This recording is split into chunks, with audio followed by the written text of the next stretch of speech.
Chapter 1. The 4-year-old Farmer's Son.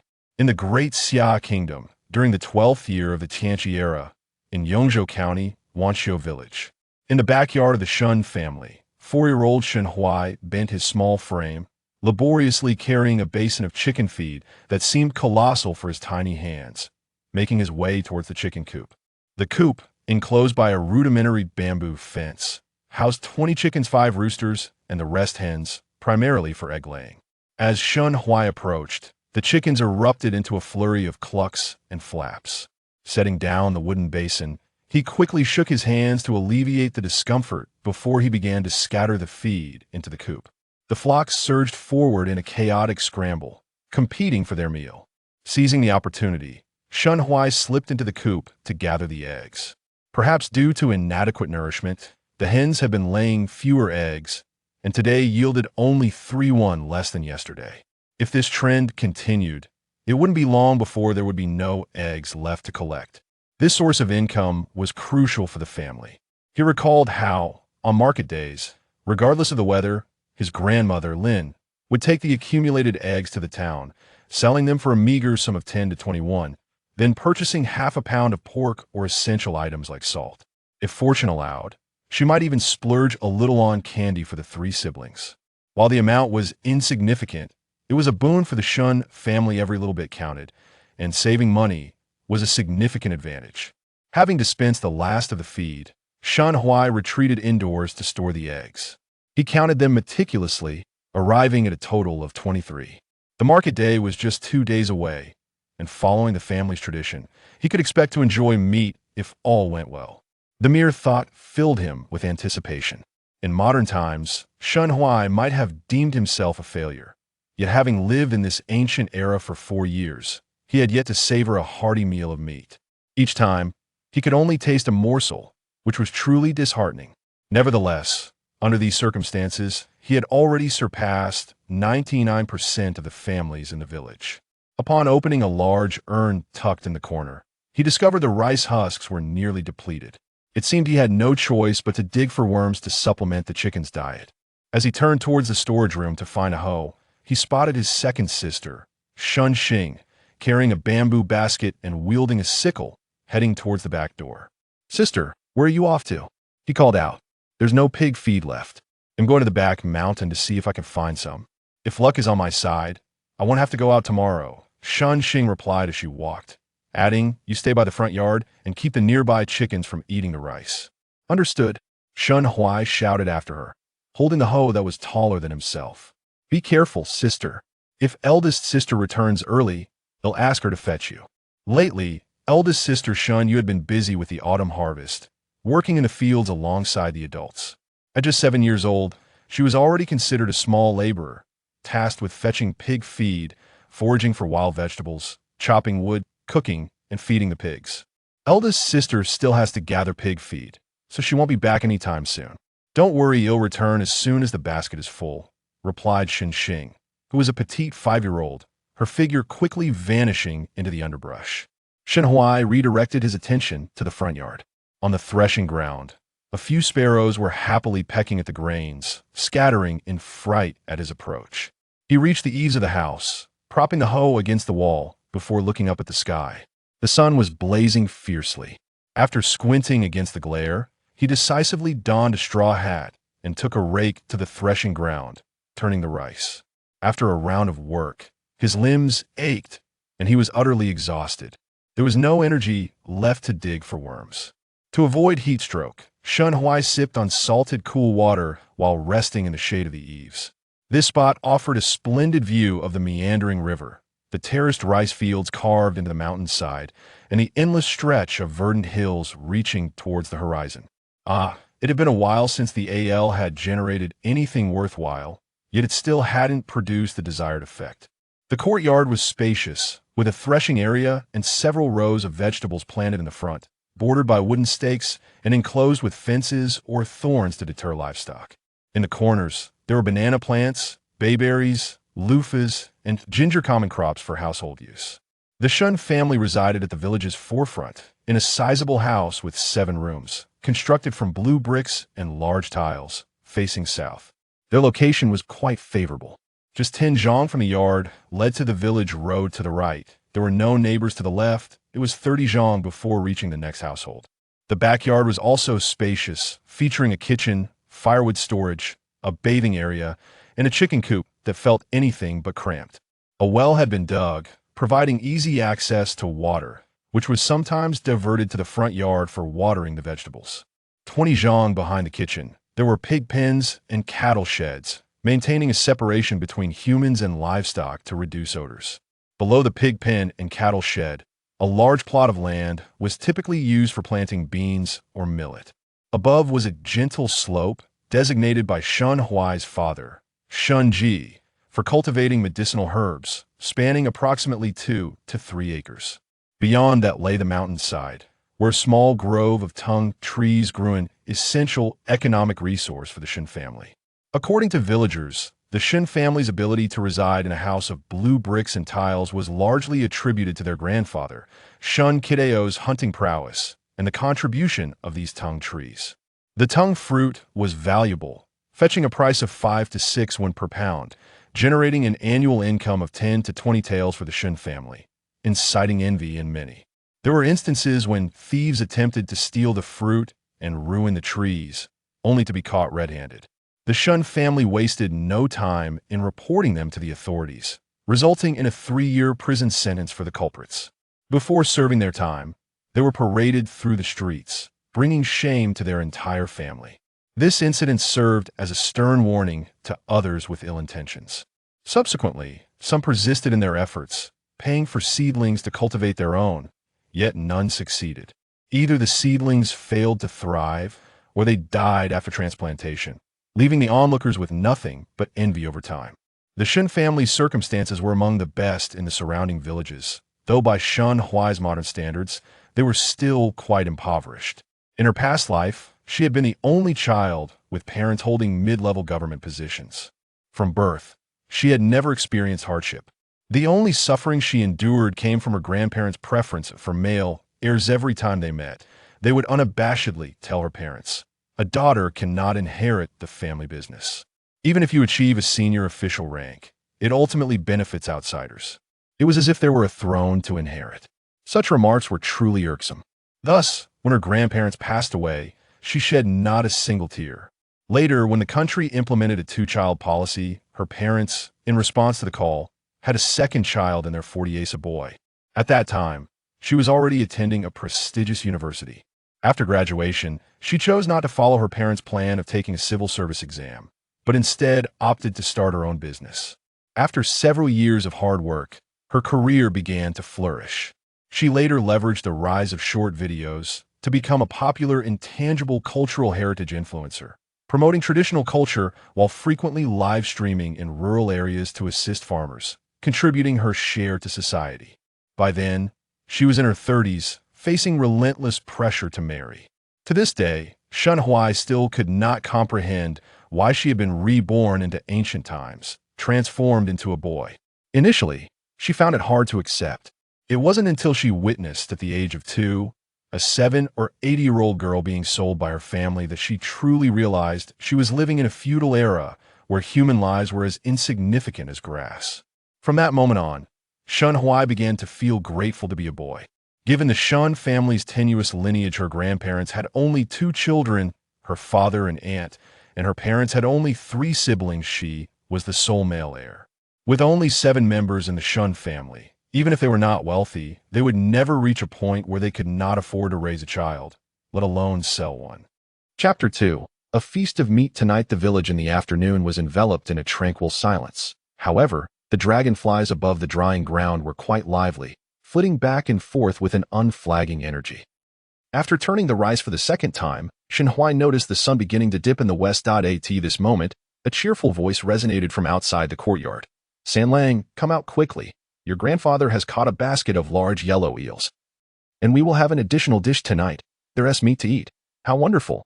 Shin Huai immediately dropped the rice rake, his excitement palpable as he dashed to open the courtyard door. To his surprise, he only saw his older sister carrying pigweed. His father, Shinji, was nowhere in sight. "Elder sister, where is father?" he inquired. "He is behind us," came the reply just as Shinyu stepped into the courtyard. followed by Shunji's voice. Girl, you first bring the cow into the yard. Your grandmother and mother are still waiting behind. With a swift motion, Shunyu tossed the pigweed aside and went to lead the cow. The cow bore 3 bags of rice on its back, snorting heavily, while Shunji carried a large bag on his left shoulder and held a fish basket in his right hand. Creating a rather peculiar slant in his posture, sweat dripped from his sun-baked cheeks, and his patched brown coat was nearly soaked through. As Shenhui approached to assist with the fish basket, Shinji called out, San Lang, go fetch the salt jar from the kitchen, and remember to bring the yellow eels back afterward. They are rather heavy. As soon as he finished speaking, the fish basket swayed, splashing water directly onto Shenhui's face, revealing how lively the eels were within. Quickly now, Shinji urged, giving his son a gentle nudge with his foot, with a bounce in his step. Shenhui hurried toward the kitchen. When he returned with the salt, the rice was already neatly piled under the eaves. Father, I have the salt. Shinji accepted the salt jar, scooped out a handful, and proceeded to feed the cow. The cow's long tongue curled around the salt, nearly licking away most of it from his palm. After the cow finished, Shinji reached into the jar again, only to find little salt remaining. This salt truly does not last long. I told your grandmother to buy more, but she insists on getting only half a pound at a time. It hardly suffices for a few feedings. Shenhui quickly interjected, Father, save some. We still need it for the yellow eels tonight. We cannot do without salt. Seeing his son's anxious expression, Shinji chuckled. All right. As you say. He replaced the salt back into the jar, allowing the cow to lick the remaining salt from his hand before handing the jar back to Shenhui. The sun is nearly set. Go light the fire and prepare the rice. I still need to return to fetch the remaining rice. With that, he led the cow out of the courtyard. Shenhui glanced around but did not see the fish basket, so he carried the salt jar toward the kitchen. Inside, Shinyu was bent over chopping pigweed, while the stove was already alight, cooking the rice. Where's Shinxing? Has she gone out to play? Shinyu asked, looking up as her brother entered. Second sister went to the back mountain to gather pigweed. When did she leave? The sun is nearly setting. Why hasn't she returned? Don't worry, elder sister. She left at noon. She probably wants to gather enough for tomorrow and hasn't returned yet. She might already be on her way back. Unsettled, Shinyu rose and stepped outside the kitchen, calling out loudly, Shenxing, dinner is ready. Are you coming back soon? Shenhui joined in the call. Second sister, we're having yellow eels tonight. If you don't hurry, there won't be any left for you. Hearing the mention of meat, Shenxing, who was returning from the mountain, perked up, her eyes sparkling with excitement. She pushed aside the grass and dashed down the hill, fearing she would miss out. Suddenly, there was a rustle in the grass, and a slight figure emerged, her basket of pigweed spilling onto the ground by the kitchen door. But Shenxing paid no mind to that. She threw her basket down and rushed into the kitchen, searching for a bowl. Realizing the rice was still cooking, she finally caught on. She burst out of the kitchen and shouted at the two. You tricked me. If we hadn't said that, would you have come down so quickly? Shinyu replied with a smile. We didn't deceive you. You just went to the wrong place, Shenhui added quickly. Noticing his sister's frustration, second sister, the eels haven't been killed yet. As soon as he spoke, Shenxing turned around and dashed back into the kitchen. Where are they? By the water tank. Shinyu instructed. Shenxing soon found her target. In the wooden bucket beside the water tank, several plump yellow eels were wriggling about. Second sister, how many do you think are in the bucket? Shenhui asked, leaning closer. Shenxing counted carefully, her face lighting up with joy as she reported, there are 13 in total, 2 of which are particularly large, but I wonder how many we'll kill tonight. She looked to Shinyu for confirmation. Elder sister, do you know? Shenhui was equally curious. We should probably kill 2, Shinyu replied. Grandfather said that if we're lucky tomorrow, we might catch more. And the day after we can sell half at the market. Shinyu resumed chopping pigweed. Tonight, grandfather will be cooking. San Lang, go dig up some ginger and green onions. All right, Shenhui exclaimed eagerly as he dashed out. Second sister, go pick 2 loofahs and wash that wild celery by the door. By the time we finish, grandfather and grandmother should be back, Shinyu directed, taking on a maternal tone as she assigned tasks to her younger siblings. Shenhui and Shenxing complied readily. The 3 siblings worked together efficiently, completing their chores swiftly. By then, the sun had set, leaving only a trace of twilight in the sky. During this time, Shinji, Lin Shi, and Huang Shi had returned, bearing 2 large heaps of rice. Noticing that the adults were still occupied and the sky was growing darker, Shinyu led her siblings to stack the rice they had dried earlier. The 3 of them divided the labor once more. One pulled the rice forward, another pushed from behind, and the third swept. They managed to finish their task before night fell. Well done. Well done. A robust and resonant voice broke the silence as the three collapsed in exhaustion on the drying ground. Shen Huai looked up to see his grandfather, Shen Qidao, approaching slowly, carrying rice on his shoulder and leading the cow. Behind him followed his grandmother Lin Shi and mother Huang Shi. Grandfather, grandmother, mother. After greeting them, Shen Yu and Shen Xing hurried inside to fetch water. Not seeing his father, Shen Huai asked, "Grandfather, where is my father?" "Your father is behind us," Shen Qidao responded as he set down the rice. He then took Lin Shi's burden, allowing her to assist her daughter-in-law with the bags. "Are you all hungry?"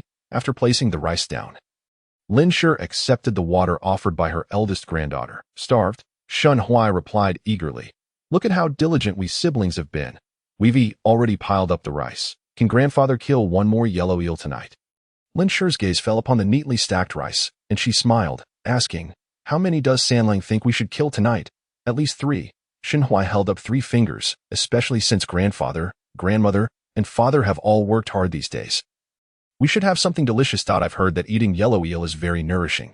"You little rascal, always thinking ahead," Shen Qidao chuckled, giving Shen Huai's shoulder a gentle pat. "Is dinner ready yet?" Chapter 3. Plans for schooling. Everything has been cooked, and the dishes are ready. Just waiting for grandfather to prepare the yellow eels, Shen Huai beamed. "Grandfather, can we kill the 2 fattest ones?" At this moment, Shen Yu and Shen Xing, along with Lin Shi and Huang Shi, all turned their eyes towards Shen Qidao in anticipation. Knowing everyone had been craving meat for quite some time, Shen Qidao confidently declared without hesitation, "2 is not enough to fill our mouths. Let us kill 5. "Wow!" The 3 siblings cheered in unison. Lin Shi and Huang Shi also expressed their delight, especially Huang Shi, whose smile could not be contained. Just then, sounds were heard from outside the courtyard. It was Shenji returning. He still bore a bag of rice on his shoulder and 3 more on the cow's back. "Is there more?" Shen Qidao approached to help with the bags, while Lin Shi and Huang Shi took one each, quickly finishing the task. "This is the last trip," Shenji said, stacking the rice. He gulped down a bowl of water and, catching his breath, added, "There is still over an acre left to harvest. If we work quickly, it should be done by tomorrow afternoon." The Shen family owned a total of 16 acres of paddy fields and 4 acres of dry land. This year, they had only planted 10 acres of rice, and with help from neighbors who borrowed their oxen, the harvest had gone swiftly. The piles just brought back, combined with tomorrow's harvest, would be used to pay their grain taxes. Shen Qidao gestured towards the stacks of rice beside him and then pointed to those on the drying ground. "While it's still light, let us hurry and bag these up and store them in the attic. Otherwise, we'll have to wake up early in the morning to tidy up." With that, he led the 2 oxen toward the barn. The others remained behind to collect the rice, working until darkness enveloped the land. By this time, the dishes were ready. There were 3 in total: sour bamboo shoots with yellow eel, loofah egg soup, and boiled wild celery. The aroma of the yellow eel wafted through the air, and the 3 siblings felt their stomachs rumble in response, their eyes fixated on the platter of yellow eel, swallowing saliva continuously, yet no one dared to pick up their chopsticks, seeing his grandchildren eyeing the food hungrily. Shen Qidao declared with authority, "Let us eat."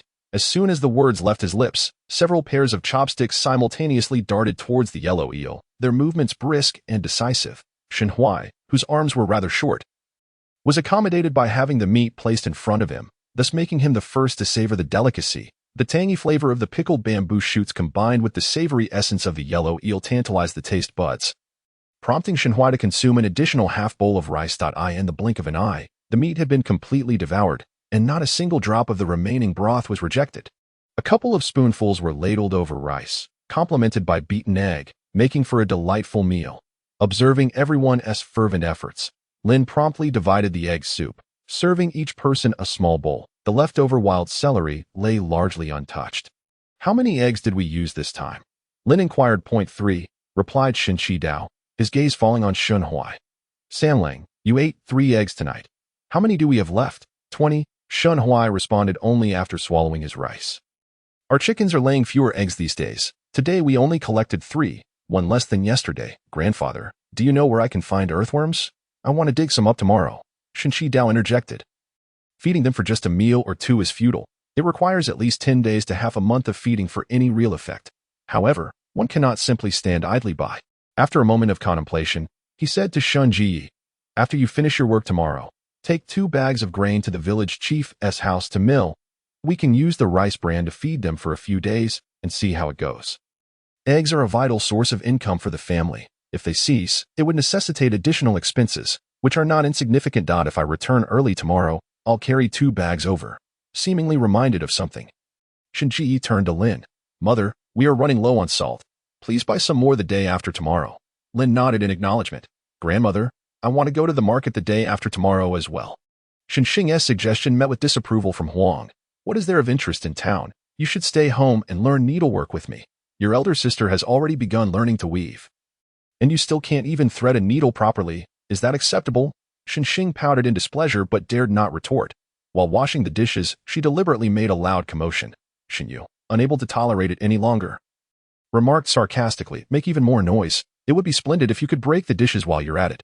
Outside, Shinhuai, rinsing his mouth, thought to himself that his elder sister possessed a certain finesse in her manner of speaking. By the time he returned the water ladle, the noise had subsided. In the main room, an oil lamp had already been lit. Lin and Huang were busy sewing shoes, while Shinji Dao and Shinji discussed the matter of borrowing a cow from a neighbor. Upon seeing Shinhuai enter, Shinji retrieved a yellowed and dog-eared copy of the 3-character classic from the cupboard. Sanlang, come over and recite what you learned a few days ago for your grandfather to hear. Let us see how much you have absorbed. It was just after Shinhuai's 4th birthday on the 12th of August that Shinji had begun teaching him the 3-character classic. In the span of only 4 or 5 days, he had already learned a considerable amount, having studied this material in his previous life. Shinhuai cooperatively recited what he had learned before closing the book and reciting it from memory in front of Shinji Dao. Throughout the entire process, his enunciation was clear and his delivery fluent. Quite impressive. Sanlang is the most intelligent child I have ever seen. Shinji praised, his spirits lifted. Shinji Dao immediately embraced his beloved grandson, suppressing his excitement as he gently inquired, Sanlang, do you enjoy reading? Lin and Huang looked on with curiosity. They were both aware of the family's desire to send Sanlang to school in town, hoping to produce a scholar who could alleviate their tax burdens and bring honor to the family. I do. Shinhuai replied innocently. Reading isn't tiring. It's quite enjoyable, unlike farming, which is exhausting and dirty. And if you don't do it well, you might go hungry. Being hungry is truly uncomfortable. I wish studying could be accompanied by feasting on meat like tonight. Then would you like to eat meat every day? Of course. When spring arrives next year, how about your father takes you to school in town? From the moment Shinji began teaching him the 3-character classic, Shinhuai understood the family's intentions to send him to school. Yet he had not anticipated it would happen so soon. By next spring, he would only be a little over 5 years old. However, the better schools in town required a yearly tuition of 5 to 6 taels. And with the cost of ink, paper, and writing brushes, the annual expenses would amount to at least 10 taels. Shinhuai knew that the family's tung oil fruit could fetch a decent sum each year. Yet he was unaware of how much savings they had or whether it could support his educational aspirations. That sounds wonderful, Shinhuai exclaimed joyfully, then looked at Shinji with eager curiosity. Father, does studying cost money? Of course, Shinji replied seriously. Because it costs money, the teacher will teach diligently, and the family can rest assured that you're studying at school. Shinhuai nodded, indicating his understanding. It is getting late. Let us rest out. We must rise early tomorrow. After extinguishing the lamp, they each returned to their rooms to sleep. Following his 4th birthday, Shinhuai no longer shared a bed with his parents but instead squeezed into a room with his 2 elder sisters, who had already fallen asleep, perhaps due to the fatigue of working all day. They were both softly snoring at this hour. Shinhuai, too, felt tired, yet sleep eluded him. In this era, where life was as fragile as a blade of grass, farming provided no means to live a good life, compounded by the burden of taxes and corvée labor. Should calamity strike or the government impose heavier taxes, life would become even more arduous. Business might yield significant profits, yet those who engaged in it could not participate in the civil service via the imperial examination and occupied a lowly position. If luck ran out, they might be exploited by the powerful, leaving them even less secure than farmers. As for laborers, without exceptional ancestral skills, it was challenging to earn a living. Take his own father, for instance. After several years of schooling, he became an apprentice at a pharmacy in the county at the age of 12. Working there for a few years without learning anything substantial, only through the imperial examination could one hope to change their fate. This was the path for commoners to strive for, enabling them to elevate their status and transcend societal classes. The Shin family's intention to send Shinhuai to study stemmed from a desire to produce a scholar who could alleviate taxes and bring glory to the family. Yet, as one who possessed the soul of a modern individual, having witnessed the splendor of the world, How could Shenhui settle for a mere scholarly title for a lifetime? His ambition was to attain the highest echelons of power. Chapter 4. Encountering a shrew in the adjacent room. Shenqi Dao and Lin remained unaware of Shenhui's lofty aspirations, though both believed their grandson to be clever and anticipated he would excel in his studies compared to his father. Shen Ji was also discussing their son's education with his wife, when he suddenly sneezed several times. "Are you all right?" Huang inquired with concern. "It's nothing, just a slight itch in my nose." Shen Ji replied, rubbing his nose and continuing, "San Lang is bright and has a good memory. He can recite everything he has been taught, which indicates he has a gift. When we go to the county next month to sell the tung oil fruit, I'll ask my elder sister, as her son has been in school for 3 years and knows the ins and outs better than we do. We need to gather information first before inquiring about the reputation of the private school, the character and ability of the teacher, and what kind of apprenticeship gifts are required. All these matters are significant, and we cannot afford to be careless at this critical juncture." Huang wholeheartedly agreed, stating, "As long as Sanlang excels, I fear no hardship or fatigue." Yet as she spoke, a yawn escaped her, and drowsiness washed over her. "I'm so tired. Let us discuss this tomorrow." Shinji, too, felt his eyelids growing heavy and soon fell into a deep slumber. The next day, when Shenhui awoke, it was already past the mid-morning hour, around 8 o'clock. The sunlight streaming through the window was quite blinding, prompting him to instinctively shield his eyes until he adjusted. At this hour, the adults had long since gone to the fields, and his 2 elder sisters had completed their chores of feeding the chickens and pigs. They were now in the front yard drying rice. "San Lang, you're up. Does your arm still hurt?" Shenyu asked. "Not much anymore. What about you, elder sister?" Shenhui replied as he joined in to help with the drying. "I'm aching all over. This morning I nearly cried when I got out of bed. Fortunately, I don't have to work in the fields tomorrow." With this thought, Shenyu felt a surge of joy. Most importantly, tomorrow was market day, which meant there would be meat to eat. "A couple of days of rest will do you good," Shenhui remarked, deftly steering the conversation towards Shen Xing's second sister. "Are you coming with me to dig for earthworms later?" "Of course," Shen Xing exclaimed, leaping up. "We have to gather pig fodder today. Once we finish drying the rice, we'll head out." "But I haven't had breakfast yet."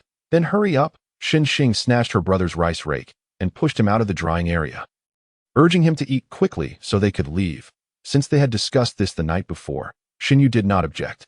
Shenhui hadn't tea washed up yet, so he went to the well to pick some mint leaves to rinse his mouth. Due to the family's limited means, they could not afford toothbrushes, so they relied on chewing mint for freshness. Salt was also too expensive at over 31 per pound. After washing up, he began his breakfast. The watery porridge left for him in the pot was accompanied by a plate of vegetables, devoid of any hint of oil, a clear indication that it was prepared by their grandmother. Lin, regardless of the quantity, she always added only a fifth of a spoonful of oil, or even less. Nevertheless, Shenhui understood that he had no grounds to complain, just as he was halfway through his meal. Shenxing arrived carrying a hoe and a small wooden bucket. "San Lang, where are we going to dig?" "Over by the pond," he replied. The pond was located at the village's edge, in a low-lying area flanked by a waterlogged patch on one side and a vegetable garden on the other. Above the garden were several pits of farmyard manure, and the surrounding soil was rich, making it an ideal spot for finding earthworms. Sure enough, after a few digs, they uncovered several earthworms. "I found some."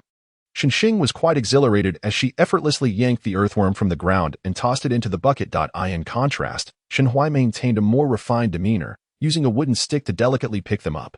Unfortunately, the sibling duo had barely unearthed a few when a piece of flying cow dung startled them.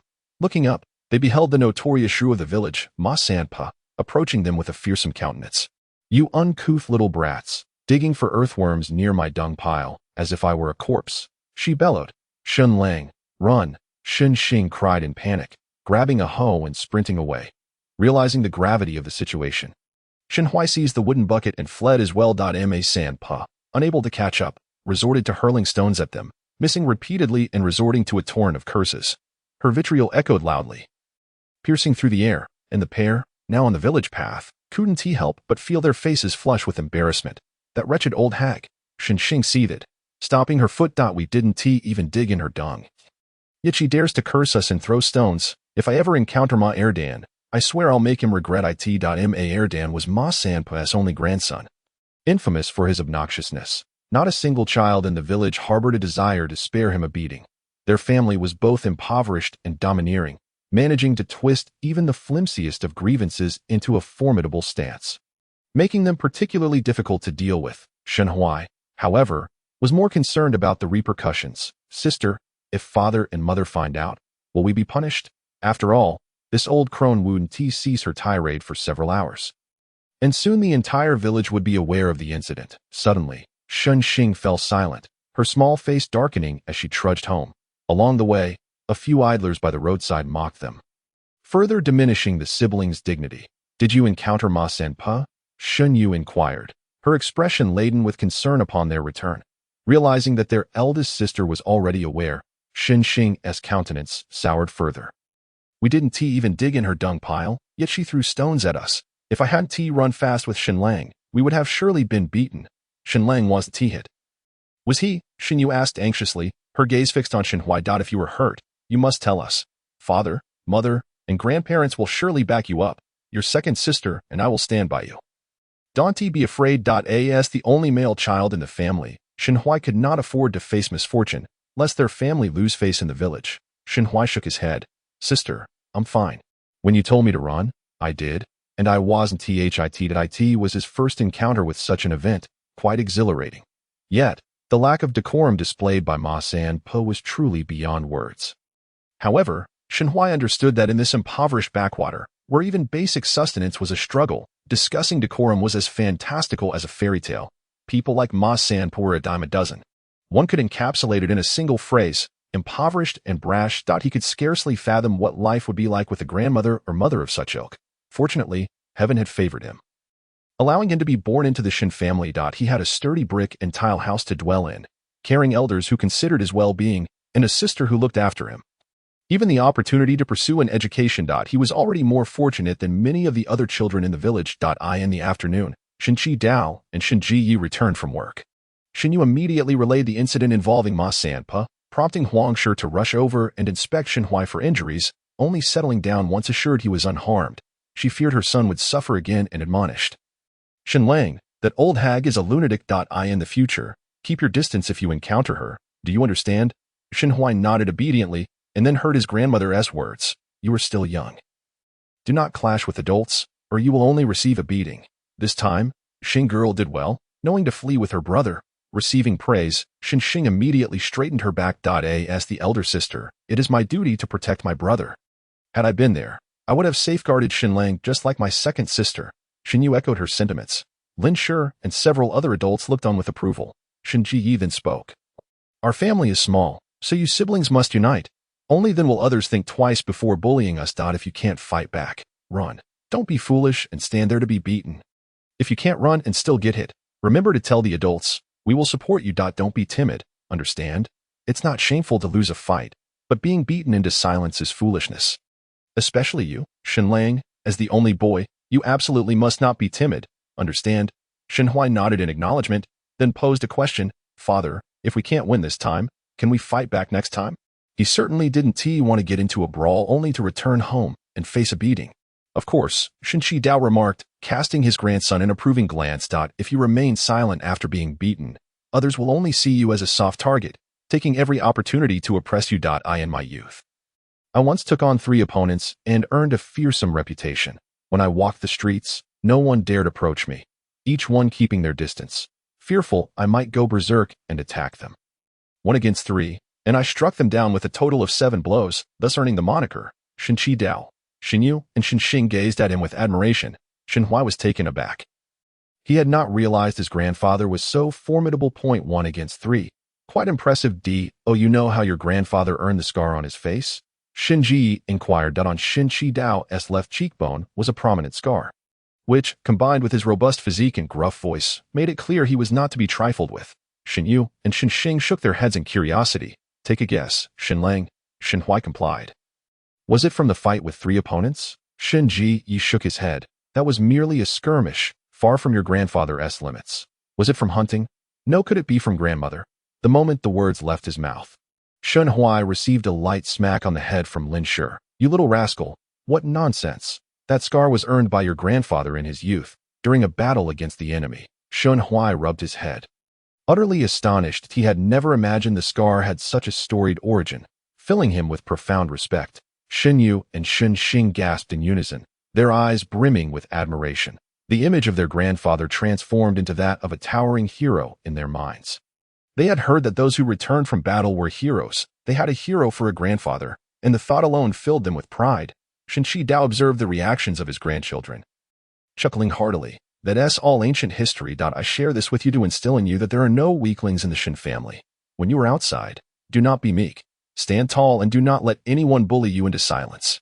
Remember, your father ventured into the county at the age of 12. As younger generations, you must not bring shame to our family. Following this, Shenshi Dao and Shenji Yi were ensnared by the three siblings, forcing them to sit under the eaves and recount various entertaining anecdotes. Lin Shi and Huang Shi busied themselves with other tasks. Before long, excited voices echoed from the courtyard.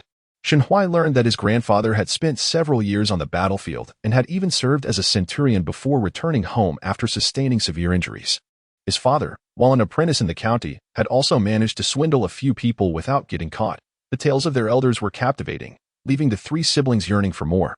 All right, I'll share more another day. Shenji Yi, carrying 2 sacks of grain, headed to the village chief's house, and upon his return, he bore an additional half-bag of rice bran. Shen Huai eagerly grabbed a handful of rice bran to mix into the chicken feed. And indeed, the flock was more enthusiastic than ever, with several roosters squabbling fiercely over the food. Dinner was once again overseen by Shenshi Dao, who prepared a hearty pot of eel soup, complemented with loofah and greens, providing ample portions. After the meal, Lin Shi and Shenji Yi organized the medicinal herbs they had gathered over the past month, including plantain and dried polygonatum, which Shenji Yi had collected while working. The quantities were modest, totaling just 3 bundles of plantain and half a pound of dried polygonatum. Huang Shi, inside the house, was applying medicinal wine to Shunyu, who winced in pain, her eyes glistening with tears. Shen Huai sat at the doorway, practicing his riding with stones while Shenshi Dao supervised, not retreating indoors until nightfall. The next day, as dawn broke, Shenshi Dao and Shenji Yu each drove ox carts to transport villagers selling fruits and vegetables to the market. Before hastily heading off elsewhere, Lin Shi departed at daybreak to deliver eggs from the Shen household to the tavern. For Shen Huai, this day felt no different. He continued his chores of feeding the chickens and drying rice. His 2 sisters, however, periodically glanced outside, their attention waning, particularly Shunxing, who distractedly pricked her finger with a needle, yelping in pain. Huang Shi, unable to bear it, scolded, "Focus, stop looking around. Your grandmother won't be back for a while." Shunxing pouted but forced herself to continue embroidering. Xinyu, too intimidated to look away, diligently stitched, occasionally asking for clarification on unfamiliar patterns. Shen Huai sat beneath the eaves reciting the 3-character classic, then scrawling characters in the dirt with a stick. For the more challenging characters, he would write them multiple times until they were firmly lodged in his memory. The characters of this era bore some resemblance to modern script, yet were not entirely the same, necessitating a fresh learning endeavor. To avoid confusion with simplified characters, Shen Huai devised a study plan, and after an initially slow start, he gradually adapted through subsequent adjustments. As the sun reached its zenith, around 10 o'clock in the morning, Lin Shi returned, laden with various goods. Upon spotting meat and candy, Shen Huai and his siblings erupted in joyous exclamations. Huang Shi entered, carrying a cage of chicks. "Mother, how many did you buy in total?" 10, and they threw in 1 for free. "What are these 2 bags? Rapeseed. Is this quantity sufficient to cultivate 10 mu? Last year, the Shen family planted beans, and this year they plan to plant 10 mu of rapeseed.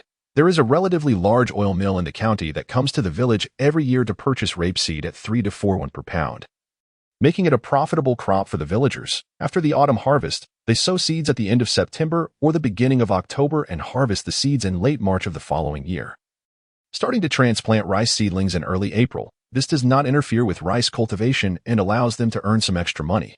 Not enough money was brought, so they will buy it next time." Lin took out a handful of scraps from the bag. Yu and Xing picked 2 pieces to make shoe uppers, while the rest was kept for shoe soles. The sisters cheered, and while picking, they exchanged laughter, not knowing what they said. Shen Huai quietly took a piece of candy. Sucking on it, he tasted a faint wheat aroma, not too sweet but sticky on the teeth. Huang placed the chicks in the woodshed and made them a straw nest. "Samlang, bring some chicken feed in." Upon receiving the instruction, Shen Huai immediately took action. Around noon, Shenshi Dao and Shunji returned. "Grandfather, father, you're back," Shen Huai called out joyfully. "Grandmother bought meat and 11 chicks. My mother took them to the woodshed." Shenshi Dao hugged his small shoulder, saying, "You must take good care of those chicks. Whether our family can enjoy chicken meat depends on you. Don't worry, grandfather. I will definitely raise them plump and healthy. Knowing that the father and son were no longer going out, Lin began preparing lunch. Having bought meat, she indulged a bit, stir-frying shredded meat with okra and adding some minced meat to the loofah soup. Finishing it off with a boiled vegetable. The aroma of meat made Shen Huai's fingers twitch, and everyone else feasted heartily. Only after finishing the meat dishes did Lin start to report today's results. The plantigo was 6 won per pound. The 3 bundles taken weighed 1.5 pounds. Dried rhizome was 80 won per pound, and they had half a pound, netting 49 won from the shopkeeper. The price of eggs rose by 1 won to 7 won per pound, and they had 2.5 pounds, earning 17 won from the tavern. The total gain from eggs and herbs was 66 won. As for other expenses, half a pound of pork was 12 won, 2 pounds of coarse salt 70 won, half a pound of candy 18 won, rapeseed seeds 24 won, and chicks 31. Totaling 153 won spent. As Lin recounted, she was taken aback. She couldn't help but sigh. Money really does not last long. It seems like we didn't buy much. It spent over 100 won. Truly, making money is far more challenging than spending it. Chapter 6. Shin Sire comes to borrow cattle after the meal. Shin Chidao tossed the money pouch onto the table. You 3 youngsters, count it up. Shinji also unfastened his pouch, and Yu and Xing counted their grandfather's bag while Sanlang counted his. Be careful, don't miscount. With a clatter, copper coins scattered across the table. The scene was quite vivid. It was Shen Huai's first time seeing so many coins, and he was thrilled, while Xing Yu and Shen Xing's smiles stretched from ear to ear. Counting money is truly invigorating. After a moment, Shen Huai began to report the count. Father, your bag has a total of 23 won. Shin Yu followed. I have 21 won here. Shin Xing chimed in. I have 17 won. Lin's eyes crinkled with laughter. Today's earnings were quite good. We were lucky today. As soon as we arrived at Shaowan village, we filled a cart.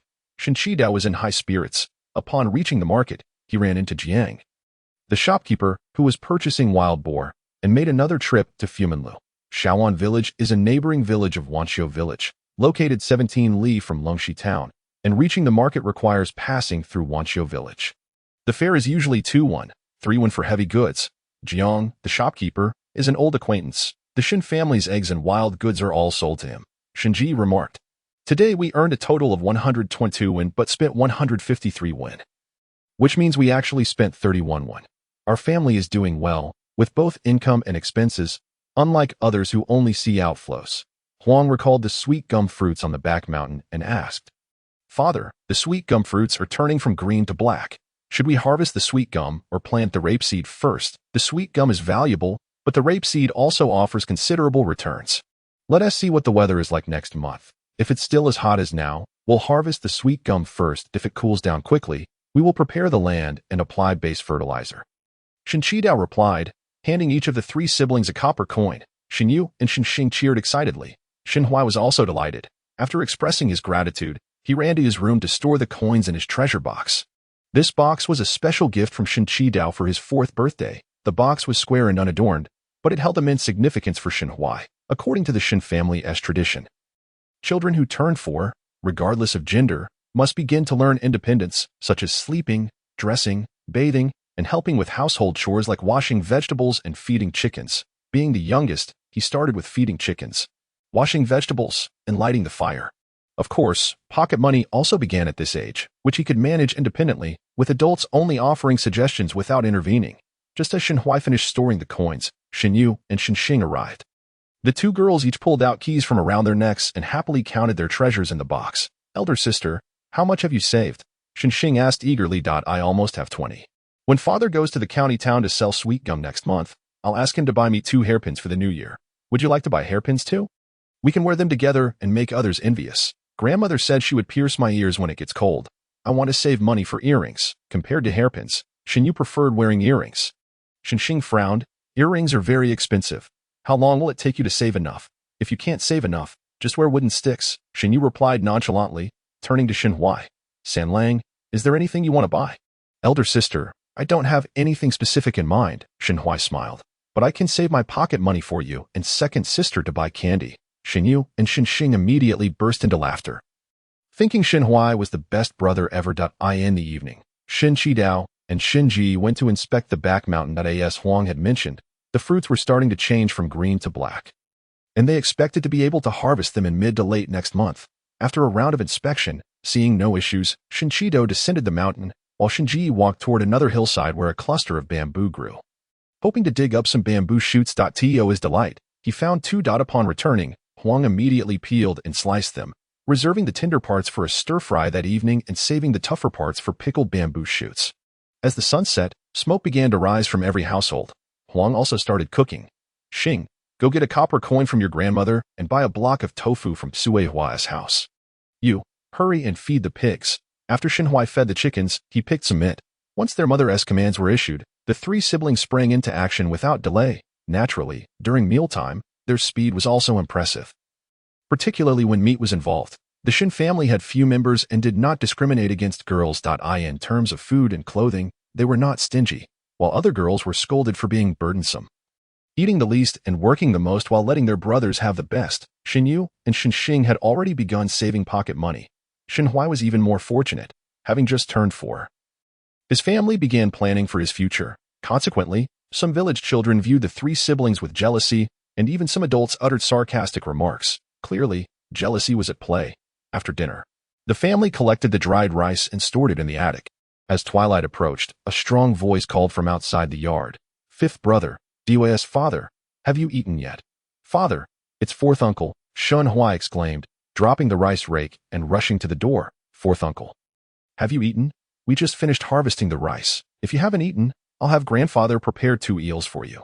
The visitor was Shinchidao's own fourth brother, known as Shinsire in the village. He was over 60 years old, nearly a decade older than Shun K. As for the other 3 uncles, Xinhui had never met them. "Eels, you say? I caught a few the day before yesterday, but I haven't finished them yet." Shinchidao quickly brought out a stool. "Fourth brother, would you prefer to sit outside or inside?" "Let us sit outside. It's breezy and cooler today." As soon as Shinsire was seated, he stated his purpose. "Do you need the ox tomorrow? I would like to borrow it for a day." Shinchidao replied, "I need to haul goods for Tsuehua's family tomorrow. I can only lend you one. One is enough for transporting the rice." Once the matter was settled, Shinji chimed in, "Fourth uncle, I heard from Jiliang that he plans to send his eldest son to town for school next year. Is that true?" "That is the plan, but my second son is not very supportive. Whether it can happen is still uncertain. Being family, Shinsire didn't hold back. We toil in the fields daily, and throughout the year, we hardly earn much. We can only hope our children can achieve something. Indeed, farming year after year leads to poverty." Shinji sighed. In our Shin family, only Jiguang has made a name for himself. Mr. Shinsi wholeheartedly agreed with this sentiment, acknowledging that over the past few years, Jiguang and his escort agency had significantly expanded. It was rumored that he was now responsible for managing a multitude of accounts, and his employer had even assigned several assistants to him, effectively making him a manager of sorts. His wife worked in the kitchen, handling a lucrative job. Otherwise, his third uncle would not have dared to bring along his 2 sons to seek refuge. As he was well aware that Jiguang had numerous acquaintances and extensive connections, capable of providing employment opportunities for his 2 younger brothers. Shinji Guang, the eldest son of the 3rd branch, worked as an accountant at the county's escort agency and had risen to the position of head accountant. Therefore, we also wished to send San Lang to the town for schooling, hoping he would achieve something substantial in the future. As Shinji spoke, he exchanged glances with his father nearby. Shinji Dao immediately understood. "Fourth brother, if your eldest grandson goes to town to study next year as well, our families could alternate in picking him up." Chapter 7. Harvesting the tong oil fruit. When Shinsi returned home, he was carrying 2 yellow eels and humming a folk song. The Shin family continued to gossip about the other branches, with the 3rd branch being the most discussed, as they appeared to be thriving. All 3 sons were struggling in the county, and it was said they had already established businesses in the town. As for the 4th branch, the 2 daughters-in-law were not on good terms, each wanting to send their own sons to school, unwilling to give the other an advantage. The exchange of information was quite substantial. From the 1st branch to the 4th, including the 2 aunts who had married far away, the 3 siblings seemed to be engrossed in an enthralling tale, so much so that they neglected their urgent need to use the restroom. Shinhui couldn't help but marvel at the allure of gossip, which, regardless of the era, wielded immense power. The following day, as dawn broke, Shinhui was summoned by Huang Shi to weed the tung oil tree grove in the back mountain. Lin Shi, concerned he might struggle with the hoe, intentionally handed him the smallest one. While working, Lin Shi frequently reminded him, "San Lang, be careful not to chop your own toes if you become too tired. Just rest for a while." "Understood." Grandma, if I am tired, I will take a break. Shenhui grunted as he swung the hoe, exerting considerable effort to clear a patch of weeds. It was exhausting. But witnessing the eradicated weeds filled him with a sense of accomplishment. During his breaks, he observed the surrounding tung oil trees and noticed their varying ages. Some trunks were beginning to wither, while others bore no fruit at all. Even the healthy trees produced scant yields. A stark contrast to what he had seen in modern times. Grandma, how many tung oil trees do we have here? Around 150, I suppose. Grandma, since tung oil fruit is so valuable, why didn't Grandpa and Dad plant more? Calculating based on 6 per pound and an estimated annual yield of 15 taels, this grove would likely produce around 3,000 pounds, averaging 20 pounds per tree. Of course, this was the weight of the dried fruit. Fresh tung oil fruit, once dried, would yield about 5 to 6 taels per pound.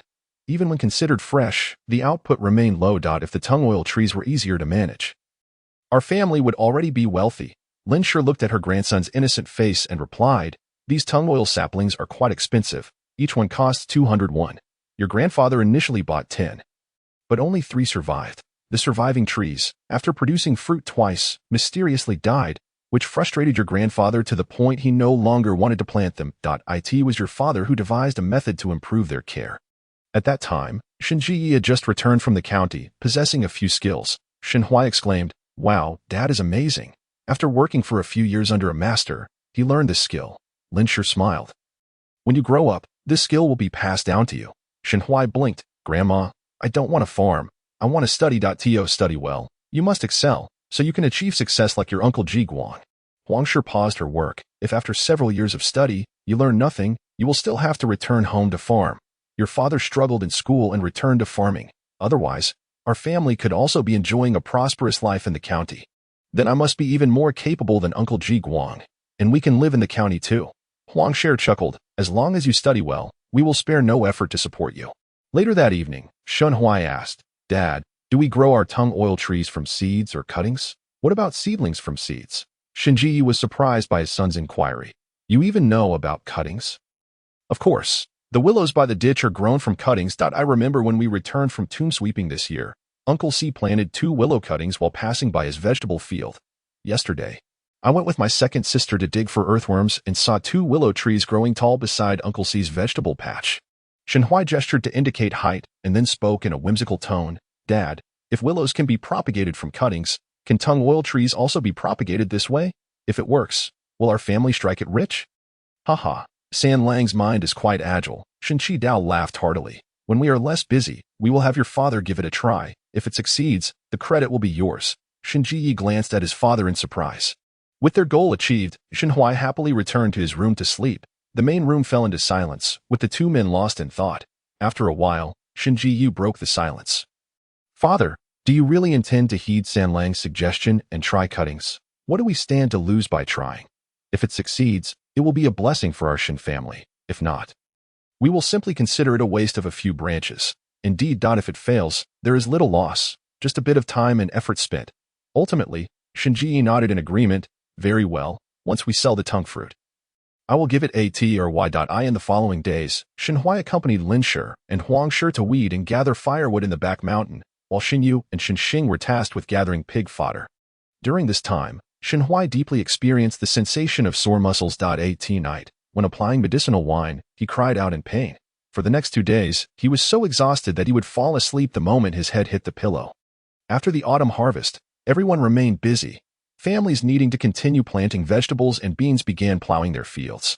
Those requiring repairs started seeking help, and families with fruit trees busied themselves with selling their produce. Thus, Shinji Dao and Shinji were quite occupied. One day, they helped one family haul stones. The next, they assisted another with tiles, or they would carry plowing tools to till the fields. Working tirelessly and earning a fair amount of hard-earned money. By mid-September, as the weather turned cooler in the mornings and evenings, the 2 men finally began plowing their own fields. 10 acres of land. With 2 oxen, took them 5 or 6 days to complete. As the month drew to a close, the tung oil fruit had all turned black. Before harvesting, Shinji Dao and Shinji made a special trip to the tung oil forest to check the fruit's color and hardness, confirming they met the harvesting standards before mobilizing the entire family. The tung oil trees were tall, and the fruit scattered among various branches made them difficult to harvest. The tung oil fruit, once ripe for picking, appeared black. Shenhui stood beneath the tree, looking up at his mother perched atop the highest branches, filled with concern. "Mother, please be careful not to miss your footing. I'm fine. Just stay back." No sooner had she spoken than a rustling sound echoed as the ripe tung oil fruits fell from the tree, crashing to the ground and rolling down the slope. Shenhui, being small, could not collect them quickly enough. Shenyu and Shenxing, below the tree, were also in a frenzy, unable to pick them up fast enough as they rolled into the collection nets. "You girl. Xing girl, there are nets over there. Collect them later, and hurry over here." Soon, Shenjiye's voice called from the tree, "Sanlang, can you come over? Don't just stand there." Shenhui assessed the steep slope, but it didn't seem too difficult to navigate. After climbing up and down for the past few days, he had mastered a technique. As long as he moved quickly, he could reach the tree. But if he hesitated, he would be more likely to slip. Up in the tree, the adults wielded bamboo poles, relentlessly knocking down the tung oil fruits. Below, the three siblings were having a wonderful time gathering. In the ensuing days, everyone maintained a high level of labor intensity, with no one complaining of fatigue, as they understood they were collecting valuable money. Particularly, the three siblings, knowing they would receive a sum of pocket money afterward, were even more energized. If they fell and hurt their bottoms, they would just pat themselves and continue. The next day, if their shoulders ached and arms were sore, they would grit their teeth and press on. Exhausting as it was, no one considered slacking off. Faced with 150 tung oil trees, the 7 members of the Shin family toiled diligently for 8 days to complete the harvest. Chapter 8. A suitable display of talent shocks the whole family. Shenqi Dao gazed at the bountiful pile of tung fruit beneath the eaves, his heart brimming with pride. Everyone has worked hard these past few days. Tomorrow we shall take a day off. Children, Grandma, remember to buy some meat to treat everyone. Look at San Lang. He's grown thin and dark. Haha, San Lang is becoming quite the little dark fellow, Shenxing chuckled, covering her mouth in delight. Shenyu could not help but laugh as well. San Lang was once the fairest among us. Now he is just as dark as the rest of us. Lin Shi remarked, "Boys can afford to be a bit darker." Huang Shi quickly reassured, "San Lang, don't be upset. Boys need sturdy bodies. Otherwise, when the cold weather arrives, a gust of wind could make you cough, which wouldn't be good. What mother says is true. Working hard and eating well is beneficial for the body." That evening, after several days of collecting eggs, Shenqi Dao suddenly took 8 of them. Lin Shi muttered a few words of discontent, but Shenqi Dao stood firmly. "These chickens have laid half a bag of rice husks. If we don't eat those eggs, wouldn't San Lang have worked in vain? It's better to feel sorry for our stomachs than for them." Lin's son Shenhui was eager to give a thumbs up, yet he hesitated, fearing his grandmother's reprimand, so he restrained himself. After dinner, everyone gathered in the main room to peel the seeds of the Polonia fruit. Huang, skilled with her hands, peeled one in just a few strokes. Shenhui was amazed and exclaimed, "Mother, how do you peel them so quickly? Please teach me." However, after a few attempts, his speed remained sluggish. "Your strength is small, so naturally, you are slow. Your mother's strength is great. Thus, her hand speed is swift. It is not a reflection of your intelligence." Huang adeptly consoled him. Lin added, "Look at Xing. She isn't much faster than you. By next year, when you turn 5, you will surely be quicker." Shenhui remarked, "Though he is younger, he is not so fragile." Yet, he felt the profound love from his mother and grandmother. Subsequently, the Shin family began preparing the fields for fertilizer, while the 3 siblings stayed at home to sun-dry and peel the Polonia seeds. During this time, Shenhui carefully selected the large, plump seeds, intending to secretly hide them and later use them for planting. The secrecy arose from the fact that the seeds were valuable. If the adults discovered them, they would certainly scold them. The Shin family hired 3 workers, and after 7 or 8 days, they completed the fertilizer preparation. After 2 more days of drying, they could commence sowing. The waiting period coincided perfectly with their opportunity to sell the Polonia seeds in the county town. Before setting off, Shenji borrowed a large scale from the village head, counting each measurement with a stone on the ground for tallying later. "How much do we have in total?" everyone asked Shenji. Before he could finish counting, Shenhui eagerly declared, "A total of 3,572 pounds. Shenyu and Shenxing gasped in astonishment. Huang, seeing that it exceeded last year's yield, was thrilled. Last year, after deducting the bag's weight, they had exactly 3,000 pounds, and this year's harvest appeared sparse but surprisingly surpassed last year's by several hundred pounds. Lin was equally delighted, as a few hundred extra pounds signified a corresponding increase in profit. Shenqidao and Shenji, however, were focused on Shenhui, their expressions a mix of surprise and disbelief. They knew he was intelligent, but they had not anticipated his remarkable arithmetic skills, especially for Shenji. The realization was akin to an earthquake within him. for his son's calculation was indeed correct. Shen Huai, puzzled, asked, "Grandfather, father, what is the matter? Why are you looking at me like that? It's a bit frightening." Shen Qidao glanced at Shen Ji, uncertainly inquiring, "San Lang, didn't you just teach him to count to 100? How could he possibly calculate thousands?" "Father taught me during our chat the night before," Shen Huai quickly replied, recalling, "Father, do you remember when I asked you what comes after counting to 100? Shen Ji then remembered, nodding. "Indeed, I told you that after counting to 100, it's thousands, and after thousands, it's 10,000, and so forth." Shen Huai added, "You also mentioned that if we had 1,000 pounds of seeds, how much money we could make, and you calculated it in front of me." Shen Qidao recalled being present at that moment, incredulous. "You can learn it just by seeing it once." Shen Huai nodded, stating, "It's not difficult." By appropriately showcasing his abilities, he aimed to solidify his family's resolve to send him to school. "Haha, it's not difficult at all. Truly, it's not."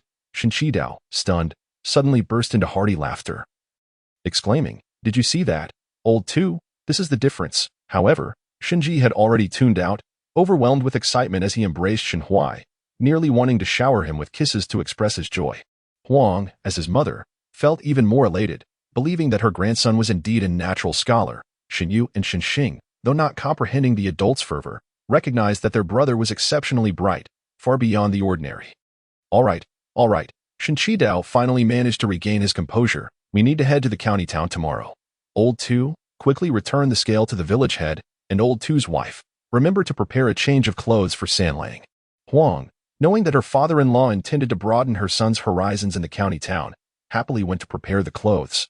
Shen Yu and Shen Xing were envious but dared not speak up. Yet, Shen Huai, ever thoughtful, offered, "Elder sister, second sister, if there's a chance, I'll help you see what the earrings and hairpins in the county town are like. So next time you won't be fooled when you go to buy." The sisters finally smiled. Before extinguishing the lights, Shen Qidao solemnly cautioned, "Do not speak of this matter indiscriminately, especially you and Xing. Do not boast about it to others." The sisters obediently nodded, assuring him they would remain discreet. "San Lang, be humble in the future. Don't be so direct, lest others perceive you as arrogant. It is not a good thing to be disliked at such a young age." Shen Huai nodded in agreement, understanding that humility was indeed a virtue. The next day, before dawn, Shen Qidao and Shen Ji rose to load the Polonia seeds. Huang called Shen Huai awake. Before their departure, Lin stuffed several boiled eggs and rice balls wrapped in banana leaves into a cloth bag, along with a water jug, fearing they might go hungry along the way. With over 3,000 pounds of Polonia seeds, they filled 3 carts to the brim. The extra cart was borrowed from the village head at a friendly price of 51. Shen Huai sat on the ox cart, feeling drowsy. However, the jolting of the cart prevented him from sleeping, and with the sky still dark, he could only rest his eyes. A quarter of an hour later, the ox cart entered Longxi town. At this moment, the sky was just beginning to brighten.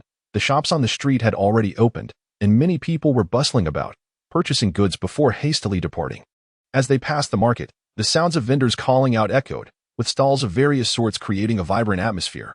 Yet, in less than 15 minutes, the ox cart had already left the town. Shen Huai couldn't help but be taken aback. "Is that all?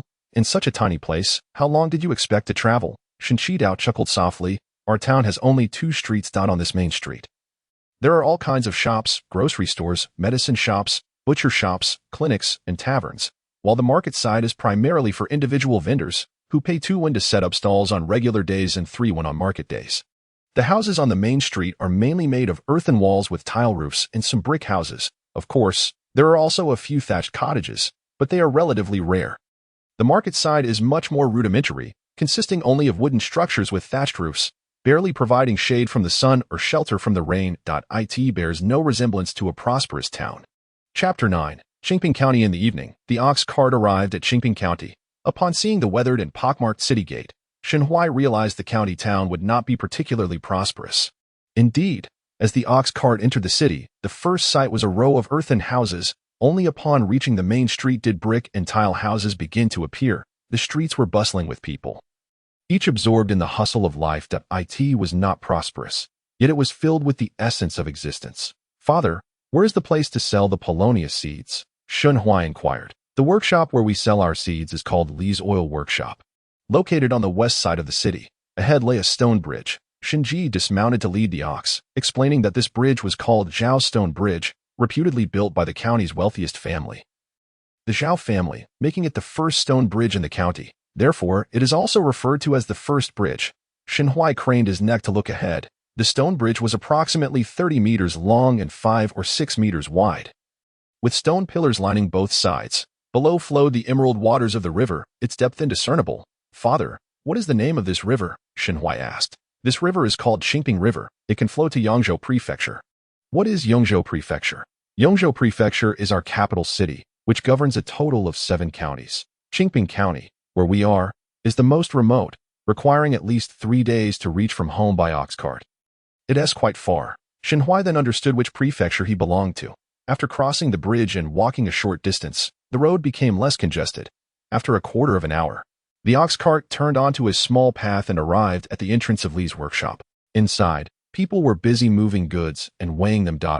"Brother Shun, we've finally been waiting for you."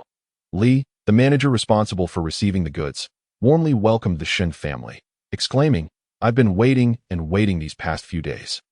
Almost losing my patience. Haha, the fields at home weren't ready, which delayed us a few days." Shen Qidao grinned as he clasped his fists in greeting. "Manager Li, how are the prices this year? We brought 3 full carts. So you must not disappoint us. Quite the coincidence. This year's prices will surely satisfy you." "Have they gone up?" "Indeed, they've risen to 7-1. Shen Qidao's face lit up with a radiant smile, and he continued to listen as Manager Li explained. "I've heard that they plan to open water transport from the prefectural city, connecting the upstream and downstream cities. They are even constructing 2 docks along the Yongzheng River. Once the waterway opens, the demand for boats will significantly increase, thus raising the price of Paulownia oil. I see." Shen Qidao nodded. "Our goods are all here. Please arrange for someone to weigh them. I'll take care of that right away." Manager Li immediately called over several strong men to move and weigh the goods. After deducting the weight of the bags, the total came to 3,500 pounds, a figure closely matching the Shen family's count. Once the weight was confirmed, the workers went to the accounting office to complete the transaction. During the wait, Shenji introduced Shenhui to Manager Li. "This is my son Shenhui. He has met you before." Manager Li "How polite." Manager Li beamed. "How old are you this year?" Shenhui extended 4 fingers, stating, "I'm 4 years old. I just celebrated my birthday last month. Just 4 years old, you dare to come to the county town. You have quite the courage." Li Guancher spoke as he retrieved a small packet of dried fruits from the cabinet behind him. This was a snack from Jinjiji, quite delightful in flavor. "Do give it a try." "Thank you, Uncle Guancher." Upon receiving the treats, Shenhui immediately divided them among Shen Qidao and Shenji. Observing this, Li Guancher praised, "Brother Shen, your son appears both astute and filial. He will undoubtedly become remarkable as he matures." Li Guancher's flattery was unwarranted. Such a young child. How could one discern these qualities? Shenji feigned modesty, yet the smile on his face betrayed his pride as a parent who does not relish in the commendation of their offspring. The mountain boy, visiting the city for the first time, found everything to be a novelty. Shen Qidao, too, pretended to be humble while feeling immensely satisfied within. His third son was unafraid of strangers, courteous and blossoming with charm. Simply on that account, he brought honor to the family. Simultaneously, he felt hopeful for his grandson's future prospects. Li Guancher, the silver has arrived. The attendant placed the silver coins on the table. Li Guancher, please count them. No need to count.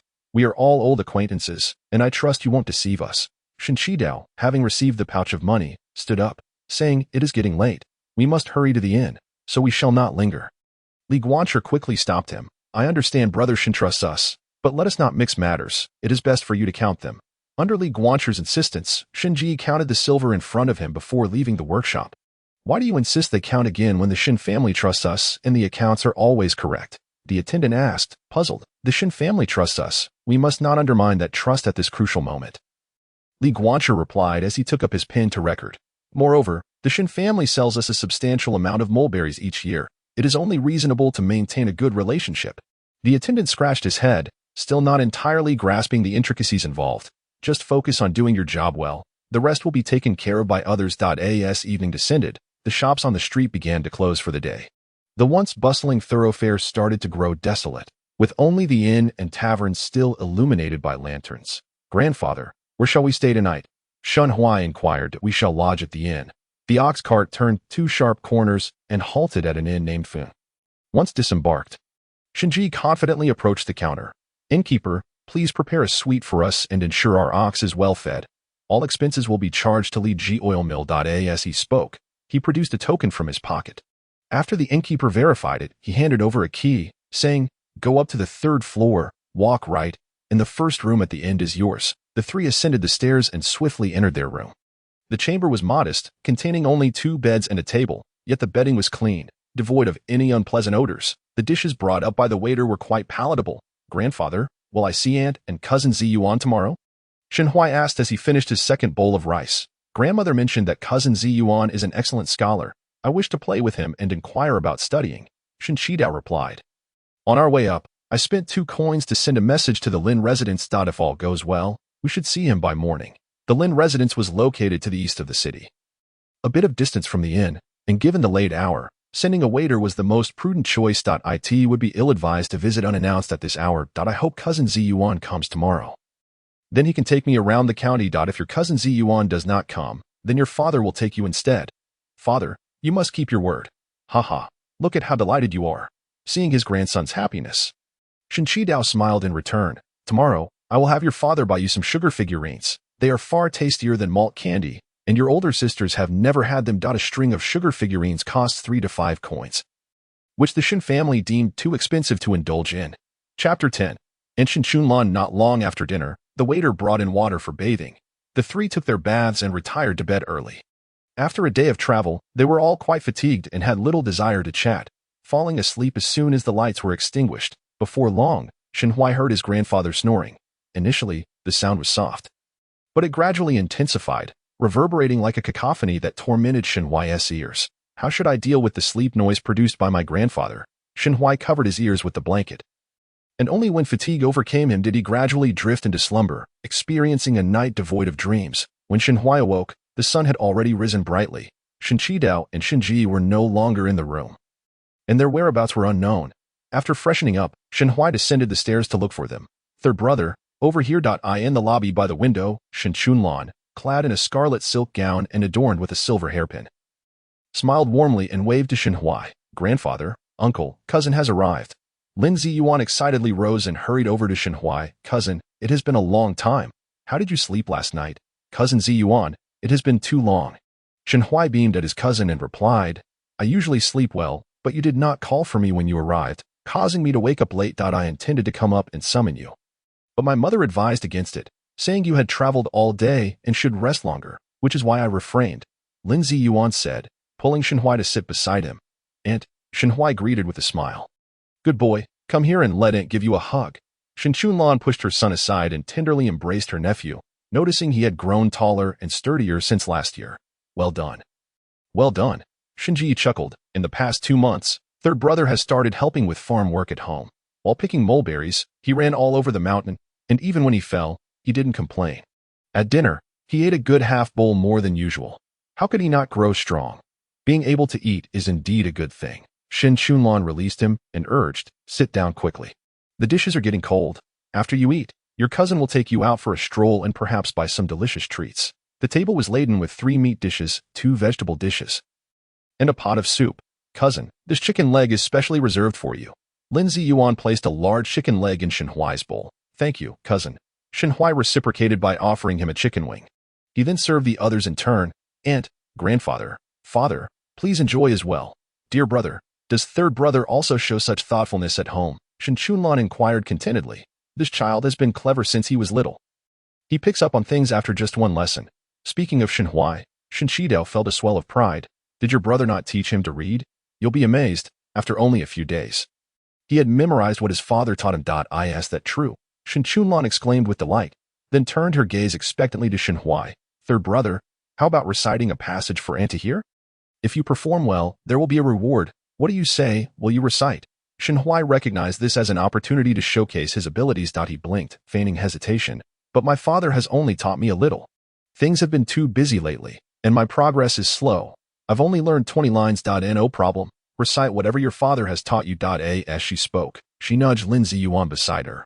"Your cousin is preparing to learn the 4 books next year and is quite familiar with the content of the 3-character classic. You need not worry about us adults not understanding." Upon hearing this, Shenhui's gaze fell on Lin Ziyuan. This cousin, for years a senior, was preparing to study the 4 books after just 3 years of schooling, indicating he was quite the scholar. Cousin, we are all family. Do not be shy, just recite. Lin Ziyuan encouraged, adding more meat to Shenhuai's bowl. Here, have a piece of meat to bolster your courage. Shenji chuckled. Quickly, third brother, so we can all be envious of your rewards. Shenhuai wasted no time and began reciting from Ren Shi Chu until he reached Yuqi Dao, Zheng Zhong Quan, stopping only then. Throughout the recitation, his enunciation was clear, and there were no pauses. Aunt, I have finished reciting. Excellent, excellent, excellent. Shen Chunlan embraced Shenhuai once more, her tone filled with excitement. Father, brother, third brother is undoubtedly talented in his studies. You must nurture him well. She was unaware of the correctness of the lines Shenhuai recited, but she recognized he had done so smoothly, observing her son beside her, who looked utterly astonished. It was evident that her nephew possessed a gift for learning. With their family being rather small, with only this one sprout in the current generation, they must cultivate him diligently. Shen Qidao could not contain his smile. You have seen for yourself. Third brother does indeed possess some talent. Our family plans to send him to town for schooling next year, hoping he will achieve something in the future, next year. When third brother turns 5, it will be the perfect age for enlightenment. My Ziyuan also began at 5 and has now moved up to the C class. If he performs well in the upcoming examinations, there is a good chance he will advance to the A class. Discussing his son, Shen Chunlan wore a proud expression. The teacher has said Ziyuan shows promise. We must take it seriously and strive for success in the imperial examinations. Wow, Shenhuai clapped his hands in excitement. Cousin, you are amazing. You will surely become a scholar one day. Being recognized by the teacher indicates great potential. Moreover, the Lin family is quite affluent, so there are no worries about resources for nurturing talent. Not to mention, being a scholar is still a source of pride in this remote countryside. Shen Qidao and Shen Ji were equally delighted, looking at their grandson and nephew as if they were precious treasures. Lin Ziyuan felt somewhat bashful under their gaze. Grandfather, uncle, please do not listen to my mother's exaggerations. I barely make it into the top 5 in class. I'm not as impressive as she claims. Yet, there was a hint of perplexity in my heart. My mother, usually so humble and unassuming, suddenly boasted before my grandfather and uncle today. If she were celebrating a first-place achievement, it would be understandable. But she was only 5th. It was rather embarrassing. If Shenhuai were aware of Lin Ziyuan's sentiments, he would certainly comprehend. High achievers aim for the top. Anything less than first feels inadequate. Being in the top 5 is still commendable. Shenji, if you put in more effort, perhaps you could even make it to the top 3, Lin Ziyuan thought, feeling a sudden tightness in his scalp. He quickly sought an excuse. Grandfather, I've finished eating. I'll take my cousin out for a stroll. With that, he grasped Shenhuai's hand and hurried outside, only stopping when they were far from the inn.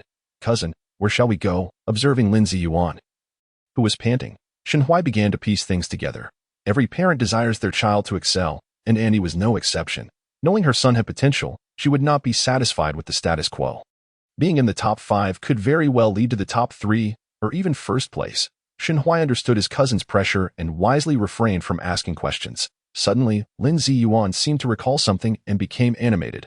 Cousin, how about we visit the tea house to listen to the storyteller?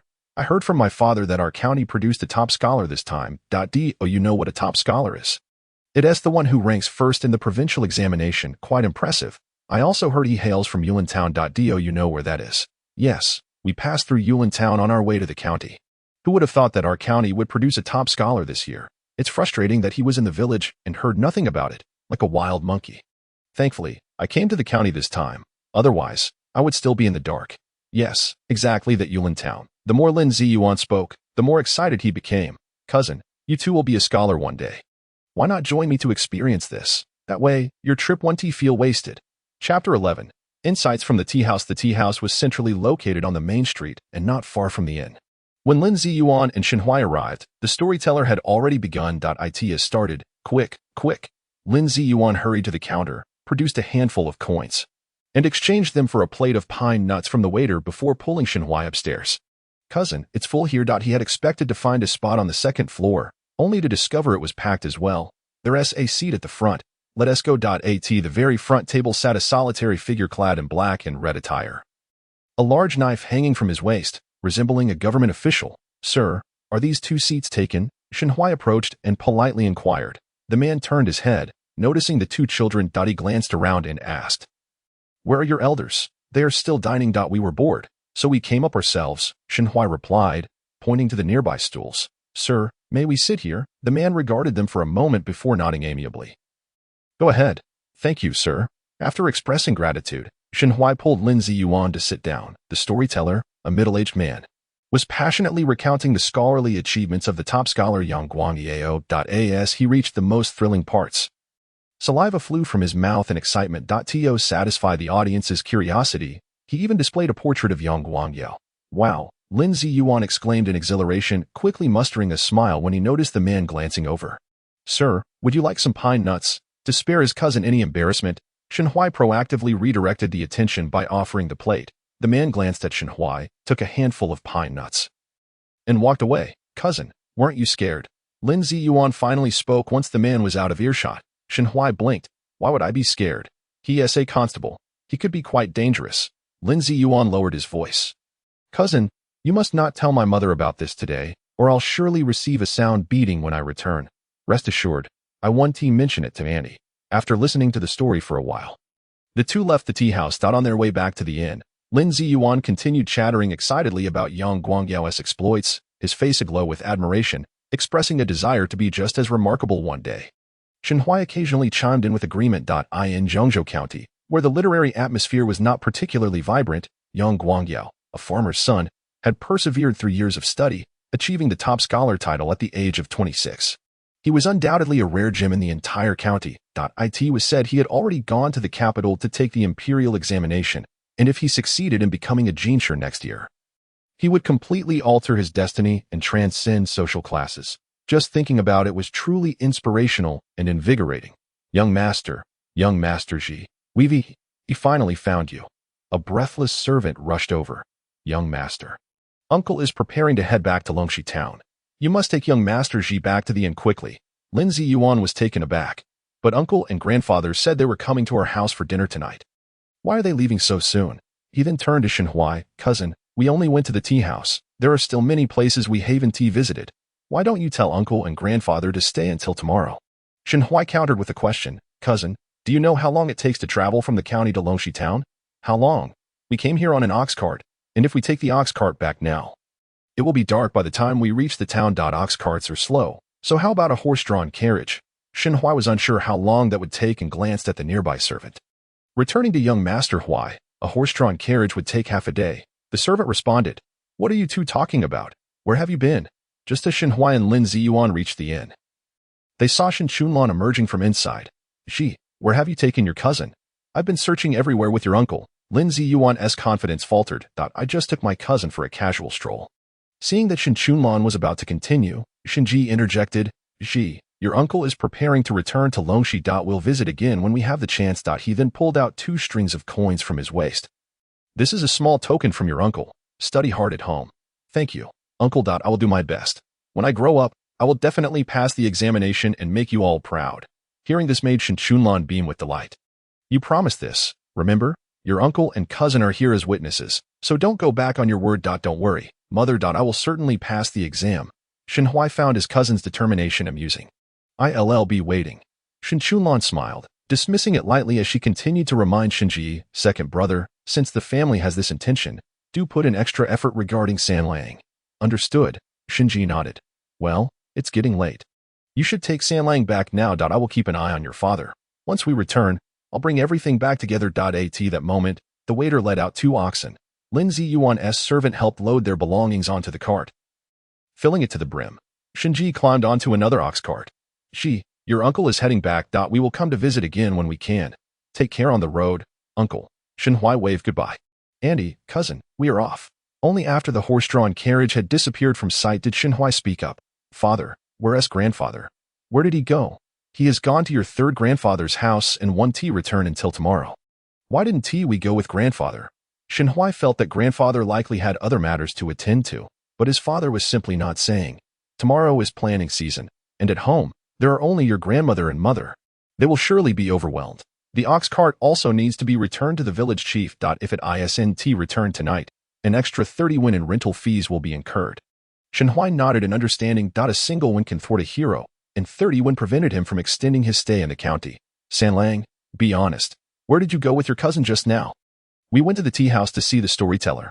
Was the story interesting? Noticing his father's calm demeanor and lack of anger, Shenhui decided to share the news of Yang Guangyao's success, praising Lin Ziyuan in the process for being knowledgeable. Your cousin Ziyuan knows many things better than we do. Shunji chuckled. The news about Scholar Yang has reached our side as well. I just didn't mention it to you. Shenhui immediately adopted a serious expression. Father, I also want to be a scholar in the future. If you hear anything about scholars, remember to tell me. All right, I will definitely share with you next time. His tone was quite casual, and Shenhui realized his father didn't take his words seriously. He wasn't upset. Continuing, Father, cousin told me that if one becomes a scholar, they can be exempt from 100 mu of land tax and have the chance to become an official. That's amazing. If I study, I also want to pass the examination and come back as a scholar. Do you think becoming a scholar is as easy as picking cabbages? You can just take the exam whenever you want, Shinji replied, but the smile on his face gradually broadened. However, it's good that you have such aspirations. Your father supports you. Chapter 12. Shenhuai's altercation. The father and son chatted as they traveled, finding it quite enjoyable, especially when passing by Yulin Town and Taohua Town. Shenhui bombarded Shinji with questions about the town's sizes, populations, specialties, rumors, and entertaining stories. Whatever Shinji knew, he shared, to the point of becoming parched. Why are you so curious? Shinji rubbed his throbbing temples. He had arrived without uttering a single sound, yet now, as he prepared to depart, he was chattering incessantly, to the point that my throat felt as though it might ignite. Shenhui offered an awkward smile and then presented a water bottle, saying, Father, drink some water. That was much more agreeable. Shinji accepted the bottle and tilted his head back, drinking deeply until he felt satisfied. Is there anything else you wish to inquire about? He asked. Not at the moment, Shenhui replied, observing his father's countenance, which appeared ready to explode at any moment. He wisely shook his head. At that moment, the sun began its descent to the west, and the sky gradually darkened. In a hurried yet leisurely manner, the ox cart finally arrived at Wanxiu village just as night fell.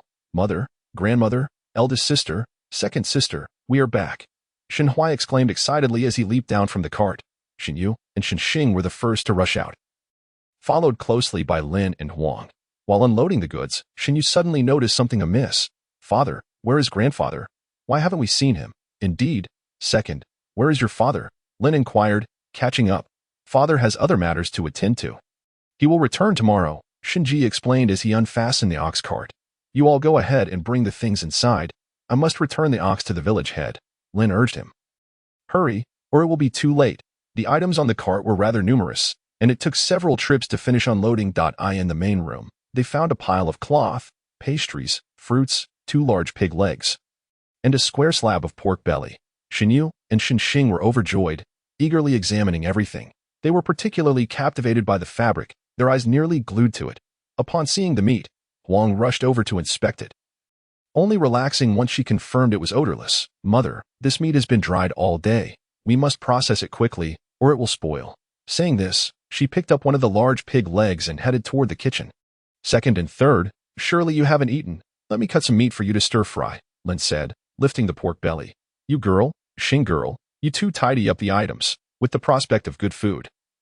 The sisters were particularly enthusiastic about their tasks. By the time Shinji returned, everything was already organized. After a long day of driving the ox cart, he and Shenhui were famished, and as soon as the meal was served, they dug in with great enthusiasm.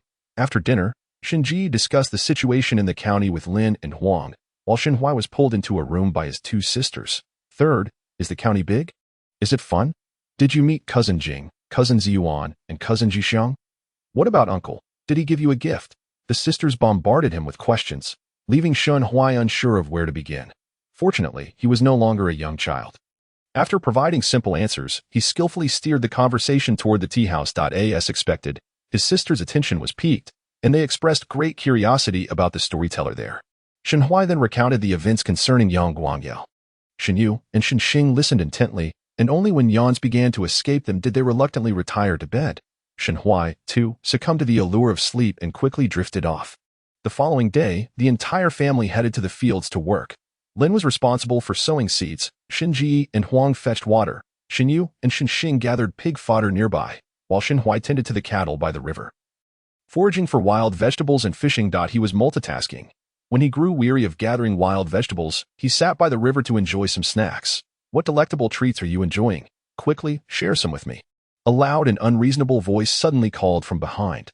Shenhui turned to see Ma Erden approaching, his nose running. If you don't give me some, I'll beat you to a pulp. Shenhui rolled his eyes at such a brat and, in front of him, stuffed the remaining snacks into his mouth. You dog of a mother. Ma Erden, seeing there was none for him, cursed angrily and hurled a stone. Shenhui would not indulge him. He dodged the stone and retaliated with a kick. Ma Erden was knocked over on the spot.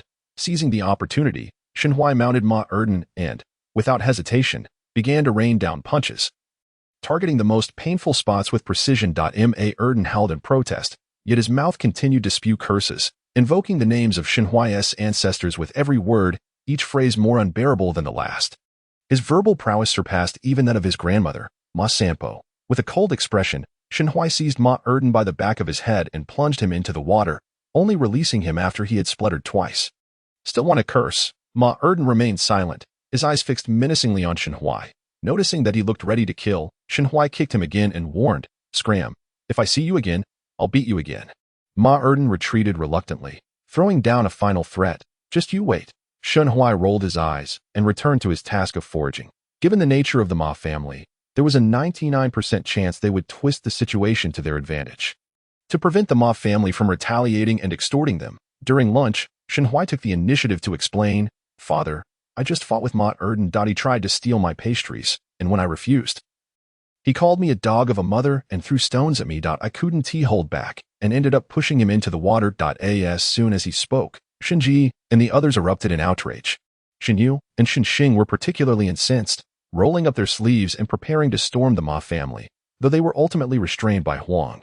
"Now tell me, how did you manage to beat Ma Erden?" Shinji's voice remained calm, seemingly unfazed by the notion that his child had been involved in a fight. Shenhui explained the situation clearly and concisely, recounting Ma Erden's words in full. Huang was incensed, declaring Ma Erden truly detestable. At such a young age, he was already behaving like his grandmother. Had it not been for Third's intervention, they would have never known how much he had bullied them. "What good can come from a whole family of scoundrels?" Lin scoffed. "If my Sampo dares to come here making a fuss, I won't hesitate to throw cow dung in her face." The image was amusing to contemplate. Xinyu and Xinxing couldn't help but laugh heartily. "Ha ha, it's simply too entertaining." Xinji consoled his son, "Don't worry, your father, mother, and grandmother will always stand by your side. We won't let the Ma family take advantage of you." After expressing his stance, Xinji proceeded to analyze the pros and cons, emphasizing that fighting was not a good idea, even if one won. It could lead to financial loss or even imprisonment, hence it was best to avoid confrontation whenever possible. But if you absolutely cannot restrain yourself and must fight, just as he finished speaking, Shenhui noticed his father raise an eyebrow. "Are you itching for trouble, young man? I wouldn't mind giving you a good thrashing." Sensing danger, Shenhui wasted no time and bolted. Unfortunately, just as he made a move, Shinji caught him, and Huang's stick followed suit. Shenhui thought to himself, the combined punishment is quite exhilarating. Chapter 13. The Shin family must be given an explanation as evening descended. The sun gradually dipped below the horizon. The sky was painted with magnificent hues, reflecting upon the river, half shimmering blue and half glowing red. The members of the Shin family began to finish their work and return home. While preparing the fire for cooking, Ma Sanpo, bearing a shoulder pole and accompanied by Ma Erden, stormed over with a fierce demeanor. "Shenhui, you dog bastard born of a mother without a father. Get out here." Ma Sanpo banged on the door, shouting, "Hurry up and come out.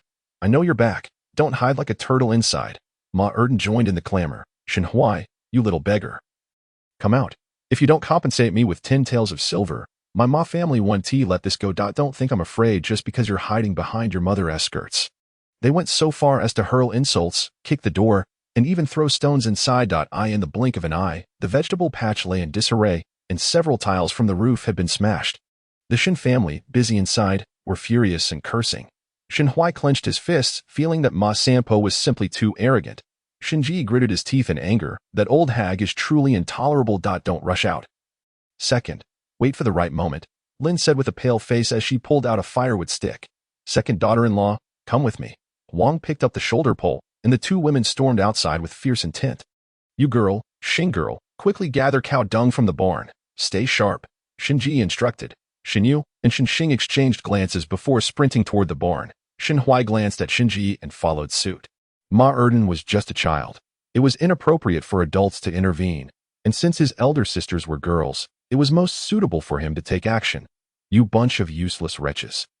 Get out here." As the Shin family delayed their emergence, Ma Sampo became even more incensed, switching from banging on the door to kicking it. That moment, the door suddenly swung open. Ma Sampo, unable to stop her momentum, fell to the ground, and Huang's shoulder pole, followed by Lin's firewood stick, came crashing down on her without mercy. The two women struck and scolded simultaneously, wishing they had 3 heads and 6 arms. Grandmother, Ma Erden, witnessing Ma Sampo being beaten, rushed over for assistance, only to be intercepted by Shen Huai, who struck him with a stick. Ma Erden, you truly have guts. Shen Huai swung the slender bamboo stick. Mercilessly striking Ma Erden, he aimed for the most painful spots without a hint of concern for causing lasting harm, since Ma Sampo had already initiated the attack, if he were to hold back. Wouldn't that signal the Ma family that they were easy to bully? If this were truly the case, who would dare to tread upon the dignity of the Shin family in the future? Such an outcome is not what he desires to witness. As a member of the Shin family, one must uphold its honor. In this remote, impoverished corner of the world, reasoning is the least effective approach. Otherwise, Shin Chido would not have instructed them to retaliate in the first place. It is only through inflicting pain and instilling fear that they will refrain from reckless actions, with this thought in mind. Shen Huai's strikes grew increasingly severe, causing Ma Erden to howl in agony, yet his lips remained stubbornly unyielding, hurling every vulgarity he could muster. Urshing silenced that foul mouth of his. At that moment, Shen Yu, who had brought over the cow dung, happened to overhear Ma Erden's curses, causing her to tremble with rage. Shen Xing had long harbored a desire to deal with Ma Erden, seizing a piece of dung and forcefully thrusting it toward his face. Eat shit, you wretched creature. Upon hearing her grandson's wretched cries, the beleaguered Ma Sampo turned her head, only to see her precious grandson smeared in excrement, driving her into a frenzy. Wretched woman, I shall fight you to the bitter end. Ma Sampo, filled with wrath, attempted to break through the encirclement to rescue Ma Erden, but unfortunately, Huang and Lin would not allow it. For them, being assaulted in such a manner was an unspeakable humiliation. If they could not thoroughly deal with Ma Sampo today, the Shin family would become the laughingstock of the village, losing all face. Such an eventuality was something Lin and Huang would never allow. Thus, Huang fiercely restrained Ma Sampo, while Lin took the opportunity to splash cow dung upon her face. Curse her, keep cursing. As she gazed at the devastated vegetable garden, Lin felt a murderous intent toward Ma Sampo. Village chief, Uncle Ma Sampo and her family have gone too far this time, barging in with weapons and insulting my Shun family's ancestors for generations. Even worse, they hurled stones at us. Just look at my roof. It's riddled with holes. What a profound enmity and grievance this is. Suddenly, the furious voice of Shinji echoed down the village path. Shinxing peered out to see her father approaching, accompanied by the village chief, the Ma clan leader, and a throng of relatives from both the Shin and Ma families, advancing toward the Shin household in a formidable procession. Furthermore, the expressions on the village chief and Uncle Ma's faces were far from pleasant. Grandmother, the village chief and Uncle Ma are coming. Shinxing called out as a warning. Do not panic, Huang replied, raking her fingers through her hair and smearing her face. Lin followed suit, tousling her hair but maintaining her grip on Ma Sampo. Even seizing the chance to inflict a few sharp pinches. Ma Sampo still attempted to unleash a torrent of curses, but Huang swiftly stuffed her mouth with rotten vegetable leaves. You shameless wretches. Ma Erden seethed, struggling against his restraints. If you have the guts, face me one-on-one. What sort of skill is it to gang up on one person? Upon noticing the impending arrival of the village chief and his father, Shen Huai shouted, Father, hurry over. We can hardly hold on any longer. The Shin family members assumed that Ma Sampo had seriously harmed someone, and their expressions changed in unison as they surged forward. Without considering the consequences, they once again pressed Ma Sampo to the ground, inflicting punishment upon her. Having borne the brunt of Ma Sampo's tyranny for far too long, they seized the opportunity to strike hard, causing her features to contort in pain. Even Ma Erden was not spared, for he was widely despised for his misdeeds, his frequent theft of others' vegetables, his brazen appropriation of belongings, and his bullying of other children. Nearly everyone in the village had faced his wrath. The resentment towards him was such that his youth did not elicit sympathy. Rather, they wished for his demise to spare the community further suffering. Shen Huai felt no sympathy for Ma Erden's plight. San Lang, you girl, are you all right? Shinji rushed forward. Upon seeing his wife, mother, and 3 children with disheveled hair, fury surged within him. Uncle Ma, if your Ma family does not provide my Shin family with a satisfactory resolution today, I, Shinji, will not hesitate to bring Ma Sampo and her entire family to court, even if it costs me my reputation. Just the fact that she wielded a weapon and forcibly entered my home to assault us is sufficient grounds for her to languish in prison. Should the charges stick, your Ma clan will never see another scholar emerge from your ranks. The faces of Uncle Ma and the Ma clan turned ashen, particularly those of Ma Sampo's husband and two sons, who went pale with fear as they recalled the fate of another who had stolen from the Shin family and was sentenced to 3 years in prison, too terrified to return to the village even after serving his time. Many speculated that he likely perished outside. Eldest son of the Ma family, trembling lips, Brother Shun, my mother merely brought a stick to your home. It cannot be as severe as you suggest, can it? The actions of your mother warrant at least 5 years of imprisonment. Would you not consider that serious? Shinji replied coldly, fixing his gaze upon him. If you pity your mother and wish to take her place in prison, so be it, observing the other party tremble in fear. Shinji disdainfully turned his gaze away. Village chief, Uncle Ma, you have witnessed the events unfold. It is not my Shin family that seeks to escalate matters, but rather Ma Sampo's brazen transgressions compel us to act. Should the Ma family fail to provide a satisfactory resolution, my Shin family will not relent. Chapter 14. Two choices. Uncle Ma's countenance darkened like the bottom of a pot. Point 1. He felt that Shinji's demeanor was excessively rigid, threatening the future of the Ma family's younger generation. 2. He resented Ma Sampo for her foolish actions, which had left their clan exposed to disgrace. Anger aside, Uncle Ma's rationality remained intact. He understood that Shinji was not making empty threats. The Shin family possessed the means to ensure Ma Sampo faced imprisonment and to tarnish the reputation of the Ma clan, making it difficult for their descendants to find suitable spouses and hold their heads high in the village.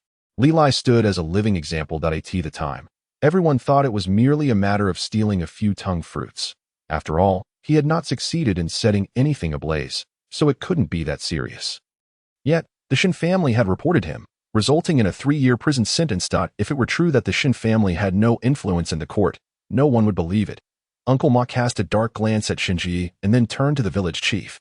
Village chief, this matter, if we minimize it, is merely the actions of Ma Sampo as an individual. If we amplify it, it becomes a village issue. As village chief, I would like to hear your opinion. In principle, when disputes arise in the village, it is my duty as village chief to mediate. However, Ma Sampo's actions have transcended the realm of what I can manage alone. The village chief's tone was grave. Uncle Ma, you should understand that behaviors such as Ma Sampo's could lead to a death sentence, and the Shin family would bear no responsibility. Uncle Ma's expression darkened further. He inquired of the village chief, hoping for some guidance. Instead, he felt as though he was being indirectly blamed for Ma Sampo's actions. You know what sort of person Ma Sampo is better than anyone in the Ma family, Shin Siyue said, fixing his gaze upon Uncle Ma.Do not attempt to gloss over this. We all witnessed the events. The Ma family cannot evade responsibility. We do not intend to shirk our responsibilities. Uncle Ma maintained his composure. We will send someone from the Ma family to repair the roof that Ma Sampo damaged. We will compensate for the ruined vegetables, and for the injured, we will cover the medical expenses and cost of medicine. Afterwards, Ma Sampo will host a feast, publicly apologizing to the Shin family in front of the entire village. You think a mere apology will suffice? Do you think I am dead? A voice, thick with rage, boomed from outside. Everyone turned to see Shin Chi-Dao striding forth, fury radiating from him. Behind him trailed 5 or 6 grim-faced young men, each adorned with swords and dressed in black and red attire. Clearly members of the local authority. Shin Hua was also present, though everyone overlooked him. The appearance of Shin Chi-Dao sent shockwaves through Uncle Ma and the Ma clan. Hadn't it been said that Shin Chi-Dao was still in the county? When had he returned? Uncle Ma, you were quite bold, allowing your wife to assault my family.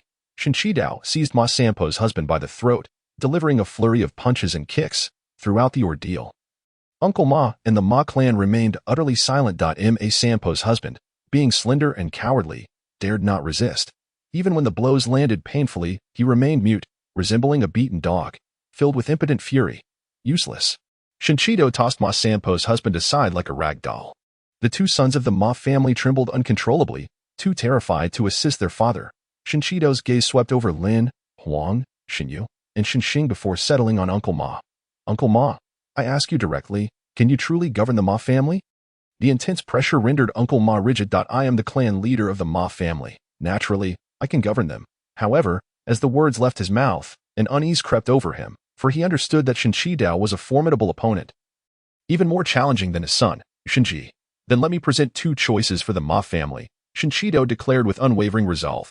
Either compensate us with 10 taels of silver, or face imprisonment. These are the only options, with no room for negotiation. Uncle Ma exploded with indignation, glaring fiercely. Shin Chi-Dao, Do not push your luck. 10 taels of silver, with the Ma family's dilapidated dwelling. Selling it would yield barely 2 taels. If the Ma family could not pay, then the clan members would have to cover the difference. It was no wonder Shinchidao had questioned whether he could truly lead the Ma family. He had set a clever trap. As these thoughts raced through his mind, Uncle Ma gritted his teeth in frustration. Pushing too far? Shinchidao scoffed. If your Ma family does not wish to pay, you can simply say so, and we can send Ma Sampo to jail. It would be a simple matter for the authorities here. Now, will you choose to pay or face imprisonment? Please decide quickly. We would not want to delay our dinner. The sky has darkened regarding this matter. Uncle Ma cast a furtive glance at the few individuals behind Shinchidao and, gritting his teeth, made the reluctant decision that 10 taels is no trifling sum. Grant us 2 days to gather the funds, and on the 3rd day, we shall assuredly deliver the money to you. Having said this, Uncle Ma departed without looking back, while Ma Sampo and Ma Erden were dragged away. Bound hand and foot. Chidao, it is getting late. We must return home to prepare dinner, so we shall take our leave. If anything arises, do not hesitate to call upon us. Then travel safely. I shall treat everyone to a meal another day. The Shin clan members also began to depart. In the courtyard, only the Shin family and a few constables remained. My apologies for the spectacle, Shin Chidao said politely, ushering the guests into the main hall. Once seated, he recalled the matter at hand. Shin girl, please fetch the village head and inform him it is urgent. Understood. With Shin gone, the task of serving tea fell to Shin Huai, noticing that the kettle was larger than his slight frame. Constable Zhou could not help but jest. Can you manage this, lad? Uncle, I am a man. Do not say I cannot. Shin Huai deftly poured the water, proudly declaring, see, not a drop has spilled. At this, laughter erupted. Once Shin Huai realized he had little else to do, he dutifully went to assist in the kitchen. Upon learning that the village head would be joining, Lin and Huang hastily prepared 2 additional dishes. Concerned there might not be enough wine, they sent Shinyuda Tsuewa's home to fetch 2 jugs. In a flurry, they managed to finish the dishes just before darkness fell. Constable Zhou gazed at the abundant platter of pig's trotters and a generous portion of pork belly, pleasantly surprised and feeling that the Shin family was quite lavish. They had visited many villages, where typically only a chicken was slaughtered, if at all. In contrast, his impression of the Shin family had greatly improved. Modest fare, apologies for the lack of hospitality. Shinjai poured wine while engaging in pleasantries. With wine and meat on the table, no one felt slighted. After a couple of drinks, the atmosphere grew lively. Seated in the kitchen, gnawing on pig's feet, Shin Huai perked up at the sounds, fearing he might miss some vital information. Hurry and eat. What are you dawdling for? Huang chided, noticing her son was not eating with enthusiasm. You have the audacity. Go check ahead. If we run out of wine, I will send your elder sister to fetch more. Got it. Shin Huai seized the opportunity to eavesdrop and quickly learned that the constables had come to collect grain and population taxes. They were all officials from the county office. The constables maintained order to prevent any disturbances, while the household registration staff was responsible for recording the names and numbers. Among the 6, there was a constable Zhou whom Shin Huai had seen at the tea house. Tomorrow morning, the town office would send personnel to assist. Upon receiving the news, the village head promptly rang the gong and beat the drum to notify the entire village. Chapter 15. Payment of grain tax in the Great Xia dynasty. Common folk were required to pay land tax and poll tax. The land tax was typically levied after the autumn harvest, with a ratio of 2 out of 10. Thus, for every 100 pounds of grain, 20 pounds were due as tax. The poll tax was charged per person at 51, exempting those under 5 years and those over 80. Moreover, every household was required to contribute labor for corvée work each year. Those unwilling but able could pay to avoid it, though the fees were steep, generally unaffordable for common folk. Alternatively, they could pay someone else to take their place, a method frequently employed by many landlords. Despite the arduous nature of corvée work, many competed for the opportunity. Why? Because landlords were generous, offering wages that surpassed what one could earn working for a month elsewhere. Furthermore, the duration of service was only about 20 days. It was tiring but not life-threatening, and one could recuperate with a few days of rest. To secure a position, many began inquiring about the work after the autumn harvest. The Ma family was no exception. With a hefty compensation of 10 taels, they could scarcely afford it, even if they sold everything they owned. Thus, after failing to ascertain the corvée schedule, Ma Laosan faced a scathing rebuke from Uncle Ma. Useless lot. A bunch of good-for-nothings. Uncle Ma slammed the table, exasperated. This mess is of your making. You shall repay the money yourselves. Do not think the clan will assist you. Ma Laosan's demeanor shifted dramatically. Uncle, are you wishing for our family to perish? Enough of this nonsense. Let me make it clear, you will repay the money yourself. If you cannot manage, then hand over your wife and grandson. The clan has already shown you enough mercy. If you do not heed my warning, I shall represent the clan and expel you from the family tree. Repay the debt or be expelled. The choice is yours. After Uncle Ma left, Ma Lausen unleashed his fury upon Ma Sanpo, who had already received a beating and let out a few cries before fainting. Even Ma Erden was not spared, rolling on the ground from the blows of a bamboo stick. Once unruly, Ma Dia now resembled a quail, cowering in the corner, afraid to utter a sound. The two daughters-in-law of the Ma family had long harbored grievances against Ma Sanpo. Now, with the burden of compensating tin-tails, they erupted in defiance. The eldest daughter-in-law declared vehemently that unless they walked over her corpse, they would not part with a single coin. The second daughter-in-law, childless, snatched her clothes and stealthily returned to her family, vowing not to come back until the debt was cleared. The Ma family was thrown into chaos. Neighbors next door, hearing the commotion, clapped in approval. Meanwhile, the Shin family remained unaware of these events. At this moment, Shin Chidao and Shin Jai were engaged in a game of guessing with the constables, while the village head added to the jovial atmosphere. Shin Hui acted as the server, diligently refilling drinks, which kept him quite busy. However, everyone understood the importance of the next day's affairs and refrained from overindulging. Just past the hour of the pig, Constable Zhou set down his chopsticks. Uncle Shin, we have duties to attend to tomorrow. Let us conclude for today. If we drink any more, we shall not rise in the morning. This amount of alcohol is as inconsequential as water for you all. Shin Chidao chuckled, patting Zhou on the shoulder. Your father is renowned for his capacity. As his son, you should at least start with 100 cups. Uncle, you overestimate me. I am the weakest drinker in the family. If I have a few more cups, I will certainly be inebriated. No matter. I have 2 guest rooms available for you to rest. Thus, Constable Zhou and 3 other young men stayed in the Shin family's guest rooms, while the remaining 2 went to the village head's house. After settling everyone in, Lin and Huang emerged to clear the tableware. Shin Hui, already fatigued, buried his head in sleep. The next day, upon waking and learning that his father had been summoned to help, he decided to join the fray. Along the village path, piles of grain from each household were stacked high. In the open area, the constables were busy verifying the names of household heads, the quantity of land, and the amount of tax due, ensuring accuracy before the head signed and pressed their thumbprints. The weighed grain was immediately loaded onto carts for transport to the town office, with the town office's dozen or so ox carts proving insufficient. They requisitioned from the village, collecting 3 carts in total, 2 from the Shin family and 1 from the village head's home. When Shin Hui arrived, he happened to see his father loading goods onto the cart, while his grandfather followed behind the transport team, supervising the 3 ox carts. Yet, he did not spot Huang or Lin in the crowd. Shin Hui surmised they might have gone to the fields to sow seeds after delivering the grain tax. This is no place for a child. As Shin Hui squeezed to the front, he was halted by a young constable from the town office. I am here to bring water to my uncle. Without a flicker of hesitation, Shin Hui pointed to Constable Zhou. That tall and handsome one is my uncle. The young constable called out, Shan Ge, your nephew is here to deliver water. Zhou Shan turned around to see Shin Hui jumping and waving at him. You little rascal, are you truly here to deliver water? Zhou Shan accepted the bamboo tube Shin Hui offered, his eyes betraying a skeptical smile, as if to say, I don't believe you. Shin Hui chuckled. Uncle, I merely came to join the excitement. At least you're honest, Zhou Shan remarked, handing the bamboo tube to Shin Jai. Shin Ge, your son has brought this. Shin Jai looked at Shin Hui in surprise. Shin Hui smiled back, feeling no embarrassment whatsoever. Did your mother not ask you to help in the fields? No, you are of no use here. Just look around and return, lest you get in the way. Understood.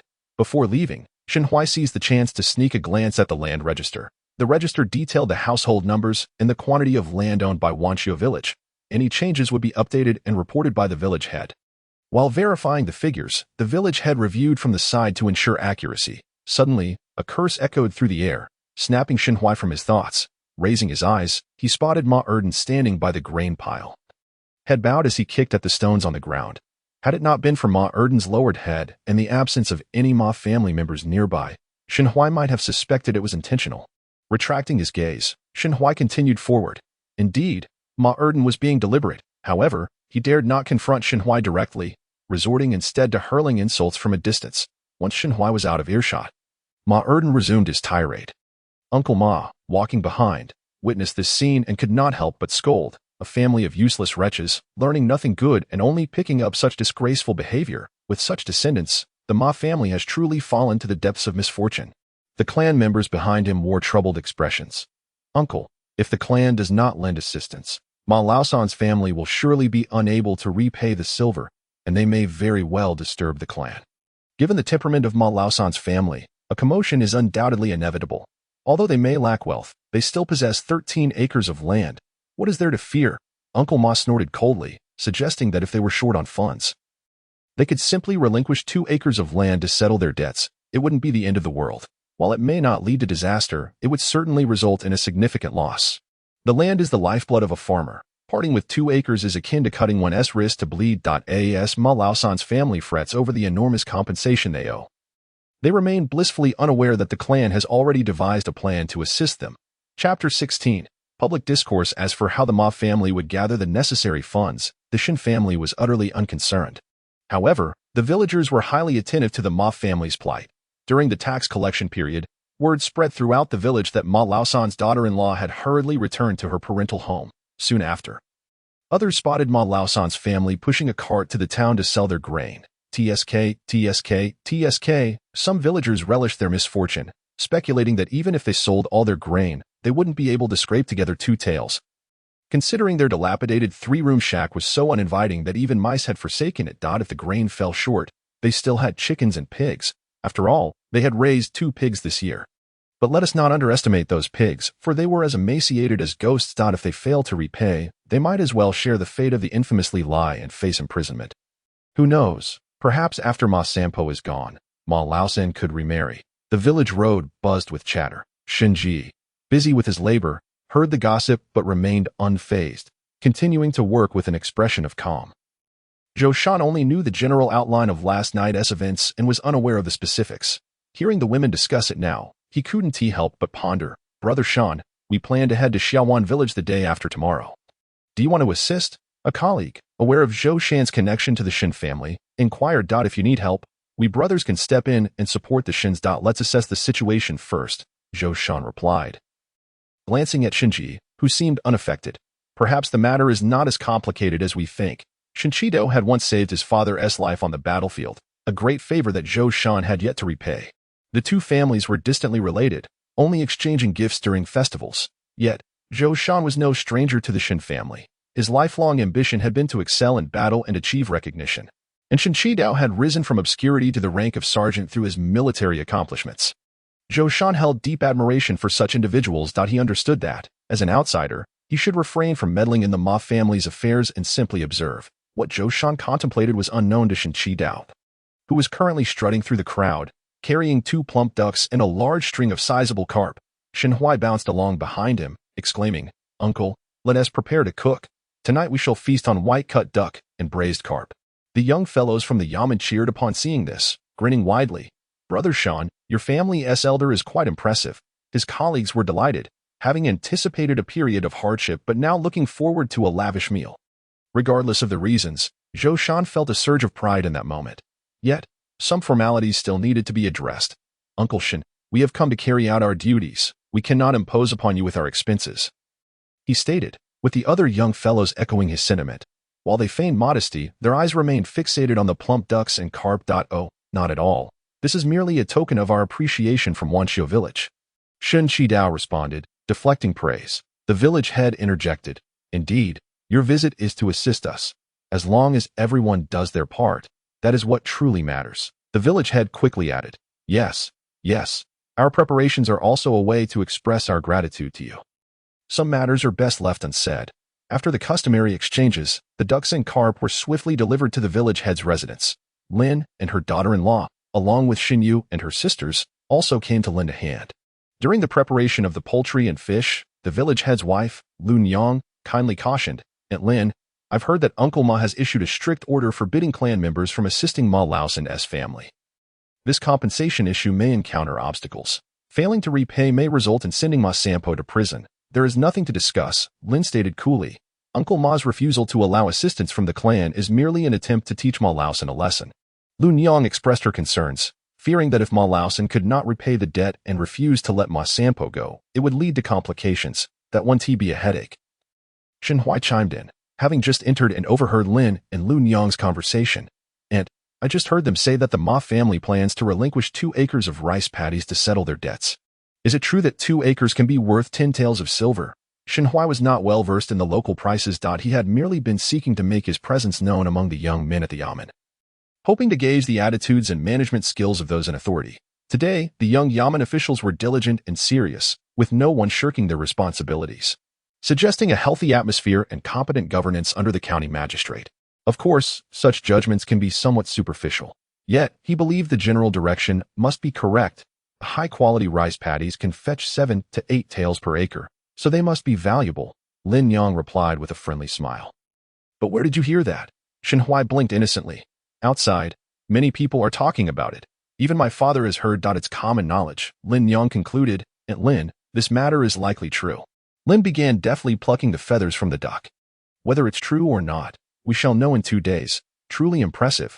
And Lin, your composure is remarkable. If it were me, I'd likely lose sleep over it, Lin Yang said, washing her hands and offering a piece of candy to Shenhui. The smell is strong here. Go play in the front yard. Thank you, Aunt, Shenhui exclaimed. Upon reaching the front yard, he spotted Shenyu and several friends playing a game of eagle catches chick. Shenyu played the hen while the village head's granddaughter, Shenhua, took on the role of the eagle. Shenhua chased, Shenyu blocked, and the other children ran joyously behind them, creating a lively scene. When Shenxing saw Shenhui arrive, she immediately pulled him into the game, and as the designated chick, he was compelled to run along with the others. Surprisingly, it was quite enjoyable. Soon, as the sun set and darkness enveloped the sky, the young men from the yamen began to finish their work, the kitchen filled with the enticing aroma of meat. The exuberant children gradually halted their play, some salivating at the scent, while others sneaked into the kitchen to catch a glimpse of the dishes being prepared. However, they found themselves assigned to set the table instead. The meal exceeded Shenhui's expectations in its lavishness. The duck alone was prepared as both white-cut duck and sour bamboo shoot duck, while the carp was transformed into braised fish, steamed fish, and carp tofu soup, alongside stir-fried duck entrails with pickled vegetables, pork with fresh bamboo shoots, and greens. In the main room, 2 large round tables were set, each adorned with 2 pots of wine. The village head busily welcomed everyone to take their seats. At the dining table, alongside the young men from the yamen, the Shen father and son, the village head and his son. There were also Shen Sigi and 2 boastful villagers who livened up the atmosphere. Not long after the meal commenced, the energy in the room surged. The women and children crowded around a table in the kitchen. Shenhui and the other youngsters lacked seats, so they had to stand and eat from their bowls. As the evening progressed and the atmosphere grew lively, the art of rock, paper, scissors reached its peak. The scene was reminiscent of a lively festival, akin to the celebrations in Guangxi. Shenhui and his friends marveled at the spectacle. Despite the merriment, the amount of alcohol consumed remained modest. Shortly after the hour of the pig had passed, everyone began to disperse. Zhou Shan and his companions continued to stay at the Shen residence. Chapter 17. No credit accepted. Wanqiu village is modest in size, with only 40 to 50 households. By evening, the grain taxes had largely been collected, although transportation lagged behind, leaving some grain unshipped. After paying the grain tax, the next obligation was the household tax. The following day, heads of households emerged early with money in hand to queue up. By midday, the matter was concluded. The village head and Shen Qidao hoped to invite Zhou Shan and his companions for lunch, but they politely declined, citing pressing matters that required them to hurry to the next village. Aware of the situation's gravity, they exchanged a few pleasantries before parting ways. After settling both taxes, the grain storage and their wallets felt painfully thin. This was particularly true for the Shen family, who had spent 300 won on meat and wine for hospitality, coupled with 350 won for the household tax, an expenditure of 650 won in just 2 days. Everyone felt the pinch, yet they understood the necessity of certain expenses. For instance, Zhou Shan, being the son of an old acquaintance and employed at the yamen, could not be neglected. With this connection, the young yamen officials treated the Shen family with significantly more courtesy. Money might be lost, but it could always be earned again. Shenji maintained a positive outlook. Knowing people in the yamen would facilitate future inquiries. The county magistrate changes every few years, but these individuals are rooted within the yamen. Familiarity can only be beneficial. That's a sensible point. Shen Qidao remarked. We intend to send Sanlang to school, so we must not be entirely ignorant. Chunlan informed us that the examiners for the county and provincial tests are different. Before entering the examination hall, we need to learn their preferences to write accordingly. Otherwise, if we offend their sensibilities, even the best written essays would be in vain. These prominent figures are beyond our reach, and we can only gather information from those beneath them. Shenhui, upon hearing this, looked at Shen Qidao in astonishment, then at Shenji. He hadn't even begun his studies. and yet his grandfather and father were already strategizing on his behalf. Huang Shi expressed her surprise, remarking that she hadn't anticipated that pursuing an education would be fraught with so many complications. In this world, is there any endeavor that is effortless? Lin gathered the threads and deftly shifted the topic. The affairs of the Ma family had recently stirred considerable uproar, with rumors suggesting they intended to cede 2 mu of rice paddy to settle their debts. If that were indeed the case, should we accept the land or not? The mere mention of the Ma family altered the atmosphere. Shinji's tone turned icy. It is only just that debts are repaid, and as the aggrieved party, we must not only seek compensation but also ensure they understand that a mere fleeting apology will not suffice. Xinhuai wholeheartedly concurred. To repay malice with kindness. How could one repay kindness? His answer was clear. Repay malice with rectitude, and kindness with kindness. Little did they know that after mentioning the Ma family at noon, they would arrive at their doorstep by evening. Unlike the last time when Ma Sampo had stormed in. This time, Ma Laosan appeared with his 2 sons, escorting the bound Ma Sampo and Ma Erden, and called out politely from the courtyard. Startled while picking vegetables, Xinyu dashed towards the house, exclaiming, "Grandfather, father, Ma Laosan and his family have come." After a shared glance, Shen Qidao and Shenji stepped outside to ascertain the situation. Indeed, they found Ma Laosan's family waiting outside the courtyard. Their early arrival, before the due time for repayment, signaled trouble. Shenji was skeptical that the Ma family could muster 10 taels of silver in merely 2 days. Bringing Ma Erden, a mere 5-year-old child, along seemed a tactic to intimidate them into compliance. While Ma Erden could be treated gently, the same could not be said for Ma Sampo, an adult who had offended many, and stripping her of her dignity would likely evoke no sympathy, only applause from onlookers. However, they had miscalculated. The Shen family was not a soft target. Shen Qidao, a man with blood on his hands, would not allow the Ma family to impose moral coercion. With a cold snort, he issued orders. You slip out the side and fetch the village head and your 4th granduncle, Xing. Go summon Uncle Ma and the other relatives. The sisters avoided the main gate and took a side path, perfectly circumventing Ma Laosan's family. Meanwhile, Lin and Huang, aware of the Ma family's arrival, wore expressions as cold as ice. Qidao, "Gee, we have come to apologize. Please, allow us to enter." Ma Laosan implored. As the Shen family remained unresponsive, Ma Laosan nudged his eldest son to call out again. Shen Qidao and Shenji, seated under the eaves, showed no intention of opening the door. Shenji even asked casually, "San Lang, are you afraid? With grandfather and father here." "How could I be afraid?" Xinhuai responded. "But father, I dislike Ma Erden. I don't want him in our home. I also find Ma Sampo frightening. She has a terrifying way of cursing, and I once had a nightmare about her." "Then we shall not let them in." Xinhuai thought his father was merely comforting him, yet to his astonishment, they truly barred Ma Sampo and Ma Erden from entering. Even the 2 Ma sons were left outside. With only Ma Laosan permitted entry. In front of the village head, Uncle Ma, and the Ma clan, the Shen family exhibited their disdain for the Ma family unabashedly. If they were to pay, then let it be straightforward. "Why all these theatrics?" Huang reacted vehemently, brandishing a carrying pole to block the entrance, declaring, "They may enter over my dead body." Lin glared fiercely at Ma Sampo. "Ba, do not sully the ground of the Shen family." With no other option, Uncle Ma could only escort Ma Laosan inside alone. Before the village head entered, he signaled for his eldest daughter-in-law to stay behind and assist. The remaining Shen daughters-in-law stayed with Lin, keeping a watchful eye on Ma Sampo and her entourage. Everyone understood the implications of not allowing Ma Sampo and Ma Erden inside. In the main room, the village head took a central seat, with Shen Qidao and the Shen clan members on one side, and Uncle Ma and the Ma clan on the other, while Ma Laosan had no seat, for he had not earned that privilege. Shen Qidao wasted no time, directly addressing Ma Laosan. "Where is the compensation? I did not bring it." Ma Laosan replied. As soon as the words left his mouth, he felt the weight of Shen Qidao's murderous gaze and hastily amended. "What I meant was, the money isn't fully gathered yet. It's not that we won't pay." "Then how much have you managed to gather?" "Only 2 taels. Shen Qidao had anticipated this, his voice devoid of warmth. "What do you intend to do about the remaining 8 taels? Brother Dao, you know our family situation. Could you not grant us some leeway?" Fearing Shen Qidao's refusal, Ma Laosan immediately raised 3 fingers. "Brother Dao, I swear, I will repay this money. If not, may I suffer the wrath of heaven." "Swearing is futile. Why then do we need the magistrate?" Shenji's face remained cold. Ma Laosan, what gives you the right to bargain with us?" Ma Laosan's expression faltered, a mix of humiliation and resentment directed at Shenji. Shenji maintained his composure. "What, am I wrong?" Ma Laosan dared not voice his anger. "Uncle Ma, You promised the Shin family that you would repay 10 taels of silver in 2 days. Now that Ma Laosan's family cannot produce the silver, what do you propose we do? Shin Qidao looked at Uncle Ma. We do not accept debts, he stated firmly. At this moment, Uncle Ma truly wished to leave in frustration. Yet he could not. As the clan leader, despite his disdain for Ma Laosan's family, he could not simply turn a blind eye. Otherwise, how would the clansmen view him? Alas, it is my failure as clan leader to not manage my kin properly, causing you trouble. Uncle Ma appeared remorseful. 10 taels is not a trivial sum for us. The clan has struggled these past years, with each family having their own elderly and children to care for.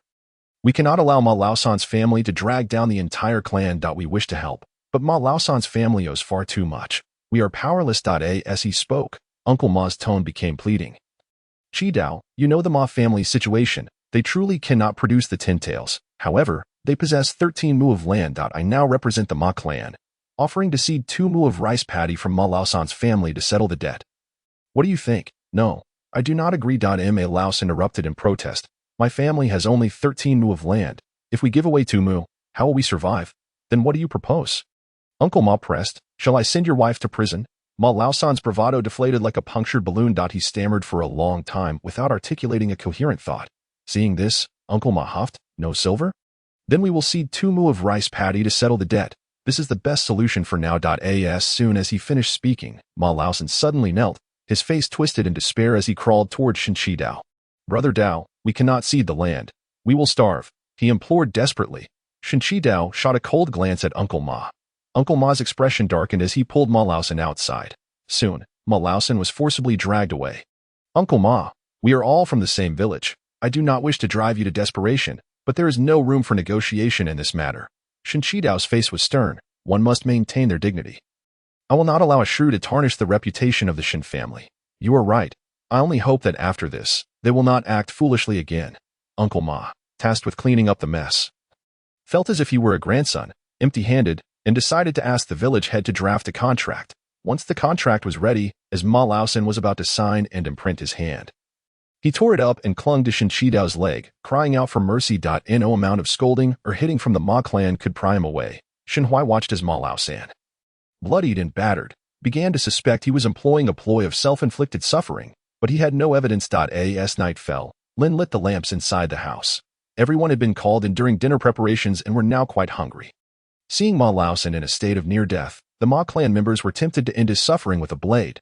Throughout the ordeal, Shin Qidao remained silent, only speaking when Ma Laosan was on the verge of fainting. Clan leader Ma, since Ma Laosan refuses to cede the land, I will forego the land. However, I have other conditions. Suddenly alert, Ma Laosan and the Ma clan members turned their attention to Shin Qidao, awaiting his next words. Shinji and Lin also felt a surge of anxiety. My demands are simple. One person to take our place for this year's corvée. Transfer the Ma family's vegetable plot in Tongo to the Shin family. Compensation of 2 taels for medical expenses, and once the contract is signed, we shall consider the matter resolved. As soon as Shin Qidao finished speaking, Ma Laosan immediately relented, urging the village head to draft the contract. Fearing a delay might prompt the Shin family to reconsider, the contract, specifically addressing this matter, was drafted in triplicate. One copy detailed the events and the agreed compensation.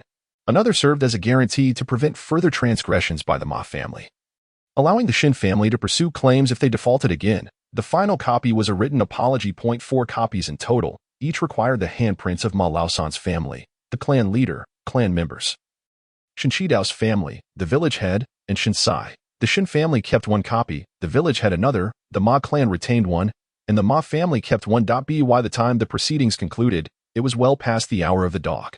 They had truly gotten off lightly. During dinner, Lin expressed her discontent. Huang also felt that the vegetable plot in Tongo was hardly worth much, asserting that although it was said to comprise 2 mu, half of it had been cultivated by Ma Sampo earlier in the year and could not yield anything substantial. Shin Yu and Shin Xing felt that they had suffered a significant loss, their brows furrowed in distress. In contrast, Shin Hui believed that Shin Qidao's approach was preferable to demanding 10 taels in compensation. Firstly, the Ma family was indeed impoverished if they were compelled to yield their land as recompense.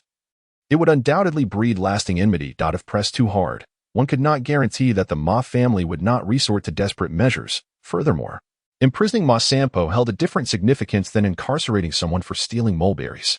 The mulberry was the lifeblood of the Shin family. To steal it and then set fire to their fields was akin to murder, necessitating severe punishment to serve as a warning. Ma Sampo's actions were a direct affront to the Shin family. And despite their poverty, accountability was paramount. Compensating with 2 taels of silver and 2 acres of vegetable land, in lieu of labor duties, would effectively strip the Ma family of their resources. The contract would serve as leverage over the Ma family, ensuring that the Ma clan would restrain Ma Laosan's household.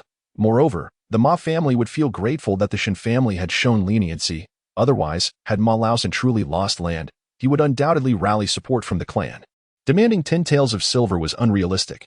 Shinji interjected, given their circumstances, producing even 2 taels of silver was commendable. If they were to seize their land today, do you believe that tomorrow Ma Sampo would not come crashing through our door? Whether he would live or die was uncertain, but he would certainly make a scene. Huang Shi widened her eyes in disbelief. Could that truly happen? When cornered, a dog will leap over a wall. Which is why father chose to take a step back. Otherwise, Ma Laosan would have resorted to drastic measures at our doorstep. He would cling on fiercely, not only out of attachment to his land but also as a veiled threat. Ma Laosan feared the strong, but was not a fool. Relations between the Shun and Ma families had been irrevocably damaged. You and her sisters should be cautious and avoid provoking them. Shen Qidao cautioned that if Ma Dia and Ma Erden were to instigate trouble, do not cower, but retaliate without hesitation. Shin Yu and Shin Xing nodded in agreement. Shun Huai also nodded, acknowledging his grandfather's words. In a village where secrets were scarce, news spread quickly. Particularly, many observed Ma Laosan returning with a bloodied head, leading to rampant speculation. When the villagers learned that the demand for 10 taels had been reduced to 2 taels and 2 acres of vegetable land to offset this year's labor duties, disbelief swept through the community. This outcome was far removed from their expectations. They had hoped that the Shun family would thoroughly strip the Ma family of their resources, leaving them in dire straits. Yet the reality was starkly different. Many felt a sense of dissatisfaction, wishing they could turn back time and strike a more decisive blow, leaving the Ma family destitute, forced to face the harsh winds of the northwest. Nearly the entire village harbored such sentiments, indicating just how much the Ma family was despised. Chapter 19. The journey to gather charcoal. Before long, the weather had noticeably turned cooler. By late October, the mornings and evenings began to see the emergence of a light mist. Such weather made one susceptible to catching a chill. Xinhuai inadvertently fell ill, frequently sniffling and sneezing, and at night, his throat felt dry and itchy, leading to incessant coughing. When he awoke the next day, his head felt heavy, and his throat burned as if on fire, leaving him quite uncomfortable. Sanlang, do you feel any better? Huang Shi inquired, her brow creased with worry as she touched her son's forehead. Mother, I am fine, he replied, his voice hoarse, prompting Huang Shi to panic. Your father, quickly harness the ox cart and take Sanlang to the medical hall. Come see how his throat is. Shinji hurried over, feeling Shinhuai's forehead before instructing him to open his mouth. Upon seeing the redness and swelling of his uvula, he grew anxious. I will fetch the ox cart. You find a thicker garment for Sanlang. Lin Shi and Shin Qidao soon arrived. Upon learning of Shinhuai's condition, they became quite concerned. Grandfather, grandmother, I am fine. Please do not worry, Shinhuai reassured them. Foolish child. You are ill. Of course, your grandparents will worry, Lin Shi said, her eyes filled with concern. When we reach the medical hall, answer the physician's questions honestly. Do not feel embarrassed. Understand? Understood. Before he could finish, a fit of coughing seized him uncontrollably. Huang Shi quickly poured him a glass of water. After drinking, Shinhuai felt slightly better. If you feel unwell, just refrain from speaking. Once the ox cart was ready, Shin Qidao lifted Shinhuai into the vehicle. While Lin Shi and Huang Shi offered countless reminders, under the loving gaze of his family, the ox cart slowly made its way to Longxi town. In the town, there were 2 medical halls, Huichuntang and the Xie Medical Hall. Shinji took Shinhuai to the Xie Medical Hall, where the resident physician, a kindly elderly man, took his pulse and asked several questions. After Shinhuai answered them all, the physician reassured Shinji. Do not be alarmed. It is merely a common cold. A few days of medication will suffice. The consultation fee, along with 3 days' worth of medicine, totaled 121. Shinhuai exclaimed, Goodness, a day's wage is only 15 won. That scarcely buys a pound of pork. To treat a minor ailment has consumed nearly half a month's hard-earned money. Truly, one cannot afford to be ill. After acquiring the medicine, the father and son visited a grocery store to purchase half a pound of dried fruits, which cost nearly 20 when. On their way back, Shinhuai could not help but lament. Father, the medicine is so expensive. Naturally, life-saving remedies do not come cheaply, Shinji replied, wishing to alleviate his son's worries. Your health is more important than anything else. Only when you are well can you earn more money. Shenhui nodded in agreement. At any time, life is the most valuable asset. One can only earn more money and accomplish more when alive. The physician mentioned it was only a common cold, and with a couple of days of medication, he would recover. Do not fret about the expenses. While we may not have much, we can certainly afford this medical bill. Shinji's words were met with a fit of coughing. As the wind picked up along the way, the father and son fell into silence. On their journey, they encountered a hurried young man from the magistrate's office. Recognizing an acquaintance, Shinji quickly dismounted to exchange pleasantries. Upon learning that the young man was headed to Wanxiu Village and Xiaowan Village to deliver labor duty notifications, he immediately invited him into the cart. The two chatted amiably until they reached the village entrance. Brother Shin, I must attend to matters. Thank you for the ride. We shall chat again next time. Then I shan't keep you. Let us share a drink when you have the time tonight. After bidding farewell to the young man, Shinji carried Shenhui into their home. Who is it? Inquired Shinji Dao, who was chopping firewood. A man from the town office, here to notify us about labor duties. He happened to be on the way, Shinji replied, handing the medicine to Huang Shi. Once the village head informs each family, I shall seek out Ma Laozan. As for who from their family will attend, the Shin family will not prevent the Ma family from engaging in any deceit. Shinji personally went to confirm the attendance on the day of registration. Representing the Shin family was Ma family's eldest son.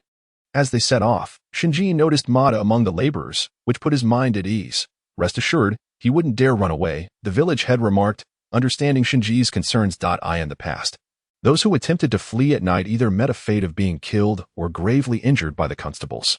With Mada's timid nature, he wouldn't dare act out. At most he might slack off a bit. Given the animosity between the two families, Shinji could not help but feel uneasy. The Ma family will be present. They won't allow any disturbances. If recalling something, the village head added, by the way, is your family still producing charcoal this year? If so, could you reserve 2 bags for us? The kiln from last year was damaged and needs to be dug anew. It will likely take until early next month. We still have 1 bag left from last year, so there is no rush. Upon returning home, Shinji shared this news with Shinji Dao. While chopping wood, Shinji Dao remarked, the kiln from last year was too small. We should dig a larger one this year. If we reserve 2 bags for the village head, that should suffice for 1 kiln. In Qingping County, winter lasts only a little over 3 months. The true chill of winter is only felt around the 12th lunar month. A single kiln should be adequate. However, during the winter nights, it gets quite cold, and Sanlang insisted on having his own room. After moving out, he refused to return, determined to maintain his separate space to avoid spreading his illness to his 2 sisters. Upon hearing this, Shenhui stepped forward. Grandfather, I have grown up. I want my own room. If the charcoal is insufficient, I can join you in gathering it on the mountain. Very well, once you recover from your cold, I will take you up the mountain. After 5 or 6 days, Shenhui fully recovered from his cold. True to his word, Shinji Dao took Shenhui up the mountain to gather charcoal. While Shinji and others prepared firewood on nearby hills in anticipation of winter, Shenhui understood the principles behind charcoal production. It was only through first-hand experience that he grasped the hardships involved.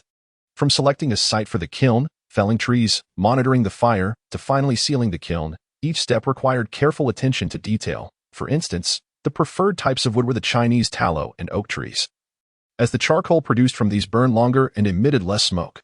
Other miscellaneous woods could also be used, but they burned quickly, produced more smoke, and could even turn to ash during the sealing process, resulting in lower yields. The final sealing of the kiln was the most critical stage.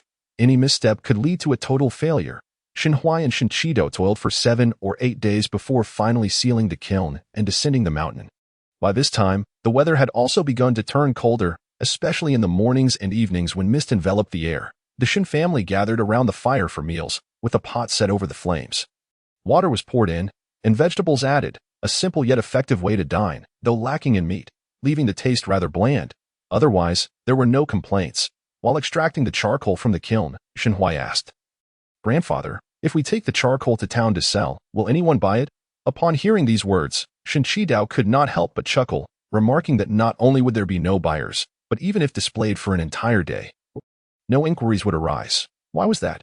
Shenhui looked on in confusion, wondering if the price was simply too steep. In Chapter 20, a critique of agricultural incompetence, he explained that charcoal costs 81 per load, a sum that ordinary folk find difficult to part with, let alone afford. As for affluent households, they employ dedicated laborers to produce their charcoal, rendering purchases unnecessary. thus making the market for it exceedingly sparse. Shinchido then ventured into the charcoal kiln, noting that winters in this region rarely see snowfall. A mere firewood blaze suffices to endure the cold. Shenhuai grasped the situation. Supply and demand were misaligned. With everyone capable of self-sufficiency and the market's circulation rate being in simpler terms, it boiled down to poverty. People were reluctant to spend, viewing the burning of charcoal as a frivolous expense. Grandfather, it seems this year is colder earlier than last. Do you think it will be particularly frigid? Shenhuai inquired once more. Fear not. If need be, we can burn a couple of kills, enduring the chill for 12 hours a day. Shinchidao replied, as he pushed a basket of charcoal forward. How many loads had he prepared in total? Shenhuai counted and confirmed that, including this basket, there were 7 in total. Shall I call your father over? Shinchidao asked. Shenhuai cupped his hands into a horn shape and shouted, Father, it's ready. You can come now. Understood. When Shinji arrived, Shinchidao had filled another basket. What of your mother and wife? Have they come yet? Shinchidao poked his head out of the kiln, his face smudged with soot. The fog in the mountains was thick, and all charcoal needed to be transported back without delay. It could not be left overnight. Charcoal dampened by fog is difficult to ignite, and even sunshine would not remedy it. They have already arrived and will be here shortly, Shinji replied. Then asked, Father, how much is left in the kiln? If there is not much, let us take it all back. We shan't return here tomorrow. There is still a substantial amount. It certainly cannot be finished today. Shinchidao glanced at the sky. Sanlang, it's getting dark. You should descend the mountain with your father. Shinji carried the charcoal, with Shenhuai trailing behind. As father and son reached the village path, they encountered a returning labor crew. The change in their demeanor was quite stark. They had departed with laughter and chatter, but returned gaunt and weary. Shenhuai greeted his cousins and uncles, but they merely responded with a few words before moving on. Too exhausted to engage further, Shinchidao also spotted the Ma brothers, who appeared not to notice Shenhuai and his father, walking past with blank expressions. Neither Shenhuai nor Shinchidao paid them any mind. It was best to let indifferent parties remain unbothered. Elder sister, have you begun cooking? Upon entering the courtyard, Shenhuai called towards the kitchen. Just put the pot on. Quickly feed the chicken. Shin Yu's voice floated from the kitchen. Today, Shin Xing dug up several earthworms, which still need chopping. You can feed those to the chickens as well. Understood. Shenhuai rushed to prepare the chicken feed, after more than a month of feeding them rice husks once a day. The flock's egg production had risen to around 7 or 8 eggs daily, a noticeable increase compared to before. The chicks raised in the firewood shed were moved to the chicken coop after they grew wings. They were also fed rice husks once daily. To prevent chicken diseases, Shenhuai cleaned the coop every 2 days and occasionally chopped green onions or garlic to mix into their feed. As both had preventive properties, whether or not it was effective, he could not say for certain. However, thus far, he had not noticed any peculiarities among the chicks, indicating that this method bore some merit. Shenhuai's tasks of feeding chickens and washing vegetables were relatively simple compared to those of Xinyu and Xinxing, who bore the brunt of the labor. In summer, the pig fodder grew swiftly. But as winter set in, various plants grew sluggishly or even withered, necessitating journeys to farther locations to forage, often with uncertain results. Fortunately, wild taro was planted around the family's fence, providing sustenance during rainy days and winter for a limited time. This wild taro thrived in the cold, though it bore no edible tubers and was of no use in cooking. Only the pigs would consume it, seeing that the adults had not yet returned. Xinyu added water to the pot and then sent Xinxing to wash the vegetables. It was not until darkness fell that Shinchidao and the others returned. The firewood shed was nearly filled. Another day of cutting should suffice for their needs. At dinner, Lin Shi remarked, the day after tomorrow, we shall go to the fields to thin the seedlings and water them. Sanlang, you should join us. It is good to move about and break a sweat to avoid catching a chill. Mother, the wind in the fields can be fierce. One ought to wear a hat, or else it's easy to suffer a headache from the cold. Huang Shi added. When the appointed day arrived, Shenhuai donned his full protective attire and accompanied his family to the fields. The rapeseed flourished abundantly, a vibrant green stretching as far as the eye could see. After a stroll around the field, he returned, exclaiming, Father, I've noticed that our seedlings are growing the best. There's some secret to it. Proper fertilization and regular watering, that is our Shin family secret. Shinji replied without lifting his gaze from his work. If you don't believe me, you can go see for yourself. Shenhuai did just that and indeed found their soil rich and fertile. In stark contrast to other plots, which appeared rather neglected, some seedlings were sparse and bore yellowing leaves. He then asked, Grandmother, what should one pay attention to when growing vegetables? There is much to consider. But even if I told you now, you wouldn't understand, Lin Shi chuckled. Only after you've tried it yourself will you comprehend. As long as you explain it to me, I shall surely remember. If you don't tell me, how can I know? Shenhui replied, turning his gaze to Shen Qidao. Grandfather, do you not agree? In his previous life, he had been a city dweller, with no fields of his own. Completely unable to distinguish between rice seedlings and wild grasses. In this life, having been born into the Shen family, a true agrarian household, it would be quite ironic to remain ignorant of such matters. Moreover, conditions in ancient times were far more challenging than in modern times. The yield of the same crops was worlds apart, with no chemical fertilizers or pesticides available, leaving the final harvest largely to fate. Shenhui was reluctant to be so passive. Although he could do little at present, he could prepare in advance, such as cultivating Paulownia seedlings or creating organic fertilizers. These were tasks he could experiment with discreetly. You and your incessant curiosity. Shinchido feigned annoyance, yet his demeanor was jovial. Feel free to inquire about whatever piques your interest. Your grandmother may be too lazy to respond, but there are others here who can cultivate. Such a statement was not without merit. Thus, Shenhui turned to Huang Shi and asked, Mother, would you share your knowledge with me? Perhaps, once I attend school and read more, I might devise methods to enrich the soil and increase yields. A son's desire for improvement was something Huang Shi could not refuse. She readily narrated the entire process from tilling the soil to sowing seeds, caring for the plants, and finally reaping the harvest. Mother, your explanations are splendid. I shall certainly cultivate the vegetables following your guidance. Upon concluding, Shenhui thoughtfully offered her a water jug and praised Huang Shi. Huang Shi felt a warmth in her heart, believing her son to be more considerate than her daughter. Dear, you mentioned that good base fertilizer leads to healthy crops. What if there isn't enough farmyard manure or none at all? Shenhui pressed on, eager to learn if there were alternative methods beyond manure. Would ash and fallen leaves from the mountains. In Chapter 21, The Laba Gathering, Huang Shi responded, we always prepare our fertilizer in advance. So we won't face shortages. You're quite the little worrier for your age. We mix pig, cow, and chicken manure with the ash left from our fires. Occasionally, we burn some weeds to add to the compost pile.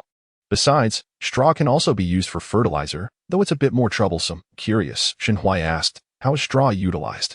It's usually chopped into pieces and mixed with fresh manure for composting. Or soaked in water throughout the winter. In spring, we trample it and spread it over the fields. After tilling, we can plant the seedlings, Huang Shi explained. Just as she finished, Lin Shi chimed in, straw can also be woven into mats or stools. While we don't have any, your fourth uncle's family weaves several each year. Those round, low stools at their door are made of straw. Shenhui had seen those but had never realized they were crafted from straw. Grandmother, those straw stools look quite comfortable to sit on.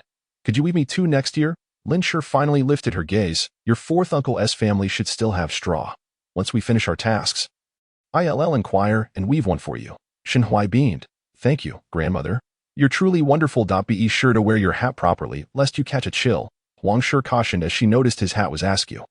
Shenhui adjusted his hat and inquired further, Father, when will you plant the Paulownia cuttings? I can help you with the watering. The Shen family always reserves some seeds for nurturing each year. But Shenji had yet to begin this year. Shenhui purposely brought it up as a gentle reminder, though he could not ascertain whether Shenji would consider attempting to propagate cuttings. All he could do was suggested, why are you so preoccupied with these matters? Shenji shot him a glance. You ought to be wary of stunting your growth. It better to be proactive than to be idle. Shenhui winked. Father, would you give me a definite answer? We'll begin once spring arrives. Just don't complain of fatigue then. I want tea. I'm not that kind of person. Shenhui sensed his father's growing irritation and promptly scurried over to his grandfather. The bond between generations was evident, as Shen Qidao exhibited far more patience with Shenhui than Shen Jiyi, his biological father.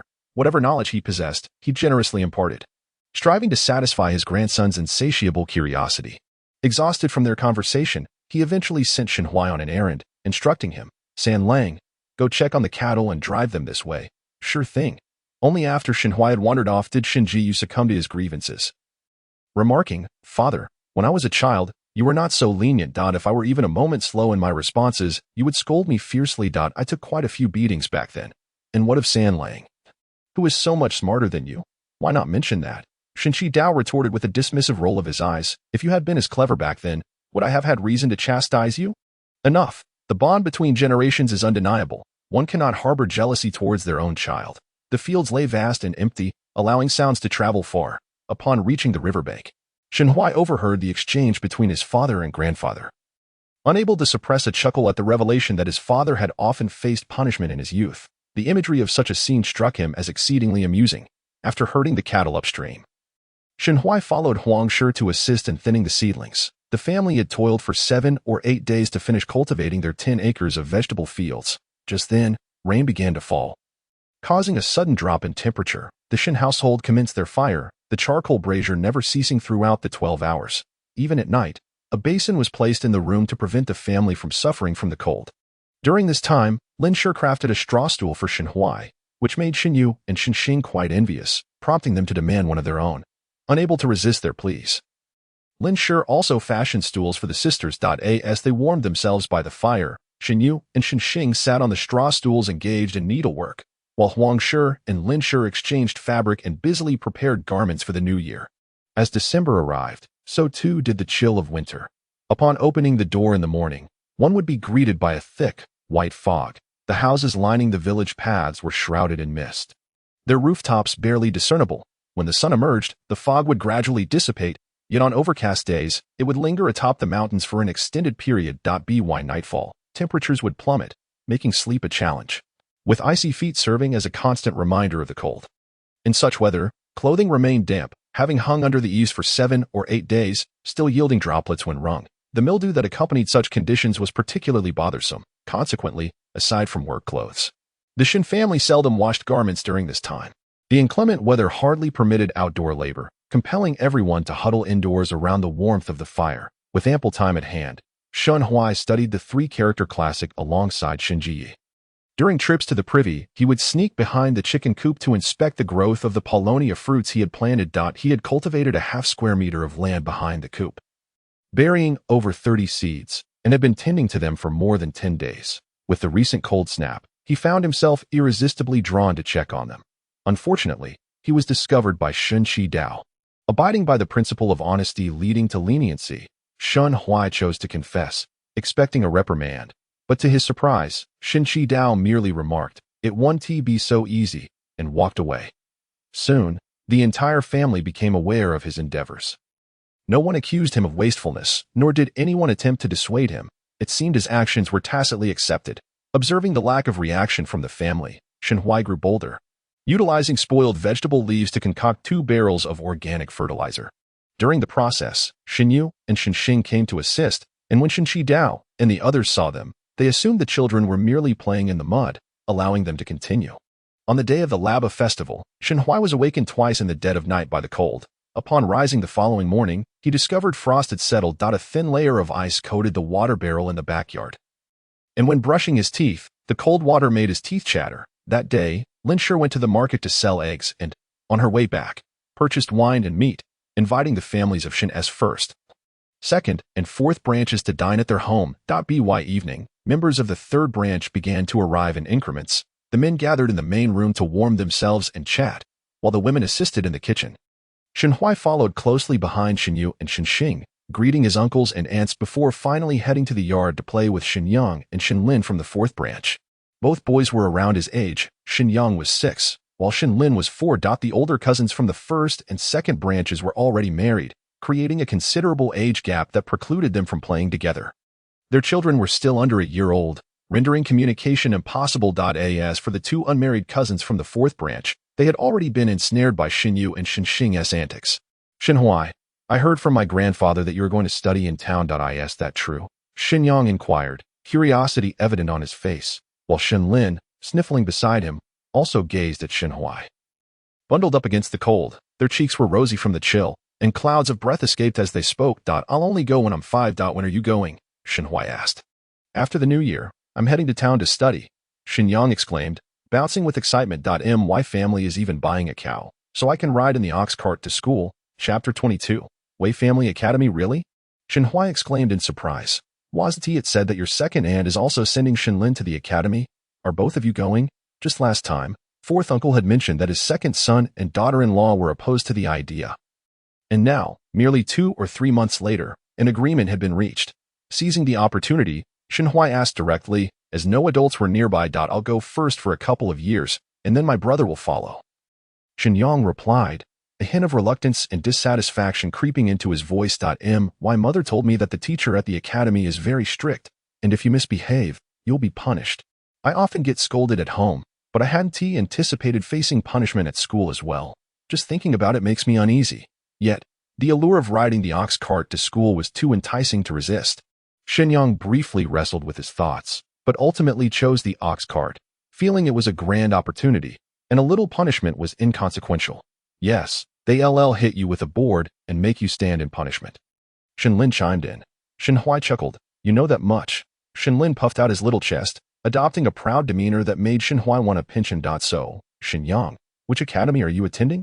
This question left Shenyang stumped. He scratched his head, pondering for a long time, but could not recall the name of the school he was to attend. He eventually scampered off to the main room to ask his father. Returning only once he had remembered the name. It's the private school at the bridgehead, and the teacher's surname is Wei. Oh, I see. Once Shenhui learned where Shenyang would be studying, he posed further questions. However, both he and Shenlin were too young to grasp many concepts fully, often leaving them confused or bewildered. Eventually, Shenhui ceased his inquiries. After playing in the yard for a while, he sought an excuse to slip into the main room. San Lang, come here. Fourth uncle has something to ask you. Upon seeing Shenhui enter, Shensi quickly beckoned him over. Your father mentioned that you were studying the 3-character classic. Is that true? Fourth uncle, my father does not speak falsehoods. How long have you been studying? Since the harvest season. We began in August, and now it's December, so I've been studying for almost 4 months.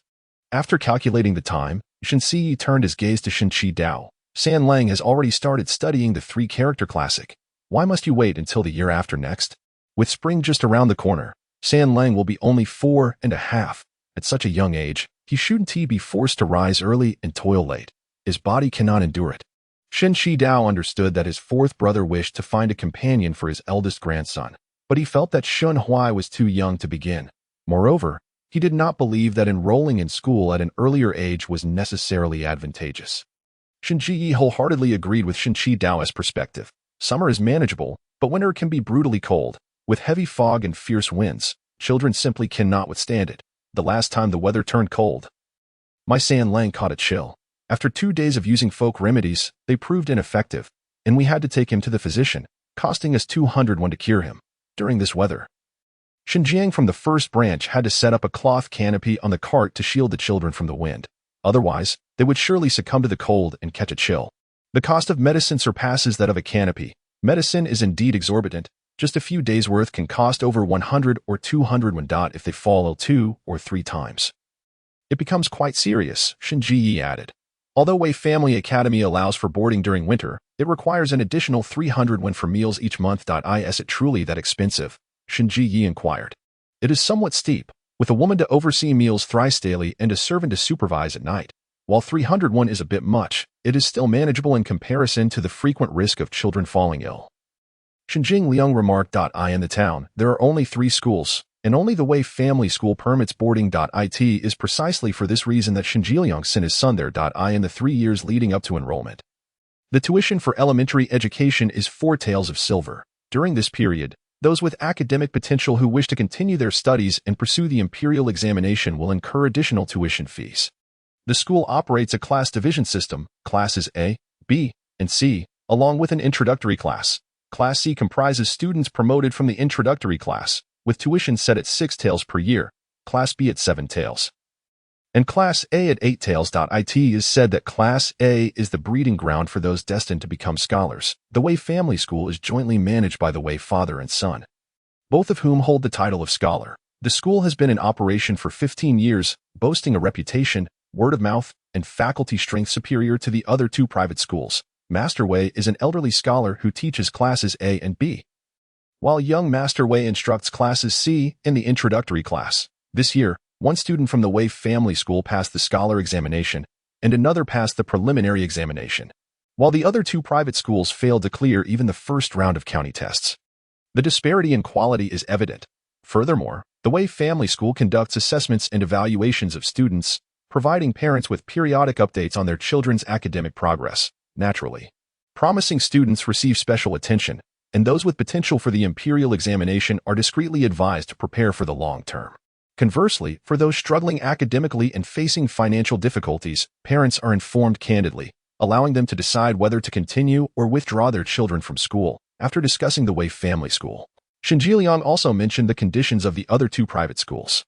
After listening, Shen Huai felt they paled in comparison to the Wei family school. In terms of teaching, the Wei family school tailors its approach to the individual needs of students, demonstrating immense responsibility towards both them and their parents. Of course, the tuition is also higher than that of the others. As dusk descended, the aroma of a hearty meal wafted through the air. The soup, simmered from a hen and pig bones, was just served in the main hall. Filling the space with a rich fragrance, the cast-iron pot was set over the fire pit, surrounded by a rectangular table laden with assorted meats, fish, radishes, tofu, and greens. Two tables were arranged in the main hall, one for men and the other for female relatives. While the children had a separate table in the kitchen, Shen Yin and Shen Wan, both around 12 or 13 years old, looked after their younger cousins without issue, Shen Huai and Shen Lin. The youngest were given 2 pieces of chicken wings. After casting envious glances, Shen Yu and Shen Yang hurriedly picked up meat from the pot, fearing that they would miss out if they delayed. Soon, the meat in the pot was nearly gone. Shen Yin added more pork belly, and as soon as the slices were cooked, they vanished just as quickly. Only after the pig offal and fish were finished did everyone turn to the tofu and greens. In the resource-scarce countryside, no one was picky about food. Everyone ate earnestly, particularly when meat was served, their hands moving swiftly. Only after filling their bellies did conversations begin. The men at their table followed the same pattern. Finishing their dishes before turning to drink, the women were more reserved. After finishing their meals, they helped to clear the dishes before gathering by the kitchen to warm themselves by the fire. The sisters-in-law rarely gathered together, exchanging jovial banter and laughter. It was not until after the hour of the dog that everyone began to leave in succession. At the men's table, only Shen Sigi and Shen Jiliang remained. Shen Sigi appeared to have had too much to drink, his demeanor overly exuberant, and his boasts increasingly exaggerated. Shen Ji remarked that he was drunk, but he insisted vehemently that he was not. After half an hour, Shen Jiliang had to laboriously carry his father back home. Uncle Si had a poor tolerance for alcohol but loved to drink. Huang, who was clearing the dishes, chuckled and shook her head, saying that tomorrow, when asked, he would surely deny having made such grandiose claims today. Shen Ji quipped that this was a case of both being a poor drinker and loving to drink. Father, do you really drink a lot? Shen Huai asked. In all my years, I have never seen you drunk. A jug of wine costs 12 won. Your father wouldn't he dare to get drunk? Huang laughed. The more he drinks, the less he can sleep. Implicitly, she meant that while he could drink, he was cautious not to drink excessively. Chapter 23. Eating glutinous rice cake and catching field mice. Shen Huai resolutely thumped his chest. Father, rest assured, when I grow up, I will ensure that you enjoy the freedom to drink. With a jug costing 12 won, he believed it should not be a problem if you tried hard enough. Ha, I await that day, Shen Ji said joyfully, pulling Shen Huai close before ushering him into his room. It's late. You should rest. Tomorrow morning, we will go to your 4th uncle's house to make glutinous rice cakes. The night was chilly. Shen Huai covered himself with 2 quilts but still felt cold, and the quilts were stiff. Even the slightest movement allowed the cold air to seep in, requiring a long time to warm up. Fortunately, there was still charcoal burning in the room, providing some warmth, preventing him from being unable to sleep through the night. The next day, he awoke to find the fire pit in the main hall roaring. Shen Huai squatted beside the fire pit, washing his face. Frost had settled again that morning, with ice forming even along the edge of the well outside. Shen Yin nibbled on a chestnut. San Lang, after we finish the glutinous rice cakes, let us go with Sister Yin to the pond to catch field mice. Do you want to join? Shen Huai was intrigued. I want to go too. After washing up, the 3 siblings set out for 4th uncle's house. By the time they arrived, the activity had already begun.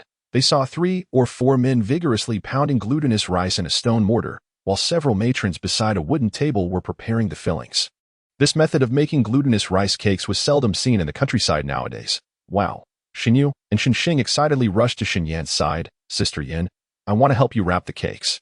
The sisters washed their hands and joined the adults in the task. Lacking experience, the glutinous rice cakes they made took on peculiar shapes. Shen Huai had just picked a filling of meat when Shen Yang pulled him aside. Later, we're going to the pond to catch field mice. Are you coming with us? Are we going alone or with Sister Yin? Shen Huai inquired. Of course it's just us. Going with them wouldn't be fun. Shen Yang replied as he munched away. I even called Taizhu. Once we're full, we'll set off. Shen Huai glanced around but did not see Taizhu, so he asked, where's Taizhu? He went back to feed the pigs. We'll call him once we're full. Shen Yang stuffed another glutinous rice cake into his clothes after finishing 2. Have you 2 eaten enough? I am full, Shenhui replied. Shenlin, with his mouth full, mumbled in agreement. Then let us go now. Shenyang led Shenhui and Shenlin outside. Before reaching Taiju's house, they spotted him waiting at the corner of the road. Is it just the four of us? Taiju asked. He was about Shenyang's age, dressed in patched clothing and barely warm, his shoes revealing darkened toes. If there are too many people, it won't be fun. My sister and the others are also going to the pond. Do you think we should change places? Taiju pondered for a moment. Then let us not go to the pond. Let us go to the opposite bank. The four of them set off energetically toward a field ditch near the mountain on the opposite bank. Shenhui began to search for mouse holes in the grass, as per Taiju's instructions. Have you played this before? Shenlin whispered. Never. Have you? His childhood in the previous life was spent either in amusement parks or attending various tutoring classes. He had no experience with such simple pastimes. Shenlin sniffled. My sister took me once. Was it fun? Very fun. It's just that the mice are hard to catch, but their meat is delicious. As he spoke, Shenlin swallowed. If you've eaten it. You do know. It's really tasty, even better than pork. Shenhui's eyelids twitched, contemplating whether he would eat if they caught a mouse. Over here. Hurry. There are several holes. Taiju's excited voice called from the other side. Who has the fire sticks? Come over quickly. Shenyang was the first to arrive, thrilled to see multiple mouse holes. Shenhui, hurry up. Shenhui quickly took out a fire stick. Taiju and Shenyang stuffed several bundles of dry grass into the holes. Shenhui, Shenlin, you two blocked that side of the hole. The area was filled with smoke. Shenhui and Shenlin, blocking the hole, found their eyes watering from the smoke, yet they dared not move. Fearing they would miss catching any mice that might emerge. I can't hold on much longer. How much longer? There are too many holes. Just wait a bit longer. As they waited, Shenhui found tears streaming down his face from the wind. Just as he was about to give up, he felt the net move slightly. We caught one. Shenhui shouted in excitement. Then the net shook again. I caught one too. Shenlin squealed with joy. 1, 2, 3. Shenyang's excited voice rang out. Taiju, there must be more inside. Let us stuff in more fire. Mice are social creatures. If there is one nest, there are usually several. If they managed to catch 5 or 6. It meant they had found a large hole, especially since this hole was close to the fields. Resources were abundant, and there would likely be many more mice inside. Sure enough, after stuffing in more dry grass, more mice scurried out. Shenhui felt the bag was nearing its limit, so he quickly sealed it and switched to a new one. This time, they waited for a long while without any movement.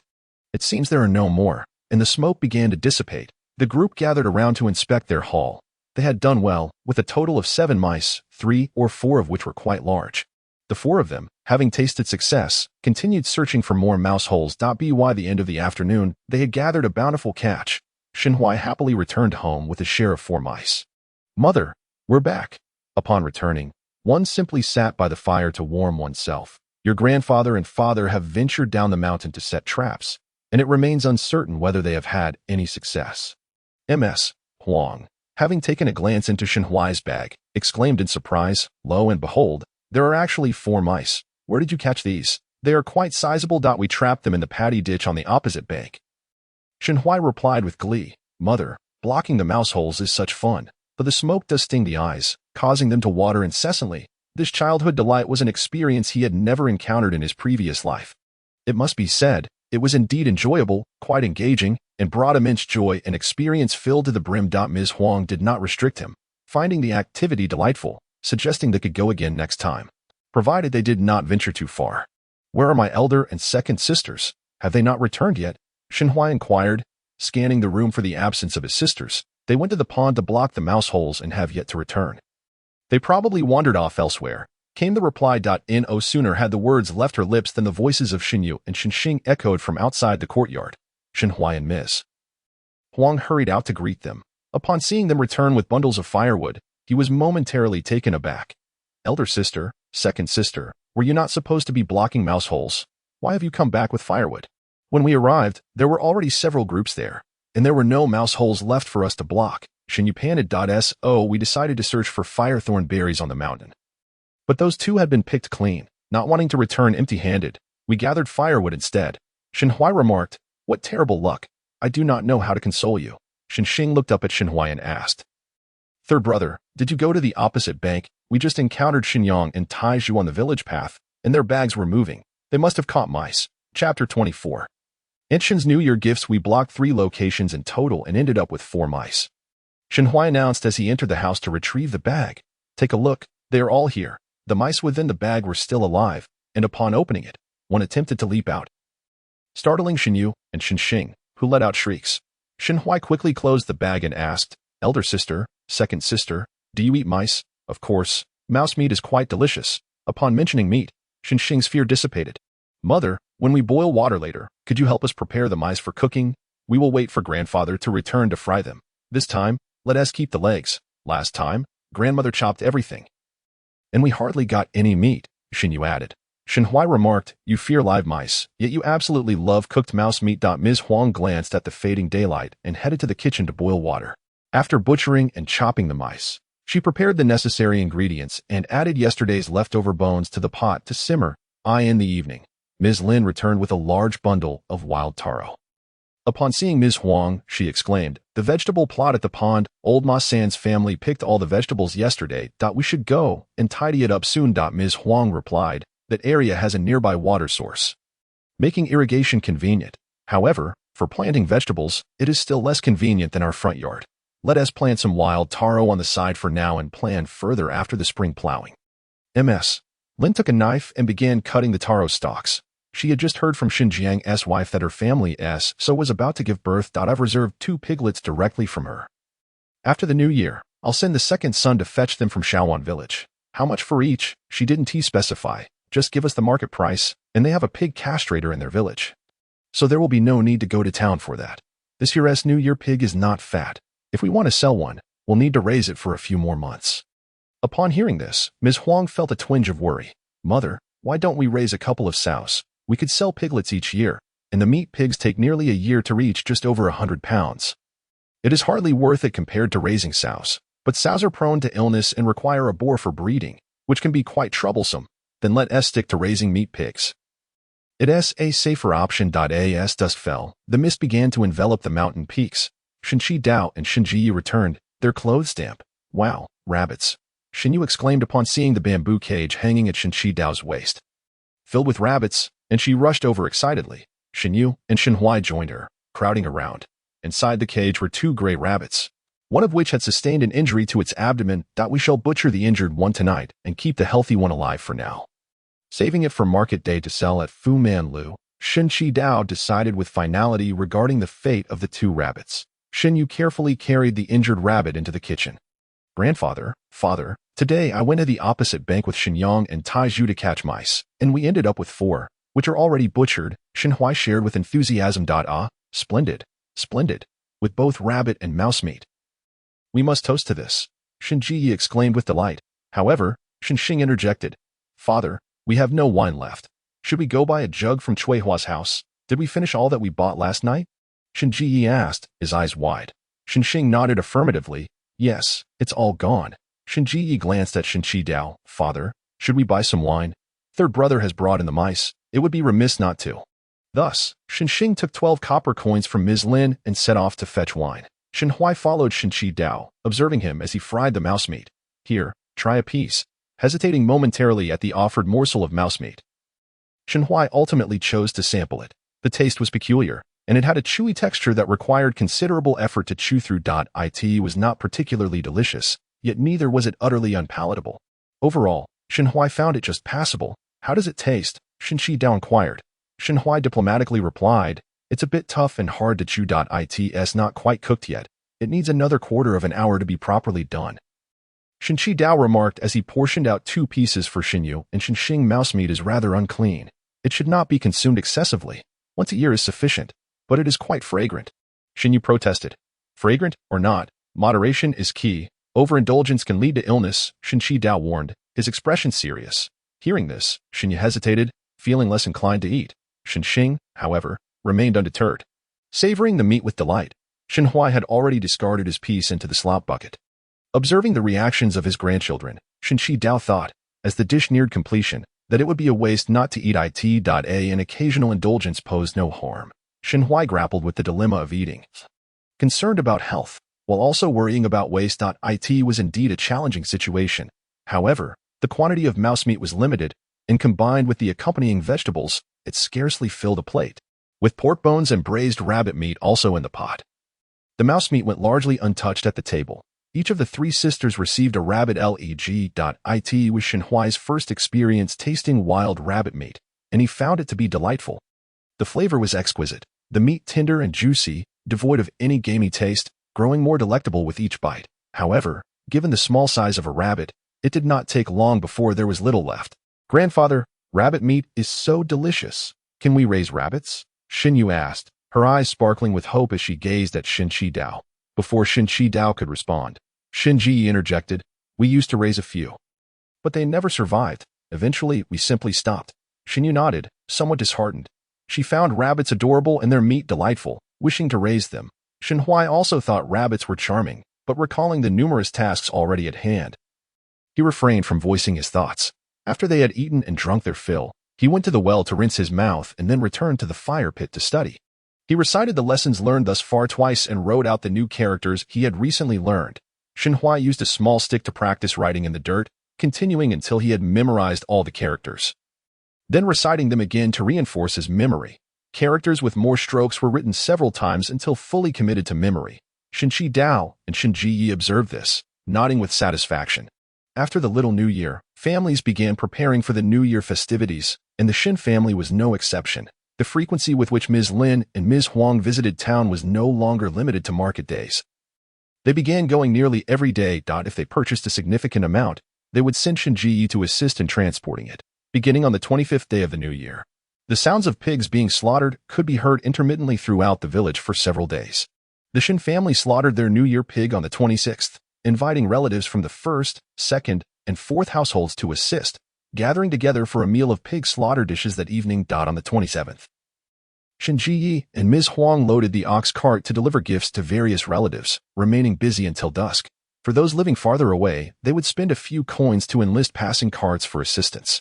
Shin Chi Dao stayed home with his grandchildren to hang cured meats and stuffed sausages, while Ms. Lin busied herself making puffed rice, sweet pastries, dumplings, and rice cakes. On the afternoon of the 27th, Shin sent a cart laden with New Year gifts, including quilts, winter clothing, an assortment of pastries and candied fruits, 2 boxes of rosy apples, half a slab of pork, 2 chickens, and 2 ducks.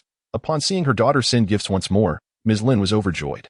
She smiled broadly even at Xiaoxi, asking, "Has your grandmother mentioned when she will return to her family home?" "Xiaoxi, Master Ji Yuan caught a cold yesterday and had a fever during the night. Just before I left, our family sent someone to summon a doctor," she replied. Ms. Lin couldn't help but worry. Did he kick off the blankets at night or catch a chill outside? It was likely from playing outside. "Do not worry, old madam. Master Ji Yuan usually has a strong constitution and will recover quickly after a few doses of medicine," Xiaoxi reassured her, producing a moderately sized wooden box from the cart. "Old madam, this is a special gift prepared by the second madam for young Master Huai." Chapter 25. Enlightenment Books. The rectangular wooden box appeared quite ordinary. "What is this?" Lin looked on with curiosity and discovered that it was indeed locked. What lay within was a mystery even to the little one, who only knew that this chest had been prepared by the second grandmother for quite some time. It was supposed to accompany Mr. Shin back last time, but it had been accidentally left behind during the preparations. Thus, it had been delayed until today. The young servant handed the key to Lin, saying, "Madam, the second grandmother instructed that it is best for young Master Huai to open the chest himself." The air of secrecy piqued my curiosity immensely. Lin took the chest and said, "Young man, please go to the kitchen to have your meal first. We shall prepare a few things shortly." There was still time. The little one was not in a hurry, and the old lady could take her time with the preparations. After sending the young servant to eat, Lin asked Shinji to carry 2 bags of charcoal onto the cart, along with 2 jars of tung oil and several packs of dried mushrooms. Seeing the load was somewhat light, Shinji added 2 gray rabbits that were meant for sale, thinking that they could keep them for fun, and if they no longer wanted to raise them, they could be slaughtered for food. Ji Yuan had caught a cold, and Lin worried about how he was faring. She had heard from the young man that he still had a fever, and this new year would likely be difficult for him. She wondered if he would be able to visit them after the holiday. The downside of marrying far away was this: when something happened, one could not attend to it promptly. She missed her grandson dearly, but all she could do was think of him, unable to visit whenever she wished. Shinji optimistically remarked, "Sister usually returns around the 5th or 6th day of the new year. Today is only the 28th, so there are still several days left. By then, Ji Yuan may have recovered." "Let us hope so," Lin replied. "I also wish that Jing Girl and Ji Xiang can come this time. Last year, Jing girl went to the county town with her grandfather, and it has been 2 years since we last saw her. I wonder if she has grown taller. Chun Lan had given birth to 3 children for the Lin family. The eldest daughter, Lin Jing, the second son, Lin Ji Yuan, and the third son, Lin Ji Xiang. The main branch of the Lin family had only 2 daughters, making Lin Ji Yuan the eldest grandson. Lin often thought of these 3 grandchildren. Due to the distance, they sometimes only met once every 2 years, which made her miss them even more. Jing girl should be 11 after the new year. At this age, she would be quite playful. The last time they went to the county to sell tongue nuts, they did not see her. Her sister had mentioned that Jing girl was studious, always following her brother-in-law and learning bookkeeping. It was a good thing for a girl to learn bookkeeping. Had your sister been illiterate back then, even if your brother-in-law insisted on marrying her, the Lin family would not have agreed. Fortunately, your father doted on her at that time and taught her a few characters. Otherwise, there would be no fortune today. The Lin family was a prominent household, possessing 700 or 800 acres of farmland, several shops, and 3 or 4 orchards, with considerable wealth. Now that the head of the Lin family was bedridden with illness, many matters were handled by the second master Lin. The eldest lady had passed away 2 years ago, leaving household affairs to Shin Chun Lan. The only drawback was that Lady Lin did not think highly of Shin Chun Lan, considering her a country girl and occasionally picking at her. Mother, do not overthink it. Now that my sister has given birth to 3 children for the Lin family, and Ji Yuan is quite talented in his studies, with his brother-in-law protecting her, her life will not be too difficult.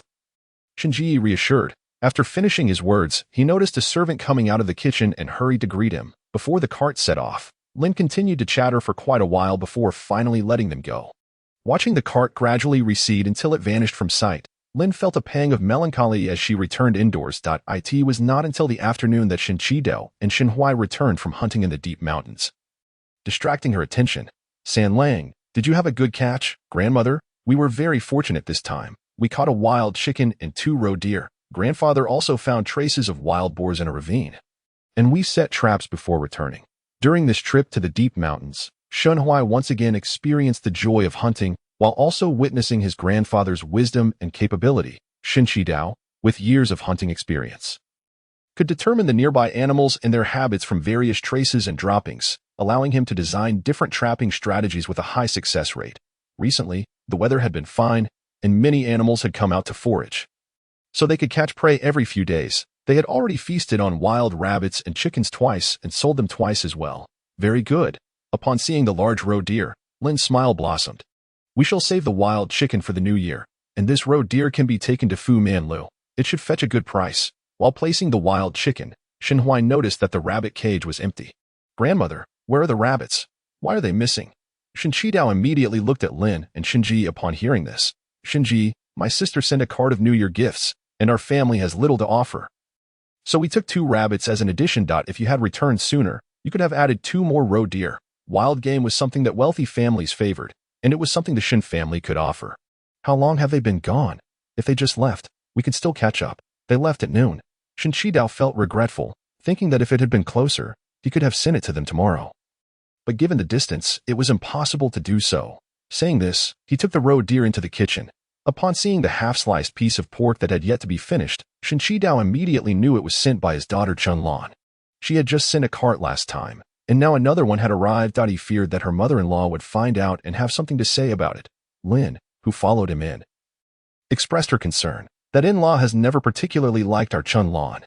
Every time she sends so many things home, I truly fear it will be difficult for her at her in-laws. Next time I see Chun Lan, I will speak to her about it. When she returns, I will remind her, and you and the second brother should hurry to cut and marinate the pork. The girls will be back soon. After Lin finished speaking, she headed to the main room. San Lang, your elder aunt specifically sent you a chest, saying you should open it yourself. Come and take a look. Such mystery. Shin Huai, who was changing clothes in his room, felt curious yet could not guess what it could be. Grandmother. As Shin Huai emerged, he saw Lin holding a rectangular, unvarnished wooden chest. Quickly, open it and see. Shin Huai took the key and, under Lin's eager gaze, unlocked the chest. Inside were books. It seems your elder aunt knows you are going to study and has prepared these in advance for you, Lin said, her face beaming with joy. San Lang, you can read. Quickly take them out and see what books they are. The topmost book had a blue cover with the words Ming Chiu inscribed on it. Shin Huai had never seen it before, but upon casually flipping through it, He realized it was a collection of historical anecdotes, each line a four-character phrase containing a historical reference, allowing readers to grasp knowledge about historical figures and related information. Below it were handwritten copies of San Zi Jing by Jia Xing and Qian Ziwen. All four were elementary readers, showcasing Shenshun Lan's thoughtfulness. "Grandmother, these are all books suitable for beginners," Shenhui exclaimed joyfully. "It seems my elder aunt has had these copied based on my cousin's books. With these, I won't need to buy additional books when I go to school. Your elder aunt is hoping for your future success. Grandmother, rest assured, I will definitely follow in cousin Ji Yuan's footsteps and one day return as a successful scholar." As Shenhui spoke, he turned and rushed to the kitchen, excitedly saying, "Grandfather, father, look quickly. This is the set of elementary books specially sent to me by my elder aunt." A total of 4, all brand new. Chapter 26. Continuous rain during the spring festival. While Shen Qidao and Shen Ji were cutting meat, they both looked up upon seeing the new books in Shenhuai's hands. Their faces immediately lighting up with smiles. "Let me see." Shen Ji quickly got up and walked over to Shenhui. Upon seeing Meng Qiu, he couldn't help but exclaim, "The teachings in the county are indeed different from those in the town. When I studied in the town, the teacher only taught the 300 Tang poems, and I wonder if the school now teaches this." He had never seen this book before, but after glancing at its contents, he recognized it as something valuable. In the past, there were no scholars in the town. The private schools were run by students. Now, they are all taught by scholars. Can they be the same? Shen Qidao felt that while elementary books were often similar, the key lay in the teacher. If the teacher could teach, students would learn quickly. Otherwise, it would be in vain. Shenhui agreed with this sentiment.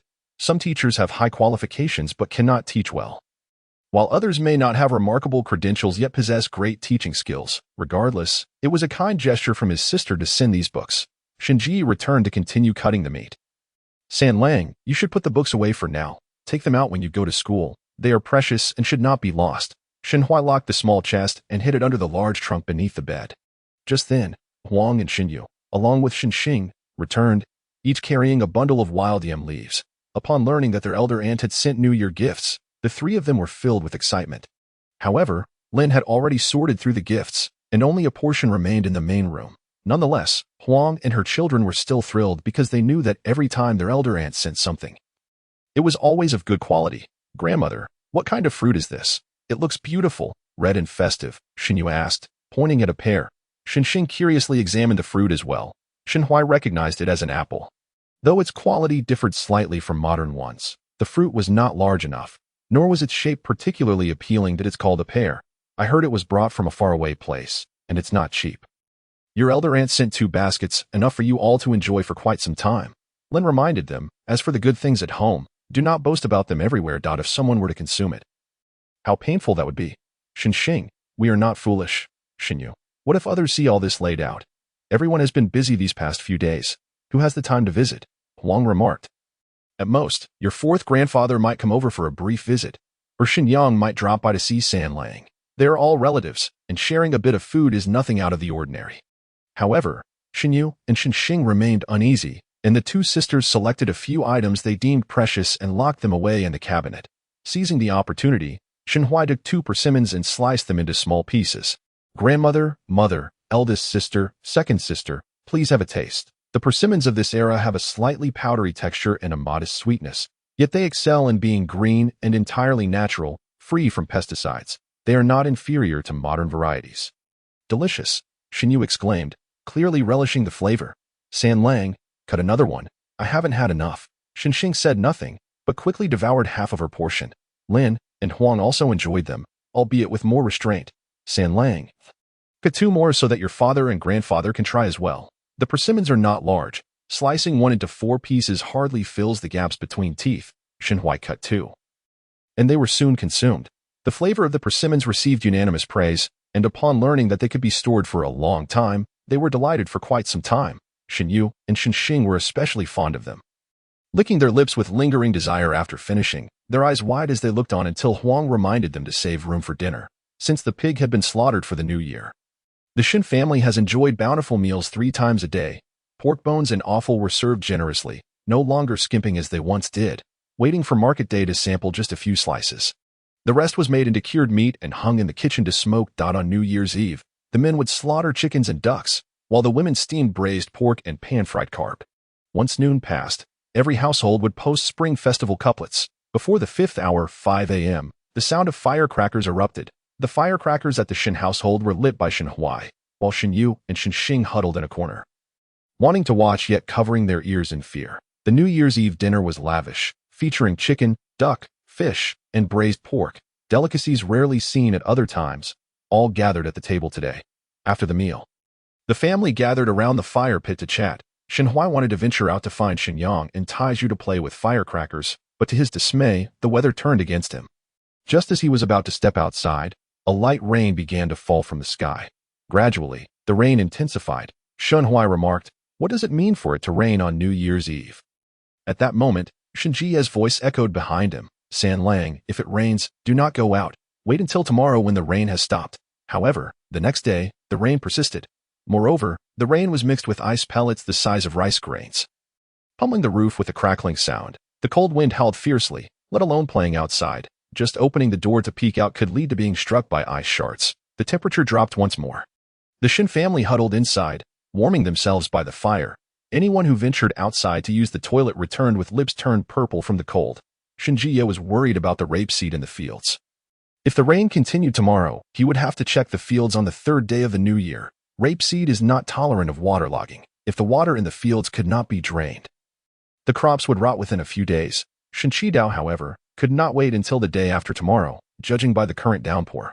He feared there would be no waiting until then. He insisted on heading out tomorrow afternoon to drain the accumulated water as a priority. Lin could hardly remain still. If it weren't for the restrictions on the 1st day of the new year, she would want to go out right now. Today is not feasible. Tomorrow there will be no such considerations. Shin Jie remarked, his gaze shifting to Huang. If it keeps raining, the 3 you girls might not be able to visit their grandmother. Huang was not from this town but from Huangjia village in the neighboring Shaohua town. It takes over an hour by ox cart to travel from Wanxiu village. Huang glanced at her 2 daughters and, seeing no reaction from them, said, "On rainy days, the roads are slippery and the ox cart cannot get through. We can go after the 15th. It is not far. After all, mother, I no longer wish to go to grandmother's house." Shin Huai suddenly interjected, his expression not particularly cheerful. Huang was puzzled. "What is the matter?" Shin Huai pouted. "My second cousin will snatch the red envelope money.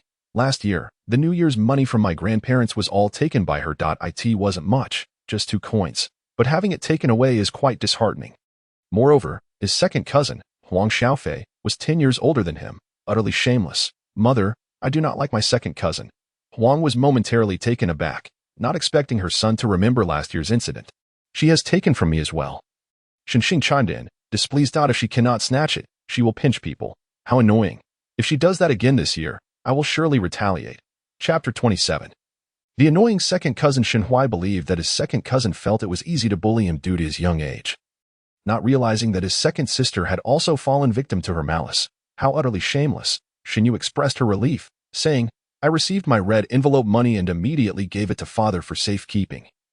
So I wasn't robbed. This year, I will do the same. Let's see how she can snatch it then," Shin Xing said with indignation, followed by a huff. "In any case, like San Lang, I do not like my second cousin. Nor do I care for my second aunt." Shin Yu echoed this sentiment. "I do not like my second aunt either. She speaks so harshly." Shin Huai shared a similar disdain for this aunt, including her husband. According to his mother, his maternal grandparents had 3 sons and 1 daughter. The eldest uncle passed away early, and the eldest aunt, unable to withstand hardship, abandoned her eldest son and daughter to remarry. The 3rd uncle also died young and never married, leaving no offspring. The 2nd uncle, Huang Dahai, is the only surviving one, married to Zhang, and they had 2 sons and a daughter. Zhang's strong-willed personality, bolstered by her family's support, allowed her to open a grocery store in town, which prospered, covering most household expenses. Huang Dahai, on the other hand, was weak-willed and lacked skills, often living under Zhang's thumb.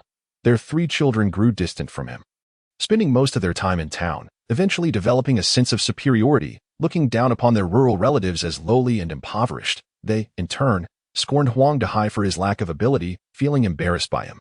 When they encountered Shin Huai and his siblings, they treated them with indifference. Their conversations were condescending, which made one uncomfortable. Zhang, citing her busy store, rarely returned home. The only time they met, Shin Huai and his siblings were scolded harshly, and the insults were quite unpleasant. Even now, the 3 siblings vividly remember that scene. Huang was aware of her family's character and felt no anger. Instead, She warned them sternly. Such words must never be spoken in front of your grandparents, uncles, or aunts. Do you understand? If you do not like your second cousin, then do not play with her. Keep your red envelope money hidden, lest she sees it, or give it to your father for safekeeping. But do not speak of such things as you did today, understood? Shen Yu and Shen Xing lowered their heads, remaining silent. Shen Huai noted that Huang did not blindly side with her family, which he appreciated, and nodded in agreement. Shen Jie sighed. After last autumn's harvest, your grandparents moved in with your eldest uncle. This year, we will stay with him and not at your second uncle's. We can invite their family over for dinner instead. He too held no fondness for that family. Zhang was domineering and harsh, and her 3 children were raised to be quite snobbish. His parents knew that the eldest uncle was incapable, which is why they moved in with their eldest grandson. It was likely that they would rely on him for their old age. Huang was straightforward, stating, "Wherever my parents are, that is where we shall be," knowing that her second brother would not dare to protest. On the second day of the new year, families typically visit relatives, but alas, the weather was uncooperative, and everyone had to forego the tradition. After noon, the rain lessened somewhat. Shen Qidao and Shen Jie donned their raincoats and hats, shouldering hose as they hurried outside. After 2 nights of rain, the fields were waterlogged. Upon reaching the fields, the father and son immediately began digging ditches to drain the water. Unfortunately, after only an hour of labor, their feet became numb from the cold, and as the rain intensified once more, Shen Qidao and Shen Jie had no choice but to return home. "You girl, bring a basin of hot water," Shen Qidao called as he entered, promptly removing his muddy shoes and socks to soak his nearly numb feet in hot water. "Your father is behind you. Prepare a basin for him as well." Shen Yu filled another basin with hot water, and as Shen Jie stepped inside, he sat down to soak his feet. Feeling it was not hot enough, he called for his daughter to add more water. Huang cautioned, "Do not soak them in water that is too hot. The sudden change from cold to hot can easily lead to frostbite." Only then did Shen Jie recall the frostbite ointment. He had some left from last year. "Go find it, and see if it is still usable. If not, we will buy a new bottle once the clinic opens." Huang quickly retrieved the ointment. "Can you see if it is still good?" Shen Jie glanced at it and confirmed it was usable. After taking out a small piece, he handed the ointment to Shen Qidao. Soon, the faint scent of medicine wafted through the main room. The following days continued to be marked by relentless rain. Only on the 13th did the downpour finally cease. The roads in the village, soaked by rain for nearly half a month, mixed with pig and cow manure, had become a muddy mess. Shen Huai looked at his new shoes, then at the filthy road, and decisively returned home. "Didn't you say you were feeling cooped up at home? Why return so soon?" Huang asked, noticing her son had just stepped outside. Shen Huai replied honestly, "The road to Xin Yang's house is too dirty, with pig and dog droppings everywhere." Shen Xing let out an unrestrained laugh, remarking how foul the odor was on rainy days over there, a pungent stench reminiscent of excrement that made her reluctant to visit, preferring the comforts of her own home instead. Shen Huai nodded in agreement, relieved that their pigsty and cattle shed were situated far away. "Otherwise, the stench would be unbearable. Our family used to reside in that area, but your grandfather found the smell unbearable and the roads difficult to navigate, which is why he decided to build our house here," Huang Shi explained. "Indeed, grandfather has shown great wisdom. Living over there would surely be a source of constant annoyance," Shen Huai added candidly. "This place is perfect, spacious, suitable for growing vegetables, and with village paths right outside our door. We could feast on meat without anyone being the wiser. How delightful." Shen Yu, upon hearing Shen Huai's words, found them quite reasonable. She then divided the peeled pear fruit in half, saying, "This is the last one. If you don't eat it now, there won't be any left for tomorrow." Shen Huai was taken aback. "It's gone so soon. But we had 2 large baskets. The pears were delicious, and everyone loved them, usually cutting 4 or 5 daily. Managing to make them last until today was quite a feat." Shen Yu gazed at the remaining half of the pear with hope, saying, "If only Aunt De could visit tomorrow, then we would have pears to enjoy." Far away in Qingping County, Shen Chunlan seemed to sense the longing of her niece and nephews. Early one morning, she set off with her husband and 3 children towards Wanxiu village. "Cousin Huai, we have come to see you." As the carriage entered the village, Lin Ziyuan shouted excitedly, "Grandpa, Grandma, Uncle, Aunt, come out." After a considerable wait with no response, Lin Erie speculated, "They might have gone out to work. I'll check," Shen Chunlan said, approaching the gate only to find it locked. They must have gone to the fields. It had rained heavily recently, and with the sun now shining, they were likely busy digging ditches for drainage. Lin Ziyuan asked, "What should we do? Should we wait here for Grandpa and Grandma? You 3 siblings should wait at the gate. I will go with your father to the fields." Shen Chunlan instructed. Not entirely at ease, she paused, turning back to remind them. Jing'er, if anyone comes by to ask questions, remember to be polite. We wouldn't want to be the subject of ridicule. Lin Jing gracefully stepped out of the carriage, assuring, don't worry, mother, we will uphold the Lin family's decorum. Chapter 28. Shen returns to her family home. The path through the mountains, after the rain, was uneven and full of ruts, making it easy to slip if one wasn't careful. Observing his wife's unsteady gait, Lin Yiri moved ahead, steadying her as they descended. Since marrying into the Lin family, Shen Chunlan seldom worked in the fields, and after walking just over a mile, she felt her shoes pinching and uncomfortable. Fortunately, the Shen family's fields weren't too far. They could reach them after crossing the river. Father, mother, second brother, I'm back. Upon spotting her family working not far away, Shen Chunlan's excitement surged, and she dashed towards them, shaking off Lin Yiri's hand. Old heir, I think I heard your sister's voice. Did you hear it? Lin Shi, bent over her work, asked uncertainly. Shinji, however, remarked, perhaps you miss your elder sister too much and are imagining things. Father, mother, I'm back. Shen Chunlan called out again when her family did not respond. You're too quiet. Let me try, Lin Yiri asserted, raising his voice. Father-in-law, mother-in-law, little brother, Chunlan has come to see you. His voice echoed loudly.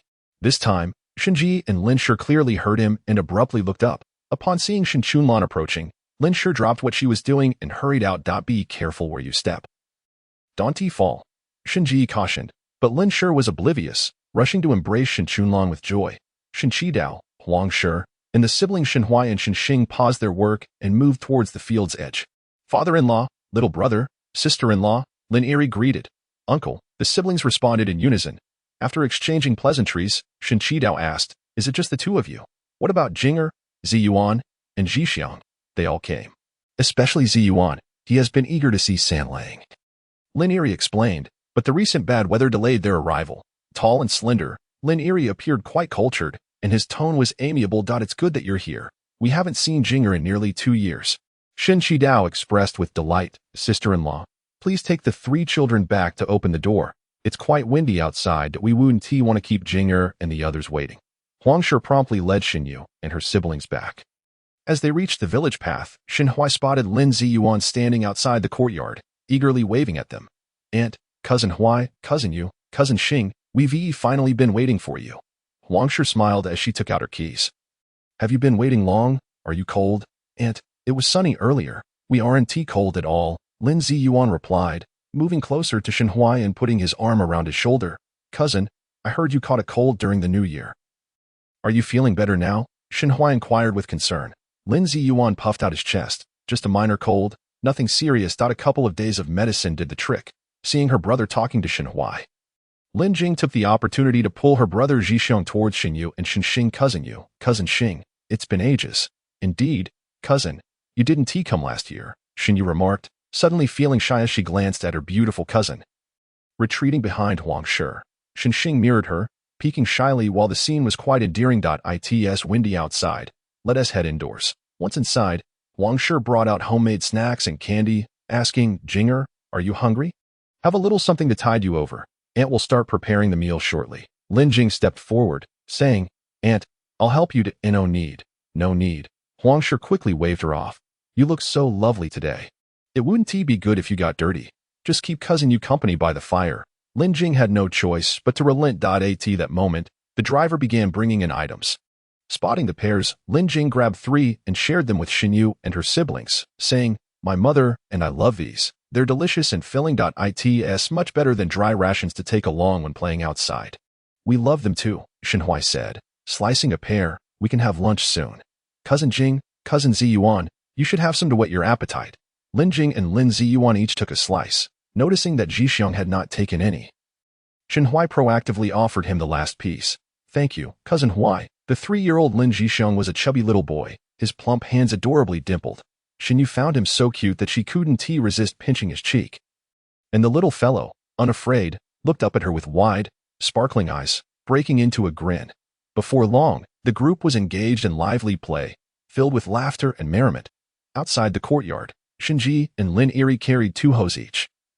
Quietly following Shen Chunlan, Shen Qidao, and Lin Shi, who seemed to have an endless array of conversation, the 2 men trailing behind found it difficult to join the discussion.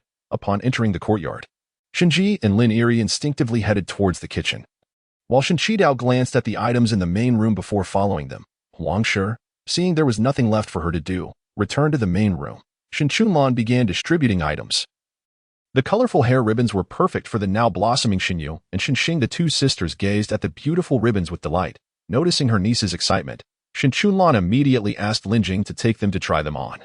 Sister-in-law, these 2 pieces are for Sanlang. Shen Chunlan produced a light blue and a pale green cotton fabric, declaring, Sanlang is nearly 5. It's time to make him 2 decent outfits when market day comes. Let us take him to the town for a look. He will need to attend school in the future. It won't do for him to remain confined to the village. Shen Hui immediately looked up. At that moment, Shen Chunlan appeared even more radiant than when they last met, indicating that life had been treating her well recently. And, I absolutely adored the primer books you sent last time. Shen Hui exclaimed joyfully. Cousin Ziyuan mentioned that he will soon enter the 1st class. I think he is remarkably talented. Lin Ziyuan, feeling shy under the collective gaze, offered a bashful smile. Shen Chunlan laughed. And how did you come to know that your cousin is so talented before even starting school? I heard that the Jinshi are quite impressive. If one passes the Jinshi examination, they can hold high official positions. Cousin said he intends to pass the exam and return, making and a lady of the court, Shen Hui cleverly remarked, knowing just the right words to elicit a smile from Shen Chunlan. Her laughter radiated, revealing her teeth as she beamed. She understood the challenges of the imperial examination and that her son might not necessarily succeed, yet that did not diminish her joy in the moment. Mother, Grandpa is slaughtering a chicken. I want to go see with my cousin. Lin Ziyuan used the excuse to lead Shen Hui away, fearing his cousin would boast again. Watching the two depart, Shen Chunlan felt a wave of contentment wash over her. Sanlang was indeed a studious child. She couldn't help but wonder whether her husband and second brother had begun inquiring about schools. The last time your 4th uncle dined at their home, he mentioned the school in town. I see your father and brother are quite optimistic about the Wei family school, so Sanlang will likely attend there in the future. Lin spoke candidly about everything she knew. After listening, Shen Chunlan also found the Wei family academy quite commendable. She then took out 2 bolts of fabric for Huang and presented Lin with a box of supplements, saying, these are prepared for you by your son-in-law. You and your father should savor them slowly, especially your father, who has suffered injuries in his youth and has lingering ailments that require careful maintenance. These items have been gradually collected from our own mountains, requiring little expenditure, so do not hesitate to indulge. Upon seeing the precious medicinal materials like Ganoderma, Lin became anxious, exclaiming, these are all fine items. What will you do if your mother-in-law finds out and gives you a hard time? Chapter 29. Abundant harvest in total, and Shen delivered 3 carts of goods to the Shen family. Lin was concerned that her son-in-law's family might be displeased, thinking that the daughter-in-law was taking from her husband's family to support her own. She was even more worried about her daughter's predicament in her in-law's home. Ever since her sister-in-law passed away, she had not been very attentive to me, and now, with only myself and second master busying about, she seemed even less concerned. I was always the one taking the lead, with only my father-in-law occasionally inquiring. Anshin candidly remarked, you all are overcomplicating matters. I in the Lin household. She held a position of favor due to her son. The main house had no sons, and Ziyuan was the eldest grandson of the Lin family. Moreover, her brother had been bedridden for years, leaving many household matters reliant on their couple to manage. Even if the old lady did not favor her, for the greater good and for the children, she would grant her some respect. Additionally, Ziyuan exhibited considerable academic talent, earning the admiration of his grandfather. Seizing the opportunity, Lin advised her daughter, as the elder, you must not oppose her. If any issues arise, let your husband address them. They share a blood bond, and what he says will hold more weight than your words as an outsider. In truth, the mother-in-law was not ill-natured. She merely felt discomfort that her painstakingly raised son had married a village girl, reflecting on the grievances she endured upon entering the Lin family. Shen Chunlan sighed. A mother-in-law is not a biological mother. That is close enough. Huang deeply resonated with this sentiment. When a biological mother scolds you, you may feel sad momentarily, but if you argue with your mother-in-law, it may haunt you for a lifetime. Even with a good mother-in-law like Lin, there were inevitably moments of disagreement. Lin nodded, acknowledging the truth in her words, and Shen brought out a bundle of old clothes, saying that when her cousins arrived, they could pick a few pieces. Those that did not suit them could be left for Sanlang to wear while working. Huang rummaged through them and found they were all new styles for boys. She initially considered selecting a couple for her son, but ultimately decided against it, especially since Aunt Shen had already provided new fabric. There was no need to compete with her nephew. After the 15th, Xinyang would be heading to town for school, and these clothes would be just right. After glancing at them, Lin returned the clothes, intending to send Sanlang to invite them for dinner later. Enshin then set aside items meant for several other families. Once she had organized most of it, Shenhua entered from the kitchen, announcing, "Grandma, Grandpa has prepared the meal. We can set the table." The lunch consisted of 5 dishes and a soup, with a particularly popular dish being dried bamboo shoots stewed with preserved meat. Enshin praised, "This dish tastes best when made by second brother. Our attempts always fall short. Every time we eat bamboo shoots, Ziyuan mentions you, saying uncle cooks deliciously. My culinary skills pale in comparison to father S. It is merely Ziyuan showing me favor." Shinji smiled as he served bamboo shoots to his nephew, encouraging him to eat his fill. Having just soaked a whole basin, he then served the other 2, urging Jing and Zhixiang to also enjoy more without reservation. "Thank you, uncle." Lin Jing expressed her gratitude. Eating delicately like a lady, Zhixiang licked his lips and said, "Uncle, I've already finished a bowl." He raised his bowl to prove his point. "Come, Grandma will serve you another bowl." Lin reached out to take the bowl, but the little one dodged, stating earnestly, "Grandma is an elder. Zhixiang will serve himself." With that, he wobbled away from his seat, clumsily serving himself a bowl of rice. Everyone present praised him, and the little fellow felt quite pleased as he served his grandparents vegetables. "Oh my, Zhixiang is truly a good child, already showing filial piety towards his grandparents," Lin said, her eyes crinkling with joy. Enshin chuckled as well, noting how Zhixiang had always had a hearty appetite, eating anything without fuss, which accounted for his plumpness. Lin thought that being chubby indicated a prosperous household. Zhixiang was indeed a fortunate child. In these times, the overweight were few. Those who were plump signified good family conditions, and one could only envy them. After everyone had feasted and filled their bellies, they stepped outside to enjoy the fresh air and digest. Finding it dull, Lin Jing quietly pulled Shenxing and Xinyu into a room to experiment with hairstyles, ultimately sneaking some of Aunt Shen's rouge and powder to apply on her 2 cousins. With no bronze mirror at home, they used a basin of water as a mirror, gazing at their blurred reflections. Xinyu and Shenxing admired themselves, though they hesitated to go outside, feeling bashful. Thus, the 3 remained in the room, playing with flower strings and collecting pebbles. Shenhua and Lin Ziyuan played marbles in a corner, with little Zhixiang trailing behind, helping them retrieve the marbles. Shenqidao, unable to sit idle, suggested, "Second brother, you stay home with your sister and brother-in-law. I'll head into the mountains for a look. It's been over half a month since I last went, and I'm not sure if the traps are still functional. I primarily want to hunt for something good to bring back for my daughter." Shinji understood his father's intentions. It was better than idling at home, so he agreed to accompany him. He then turned to Lin Eryi, inquiring, "Brother-in-law, would you like to join us in the mountains to have a look? The weather has been fine these past few days, and many creatures are likely out foraging. If luck is on our side, we should be able to catch something good." Lin Eryi considered that he indeed felt somewhat out of place at his father-in-law's home, and going into the mountains would also help pass the time. Thus, he replied, "It has been a while since I last hunted in the mountains. I shall join you." Seeing them preparing to head into the mountains, Lin could not help but ask, "Is it feasible to go at this hour? Will you make it back in time for dinner?" Anshin and Lin Eryi glanced at Shenqidao. Shenqidao reassured, "We are merely checking the traps. We will definitely have enough time." Before departing, Lin cautioned, "Since you do not often venture into the mountains, please do not stray too far. An hour later, Huang knocked on the door, calling, "You, Xing, you 2 go see if the relatives from the main house, second house, and 4th house have returned. If they have, please invite them over for dinner. Just tell them your aunt is back." Inside the room, Xinyu and Shenxing, engrossed in play, suddenly became flustered. "Got it, we'll go out and call them." The sisters hurriedly wiped the grease from their faces and asked Lin Jing to check if they were clean. They stepped outside feeling quite guilty. Half an hour later, Xinyang and Shenlin arrived. Upon seeing Lin Jing, they shyly turned away. "Cousin is not a tiger. Why are you hiding?" Huang chuckled. "This is the city girl. Cousin Jing. Quickly go call her." The 2 softly greeted, "Cousin," before scampering off to find Shenhua. Lin Jing extended her hand with candy, frozen in midair. Huang, fearing she might overthink, quickly explained, "They're just shy. They will warm up soon." Lin Jing smiled and put the candy away. "Mother, Uncle Jieliang and the others have not yet returned." Xinyu and Shenxing entered from the courtyard, noting that only 2 sisters from the main and second houses were present, who said they would come to help after feeding the baby.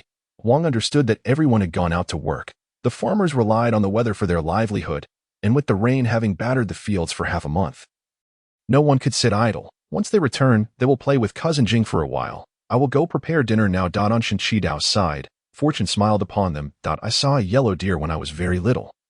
Now it is a protected animal. Not long after they entered the mountains, they discovered an injured yellow deer in a trap, a wild chicken caught by its foot, and found a nest of rabbits in a thicket.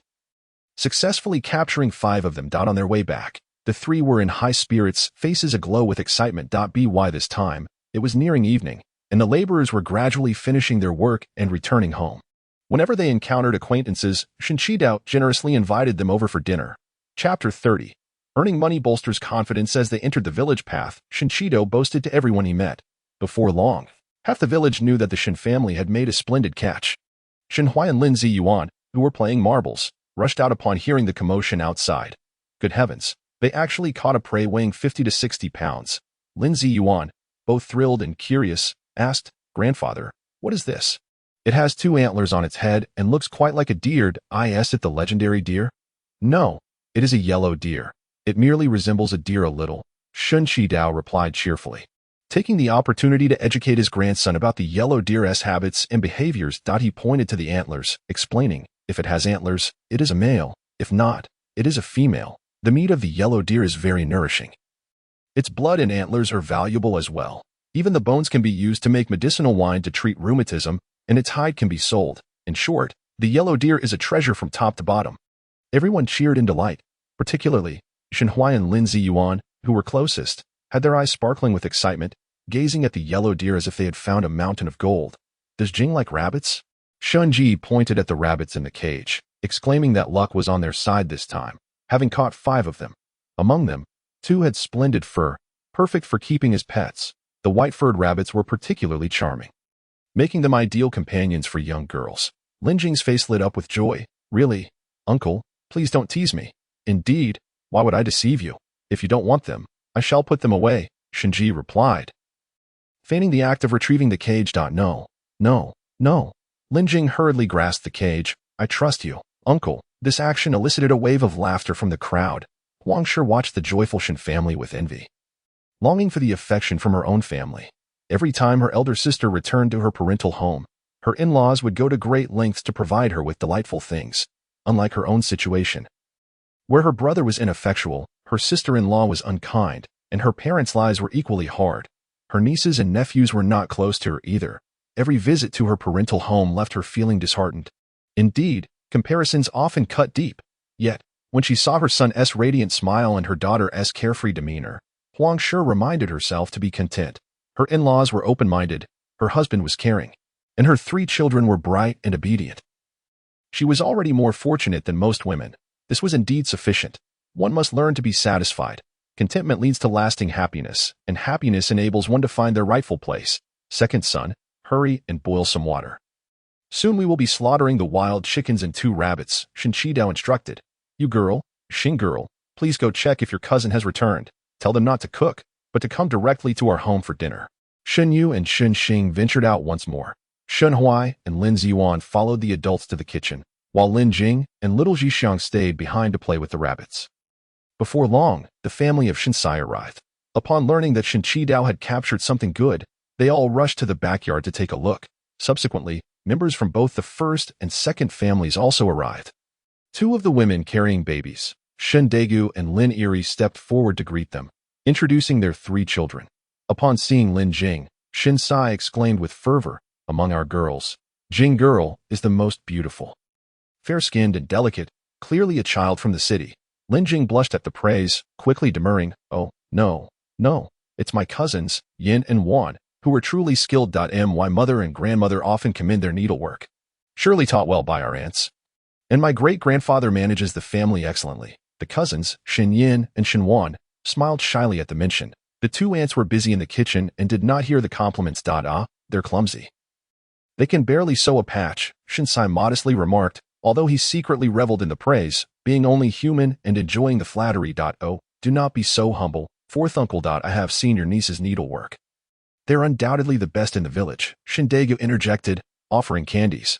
"And your Shenyang, at 6 years old, is already set to attend school. He will surely achieve great things in the future." Shinsai's smile deepened at this. Shen Jiliang, as Shen Yang's father, felt a sense of pride, though he wondered if Shen Yang would be able to sit still in class. The family had even purchased a cow for convenience. If he turned out to be unremarkable, all their efforts would be in vain. Upon hearing this news, Shenhua looked surprised. During the Laba family gathering, fourth uncle's family had yet to buy a cow. And now, just after the new year, they had acquired one. Such speed and efficiency were commendable. Shundegu remarked in astonishment. Wow, for the next generation, your family is quite willing to invest, with the purchase of the cow and the annual tuition fees. Their household finances were nearly depleted, praying that this child would eventually amount to something. Shinjiliang's expectations were modest. It would be ideal if he could pass the scholar's examination, but if not, just becoming a bookkeeper like Ji Guang would suffice. After all, it was through significant investment that the third family managed to send Shinji Guang to the county to work as a bookkeeper. Otherwise, they would be like the rest, toiling in the fields with no prospects for advancement. The third uncle's family had already moved their household registration to the county by the end of the year. Shindega voluntarily divulged that her sister-in-law deemed farming a fruitless endeavor, and with both children now attending school, she was unwilling for them to return to the village, fearing that village children would hinder her own children's progress. Originally, the third uncle had planned to return with them, but his wife forbade it, even hiding the ox cart to prevent his return. This revelation caused an uproar among the crowd. Some expressed regret, others anger, and some disdain. They all thought Ji Guang's wife was being unreasonable. It was one thing to dislike the countryside and not wish to return, but to prevent the children and elders from coming back was truly overstepping. How could one behave like this as a daughter-in-law? Many already harbored discontent towards the third family. Believing their years away without a visit demonstrated a lack of regard for their relatives. Even Shindegu herself did not favor the sister-in-law, feeling she was far too snobbish. Thus, unless necessary, Shindega generally refrained from mingling with the third family. Shinsai was infuriated, questioning whether Ji Guang had no say in the matter. Shindega continued, stating that ever since her sister-in-law became the deputy head of the large kitchen, she rarely listened to Ji Guang, as she now earned double his monthly salary and bonuses.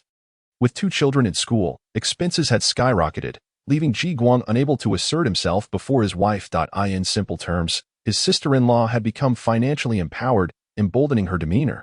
Shenhua understood that the third family's situation was a result of the shifting economic landscape. Regardless of the era, power dynamics depend on resources. Whether in ordinary families or noble clans, it has always been the stronger party that calls the shots. That does not excuse your third uncle's inability to return. Shinsai retorted, still seething. Your third uncle is already in his 60s. How many more years does he have left? Besides, our ancestors' graves are in the village. Surely he cannot forsake them entirely, can he? What kind of reasoning is that? This final point was something Shinsai could not accept. He believed that if a person could neglect their ancestors' worship, they were no different from a wolf in sheep's clothing. In his eyes, Ji Guang's wife had clearly forgotten her roots. When will you and your uncle return? I'll accompany you into the city to see if Ji Guang's wife is truly as unreasonable as you say.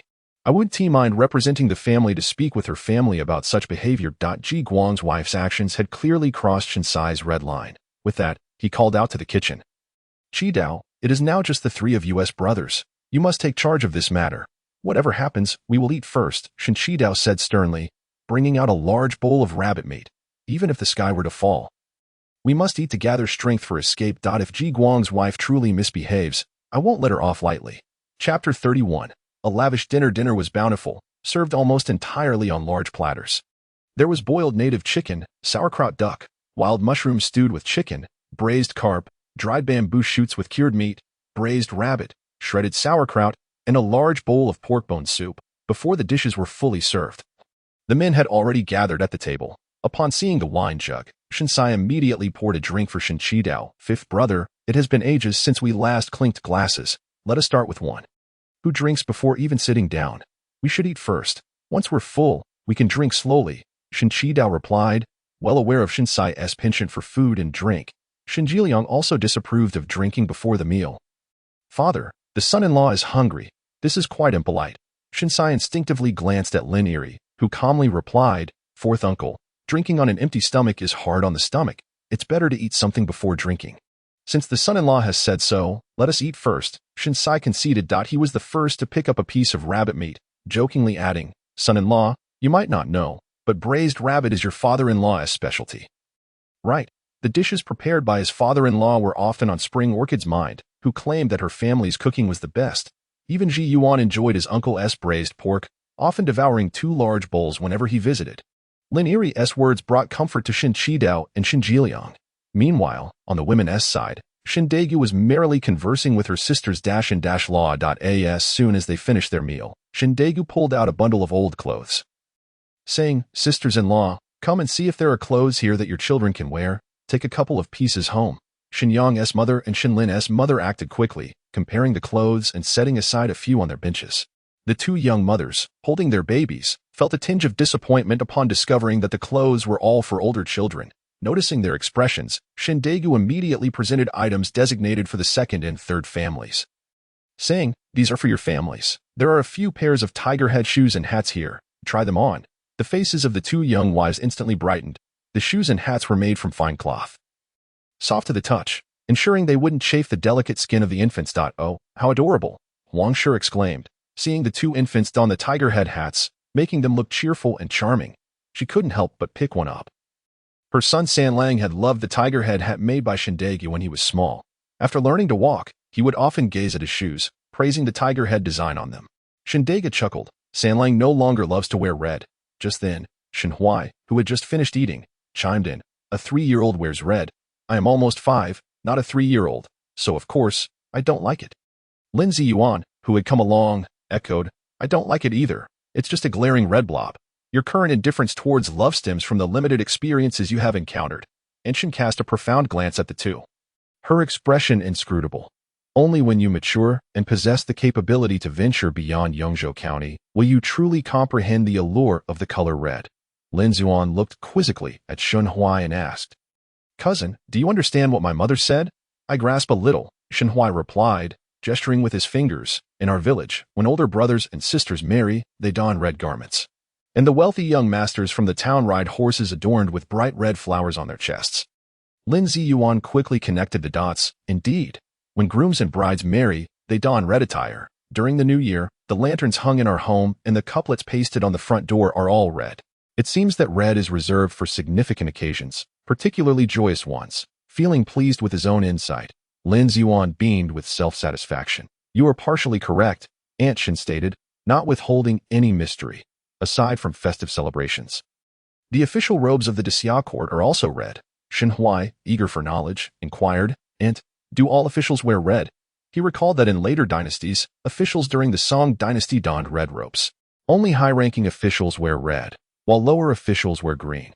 Although Aunt Shin did not possess extensive knowledge about the official attire of the court, it did not prevent her from boasting a little. "It matters not that you do not appreciate red at present. As you grow older, your sentiments will surely change. Red is not merely a color, it embodies a symbol of status and identity." "Shin Yang, did you hear what your aunt said?" Shin Yang's mother, noticing her son's bewildered expression, pulled him closer. "When you enter school, make sure to study diligently, understood?" Shin Yang nodded vacantly, comprehending only the term high official, while the rest eluded him. Observing that several of her nieces and nephews had arrived, Enshin promptly arranged for red envelopes. Regardless of gender or age, each received 10 copper coins. "Thank you, Aunt. Thank you, Aunt." Shin Yu, Shin Xing, Shin Yin, Shin Wan, Shin Yang, and Shin Lin all wore expressions of joy. Shin Hui, feeling the heft of his purse, surmised that the copper coins would not be fewer than 10. Aunt Shin was consistently generous with her visits. This time, she brought gifts for each household: 2 pieces of cured meat, 2 chickens, half a bag of white flour, 2 pairs of shoes and hats, a pack of candy, and some dried fruit. If converted to silver, it would likely amount to 300 or 400 won. Adding to the items for her own family, this visit would certainly yield at least 3 to 4 taels. Shin Yang's mother, with a flattering tone, remarked, "Aunt, our family has raised over 10 large geese this year. I shall have my husband bring a couple over for you. Please do not find them unworthy." Their family had only been receiving gifts for the past 2 years without reciprocating, which felt quite awkward. Enshin waved her hand dismissively. "Geese are difficult to rear. You should keep them for your own consumption. We shall return to the county after breakfast tomorrow." Shin Yang's mother gasped, caught off guard. "Since you have come all this way, can't you stay a few more days?" Huang spoke up. "It was not easy to have you visit. You leave after just half a day. Those who don't know might think we do not welcome you. Sister-in-law, you exaggerate.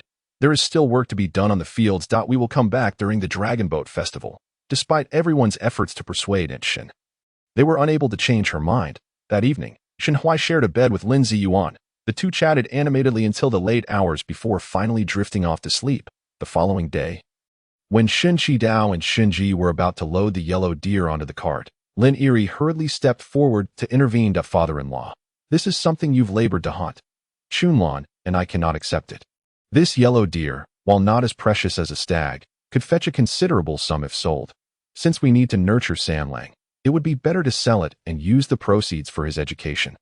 Or you and mother-in-law can keep it for yourselves. You have worked hard over the years and should treat yourselves well. Only when you are healthy can Chunlan be at ease. However, Shin Chi-dao insisted.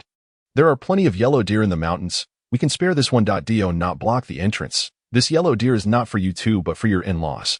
Hurry and clear the way. Brother-in-law, the yellow deer represents the sentiments of the maternal family. As a son-in-law, you cannot refuse it, Shinji asserted, attempting to step forward. That is unacceptable, Lin Eri countered once more.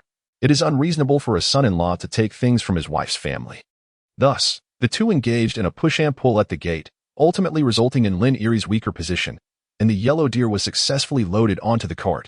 Chapter 32, Successful Sprouting Mother, take this money. Before departing, Enshin secretly handed Lin Shi 2 taels of silver. When you go to the market, buy some good food for yourself, and get yourself new clothes and bedding. Do not hesitate to wear or cover yourself. You have labored for this family for most of your life. It is time for you to indulge a little. Lin Shi felt a warmth in her eyes. She had only 2 children in this life. Her eldest daughter and youngest son, both of whom were her heart's delight. Since her daughter married, she is constantly worried about her well-being in her in-laws' home. Each meeting was always fleeting and hurried, leaving no time for meaningful conversation before parting. Even with reluctance, Lin Shi could only bid farewell with tears in her eyes. Father, mother, I am leaving now. I will visit you again next time. Grandfather, grandmother, uncle, aunt. We are leaving now. We will come again. The Lin family waved goodbye, feeling a sense of reluctance. Watching the cart grow distant, Shinhui shouted, Aunt, cousin, I will miss you. Cousin, I will miss you too. I look forward to our next meeting. Until the cart disappeared from view, everyone dispersed in their own directions. The ducks, geese, and dried goods sent from the first, second, and fourth households ultimately remained unsent, each returning home with their own share. The Shin family, having little time to dwell on their emotions, quickly changed their clothes and hurried to the fields to work. The rapeseed, drenched for nearly half a month, now appeared languid. Among them were some seedlings with rotten leaves or roots that needed to be promptly cleared, lest they infect the neighboring plants. Shinhui inquired with Huang and learned that decayed plants could spread there. It was akin to buying a bag of fruit from the supermarket, only to discover a spoiled one inside. If not removed in time, the rest would soon spoil as well. Fortunately, the occurrence of rotten roots in the rapeseed was minimal. Even so, 1 acre yielded a large basket of decayed plants. These vegetables could not be fed to pigs and had to be chopped and mixed with fresh pig and cow dung for gradual decomposition. Shinhui recalled the 2 barrels of organic fertilizer he had prepared before the new year, and went to the backyard to find a small jar with a chip in it. He layered soil within, tossed in the decayed leaves, added rinsing water from rice, and sealed it with mud. Why seal it? Shinji questioned upon noticing another dirty jar beside the chicken coop. Father, this is my secret. If I tell you now, it would lose its intrigue, Shinhui replied mysteriously. When the weather warms up, you will understand. Shinji was left speechless, mixing mud with decayed leaves and sealing it. Are you not afraid it will stink when opened? He did not understand but chose to respect Shinhui's decision. Shin Chi-dao was similarly puzzled, yet seeing his grandson so engaged, he allowed it. Both Huang and Lin believed Shinhui was merely playing, and even called upon Shinyu and Shinxing to assist. The 3 siblings persisted for 3 days until they could no longer find any usable jars or bowls at home, before finally ceasing their efforts. Once the decayed leaves were cleared, the Shin family took bamboo-made rakes to the pine forest, sweeping the pine needles into clumps, which they then carried to the fields to burn, using the ashes to lightly sprinkle over the rapeseed leaves. This method served to deter pests while providing nutrients to the rapeseed, which was currently in a critical growth phase. Soon, it would enter its flowering period. If not properly tended to during this time, it would affect future yields. The Shin family busied themselves, hoping for a bountiful harvest. Thus, during this period, everyone exerted their utmost effort. The 3 siblings, Shinhui, Shinyu, and Shinxing, traversed various hills, continually sweeping pine needles with their bamboo rakes until their arms felt like they might break. Yet no one uttered a word until they applied medicinal liquor to their sore muscles that evening, at which point they grimaced in pain. Before sleeping, Shinhui rubbed his aching arms and noticed that his limbs had slimmed down. The weight he had gained during the new year had seemingly vanished. Had all his hearty meals of 3 bowls of rice been in vain? As February rolled in, the weather remained frigid. The rapeseed, nurtured with care, soon revived, with some robust seedlings beginning to sprout flower buds. After one watering, the rapeseed officially entered its flowering stage, now in mid-February. The Shin family commenced plowing the fields in preparation for rice seedling cultivation in March. Once these tasks were completed, Shinji selected several budding branches from the tung oil trees on the back mountain, cutting and inserting them for propagation, while also drying the tung oil fruits to choose the best seeds for planting. Shinhwai assisted by watering the seedlings. When their work was done, Shinhwai excitedly announced, "Father, I have delightful news. The tung oil seeds I buried last year have sprouted. Would you like to see?" This revelation astonished Shinji. That true. Quickly, lead me to take a look. The propagation base for the tung oil seedlings was just behind the chicken coop, a short walk away. Shinhwai pointed to a spot. There, right there. The cultivation area is quite modest, measuring merely around half a square meter. The fluffy topsoil is sprouting with numerous tender shoots, exuding an enchanting vitality. Shinji gazes at Shinhwai with surprise, exclaiming, "I never anticipated you possessed such skill. My son, you have truly astonished your father. Pray tell, how many seeds did you plant in total?" "Not too many, nor too few, exactly 30, Shinhwai replied, his face alight with joy. "Currently, 20 of them have sprouted, and I believe a few more will emerge in the coming days." Shinhwai himself was taken aback by the high germination rate, regarding it as a delightful surprise. To plant 30 and see 20 sprout is indeed remarkable. Shinji chuckled as he patted his son on the shoulder. "In previous years, when I planted with your grandfather, the germination rate was never this high. If we managed to sprout 10 out of 20, it was considered a success. Why is that?" Shinhwai inquired. Is it because the seeds were poorly selected, or perhaps the timing for nurturing the seedlings was incorrect? For catalpa seeds, the nurturing process typically begins after the onset of spring, when the weather warms and conditions favor germination. However, Shinji was curious about how his son achieved such success. Sanlang, did you randomly select the seeds you buried? Or did you choose them with care? Of course I selected them. The ones that looked unhealthy or were small and infested with pests were certainly not suitable for planting, Shinhwai answered. Casting a sidelong glance at his father. Isn't this common knowledge? Why do you even ask? His slightly arrogant yet playful tone tempted Shinji's hand to itch in response. Unable to resist, he flicked Shinhwai's forehead, saying, "You little rascal, just because you've managed to sprout a few seedlings, you think you've become quite the expert, don't you? We still don't know if these few seedlings will thrive in the long run." As he spoke, he reached out again to flick Shinhwai's forehead, but Shinhwai nimbly dodged. "Grandfather, your son is bullying me," Shinhwai exclaimed, retreating behind Shinchidao just as Linshur emerged anxiously from the kitchen. "Is there no issue that can be discussed civilly? Must you resort to violence? Enough. My precious granddaughter and grandson, I dare not provoke you," Shinji conceded. Seeing his father's speechless expression, Shinhwai couldn't help but chuckle for a moment before stepping out from behind Shinchidao. "Grandfather, grandmother, I have wonderful news to share. The catalpa seeds I planted before the new year have sprouted." Chapter 33. More capable than your father ever was the announcement sent shockwaves through the crowd, especially stirring Huang Shi, who was so elated she danced with joy. "Where is it? Quickly, take us to see." Overwhelmed with excitement, Shin Shidao insisted that Shinhwai lead him to the seedling site, with Lin Shi and Huang Shi closely following. Shin Yu and Shin Xing, upon hearing the news, eagerly joined in as well. Upon witnessing the vibrant, newly sprouted shoots breaking through the soil, sheer delight washed over them. "We're going to prosper," Shin Xing exclaimed. Exhilarated by the prospect of so many seedlings, if they all survived, their family would surely thrive. Counting the seedlings, Shin Yu's excitement grew with every number. "Grandfather, there are a total of 20 seedlings. So many. Sanlang is truly impressive. Wonderful, wonderful." Shinchidao exclaimed thrice, gazing at Shinhwai as though he were a great treasure. "I thought you were merely jesting, but you have indeed provided us with a tremendous surprise. Remarkable. You were even more adept than your father was back in his day." "Hee. Perhaps it is merely good fortune," Shinhwai humbly replied. "Grandfather, the reason for such a bountiful yield must surely be the excellent feng shui of this place." Shinchidao glanced around, noting that the seedling site was indeed superior to the medicinal herb fields. The herb fields were on a gentle slope, frequently cultivated, resulting in depleted soil, whereas this area had never been tilled and boasted fresh soil and ample sunlight. Shinchidao resolved, "Tomorrow, I shall prepare a plot of land here to experiment. If the yield is plentiful, it will confirm that this is a more suitable location for nurturing seedlings, and we shall conduct all future seedling cultivation here." This decision met with unanimous approval. A higher yield meant more catalpa trees could be planted, leading to greater harvests of catalpa fruits and, consequently, increased profits. Seeing the joy radiating from everyone, Shun Huai seized the moment to present the 2 barrels of organic fertilizer he had concocted earlier. To his fortune, both barrels had been successful. The soil he poured out was loose and odorless, resembling the fertile ground of a deep mountain, yet distinctly unique. Wang Shi, with a mixture of astonishment and uncertainty, inquired, "Is this truly fertilizer?" "Absolutely, it is," Shenhuai replied confidently. "I use soil from the back mountain, combined with manure from the pigsty and cow shed, a large bundle of decayed vegetable scraps, and wood ash to create this. It is undoubtedly fertilizer. Just smell it. It has no odor at all." Shen Qidao and Shen Ji immediately examined it, discovering the soil was indeed loose and devoid of any unpleasant scent, closely resembling the fertilizer they had prepared. Leaving them utterly incredulous. To their astonishment, Sanlang had resolved the perennial headache of fertilizer with a single endeavor. Overwhelmed with joy, Shen Qidao and Shen Ji burst into hearty laughter. "This is splendid.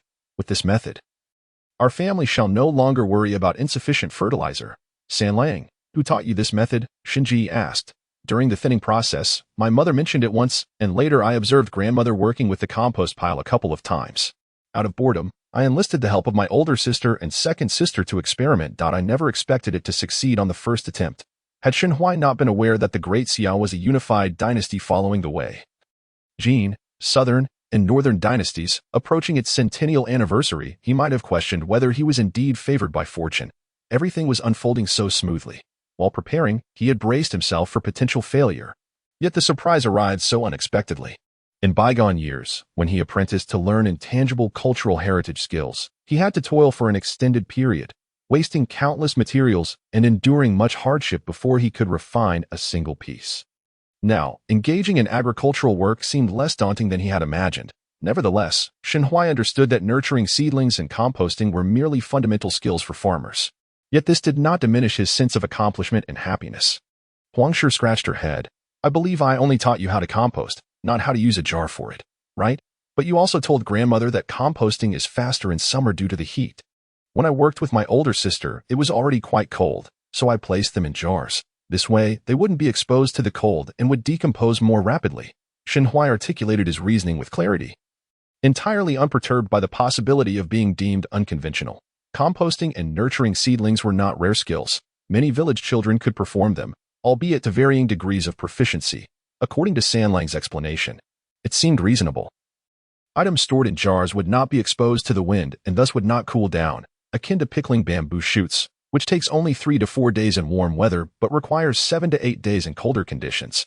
Huang Shi found increasing merit in his reasoning and simultaneously recognized her son's intelligence. This sentiment was shared by Shen Qidao, Shen Ji, Lin Shi, as well as Shen Yu and Shen Xing, all of whom regarded Shenhuai as exceptionally clever. During the meal, Huang Shi persistently served him dishes. Observing the mountains of food, Shenhuai had to interject, "Mother, I can serve myself. You've been looking rather thin lately. Eat more." Huang Shi insisted, ladling out another bowl of soup.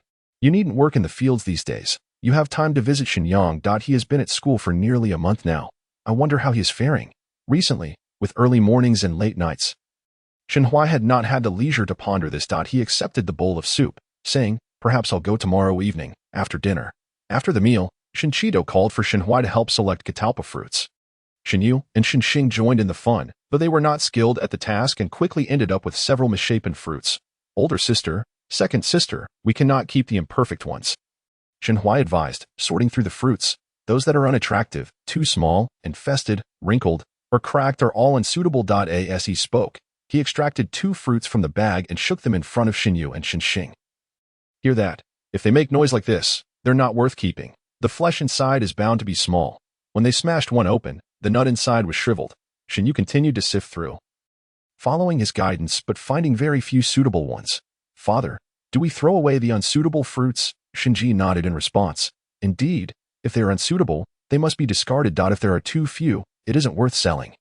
And if we keep them until later in the year, their color will differ from the new harvest, rendering them useless." The remaining fruits were rather lackluster, too few to be of any value. Discarding them felt wasteful, yet keeping them occupied space. Shenhuai felt it was a shame to throw them away and quickly interjected, "Father, let us not be hasty. Keep them for me. I have use for them." Curious, Shenji asked, "What do you plan to do with them?" "Composting." Shenhuai chuckled. "Father, grandfather, I find composting rather enjoyable. I just wonder if catalpa fruits will work. He recalled that both the catalpa fruits and their shells could be composted. Previously, he had never considered this, but now that he was engaged in the process, it dawned on him. Will it work? You can give it a try. It won't take much effort, Shen Qidao mused. Intrigued by his grandson's inventive idea and eager to see the outcome. As we currently lack broken pots or jars, I shall visit the main house tomorrow to see if I can procure one or two for you. For now, keep these unwanted catalpa fruits. Shenhui leapt for joy, exclaiming, Thank you, grandfather. Chapter 34. Suffering a beating from my own father. The Shen family possesses remarkable decisiveness, particularly Shen Qidao, who acts promptly. Early in the morning, he was already wielding a hoe behind the chicken coop, and by midday, he had cultivated 2 acres of land, meticulously leveling the soil. Once the earth dries, he can begin fertilizing and nurturing seedlings. While feeding the chickens, Shen Hui was astonished to see neatly arranged little squares beside the saplings of tung oil. His grandfather's execution was undoubtedly praiseworthy. After dinner, Shen Qidao took Shen Hui to visit their neighbors, simultaneously checking on Shen Yang's adaptation at school. However, before they reached Shen Yang's home, they were met with the furious roar of Shen Jiliang from within. Are you a fool? After a month of learning, you can't even memorize the first 2 lines. Are you even paying attention in school? Following this was Shen Yang's wailing and the scolding of his mother, who lamented his lack of progress. Shen Hui silently lit a candle for Shen Yang. Brother, may fortune be on your side. Shen Qidao strode in confidently, observing Shen Yang rolling on the floor. He intervened, saying, Let's discuss this calmly, instead of resorting to punishment. We should first understand the issue. If the child is indeed slacking off in class, then you may discipline him afterward. Shen Jiliang was persuaded to relent, but Shen Yang's mother remained furious. You have no idea. This rascal has only been in school for a month, yet he has already adopted such airs. Whenever he returns, he acts like a young master. His father, unable to tolerate it, has him recite his lessons. Yet he cannot comply, and even talks back. It's a disgrace. We spent so much silver, and he has learned nothing good, only these bad habits. Upon finishing her lament, Shen Yang's mother clutched her chest in despair, feeling that the investment in his education had been squandered. At this point, Shen Qidao's expression turned serious. Yang, is what your mother says true? Shen Yang hung his head, occasionally sniffling, too afraid to respond. Fifth uncle is asking you a question. Have you lost your tongue? Shen Jiliang barked again. Shen Hui noticed Shen Yang flinch, clearly having suffered a harsh reprimand. To prevent his friend from enduring further punishment, Shen Hui spoke up. Brother Shen Yang, are there many young masters in your class? How else would a village boy know how to act like a young master? Realizing it was Shen Hui speaking, Shen Yang slowly raised his head, glancing at Shen Jiliang, and upon seeing no immediate threat of violence, stammered, There are 5 of us in our class. One is the young master of the Wei family, and another is the son of the landlord Wang. Both young masters eat very well, feasting on meat and chicken legs at every meal. Shen Hui inquired further, Do they not have to recite their lessons? They do, and they were punished today, Shen Yang replied. Then why do you imitate them? Shen Hui rolled his eyes. Being punished is shameful. Are you not afraid of being embarrassed? Suddenly, Shen Yang perked up. I was punished, so why should I be afraid? What did you mean by that? Are you suggesting you couldn't recite your lessons on purpose? Shen Jiliang's tone was stern. Shen Yang, you had better give me a reason, or I won't let this slide. Shen Yang trembled again, ultimately succumbing to Shen Jiliang's authority, and he fumbled through his explanation. In essence, he conveyed that after the young master of the Wang family was punished by the teacher, he returned home and threw a fit. Yet his family not only refrained from scolding him but also prepared him many delicious dishes. Shen Yang, envious, decided to adopt this tactic, hoping his family would also treat him to delicacies. Unfortunately, it backfired, and instead of receiving treats, he was met with a beating from his own father. Upon learning the reason, Shen Hui couldn't help but chuckle. His cousin was indeed a character, adept at learning and applying new tricks. Though somewhat out of his element, Shen Qidao, equally amused and exasperated, remarked, You rascal, if you want to eat meat, just say so. Why resort to such foolishness? If your father doesn't beat you, who will? Having grasped the situation, Shen Jiliang and his wife's anger dissipated. They intended to offer further admonishment but ultimately decided against it, choosing instead to preserve a semblance of dignity for the child. Once the commotion in the main room settled, Shen Sijia and Shen Jihui emerged from the backyard to chat with Shen Qidao. Shen Hui waited for Shen Yang to wash his face and change his clothes before seeking him out. At which point Shen Lin also appeared, playfully winking at Shen Hui, clearly having hidden away during the earlier scuffle. What's so funny? Shen Yang, noticing the amused expressions on Shenhui and Shenlin's faces. Spoke irritably. His eyes were red, and his voice was nasally from crying. Shenhui quickly pressed 2 fingers to his lips, insisting, "I'm not laughing. Don't say such things." Shenlin mimicked him, using his fingers to silence himself, shaking his head to indicate he was laughing. However, the mirth in their eyes betrayed their amusement. Shenyang, feeling humiliated, pouted, "I'm going to study my lessons. You two can go play." He picked up the 3-character classic and began reading, appearing quite earnest. If only he had not been holding the book upside down. Shenhui kindly pointed out, "Brother Shenyang, your book is upside down." Instinctively, Shenyang closed the book, realizing the cover was indeed reversed, and leaped up as if someone had stepped on his tail. "Get out, both of you." In a fit of rage and embarrassment, he shooed Shenhui and Shenlin outside, slamming the door behind him. As they stood before the firmly shut door, Shenhui and Shenlin could no longer contain their laughter. Inside, Shenyang was consumed by shame and anger, wishing for a hole to hide in. "What's going on?" Shenyang's mother peeked her head out, curious about the ruckus. "Aunt, brother Shenyang is studying, so he kicked us out," Shenhui explained, pulling Shenlin towards the front yard. He had initially intended to glean insights about the way families tutor from Shenyang, but the current situation made that impossible, after spending a while playing at Taiju's house with Shenlin. Feeling it lacked interest, Shenhui returned to find Shenqidao. "Fourth brother, I'll head back now. I'll come by again another day for a visit." Seeing Shenhui return, Shenqidao exited with 2 wooden basins that had holes in them. Once home, he quickly set to mending the basins. "Sanlang, come look. Does this work?" As Shenhui leaned in to inspect, he saw the holes had been patched up and praised. "Grandfather's craftsmanship is truly remarkable. With the holes sealed, we needn't worry about leaks during use." With the wooden basins ready, Shenhui rose early the next day to begin his tasks, though this time the process differed from before. Since the tung oil fruits were toxic, they could not be used directly. They required prolonged soaking, with the water needing to be changed several times before use, and the proportion must not be excessive. Thus, after crushing the tung fruits and soaking them, he paused for the time being. In the following days, Shenqidao prepared the base fertilizer and took Shenji and Shenhui to sow the seedlings. They carefully planted 200 selected seeds by the end of the month. The tung oil seeds previously sown by Shenji began to sprout, boasting a commendable germination rate of 32 out of 50 seeds. However, the cuttings of the tung oil branches showed little sign of reaction. In contrast, the rapeseed in the field blossomed profusely, painting a golden landscape. As February came to a close, one of the most grand festivals in Zhengzhou County, the 3rd day of the 3rd month, rapidly approached. Chapter 35, exhausted yet joyful. On the 3rd day of the 3rd month, before dawn, Lin Shi and Huan Shi rose to steam 5-color glutinous rice.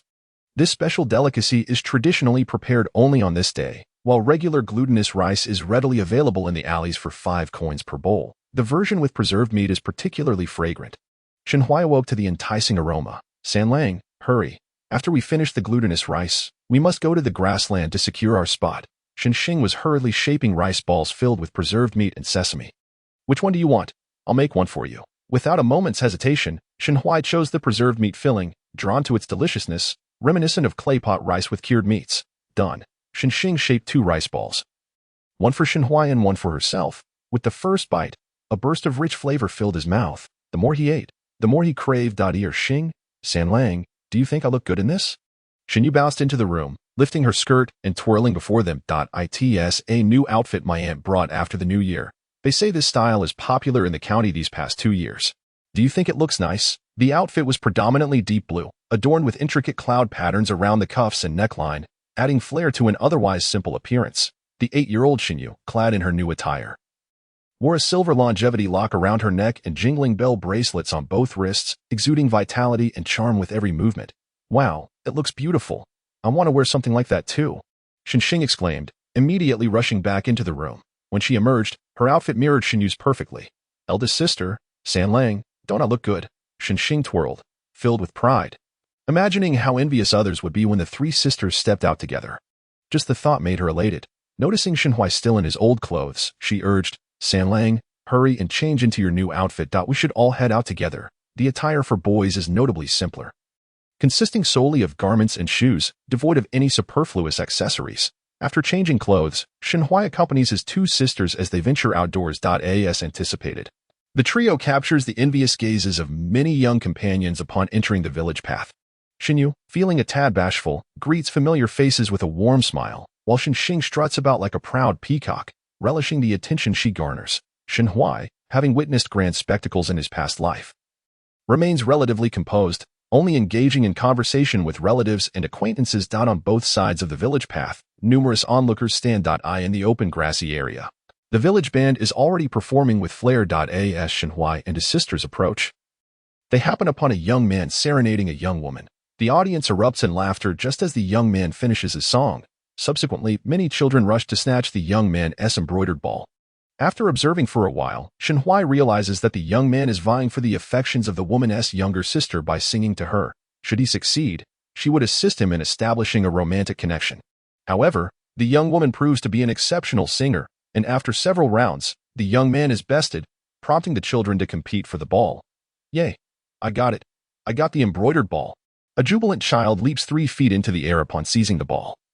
And as others chase after him, he tosses the ball into the crowd. A fracas ensues as everyone scrambles to grab it.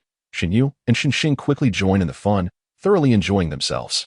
Shenhuai, with his petite limbs, finds himself at a disadvantage in the scramble for the ball and, unable to comprehend the mountain songs, decides to relocate to observe the bamboo pole dance. This area is bustling with activity. A group of women wielding long bamboo poles rhythmically strike them together. The dancers jump and stomp and sync with the changing rhythm of the poles, their movements constantly adjusting. The poles rise and fall, shift left and right, while the dancers navigate from one position to another. The entertainment value and visual appeal are quite remarkable. Shenhuai, intrigued, seeks to join in. When he approaches, one of the women, noticing his youth, kindly inquires, "Have you played this before?" "Annie, this is my first time. Could you perhaps go a bit slower later? I'm afraid I won't keep up. Oh dear. You must be the child of Uncle Dao." She quickly recognizes Shenhuai. "Don't worry, it's quite simple. Just lift your feet, and you won't have to fear being hit." Indeed, the bamboo pole dance is not overly challenging, as long as one maintains coordination and follows the rhythm. Mistakes are rare. The women, seasoned in this art, adjust the tempo according to the dancer's agility and stamina. After a few practice jumps, Shenhuai quickly grasps the essentials. Observing his swift learning, the women increase the difficulty. Shenhuai's confidence grows with each leap, and after a round, he still craves more. Seeing his enthusiasm, the women generously grant him an additional turn. That not Shenhuai. Taizhu, spotting Shenhuai joyfully dancing, nudges Shenyang and Shenlin beside him. "There are only adults here. Let us go see what is happening over there." The three rush over. Upon seeing them, Shenhuai calls out, "Come join. It's incredibly fun." They eagerly join him. Shenlin, with shorter legs, struggles to keep up and soon finds himself tangled in the bamboo poles, crying out in distress. Taizhu, irritated by the noise, pushes him away, unwilling to give up. Shenlin attempts to return to the dance, only to be thwarted by Shenyang. Thus, a delightful scene unfolds. Two are dancing within the poles while one causes mischief from outside, noticing her brother's merriment. Shenyu and Shenxing rush over to join. The sisters, adorned in the most distinctive attire in the village, immediately become the center of attention, even garnering compliments from the women handling the poles. Shenyu, with her modest demeanor, responds politely and humbly, while Shenxing graciously accepts the praise, confidently asserting that they are the most beautiful girls in the village. The bamboo dance tests one's stamina. After 2 rounds, Shenhuai begins to perspire. Yet, he is filled with joy, feeling exhausted yet exhilarated. As night falls, a circus performance is set to take place in the town. Shinji has already prepared the ox cart, ready to transport Lin and her companions once they finish their dinner. Shinshidao stays behind, quickly gathering a cart full of people to earn some fare. The town bustles with activity, its main street adorned with red lanterns. At the market, food stalls abound, with vendors calling out to attract customers. The circus performance is staged on a vacant lot by the river, where a platform has been erected. Upon their arrival, Shenhuai and his siblings rush to secure a good spot. Before it is dark, the riverbank is teeming with people. As the music begins, a pair of lions make their grand entrance, electrifying the atmosphere. Following this are muscular men breathing fire, a beauty walking a tightrope, an elderly man breaking stones with his chest, and monkeys performing tricks. The thrilling acts unfold one after another, met with continuous applause from the crowd. When it comes time for donations, the audience readily offers copper coins. Shenhuai, captivated by the lion performance, contributes 1. Shenyu and Shenxing, taken aback by the stone-breaking act, are equally generous with their coins. On the return journey, Lin and Huang, still basking in the excitement, decide to take a day off tomorrow after hearing there will be another performance. With a pat on her thigh, Lin declares, "Let us watch the circus tomorrow, and we'll return to the fields the day after."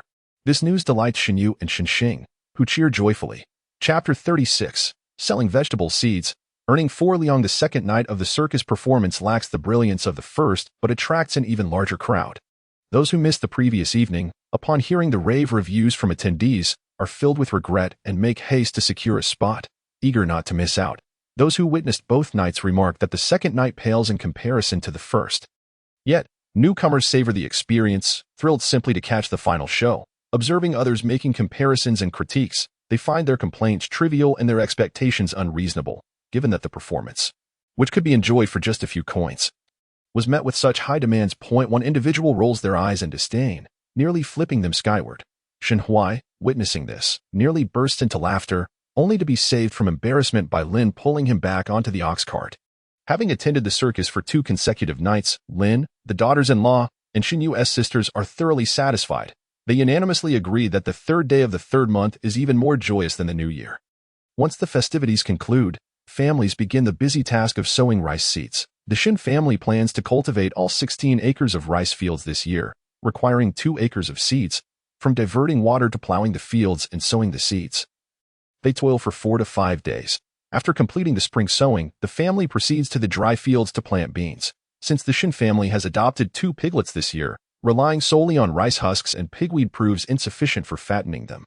Learning from last year's mistake of not planting beans, they decide to cultivate beans in all 4 dry fields. The dry land, with its hard soil, requires the family's 2 oxen to toil for 4 to 5 days before barely completing the plowing.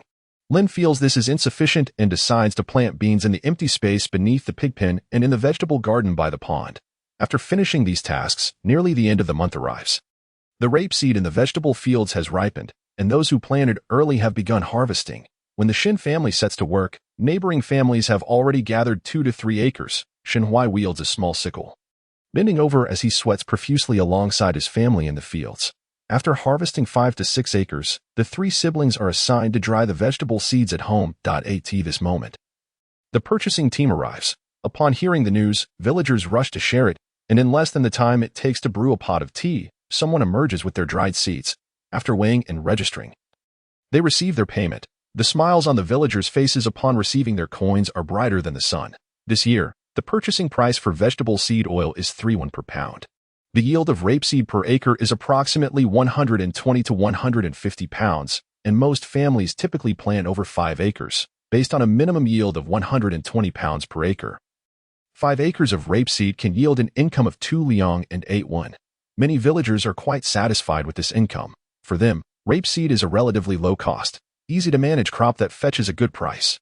As long as they are willing to fertilize and water it on schedule, the yield is generally good. Of course, there are those who neglect management. For instance, the Li family follows suit when others plant and sell. But when it comes time to collect payment, they end up with pitiful half-bags while others boast full, bulging sacks. The Xin family's vegetable fields are well managed this year, yielding a total of 1,360 pounds from 10 acres, resulting in an income of 4 liang and 81.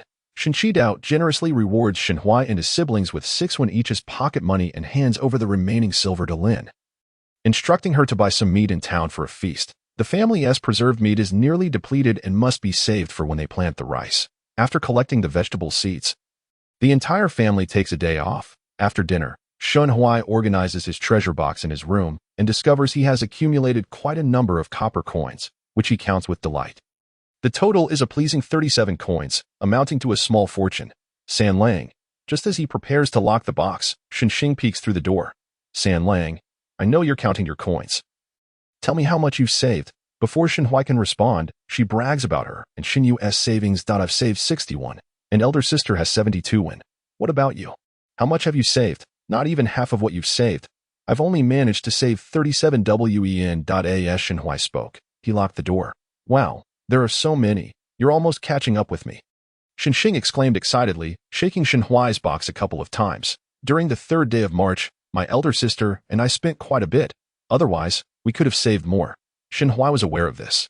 On that day, aside from enjoying performances and giving small tips, his elder and second sisters also ventured to the market to purchase trinkets, though he was unsure of the exact amount spent. Xinhuai chuckled. I hardly spent anything at all because I wasn't sure what to buy. Sweets. We have plenty of candy at home, so I can indulge in a large piece every now and then. As for trinkets, I find them beneath my notice, as their craftsmanship leaves much to be desired. And regarding books, this meager amount is hardly sufficient for that. In the ensuing days, the Shin family was busily engaged in their agricultural endeavors. 2 oxen plowed the fields simultaneously, while Huang and Lin tidied up behind. During the rice planting, a moment's distraction caused Shenhui to tumble into the paddy, leaving him thoroughly drenched, and he would occasionally encounter leeches, which startled him into instinctively tossing aside the rice seedlings. The sight of a leech's wriggling tentacles was enough to send shivers down anyone's spine. Observing Shenhuai's flustered demeanor, the neighboring couple erupted into laughter. I've encountered 3 of them, and you're frightened by just one. Shenxing approached with a large leech in hand, saying, "Look, it's quite amusing, like a little earthworm. It even wriggles around." The dark green leech curled in her grasp, swaying with her movements. Shenhui felt concerned that the leech might suddenly stretch out and latch onto Shenxing, exclaiming, "Second sister, leeches are filthy. You should throw it away. I find it rather entertaining." Shenxing replied, poking the leech with her finger, "The more you fear it, the more it seems to thrive. Let me show you something fun. Keep your eyes peeled." With that, she tossed the leech into the air. Shenhuai's gaze followed its descent, expecting it to land in the paddy, but unexpectedly, Shenxing clapped her hands together, instantly obliterating the leech. The sound of their hands meeting was crisp and resonant. Shenhui stood frozen in shock, unable to regain his composure for quite some time. His second sister was truly fierce. He had seen people play with ants, snakes, and even crocodiles, but never had he witnessed someone play with a leech in such a manner. One could imagine the leech never anticipated that it would meet such a fate. Wasn't that amusing? Shenxing's voice broke the spell, and Shenhui finally returned to his senses. "Second sister, you are truly remarkable. When others see a leech, they scream in fear, yet only you can bring one to its end." His plain praise made Shenxing giggle with delight. Suddenly, Shenyu's shrill scream pierced the air. "Help, there's a leech on my leg. Hurry, hurry." Shenxing dashed over without hesitation. Following closely behind, Shenhui watched as his second sister swiftly removed her shoes and aimed to strike at their elder sister's calf. Her movements were decisive and efficient. The leech that had fallen was tossed aside, and with a well-placed stomp, it met its demise. Shenhui thought to himself, "Now that's a true warrior." Chapter 37. Prelude to school. After 2 weeks of intense rice planting, Shenhui had become noticeably darker. His usual 2 bowls of rice now expanded to 3.5, and his small frame had grown sturdier, although he spent his days in the fields. He realized he hadn't accomplished as much work as he had anticipated.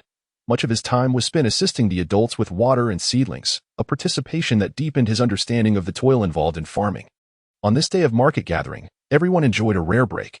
After feeding the chickens, Shenhui went to check on the Paulownia saplings. The 2-month-old saplings stood about 3 inches tall, boasting around 10 leaves each.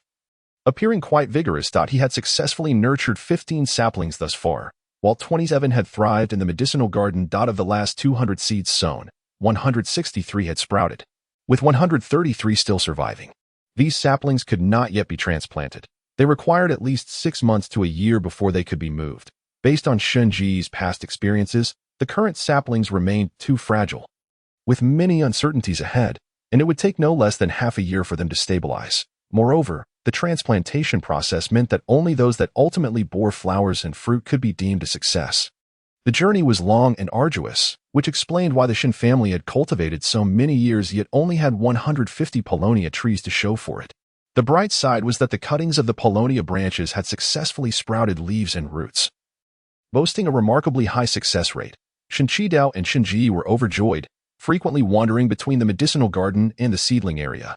The 11 chicks raised last year began to lay eggs by the end of April. Despite the low yield, Lin was still elated, for the family had gone a long time without eggs to sell after several hens had been slaughtered for the new year. The lack of this income forced them to purchase eggs out of pocket, leading to considerable expenses. Consequently, Lin decided to let the hens nest rather than sell the collected eggs. The new batch of chicks amounted to 20. Shenhui faced a daunting task. Meanwhile, his composting method, after being tested by Shin Qidao and Shin Ji, was implemented in the vegetable garden to gauge its effectiveness. Unfortunately, the Paulownia fruit composting method proved unsuccessful. It couldn't be labeled a failure. It simply wasn't suitable, as the fertilizer produced from the Paulownia fruit couldn't sustain even wild grass, rendering it useless for crops. "San Lang, we're here, on the Dragon Boat Festival." Shenhui spotted Shin Yang and Shin Lin coming to find him and quickly handed them 2 meat dumplings. Brother Xinyang, how many days off do you have from school? Today and tomorrow. A total of 2 days, Xinyang replied, taking a bite of his dumpling. Although it's a break, the teacher assigned quite a bit of homework. I only dared to come find you after finishing 2 essays. Otherwise, if my father finds out, I would be in for a beating. Xinjiang placed great emphasis on Xinyang's studies, often checking in on him. He would either quiz him on his recitations or inspect his writing practice. Every month, during market days, he would visit the school to discuss Xinyang's progress with the teacher. Xinyang found it impossible to slack off. Shenhui blinked. You could have finished your homework first before coming. It's a rare break, so I don't feel like writing, Xinyang replied, finishing one dumpling before reaching for another. In class, Mr. Wei is quite strict. And when I return, my father is even stricter. You have no idea how much I suffered. At that moment, Shenlin suddenly chuckled. Shenhui looked at him curiously. What are you laughing at, Shenlin? With surprising candor, remarked, Uncle often catches my brother slacking off. He even said he spends ages in the latrine just to avoid work. Shut your mouth. Xinyang's composure faltered as he swiftly covered Shenlin's mouth. You're talking nonsense. Get out of here. Don't play with me next time. He felt utterly humiliated by this little brother's revelation. Shenlin blinked, not resisting, allowing Xinyang to cover his mouth without struggle. Shenhui nearly laughed but restrained himself, not wanting to hurt his cousin's pride. He said, if you're tired, taking a little break isn't a big deal. I don't believe there's anyone in your class who doesn't slack off. This statement moved Xinyang profoundly. Shenhui, from today onward, you are my true brother, he declared, producing a marble from his pocket. I won this from the young lord of the Wang family. It's for you. Shenhui graciously accepted the marble. Let's go play over there. Thus, the 3 boys gathered in a corner to play marbles until Shinsai and Shinjiliang arrived for dinner, prompting them to cease their game. The Dragon Boat Festival was a festive occasion, and the evening feast featured dumplings, bamboo chicken stewed with wild mushrooms, pickled bamboo shoots with fatty intestines, stir-fried greens with garlic, and pork bone soup, making for quite a sumptuous spread. Young fellow, are you adapting now? Shinji inquired as he served dishes to his 2 nephews. Uncle, I fully adapted. The teacher assigned some homework these past 2 days, and I completed it before coming out to play. Xinyang replied obediently. His words carried a hint of cunning, directed at both Shinji and Shinjiliang. As expected, Shinjiliang's expression softened considerably. Shenhui stifled a laugh, realizing his cousin had learned to be clever after getting beaten too many times. That's excellent. Keep it up, Shinji encouraged. Isn't Mr. Wei young? Does he not intend to take the imperial examination? Shinshidao asked. I heard that the teacher on the street participated in the county exam last year, but did not succeed. Shinsai sighed. Mr. Wei's health is somewhat frail. I heard that during one county exam, he had the misfortune of sitting next to someone with a foul odor and fell gravely ill afterwards, nearly losing his life. I suspect he was too afraid to try again. Shenhui thought it was quite impressive that Mr. Wei managed to endure until the end of the exam. If it were him, he would have fainted after half a day. This raised a question. Given that the examination hall had toilets, there would be people sitting around that area. If he were the unfortunate soul caught in such a predicament, how would he cope? To give up would mean wasting 3 years' worth of effort, so giving up was not an option. Since he could not abandon it, he had to confront the challenge head-on. As for now, he hadn't started school, so there was no need to rush into getting accustomed to the odor of the latrine. Lin remarked, being a scholar is quite challenging, but once you succeed, the benefits last a lifetime, Shinsai said. Looking towards Shinchido, I see your Sanlang has grown considerably stronger lately. After the autumn harvest, should we send him to school to get accustomed? I have inquired thoroughly, and after the autumn harvest, Wei Family Academy will also enroll students. The tuition fee is 1 tael of silver, and classes will conclude by mid-November, allowing students to return home. Those who wish to continue their studies will officially apprentice at the beginning of the new year, presenting the 6 ceremonial gifts. Shinchido felt somewhat tempted. Are the students enrolled at this time also in the Enlightenment class? If there are many students, a separate class will be organized. If few, they will join the Enlightenment class. Master Shinsi stated that these 3 months are primarily for acclimatization, building courage, and learning independence.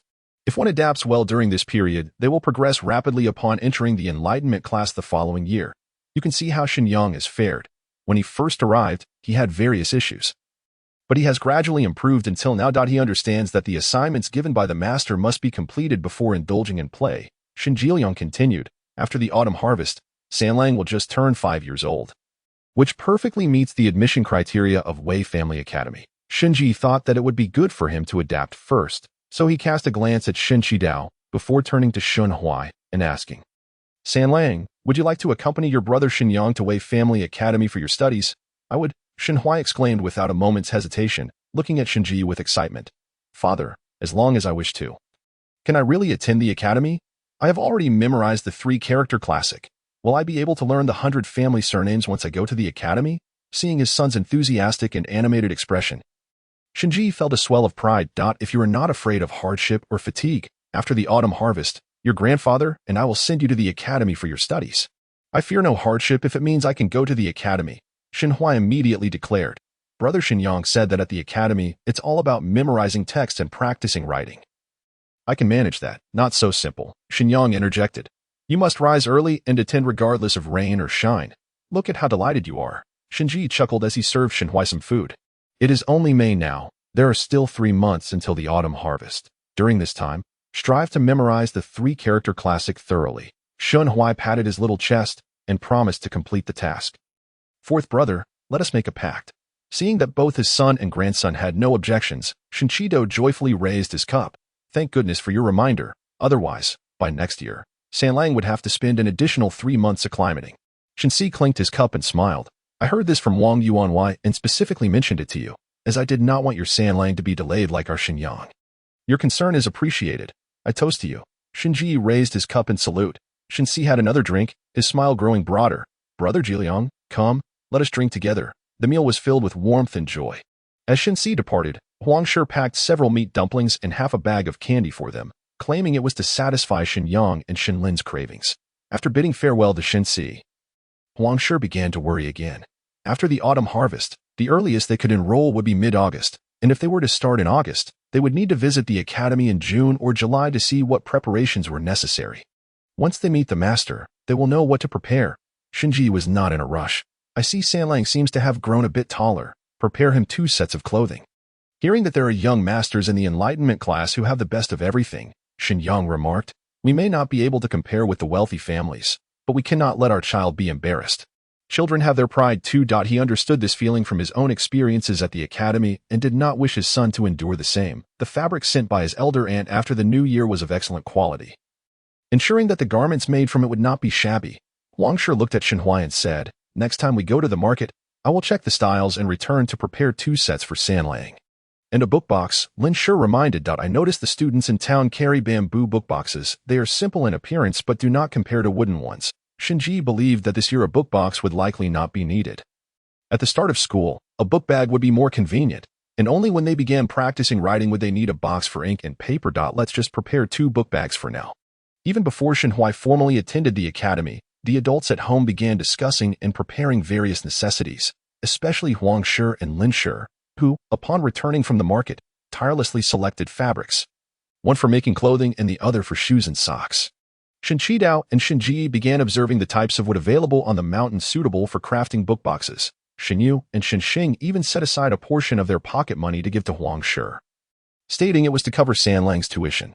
Upon learning this, Shenhui felt deeply touched. He understood well how his sisters earned their pocket money and how long they had saved. It was precisely because he understood this that he recognized the value of that money, years of hard work, and a precious sentiment. Thus, studying was no longer solely Shenhui's concern but a matter for the entire family. The hopes and destinies of the family would rest upon his shoulders. In the future, he would not only be the pillar of the family but also bear the heavy responsibility of revitalizing the Shin family lineage. Time flew, and before long, July arrived. The Shin family summoned Shinsi and Shinjiliang to discuss when it would be best to take Shenhui to Wei Family Academy to meet the master. After deliberating for an entire evening, they settled on the 18th day, deciding it would be more appropriate to go after the 14th of July. On that morning, Huangshi held several garments up against Shenhui, finding none of them satisfactory. Ultimately, Shenhui chose one himself. Mother, today is an auspicious day. Brighter colors are more fitting, so let me wear this blue one. As a child, wearing vibrant colors would better showcase his youthful energy. Although this visit to Wei Family Academy was not a formal apprenticeship, it deserved due respect. In this era, the status of a master is exalted, and leaving a good impression on the teacher is essential. Dressed in new clothes, Shenhui appeared spirited. Huangshi felt a sense of brightness at the sight, thinking he looked quite the scholarly lad. She then pushed Shenhui out of the room, encouraging everyone to praise him. After breakfast, Shinchidao harnessed the ox cart, and together with Shenhui, Shinji, and Shinsi, they set off for Wei Family Academy. Along the way, they engaged in light conversation to pass the time. Shinsi, unable to contain his thoughts, remarked, "Qidao, Wei Fuzi is a few years older than you, while Xiao Wei Fuzi is already in his 30s. That I wonder who will meet us when we arrive." Although this visit was not for a formal apprenticeship, we must not neglect the proper etiquette. Once we reach the town, let Ji prepare a few offerings before we visit. Shinji replied earnestly. Fourth uncle, I understand. Wei Family Academy is the best in town, and we should strive to leave a good impression on our first visit. Just so, scholars value decorum, and Wei Fuzi places great importance on propriety. We must be mindful. Upon arriving in town, Shinji went to the butcher to purchase 2 strips of pork and then headed to Fuluin Building to buy 2 boxes of pastries. Fourth uncle, will this suffice? The pastries are from Fuluin Building. Fuluin Building has a good reputation. That should be adequate. Wei Family, being a prominent family in town, resided in a spacious 2-entry courtyard house with blue bricks and large tiles. Situated by the riverside, requiring a bridge to access the main street. As such, they were often referred to as the Bridgehead Wei Family. Let us stop the ox cart here. Wei Family is just ahead. We shall walk over. After crossing the bridge, Shinsi instructed the others to alight from the cart and approach the side door. After knocking, a familiar-looking old woman emerged. She glanced at them and smiled. You must be here to enroll your child, correct? Indeed, we kindly ask you to relay our presence to the master. Shinji responded politely. Please, come in with me. The group was guided to a side hall in the outer courtyard, while the old woman went inside to inform the master. Shinji, concerned that Shinhuai might feel anxious, quietly advised, when you meet the master, do not be nervous. Answer whatever he asks, and if he does not address you, remain silent. Understand? Shinhuai nodded, signaling that he comprehended. Subsequently, the group sat quietly, observing their surroundings with only a few glances, refraining from any unnecessary movements. After what seemed like an eternity, Xiao Wei Fuzi arrived. In his 30s, Xiao Wei Fuzi appeared quite youthful. Dressed in a flowing blue gown reminiscent of the Wei Jin period's elegance, yet the scholarly air about him lent him an added gravitas befitting a teacher. At first glance, Shinhuai found him to be an amiable master. Greetings, Xiao Wei Fuzi. Shinsi was the first to rise and greet him, with Shinqidao, Shinji, and Shinhuai following suit. After exchanging pleasantries, Xiao Wei Fuzi took his seat and began the day's inquiries. Has anyone in your family taught you reading and arithmetic? This question from Xiao Wei Fuzi was a standard pre-enrollment query, meant to gauge the student's background. Shinji humbly replied, Please do not laugh at my youth. But I attended a private school for a few years, and I managed to recognize about 300 characters. When not busy, I would teach the children some characters at home. As for arithmetic, I can count up to 1,000. When we go to the market, the children can buy candy on their own and know how many coins to hand over. Xiao Wei Fuzi looked surprised and continued to inquire. How long have you been teaching? I began teaching last autumn after the harvest.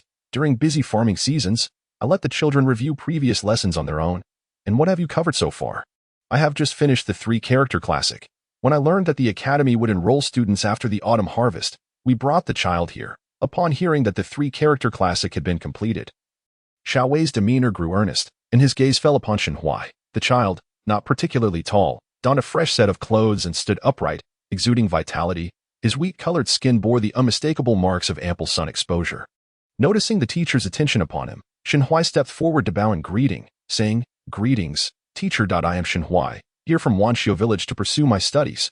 Just as Xiao Wei was about to shift his gaze, he found himself drawn to Shinhuai. Taking a closer look, he discerned that the child before him possessed a gaze unlike that of other children, imbued with determination and a thirst for knowledge, a rare sight indeed. Children from the village typically fell into 2 categories, either unruly and boorish or timid and meek. Shinhuai, with his clear and confident demeanor, was truly a novelty. Xiao Wei nodded slightly, adopting a more serious tone. Your father mentioned that you have completed the 3-character classic. Thus, I shall test your knowledge. Are you confident? As soon as the words left his mouth, Shinqidao and Shinjai visibly tensed, while Shinsigi appeared somewhat bewildered. Unlike Shinyang's initiation, which lacked such formalities, he was momentarily taken aback by Xiao Wei's intent to assess Shinhuai. Please, teacher, pose your questions, Shinhuai replied, unruffled. Xiao Wei, eager to challenge him, commenced with a question of escalating difficulty. 1, 10, 10, 100.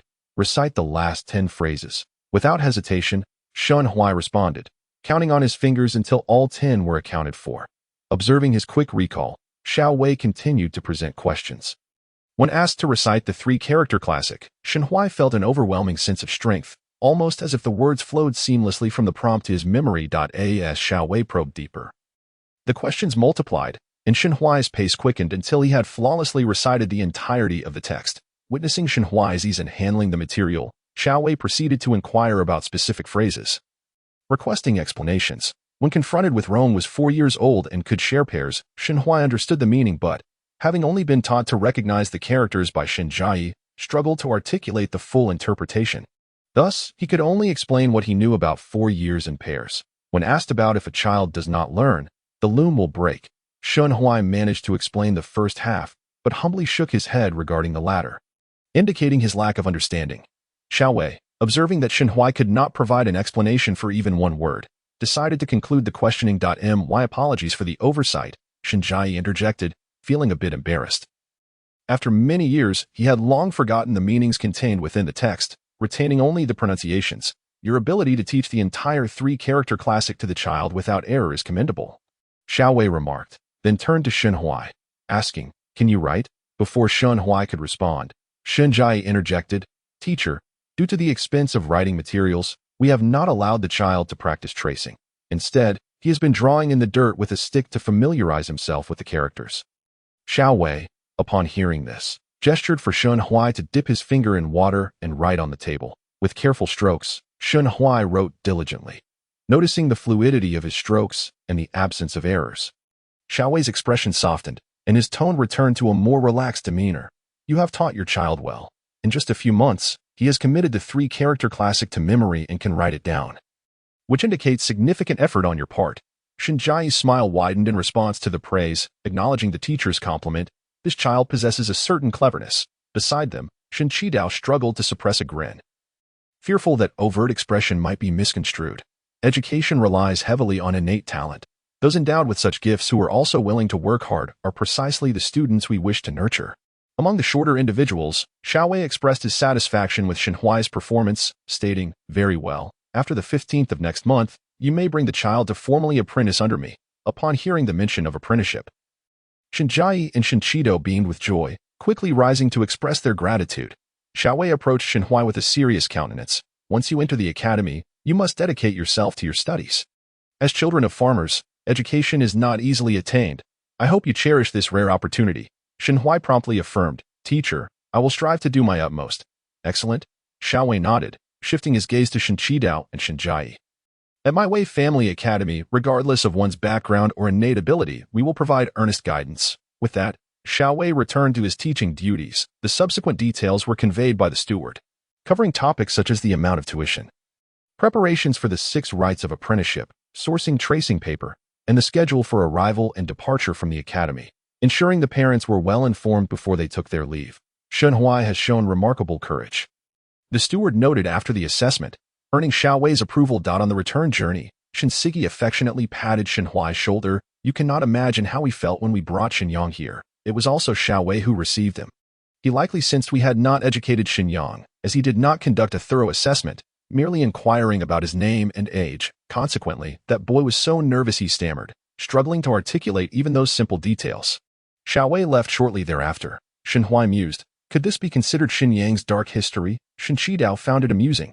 He had often seen Shenyang venture into the mountains alone to collect bird eggs, displaying great bravery, yet faltering at a crucial moment. It seems he is only bold in familiar surroundings, he remarked.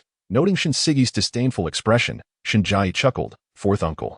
Our Shenhuai has also ventured into the county town. Over the past few months, we have taken him to Fumanless several times, and he has gradually grown bolder from driving ox carts in other villages." Shinsigi pondered this, concluding, "So it appears that frequent exposure to the outside world and interaction with diverse individuals is indeed beneficial." "Precisely," Shinqidao chimed in. "Boys and girls are inherently different. If boys remain sheltered for too long, they may lose their masculine vigor, rendering them incapable in times of crisis." Shinsigi nodded in agreement before his gaze settled on Shenhuai. Given Shenhuai's performance, he has likely caught Xiaowei's attention. The only uncertainty now is which class he will be assigned upon entering the academy. As for which class, Shenhuai harbored no concerns. To date, the academy had a total of 17 students, 3 in Class A, 5 in Class B, 4 in Class C, and 5 in the beginner's class. The academy employed a system of class differentiation, indicating that each class progressed at a different pace. As long as he completed the beginner's class curriculum and passed the assessment, he would quickly advance to a higher class. Shinji's thoughts mirrored Xinhuai's. Both recognized that with Xiao Wei as the instructor, attending the beginner's class or a new class made little difference. Shinsigi smiled. If everyone is in the beginner's class, it would be perfect for our Xinyang to have company. By the time they returned to Wanqiu village, it was already midday. Fourth uncle, are you hungry? Why not join us for lunch before heading back? As the cart came to a halt, Xinhuai extended the invitation to Shinsigi. No need. I have matters to attend to shortly, Shinsigi replied as he disembarked from the ox cart. After taking a few steps, he added, make sure to prepare a hearty dinner. I will bring Xinyang over. Then you two should arrive early, Shin Shidao responded, pushing open the courtyard door, while Shin Jai led the ox to the barn. How did it go? Did Teacher Wei agree to take on our Xinhuai? Lin Shi rushed out of the house, closely followed by Huang Shi, who wore a concerned expression. Xin Yu and Xin Xing had been watching Xinhuai intently, eager to learn the outcome. Xinhuai performed admirably before Teacher Wei. After the 15th of next month, he will be able to formally apprentice, Shin Shidao replied with enthusiasm. You cannot imagine. Even fourth uncle was impressed by Xinhuai's performance. Upon hearing this, Lin Shi's eyes crinkled into a smile. Huang Shi's lips curled into a grin. Xinhuai has always been clever. He learns quickly. The subsequent seedlings and the fermented fertilizer in the vat were all orchestrated by him. The vegetables grown from that fertilizer are remarkably fresh. And passers-by comment on how well they are nurtured. Indeed, Lin Shi beamed, pulling Xinhuai close. After running about all day, are you hungry? Xinhuai nodded. Yes, I am. Then let us set the table. We have not eaten either.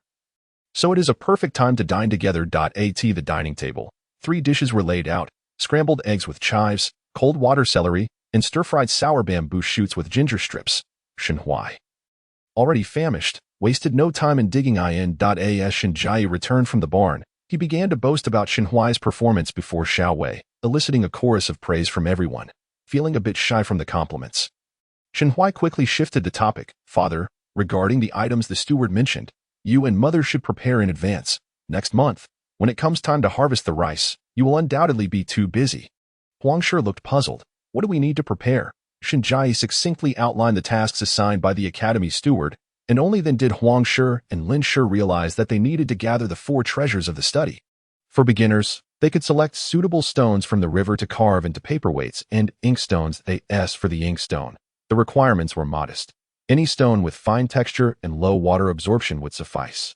And such stones could easily be found in the river. They could purchase tracing paper and brushes from the bookshop. Once Xinhuai had a firm grip on the brush, he would need to upgrade to better ink, paper, and inkstones, so the initial supplies would be sufficient. Additionally, they would need a brush holder and a writing bag. Xinhuai gently reminded and casually expressed his own wishes. Grandfather, could you please help me craft a pen holder? It would be ideal if the bamboo section could be a bit longer, as it would facilitate holding water for cleaning brushes. Additionally, I would appreciate a bookcase with a couple of extra tiers for better storage. No sooner had he finished speaking than Shunjai playfully patted him. Such a rascal. You haven't even entered the school yet, and already everyone is revolving around you. Xinhuai chuckled, assuring, do not worry. Father, once I am in school, I will certainly apply myself diligently and strive to return as a successful scholar to honor you both. You talk a good game. Now hurry up and finish your meal. Shinjai retorted, though his face beamed with a radiant smile. Despite the fact that becoming a scholar seemed a distant dream, he found joy in his son's words. After the meal, Huang Shi brought out 2 book bags. San Lang, come try this on. The design of the book bag resembled a modern cross-body bag, embellished with cloud patterns on the outer layer and featuring a layered interior with 3 or 4 variously sized hidden pockets for organized storage. Xinhuai tried it on, finding the length and size to be just right. Mother, the steward at the school mentioned that we can either bring our own lunch or eat at the school.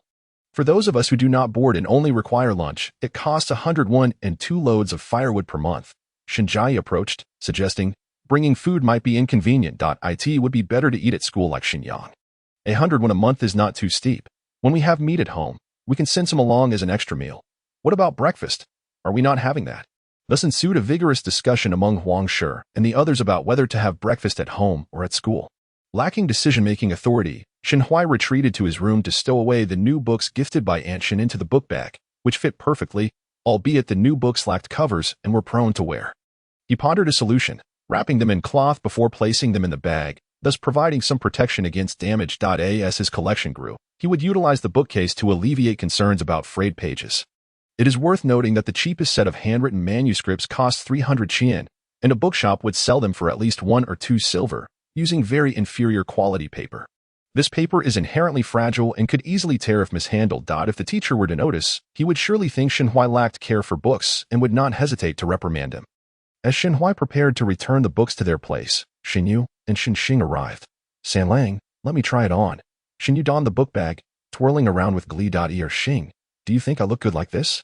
Very nice, Xinxing replied, trying on another bag and marveling at its novelty.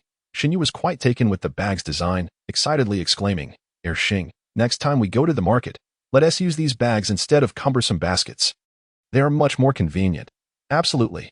Our family's basket lacks a cover, making it visible to all, and we have to guard against thieves, which is quite a hassle. Then let us make one ourselves. The two sisters began to experiment with the book bags. Seeing that he had no place in their conversation, Shinhui opted to head to the backyard to tend to the chickens. By evening, Huang Shi and Lin Shi commenced preparations for dinner. Knowing that Shinsai would be bringing Xinyang along for a meal, they deliberately cooked an extra portion. Sanlang, I'm here, on the village road. Shinjiliang had just parked the ox cart when Xinyang eagerly leaped off and dashed straight to the Shin household. Spotting Shinjai, he inquired, Uncle, my father said Sanlang will also be attending Wei's academy next month. Is that true? Indeed, it is true. If fortune smiles upon you, you may even be in the same class. Upon receiving confirmation, Xinyang erupted in joyous cheers. I'll have company. I'll have company. Shinhui approached. Just about to greet Shinjiliang when Xinyang rushed over, enveloping him in a bear hug. This is wonderful, Sanlang. From now on, we can attend school together. Don't worry, I'll look out for you. Whether he would indeed look out for him, Shinhui could not say. He only knew that the embrace from his exuberant friend was nearly overwhelming, prompting him to struggle out, let go of me. However, Xinyang not only refused to release him, but pressed in closer. Shinhui could bear it no longer and toppled sideways. Thud. The impact stung, causing him to grimace. Can I curse someone now? Chapter 41. The father Essing Stone Shinjiliang entered from outside and, upon seeing Shinhui nearly crushed, promptly lifted Xinyang, delivering a few swift smacks to his rear end. Xinyang was momentarily stunned. Father, why are you hitting me? You nearly smothered Sanlang. Who else should I punish? He continued to deliver a few more firm swats, causing Xinyang to flail his limbs in protest, observing Xinyang's punishment. Shinhui slowly rose from the ground and pleaded, Uncle Jiliang, please do not hit Xinyang anymore. I'm fine. You've fallen and are grimacing. How can you be fine? Shinjiliang assumed Shinhui was defending Xinyang and gave him a few more swats before finally letting him down. He then turned to Shinhui, inquiring, Sanlang, where did you hurt yourself? I just fell on my rear. A bit of rubbing will suffice. Shinhui did not lie. The initial impact was indeed painful, but once that sensation faded, he felt little discomfort. That you're really fine? You're not deceiving me? Shinjiliang, still concerned that Shinhui might be withholding the truth, sought reassurance several times that he was indeed unharmed before he finally relented. Boys are resilient. A little fall 1T hurt much. Lin Shi entered with dishes, admonishing, Yang, be more careful next time. You are both scholars. If you injure your face, you won't be able to attend school. Xinyang, having just been chastised, obediently nodded, I understand. Fifth grandmother. Before long, Shinsai and Xinyang's mother entered from outside. By this time, the table was already set with an array of dishes, braised pork with greens, spicy pork intestines, stir-fried pickled bamboo shoots with pork, and a bowl of sponge gourd and egg drop soup. As they began to eat, conversation flowed easily.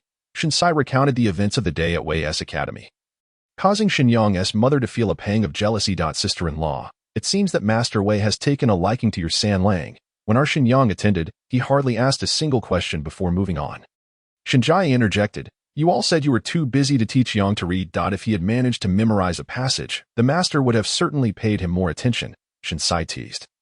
Jiliang is just lazy. Shinjiliang scratched his nose, remaining silent, clearly regretting his past negligence. I heard from Chunlan that the county children are taught to memorize texts and arithmetic before seeking a minor. Lin Shi chimed in, if parents take the initiative to teach their children to read, the teacher will perceive it as a sign of importance, and the child will receive more attention. Noticing the look of regret on Xinyang's mother's face, she quickly added, do not worry. Master Wei is a good teacher. As long as Yang performs well, he will certainly receive his due recognition. Ultimately, it is our Xinyang who lacks confidence, unlike your Sanlang. who speaks clearly and is not shy. As she continued, Xinyang's mother could only reflect on the differences between the children. Only Xinhui understood that Master Wei had noticed him after hearing his father mention that he had completed the three-character classic. Subsequently, his performance earned the recognition of Master Wei, who regarded him as a gifted and diligent student, which led to the later encouragement, "Studying is not easy." Had he been mediocre and stumbled over his words, he likely would have been dismissed without a second thought. Shinsai concluded, "Study diligently, do your best, and leave the rest to fate." He then shifted the conversation to other matters, and laughter filled the room. By the time they dispersed, the night had fully descended. In the following days, everyone remained busy with their own affairs. It was not until the end of the month that Shinjai found time to take Xinhui to the riverbank to collect stones. They gathered a large basketful, and upon returning home, they selected their favorite stones for cleaning and processing. To ensure the inkstone was well crafted, Shinjai even retrieved his old, worn inkstone for reference. As this was their first attempt, they lacked experience and broke several stones before gradually finding their rhythm. When the finished product was ready, Wangshi swiftly brought out the ink, paper, and brushes she had previously purchased. Eager for Shinjai to test it. As Shinjai ground the ink, he shared techniques and important details with Xinhui, teaching him how to assess the ink's quality by its color. During the writing demonstration, Shinjai graciously handed the brush to Xinhui, proclaiming that the first stroke should be made by the user as part of the initiation ceremony, having studied calligraphy in his past life. This was Xinhui's first time wielding a brush in this life. He held his breath, carefully inscribing his name on the paper, though the characters were not particularly impressive and somewhat oversized. They were legible and complete. "The writing is clear, very good," Shinshidao praised, adding, "Once you master your grip, I will buy you even better ink and an inkstone." With a smile, Xinhui passed the brush back to Shinshidao. "Grandfather, why don't you write something too? Let it be a blessing for my journey to becoming a scholar, shall we?" "Of course." Shinshidao happily wrote the characters for smooth sailing, wishing for Xinhui's future success in his studies. Continuing, Shinji inscribed the characters pinyin, wishing for Xinhui's safety. Xinyu and Xinxing found it amusing and each wrote their names, their strokes crooked and uneven, prompting Huangshi to jest that they resembled chicken feet. Before long, August arrived, and the rice in the fields had ripened. From a distance, it appeared as a golden expanse. To ensure that Xinhui could pay his respects to his mentor without delay, the Xin family specially invited 3 young men from the village to assist, offering a daily wage of 15 won. Excluding meals, the 3 youngsters remained at home to tend to the chickens and pigs and to dry the rice. Xinhui's tasks included feeding the chickens and turning the rice to dry. During his free time, he would sit beneath the eaves, dipping his brush in water, practicing calligraphy on a stool to find the right feel. Occasionally, Xinyu and Xinxing would come by to write as well. When Xinji noticed them, he would teach them to recognize characters, though he did not impose any strict expectations regarding their learning. Lin Shi would never utter remarks such as "What use is it for girls to know how to read?" because her daughter, Xin Chunlan, benefited from literacy while managing various accounts in the Lin family. Huang Shi, on the other hand, could not rely on her family and only hoped that her 3 children would achieve success in the future. This year, the Xin family cultivated a total of 16 acres of rice. And with the help of the 3 workers, the 7 of them hurriedly completed the harvest before the 15th day. On that day, Lin Shi went to the town to buy fish and meat to celebrate the bountiful harvest, also taking the opportunity to make up for the moon festival that had been overlooked last year. In the evening, the entire family gathered in the courtyard, enjoying glutinous rice cakes while chatting and admiring the moon. The night before Xinhui was to pay his respects to his mentor, Shinshidao casually flipped through a few pages of the almanac and discovered that the 18th was an auspicious day, suitable for travel, learning, and paying homage to a teacher. The following morning, Xinhui dressed neatly and accompanied Shinshidao and Shinji to the Wei Family Academy. The steward, aware of their purpose for visiting, had been waiting at the entrance. As they entered, he reminded them that the master would also be present that day and might conduct a brief assessment, so the young master should be prepared mentally.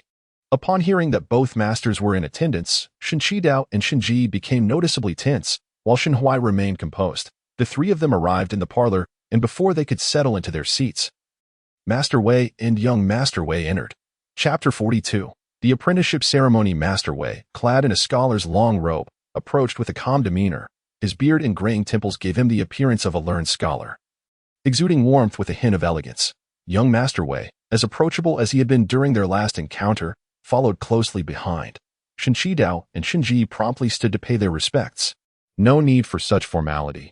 Please, be at ease," Master Wei gestured. inviting them to sit. During their pleasantries, Shun Huai observed that his grandfather and father were noticeably more reserved than during their previous visit. Fortunately, Master Wei was adept at conversation, and the atmosphere gradually improved. The subjects of discussion were familiar to Shin Qidao and Shin Ji, the rice harvest for the year, the crops they typically planted. Whether they raised chickens or pigs, and other everyday matters, Shin Qidao and Shin Ji answered earnestly, not daring to be negligent. As they conversed, the topic inadvertently drifted. Shin Qidao, in a fit of excitement, recounted his glorious exploits from his youth on the battlefield. Earning admiration from both masters, particularly young Master Wei secretly admired him. Achievements and success are the aspirations of every idealistic individual, and knowing that Shin Qidao had earned military honors on the battlefield filled him with respect. Shin Huai, too, admired Master Wei's social skills. Throughout the entire interaction, they remained courteous and patient, devoid of any impatience or disdain. Thus, the Wei Family Academy's reputation for excellence among private schools was well justified. Subsequently, Master Wei posed several questions to Shin Huai, and upon witnessing his confident and correct responses, he nodded in satisfaction. Next came the apprenticeship ceremony. Master Wei personally adjusted Shin Huai's collar, and then young Master Wei led him to bow before the image of Confucius.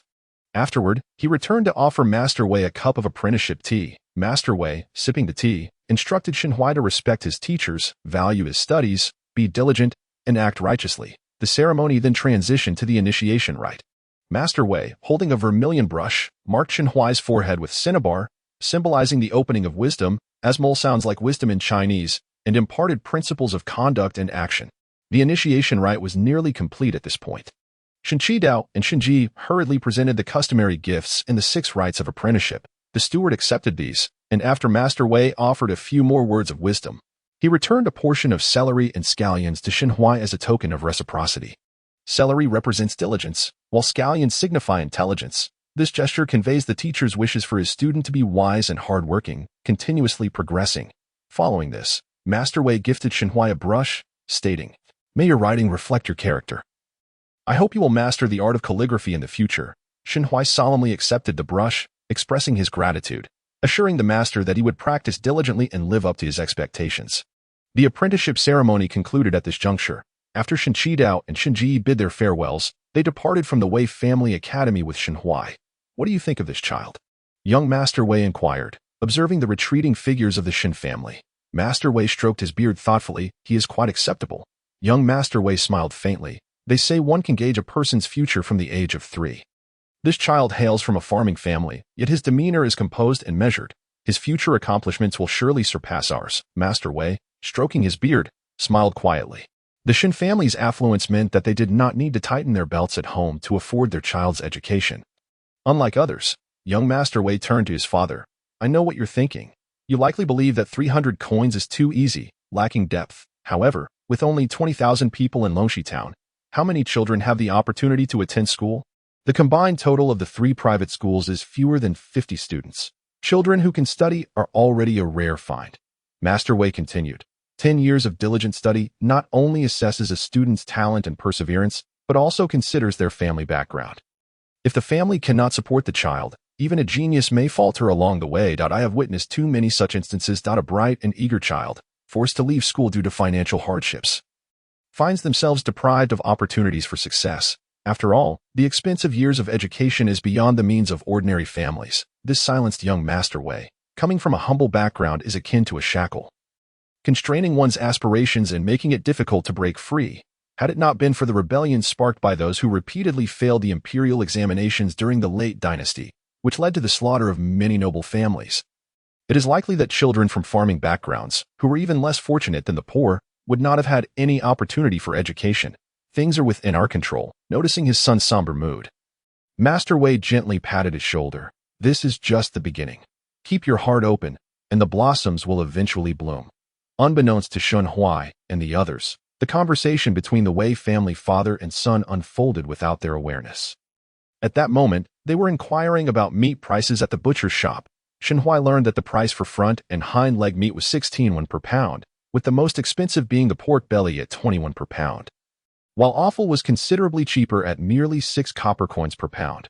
Many people hesitated to purchase offal, not due to ignorance of preparation, but because the necessary seasonings, white liquor, Sichuan pepper, and soy sauce, required additional expense.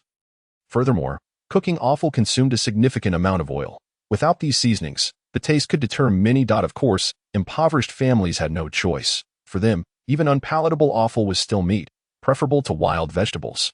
The Shin family cultivated spices like Sichuan pepper, bayberry, scallions, ginger, and garlic, and they were not lacking in soy sauce. However, it was only when they had meat that Lin Shi would retrieve it from the cupboard.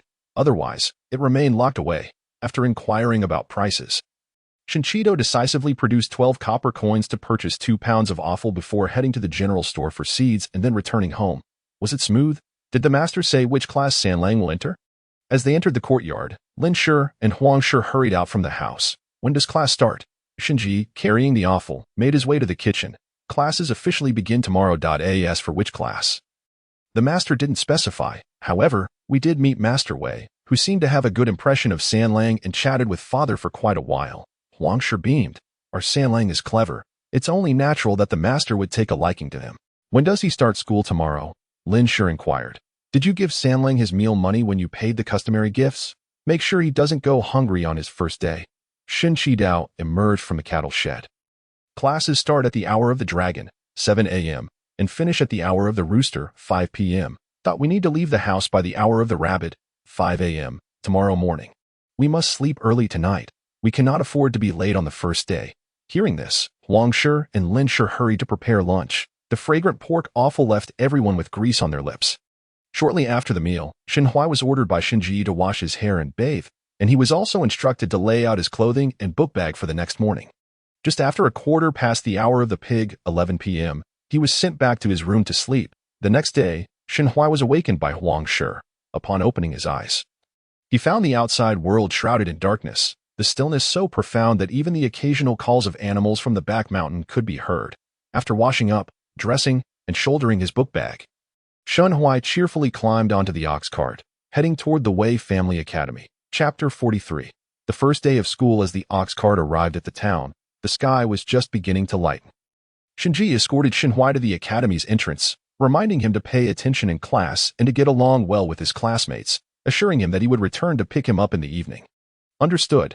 Shinji appeared somewhat anxious, continuously glancing toward the doorway until Xinhuai's figure completely vanished from sight, before finally turning to tend to the ox cart. Before Xinhuai could enter the classroom, he was greeted by the sound of lively reading. Upon seeing his arrival, Steward Liang promptly escorted him to the classroom, informing Xinhuai that there were a total of 4 students in the new class before departing. The classroom was modest in size, furnished with 4 desks arranged in 2 rows. Of these, 3 were already occupied, leaving only the last one unoccupied.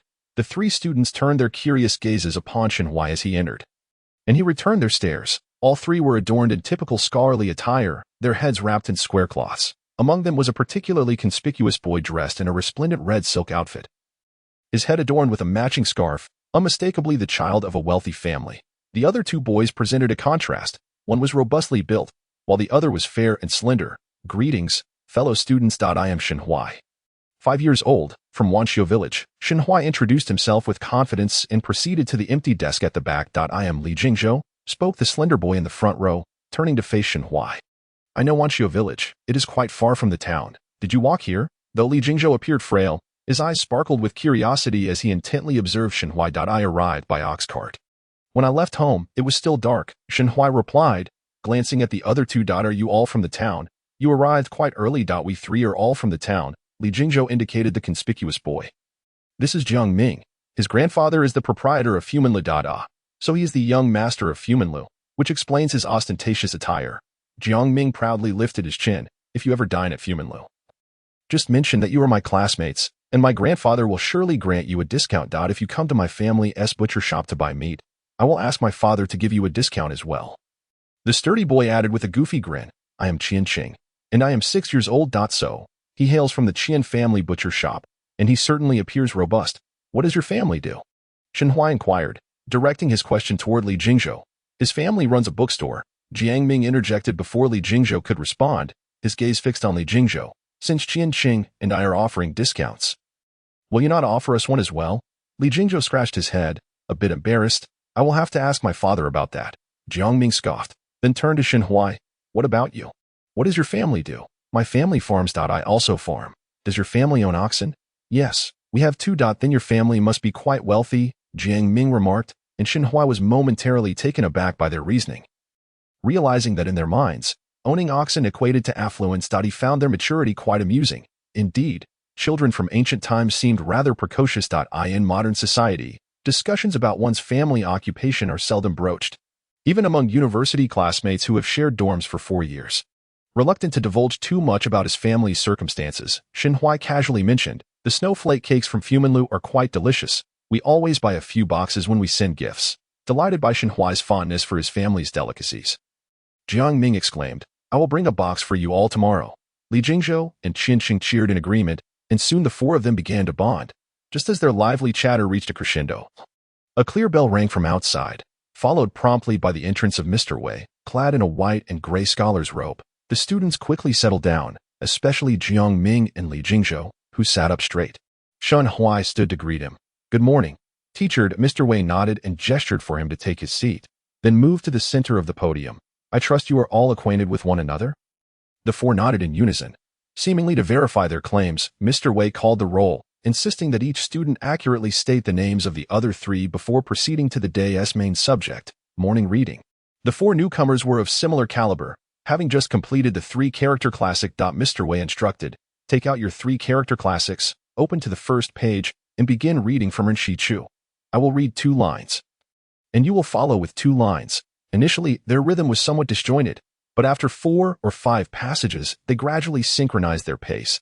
After Mr. Wei led them through a complete reading, he encouraged Xinhua and the others to give it a try on their own.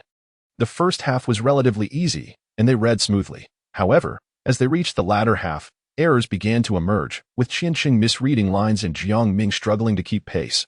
Xinhua and Li Jingzhou, possessing solid foundations, read fluently from start to finish. Mr. Wei observed their performance with satisfaction, nodding approvingly, and refrained from reprimanding Qian Qing and Jiang Ming for their mistakes, instead saying, "If your reading is not up to par, it simply means you have yet to memorize the text. With more practice, it will come naturally." The four nodded in understanding. Subsequently, Mr. Wei had them read it twice more before concluding the morning session and granting them a 15-minute break for snacks. They were soon escorted to the dining hall by Steward Liang, where 4 bowls of soft tofu pudding awaited them. "Breakfast and lunch are served here. When the time comes, feel free to help yourselves," he instructed before departing.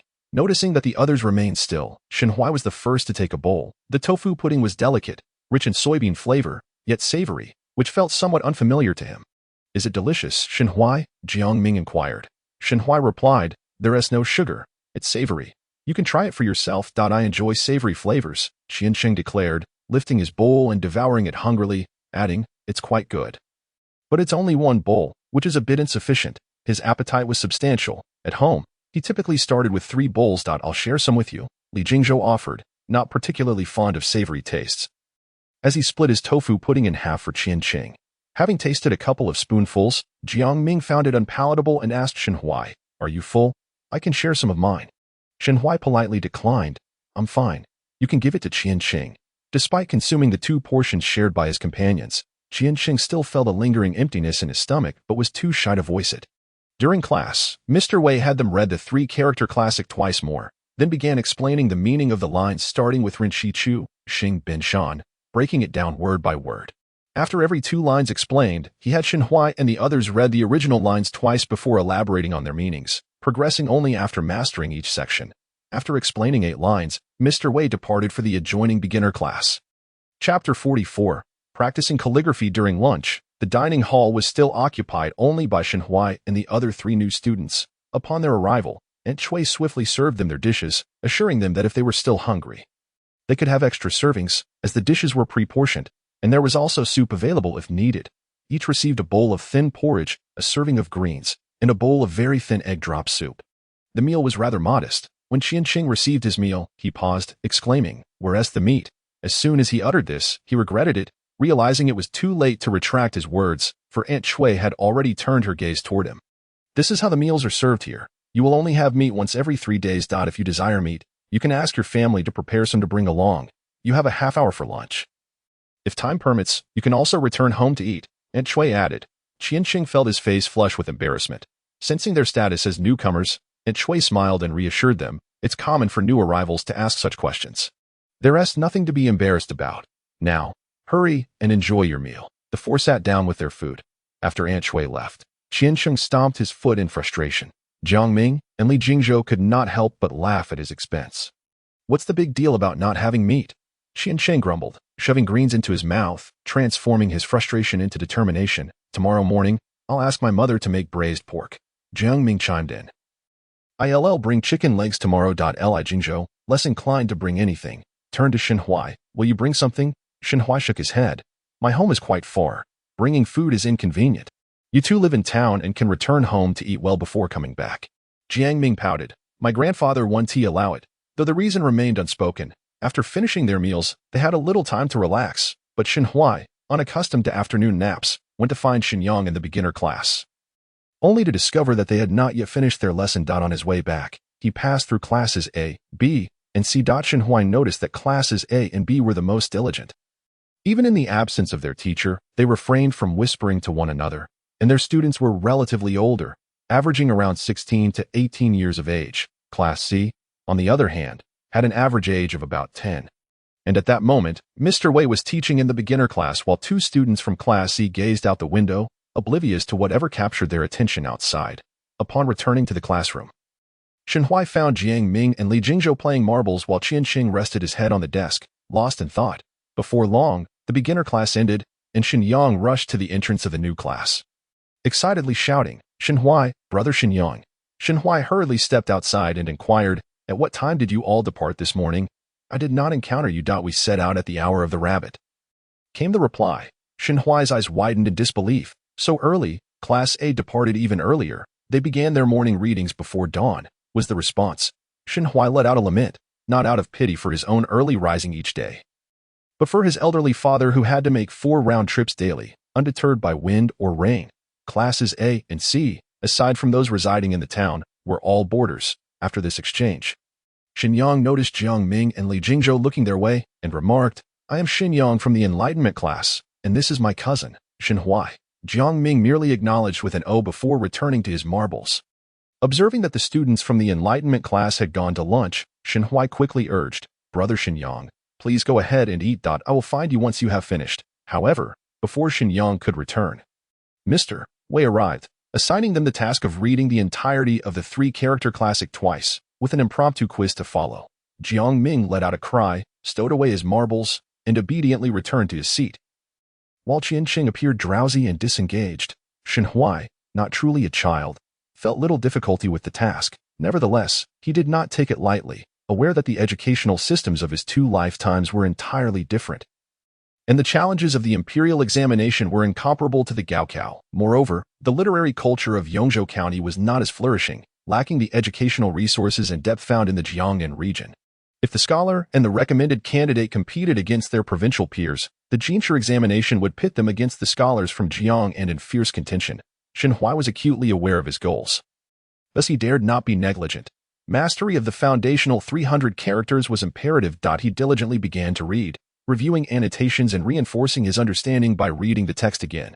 Half an hour later, Mr. Wei returned, first conducting a recitation check, then asking about the meanings of phrases, before distributing brushes to the 4 of them and presenting a calligraphy workbook.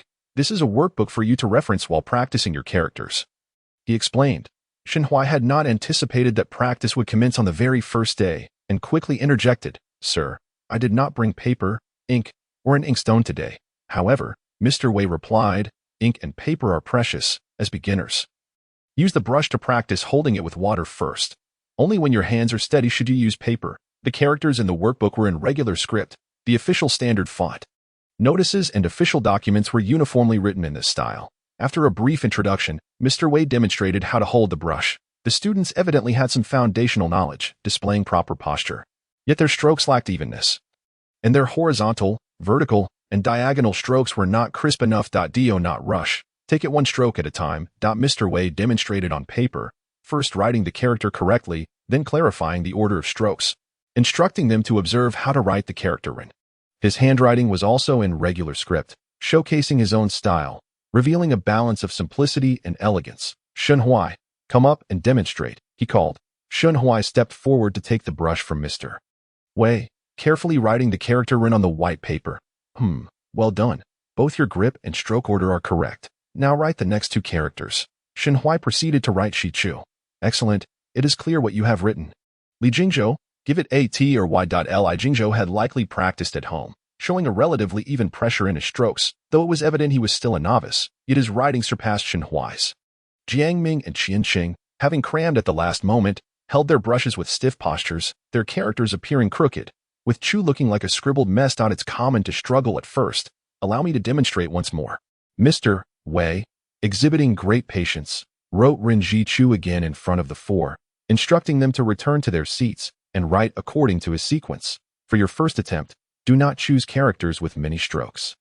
Focus on practicing the three characters Renji Chu. Mr. Wei observed a few of them practicing, then provided hands-on guidance to each, demonstrating remarkable patience and maintaining a steady demeanor throughout. Only when all had learned how to hold the brush did he say, "Practice at your own pace. I shall return to check on you in half an hour." Chapter 45. Reporting a grievance. Not long after Mr. Wei departed, Jiang Ming and Qian Qing began to glance around. Noticing Shen Huai and Li Jingzhou practicing earnestly, they approached to observe. However, the water-dipped characters appeared vastly different from those written in ink, leaving Jiang Ming and Qian Qing perplexed. Aren't you going to practice your characters? Shen Huai inquired, lifting his gaze. Qian Qing scratched his head sheepishly. I'm clumsy. I can't move my hand when I hold the brush. That is because you are applying too much force. Just relax your grip. Shen Huai advised. Qian Qing's eyes lit up, as though a glimmer of hope had appeared. Really? You'll find out if you try. Having practiced calligraphy in his previous life, Shen Huai was aware of a few tips. Mr. Wei will return to check soon, so you should hurry and practice. Jiang Ming, seeing Qian Qing return to his spot, ran back to Li Jingzhou, only to find him utterly absorbed and oblivious. Disheartened, Jiang Ming pouted and returned to his seat. Shen Huai observed this and silently smiled to himself. Children often have short attention spans, yet they also possess a competitive spirit.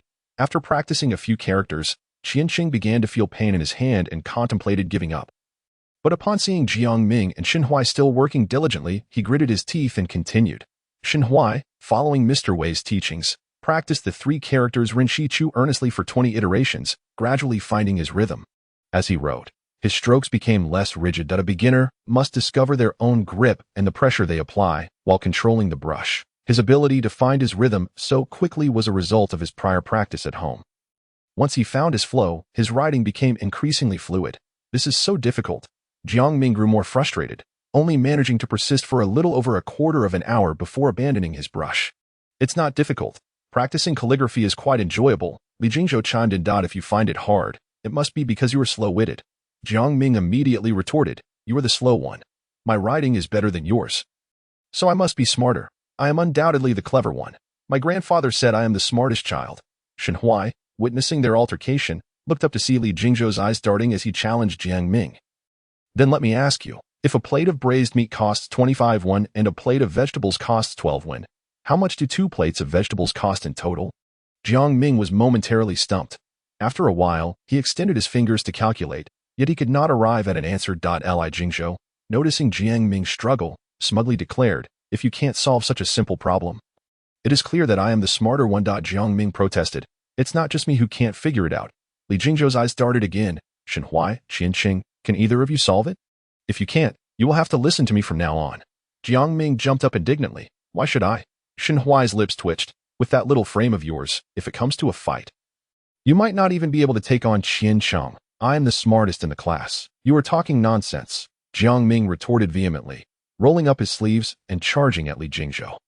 Shen Huai, quick to act, restrained him and blurted out the answer. A total of 37 wen. Li Jingzhou's eyes widened in disbelief. Qian Qing was equally astonished, having not expected Shen Huai to arrive at the answer. His eyes sparkled with admiration. Jiang Ming, seeing Li Jingzhou's shocked expression, straightened his posture proudly. Why can't we all learn from each other? Why must we listen to one person? Shen Huai maintained a stern expression. Locking eyes with Li Jingzhou. Just because you excel in arithmetic does not mean you excel in everything. Exactly. Jiang Ming echoed. If you continue this way, we will no longer play with you. Qian Qing, in his innocent manner, added, my father says I should get along well with my classmates. This isn't right. If you don't want to play, then don't. Li Jingzhou huffed, his nascent leadership dreams shattered, turning away in a huff. His brush swirling chaotically. Noticing Li Jingzhou's subdued demeanor, Jiang Ming purposefully huffed as well before returning to his seat, Xinhuai had not anticipated encountering cliques on the very first day of school. Should Li Jingzhou succeed in establishing dominance, it might lead to isolation or bullying of certain classmates, a scenario he wished to avoid. Everyone was here to learn, none had distinguished backgrounds, and such behavior was unnecessary. As for whether Li Jingzhou would report this incident upon returning home, it was beyond his concern. A quarter of an hour later, Mr. Wei returned. He first had Xinhuai and the others take turns writing on the white paper, then provided individual feedback, praising their strengths before correcting their weaknesses. Upon receiving praise, Jiang Ming and Qian Cheng's confidence soared. Jiang Ming even lifted his chin towards Li Jingzhou, who merely pursed his lips. Visibly displeased, Xinhuai remained composed. Subsequently, Mr. Wei instructed the four to read the entirety of the three-character classic aloud, followed by a spot check on their memorization of sections, which they all passed successfully. On your first day of school, you four performed commendably. Starting tomorrow, I shall assign you tasks. Failure to complete them will result in standing punishment or a rap on the knuckles. The young men's smiles instantly froze. That concludes our lessons for today. We shall disperse now. Tomorrow, we are to gather here at the hour of the hare, and tardiness will not be tolerated. Have you all remembered? Yes, we have. Once Master Wei departed, Jiang Ming joyfully leaped up, seizing his satchel and dashing out. Following him were Li Jingzhou and Qian Xing, with Xinhuai being the last to leave. Noticing that Master Wei had gone to the enlightenment class, he understood that he would not have the chance to return with Xinyang and thus made his way alone. What Xinhuai did not expect, however, was to find his father, along with Manager Jiang and two unfamiliar middle-aged men, laughing and conversing under the willow trees by the bridge. They had evidently been engaged in discussion for some time. It was not until Qian Qing and Li Jingzhou approached the middle-aged men that Xinhuai realized the tall individual was Boss Qian of Qian's butcher shop, while the astute-looking, slender man was Manager Li of Li's bookstore. They were the fathers of Qian Qing and Li Jingzhou, respectively. Father, you've come. Xinhuai approached Xinji and began to greet them. Hello, Grandpa Jiang, and greetings to you, uncles. Why is still as polite as ever? Manager Jiang remarked with a smile, producing a piece of candy and handing it to Xinhuai. You and Jiang Ming are now classmates. Do come to Fumanlu often to play. Grandpa Jiang will treat you to chicken legs. Xinhuai accepted the candy with a smile, saying, Thank you, Grandpa Jiang. Seeing Manager Jiang being so kind to Xinhuai, Li Jingzhou let out a discontented humph twice. What's the matter? Manager Li inquired. I'm just unhappy, Li Jingzhou replied. Jiang Ming wanted us three to follow his lead, and when it didn't work out, he got upset. Manager Li, looking perplexed, asked, What's going on? With Manager Jiang present, Jiang Ming, emboldened, quickly recounted the situation. Manager Li felt somewhat embarrassed and turned to Li Jingzhou, asking, Is what Jiang Xiaodong said true? Li Jingzhou lowered his head in silence. Seeing this, Manager Li could only smile apologetically, saying, This lad, having learned a bit of arithmetic, thinks he knows everything. I apologize for the trouble. With that, he took Li Jingzhou and left. As they reached the bridge, Li Jingzhou glanced back at Jiang Ming, who immediately began to strut and make faces, exclaiming Li. Chapter 46. Concern for Xinhuai being bullied. Xinhuai observed this scene and found it rather childish yet amusing. He wished to see Li Jingzhou's expression, but by then, the father and son had already walked far away, and he saw nothing. Stand still. What are you twisting about? Manager Jiang chastised Jiang Ming. You must behave properly with your classmates. There is no need to quarrel over everything. Jiang Ming retorted impulsively. He was the one who wanted to argue. Upon hearing his grandson speak back publicly, Manager Jiang felt his fist clench, yet, mindful of the occasion, he refrained from reprimanding Jiang Ming on the spot. Instead, he changed his tone. The school is a place for learning. If you argue every day, you'll regret it when you don't learn well. This time, Jiang Ming remained silent, pouting in apparent indifference. Brother Shun, you still have a journey ahead. We shall take our leave now and continue our conversation tomorrow. Manager Jiang hastily pulled Jiang Ming away, fearing he might act out again. As they passed by the Qian family, he inquired, Are you two leaving now? Just about. Boss Qian responded before bowing to Xinji. Brother Shin, we shall take our leave. We will invite you to our home for a meal another day. Too kind, Boss Qian replied, and Xinji returned the gesture as they bid farewell. Halfway along, Jiang Ming suddenly turned back, calling out, Xinhuai, see you tomorrow. Xinhuai waved in reply. See you tomorrow. It was only after everyone had departed and boarded the ox cart that Xinji finally asked, Sanlang, they didn't bully you, did they? Xinhuai shook his head. No, if you're bullied, you must speak up, understand? Xinji's tone was serious. Those three are all from the town, and their families are quite well off, but our family is not lacking either. Do not be afraid. All right, most townsfolk look down upon those from the village. They consider themselves superior. Knowing that the other 3 classmates were all from the town, Shinji felt a twinge of worry about his son being isolated or bullied. I know, I'm not foolish, Shinhua replied loudly. If anyone bullies me, I will report to the teacher and have him punish them severely. Shinji nodded in approval, a child worth teaching. After a pause, he added, this is a special circumstance. Under normal conditions, you should get along well with your classmates, understand? Shinhua responded once more. Understood. It is best if we can all play together, as classmates are important connections. Especially those with whom we have grown up. The bonds are irreplaceable. If we can find common ground and progress together in the future, our potential will only increase. As the sun set, the shadows of the 2 and the ox stretched long. By the time they returned to the village, the sun had already set. Sanlang is back. How was your first day at school? Shinjiliang approached slowly with the ox cart along the village path. It was quite good, Shinhua replied as he dismounted. I am in the new class, taught by Master Wei. We began practicing writing this afternoon, and when we didn't do well, he didn't scold us. I thought you would be in the same class as Shinyang, Shinjiliang said with a hint of regret. Different classes, the teaching and dismissal times are not the same. Otherwise, your father and I could take turns to pick you up. Shinji smiled. Let us see if there's a chance next year. Hopefully, Shinjiliang continued driving the cart forward as Shinji opened the courtyard gate and walked inside.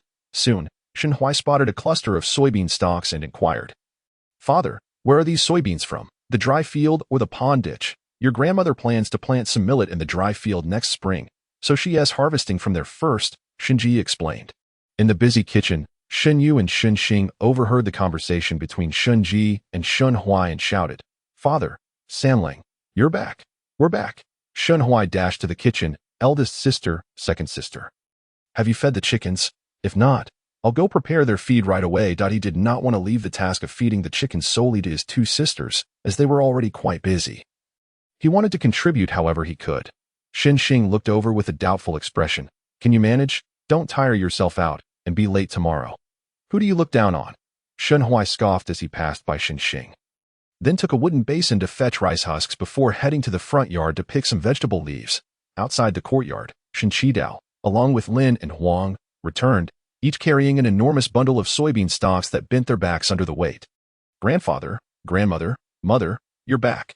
The 3 were delighted to see Shinhua. Huang, panting, asked, Sanlang, was your day at school smooth? How were your classmates?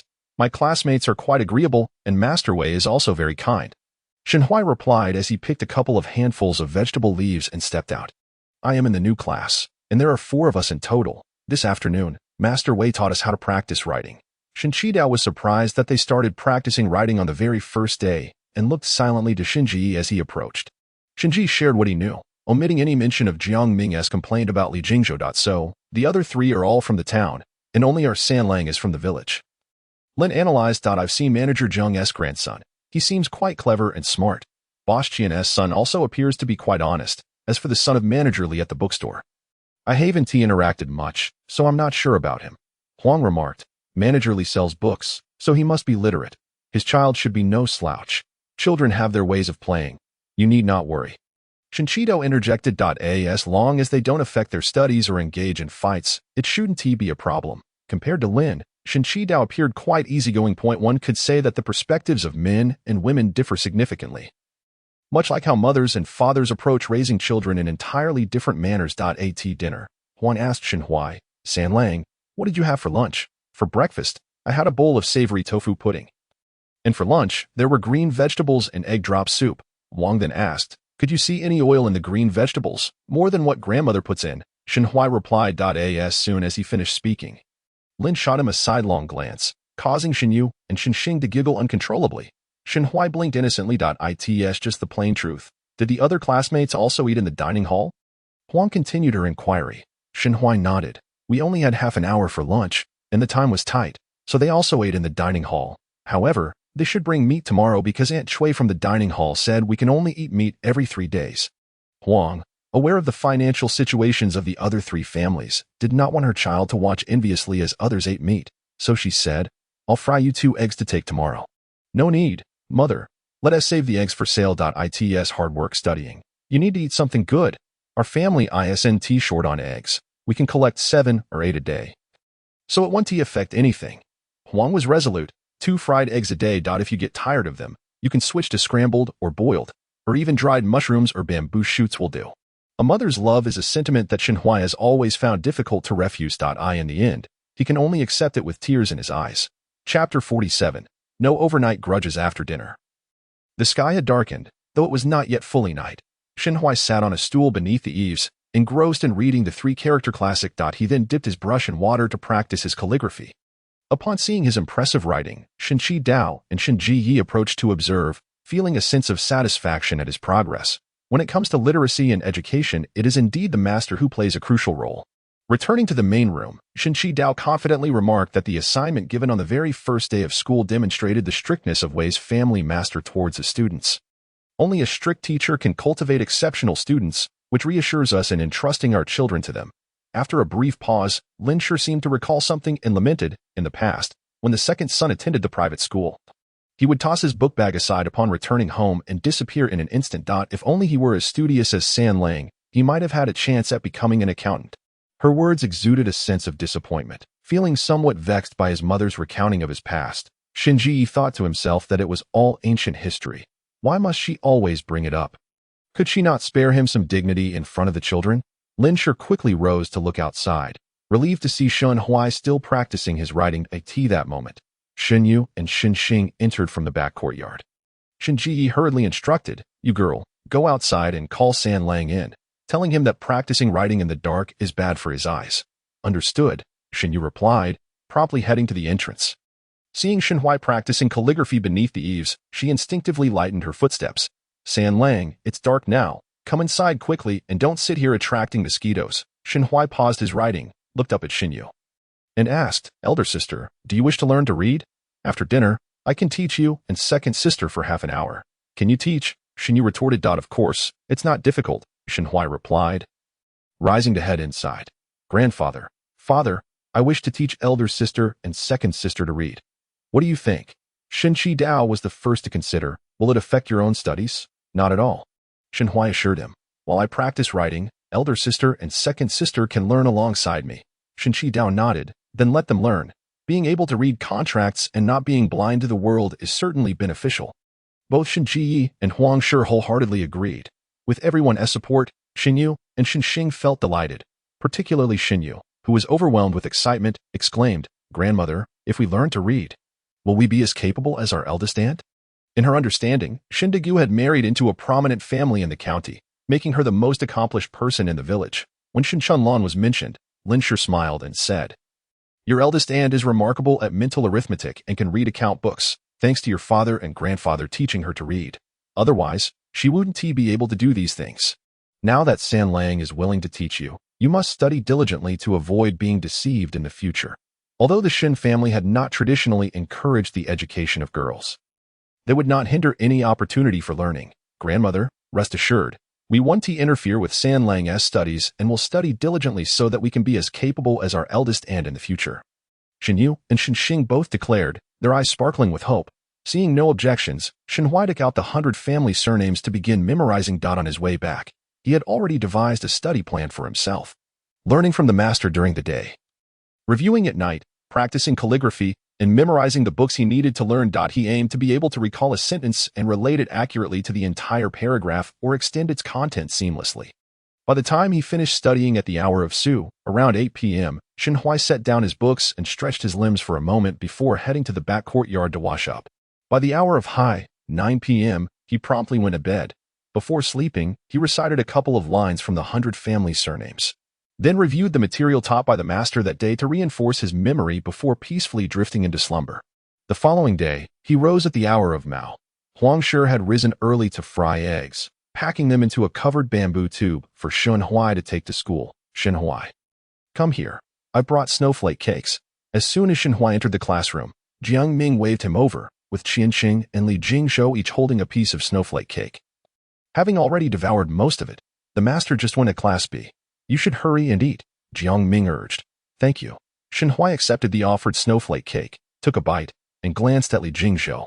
Seeing Shenhui look over, Li Jingzhou playfully winked, as if yesterday's episode had never occurred.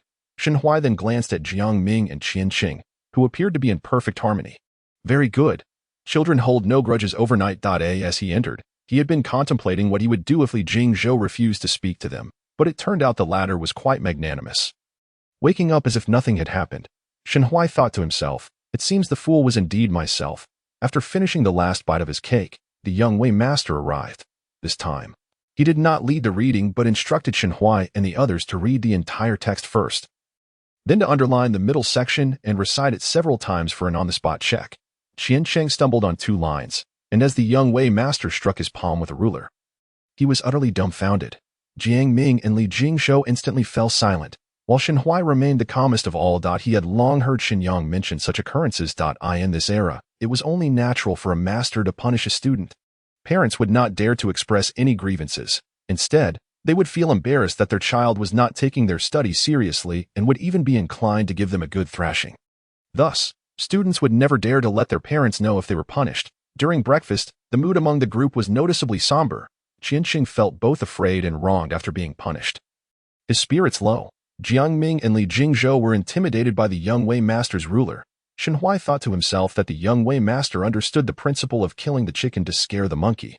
When class resumed, the 4 of them appeared significantly more earnest. When asked questions, no one answered incorrectly, earning a nod of approval from the young Wei master, who then proceeded to teach them about daily etiquette, such as how to greet the master and classmates. After teaching once, he required each of the 4 to demonstrate. Shenhui exhibited the best manners, prompting the master to instruct the others. You 3 can learn from his actions. Practice once in the morning and once in the evening, striving to master it within 3 days. Understood? Master. It seemed today's lessons were more extensive than yesterday's. After covering etiquette, the young Wei master continued to explain the meanings of the content from the previous day without pause. Only when lunchtime arrived did everyone finally have a chance to rest.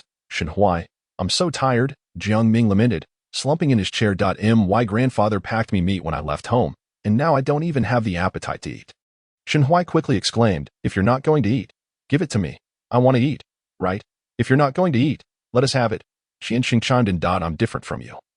When I'm in a bad mood, I want to eat lots and lots of food. Li Jingzhou quietly opened his lunchbox and offered Shenhui a piece of chicken. Seeing that he had none, Jiang Ming pouted and said, what about me and Qianqing? You both have some. Li Jingzhou pointed at Shenhui's plate as he chewed on his chicken. While Shenhui had none, Jiang Ming and Qianqing looked over to see only 2 pitifully small fried eggs and some radish strips on Shenhui's plate, which even a pig would find bland. In comparison, their own bowls were brimming with meat. In such stark contrast, both felt a surge of sympathy for Shenhui. Compassionate Jiang Ming promptly offered him a piece of braised pork, feeling 1 piece was insufficient, and added another. Qianqing also placed 2 slices of fatty pork on Shenhui's plate. Thank you. It's so wonderful to be classmates with you, Shenhui said, noticing that the 3 of them had brought plenty of meat and thus did not refuse. Tomorrow, I'll bring some candied fruit for everyone to share. Great. I'm so happy, Jiang Ming exclaimed. His appetite suddenly revived. Li Jingzhou rolled his eyes at Jiang Ming, who was now eating with his mouth full. After lunch, Shenhui went to the enlightenment class to check on Xinyang. Unfortunately, he found him being punished by the young Wei master's ruler with the additional task of copying the entire 3-character classic. Such a scene was something Shenhui dared not linger to witness or inquire about. He hurried back to the classroom. However, Xinyang spotted him. As soon as class ended, he rushed over to warn. Shenhui, you must tell on me. Do you hear? Understood. I'm not deaf, Shenhui replied.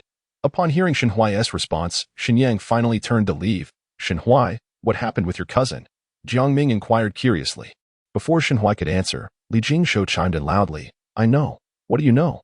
Shenhui looked at Li Jingzhou, searching for answers in his expression, only to see him smiling with a sense of schadenfreude. Your cousin definitely got punished, Li Jingzhou asserted with certainty. Shenhui smiled without responding, as he felt revealing someone's past misdeeds lacked propriety.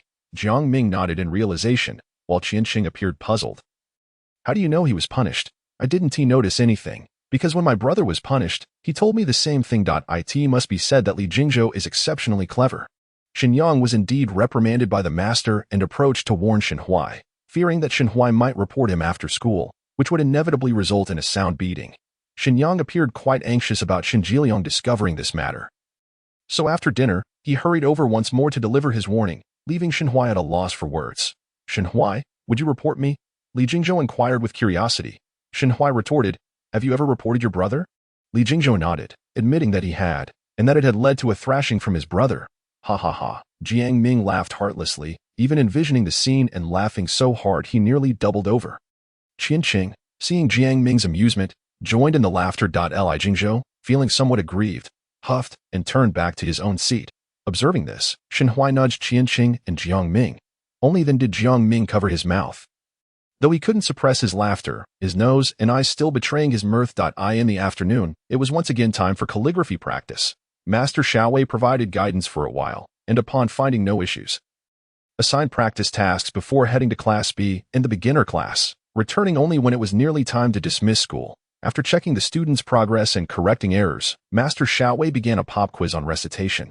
The four of them passed without issue. Your performance is commendable. I hope you continue to maintain this standard tomorrow, he praised, much to the delight of the group.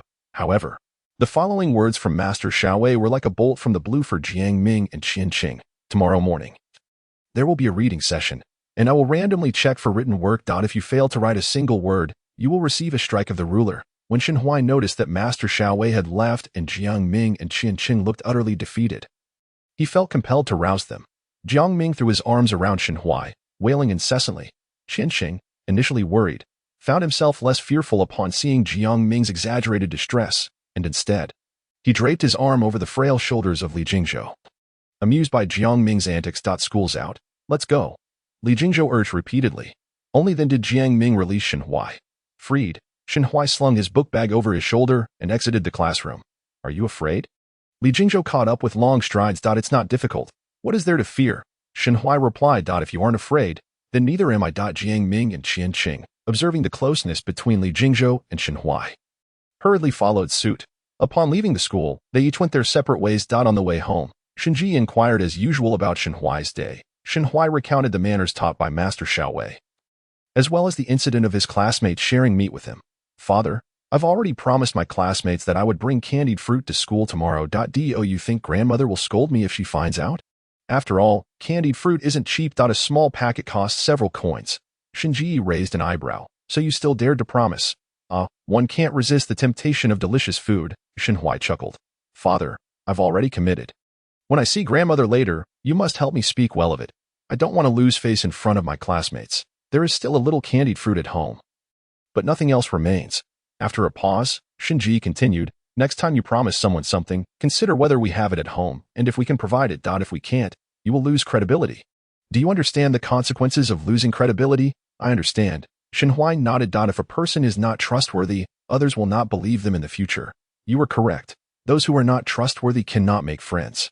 When they returned home, Shen Qidao and the others had already finished their work. At that moment, Lin Shi and Huang Shi were in the yard, beating the soybean stalks with sticks. Grandfather, grandmother, mother, I'm back. After greeting them, Shenhui hurried to the kitchen. Eldest sister, second sister, I'm back. Shenyu, seeing him reach for the wooden basin, quickly said, no need to prepare feed for the chickens. Grandmother just fed them. There are some snails by the well, which mother collected from the upstream ditch. She gathered half a bucket. You should rinse them a few times to wash off the mud from their shells. We can stir-fry them tomorrow night.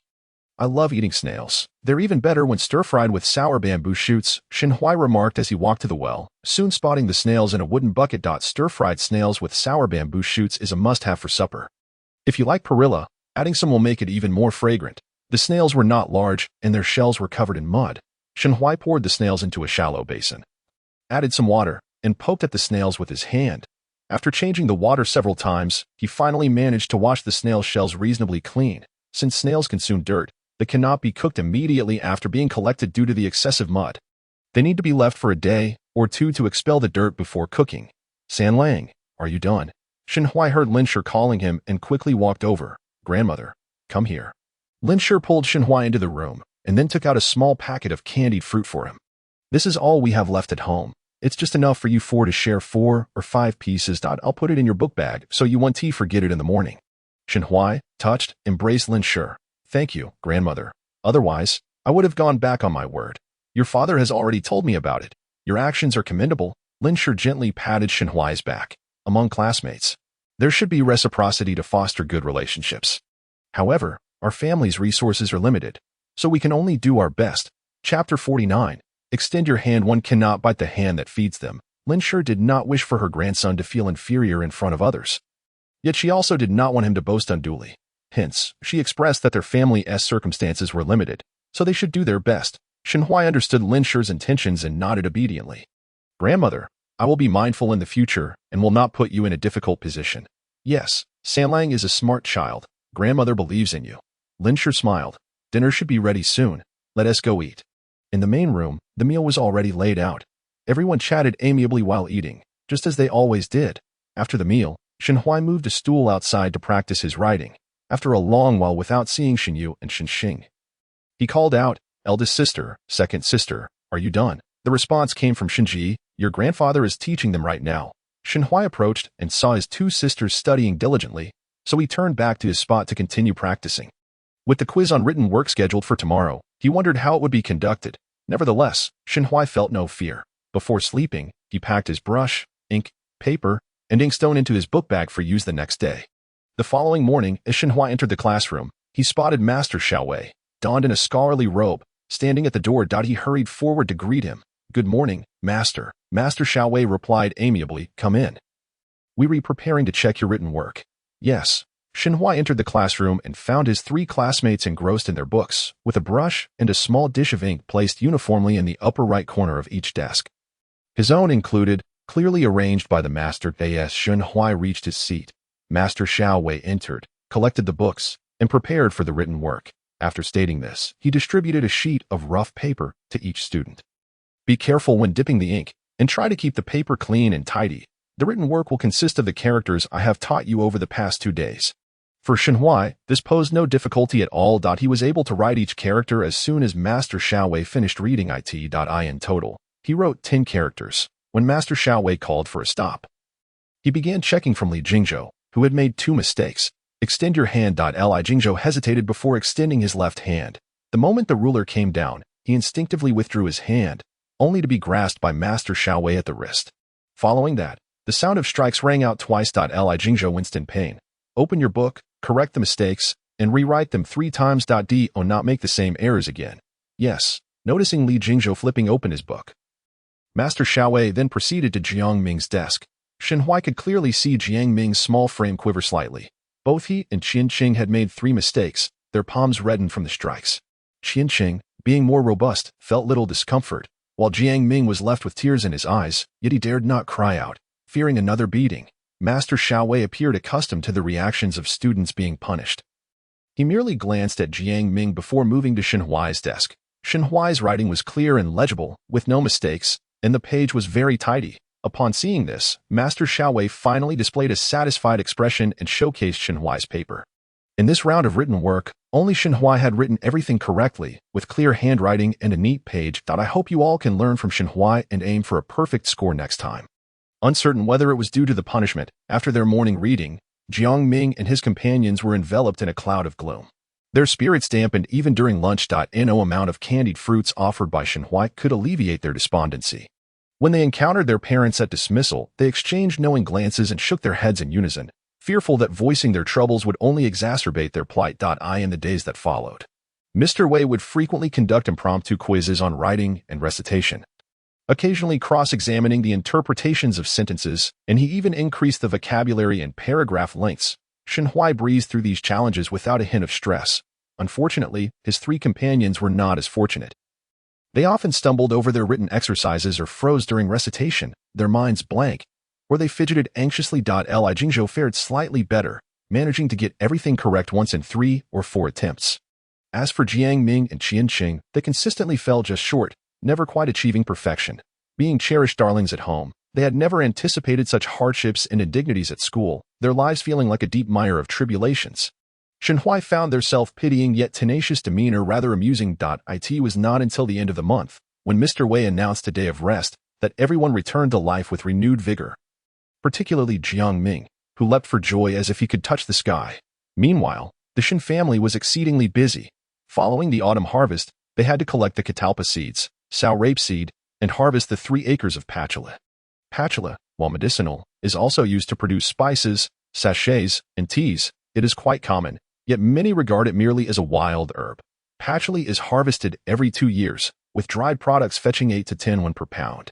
From 3 acres, they could yield approximately 1,000 pounds of dried patchouli after drying.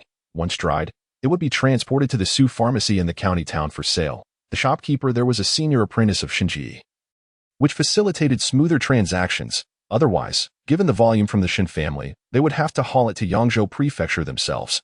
Although there were many pharmacies in the capital, they were quite distant, and even upon arrival, good prices were not guaranteed. Each pharmacy had its own procurement channels, and without a familiar introduction or prior dealings, prices were often significantly lowered. Therefore, for many years, the Shin family's patchouli had been sold exclusively to the Su pharmacy. The pharmacies were interconnected.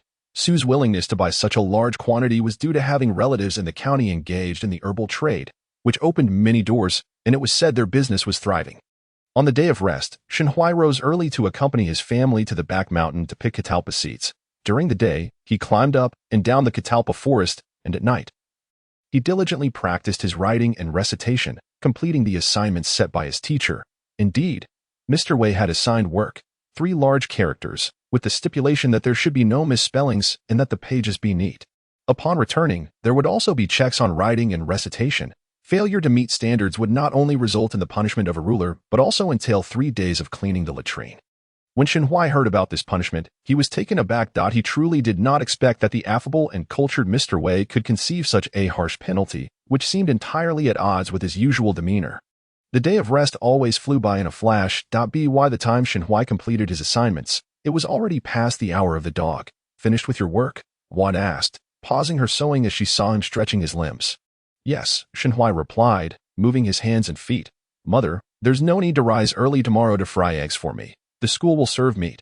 For several days, Wang had been steadfastly rising early to prepare eggs for Shenhui. Today they were fried, tomorrow they would be scrambled, the day after boiled, and the day following steamed, a variety of preparations rotating in turn. Sometimes, when Shinji came to pick up Shenhui, he would also stop by the butcher's shop and buy some pork offal to bring back for Shenhui to take to school the next day. Shenhui insisted that he was perfectly fine with the school meals. However, parents had their own ideas. Unable to dissuade them, Shenhui had no choice but to acquiesce. Eating eggs every day became monotonous. But once the busy period was over, his father and grandfather would venture into the mountains to set traps, and then they could bring back some game for him. As Huang spoke, she took out some medicinal wine from the cupboard. Come, let me rub this on you, lest your arm aches tomorrow and it affects your writing. Just then, a voice called from outside. Gee, are you asleep? Come out for a moment. I need to speak with you. Chapter 50. The first arrival. Shinji was rinsing his mouth in the backyard when he heard Shinjiliang calling for him. He walked out to open the door while still brushing his teeth. What's the matter at this late hour? Xinyang's grandfather fell and hurt his leg today. Tomorrow, I and the child's mother need to head to Jiaowan village, so I'd like to trouble you to help with Xinyang. Oh, I thought it was something serious, coming over at this hour. Shinjiliang smiled sheepishly. Plans change, and I can't have the child late, so I had to come tell you now. What time does Yang start his morning reading? Shinji inquired. The morning reading times for the Enlightenment class and the new class differed. He needs to arrive 15 minutes earlier than San Lang. All right, have Yang wait for us by the roadside tomorrow morning. ILL let him know. It's late, so I'll take my leave now. Once Shinjiliang had walked away, Shinji closed the courtyard door and, upon entering the house, saw Shinchidao sitting in the main room as Huang emerged from the bedroom. What did Jiliang need from you so late? Shinchidao asked. Shinji replied, Yang's grandfather fell and hurt his leg. Jiliang wants me to help with picking up Xinyang tomorrow. How did he fall? Is it serious? Jiliang didn't say. We'll know when they return from Jiaowan village. It can't be helped. Shinchidao realized he wouldn't learn more and returned to his room to rest. It's late. You should head back too, Shinji advised Huang before pushing open Shinhui's door. San Lang, tomorrow Xinyang will go to school with us. We need to leave 15 minutes early. Got it. Waking up 15 minutes early is not the same as waking up 15 minutes late. Shinhui was accustomed to rising at the hour of the rabbit, and now, with the earlier start, his eyes struggled to open. After forcing himself out of bed, he splashed cold water on his face twice before his mind began to clear. When he stepped outside, Xinyang was already waiting by the roadside with his book box on his back. Uncle, San Lang. Upon seeing Shinji and Shinhui emerge, Xinyang immediately approached to greet them. Haha, you're becoming more polite by the day, Shinji remarked, lifting Xinyang's book box to weigh it. Oh dear, it's quite heavy. What's inside? Just the 3-character classic and the 100 family surnames. The inkstone is heavy, Xinyang replied, climbing onto the ox cart. On the last market day, my father bought me a new inkstone. And it's much heavier than the old one. Second and even joked that I have to carry a pound of stone back and forth every day. Shinhui chuckled at this, thinking, your second Anne is just joking. She probably envies Shinlin's situation. He had heard that Shinlin would also be starting school at 6, just like Shinyang. Shinyang sighed, I really don't know what to say. She has quarreled with my mother twice this year. Let the adults handle their matters. You just focus on your studies, Shinji advised, fearing Shinyang would overthink. When you succeed in the future, you can repay your second uncle and aunt well. Shinyang nodded. My father says the same. Shinji had intended to ask Shinyang about his grandfather's situation but saw that Shinyang was troubled by family matters and refrained from doing so. However, Shinhui could not contain his curiosity. Shinyang, have you started learning the 100 family surnames? We began at the start of last month, and this month we're also learning abacus, Shinyang replied. Shinhui sat up straight in surprise. Have you finished the 3-character classic? We just completed it last month, but we're still not familiar with its meanings and allusions. The teacher has us recite the 100 family surnames while learning the content from the 3-character classic. We also have to learn abacus twice every 10 days. It's quite busy. And I wonder every time I see you. You run off after just a couple of exchanges. What do you mean? Shinhui noticed Shinyang's half-finished sentence and looked over, only to see Shinyang turn his head away, adopting an expression that seemed to say, don't ask me, even if you do. I want to tell you. Shinhui guessed there was something amiss. Recalling what Li Jingzhou had said last time, he had a rough idea of the reason. It was likely due to being punished by the teacher to copy characters, leaving no time for anything else. However, Shinhui wisely chose not to probe further. Shinji seemed to know something, chuckling softly. Shinyang lowered his head, feeling guilty, his ears burning. Fortunately, the sky was still dark, and no one was around to witness it. Uncle, I'm going in, Shinyang declared, jumping down from the ox cart the moment it stopped and rushing into the school without looking back. His hurried exit giving the impression of a hasty retreat. Father, I'm going in too. This was Shinhui's first time arriving so early. Before he even reached the classroom, he saw the older students from Class A and Class C practicing their morning exercises under Mr. Wei's guidance while reciting the analects. The classrooms for Class C and the Enlightenment class were illuminated by candlelight, and he vaguely saw the students standing in their places, hands clasped behind their backs, reciting loudly. The atmosphere of study reminded Shinhui of his high school days, when everyone rushed for the earliest morning reading and the latest study sessions, striving tirelessly for their university dreams. Laboring for 16 hours each day, with determination, they memorized fervently and drilled relentlessly, all for the sake of gaining admission to their ideal university. Today, these older students in the school were no different. Laboring diligently for their futures, students across the ages, regardless of the era or background, were essentially all pursuing the same goals. Shinhui, why are you just standing there? Mr. Wei approached Shinhui, who was lingering outside the classroom, and remarked that since he had arrived early, he might as well seek assistance in lighting the lamps and study independently inside. With that, he produced a fire starter, entered the classroom, and ignited the oil lamp upon the podium. Instantly, the room was illuminated. With still some time before morning reading commenced, he advised Shinhui to begin his recitation. After leaving those words, Mr. Wei departed. Shinhui took his seat and commenced his memorization. As he completed the final character of the 3-character classic, Li Jingzhou arrived, his eyes widening in astonishment upon seeing Shinhui was the first to arrive. Shinhui, why are you here so early today? I came with my cousin, he replied. No wonder you're here so early. Li Jingzhou settled into his seat, placed his satchel down, then turned to Shinhui. Have you completed your assignments? Shinhui nodded and continued reciting. I finished mine too. Li Jingzhou chuckled twice and opened his book to begin reading, setting a small goal for himself. He must pass today's assessment. His father had promised him a reward of 1 copper coin if he succeeded. For the sake of that coin, he was determined to excel in the assessment. Before long, Jiang Ming and Qianqing arrived. They entered the classroom one after the other, both widening their eyes in surprise upon seeing Shinhui. Jiang Ming intended to approach Shinhui, but upon noticing Mr. Wei approaching, he quickly retrieved his book and returned to his seat, reciting loudly. Qianqing, in his haste, accidentally dropped a persimmon from his satchel. In his flustered attempt to catch it, he failed, and the persimmon rolled off the table and across the floor to the classroom entrance. As fate would have it, Mr. Wei walked in just at that moment. Chapter 51. A model to follow whose fruit has fallen. Upon seeing the persimmon on the floor, Mr. Wei halted it with his foot and looked toward the 4 students, his tone devoid of discernible emotion. Flustered, Qianqing's sturdy frame trembled. Jiang Ming and Li Jingzhou instinctively turned around, eager to uncover the owner of the fallen fruit. Noticing their gaze, Qianqing instinctively lowered his head. It's not any of yours. Is it? Mr. Wei observed their reactions, wondering if the persimmon had sprouted legs and wandered off on its own. Jiang Ming couldn't help but chuckle softly. Li Jingzhou covered his mouth, stifling his laughter. Shen Huai's lips curled into a smile. Qian Qing, now flushed crimson, mustered the courage to lift his head and confessed, "Sir, the persimmon is mine."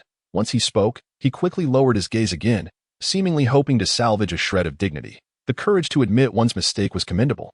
Mr. Wei bent down to pick up the persimmon and placed it on Qian Cheng's desk, advising him to collect his belongings if they fell in the future. "Yes, sir," Qian Cheng replied hastily, shoving the persimmon into his satchel and secretly vowing never to eat persimmons again. Mr. Wei's gaze swept across the four students. "Have you all brought your ink, paper, and brushes?" They replied in unison. "Yes, we have. Prepare yourselves.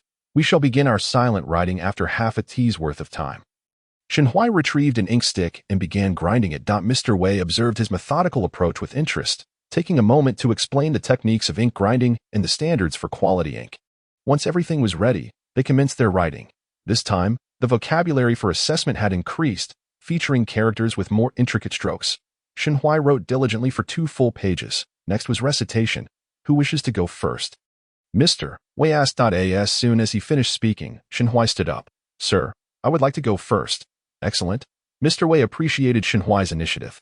Knowing he had already mastered the 3-character classic thoroughly, he encouraged Shen Huai to recite and explain the phrases. And for those with historical references, to briefly recount their tales. Shen Huai responded with his usual ease and confidence. "Very well done. You serve as an exemplary model." Mr. Wei praised aloud, then turned his gaze to the other 3, questioning whether they too were as diligent as Shen Huai. Jiang Ming, Qian Qing, and Li Jingzhou felt an immense pressure suddenly weigh upon them. "You 3, who will go first?" "I will," Li Jingzhou declared, rising to request Mr. Wei to pose a question. Fueled by the motivation of earning a copper coin, Li Jingzhou was filled with vigor, and with the added boost of that incentive, he swiftly passed, leaving the pressure on Qian Qing and Jiang Ming. Neither wished to face the humiliation of cleaning the latrines. So both steeled themselves and ultimately succeeded as well. Mr. Wei nodded in satisfaction. He also recognized that these 4 students exhibited greater potential than those in the introductory class. None were willing to concede defeat, and their competitive spirit yielded unexpectedly fruitful results. Initially, Mr. Wei had thought that assigning 3 days of latrine duty was severe, but now he realized that a firm hand was necessary to ignite their passion for learning, particularly with Shen Huai, who was disciplined, eager to learn, and respectful. Mr. Wei had been keenly observing his performance in class. A student who was both intelligent and diligent, as well as respectful and ambitious, was universally admired. Mr. Wei understood that students thrived on encouragement, thus he generously praised them. "Li Jingzhou, you have made considerable progress. I hope you maintain this momentum. Jiang Ming and Qian Qing, you too have shown improvement. But it is not yet sufficiently pronounced. Exert more effort, and you shall catch up. Shen Huai, you are exceptional. Continue to uphold your standards while remaining humble." The 4 responded in unison. "We shall heed your teachings." "Sir," the first time the entire class received praise, they were all exceedingly joyful and exhilarated. Were it not for the impending lesson, they would have leaped up and shouted with glee. Shen Huai had to admit that Mr.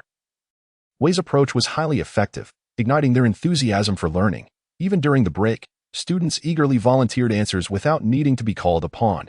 Even in the afternoon arithmetic class, their spirits remained high. When school dismissed, Shen Huai did not leave with Jiang Ming and the others, but instead sat beneath the osmanthus tree opposite the introductory class, listening intently as Mr. Wei spoke about the 100 family surnames. After a moment of attentive listening, Shen Huai finally understood why Shen Yang was so busy. Learning the 100 family surnames entailed not only memorizing the characters, but also understanding the origins and historical developments of the surnames.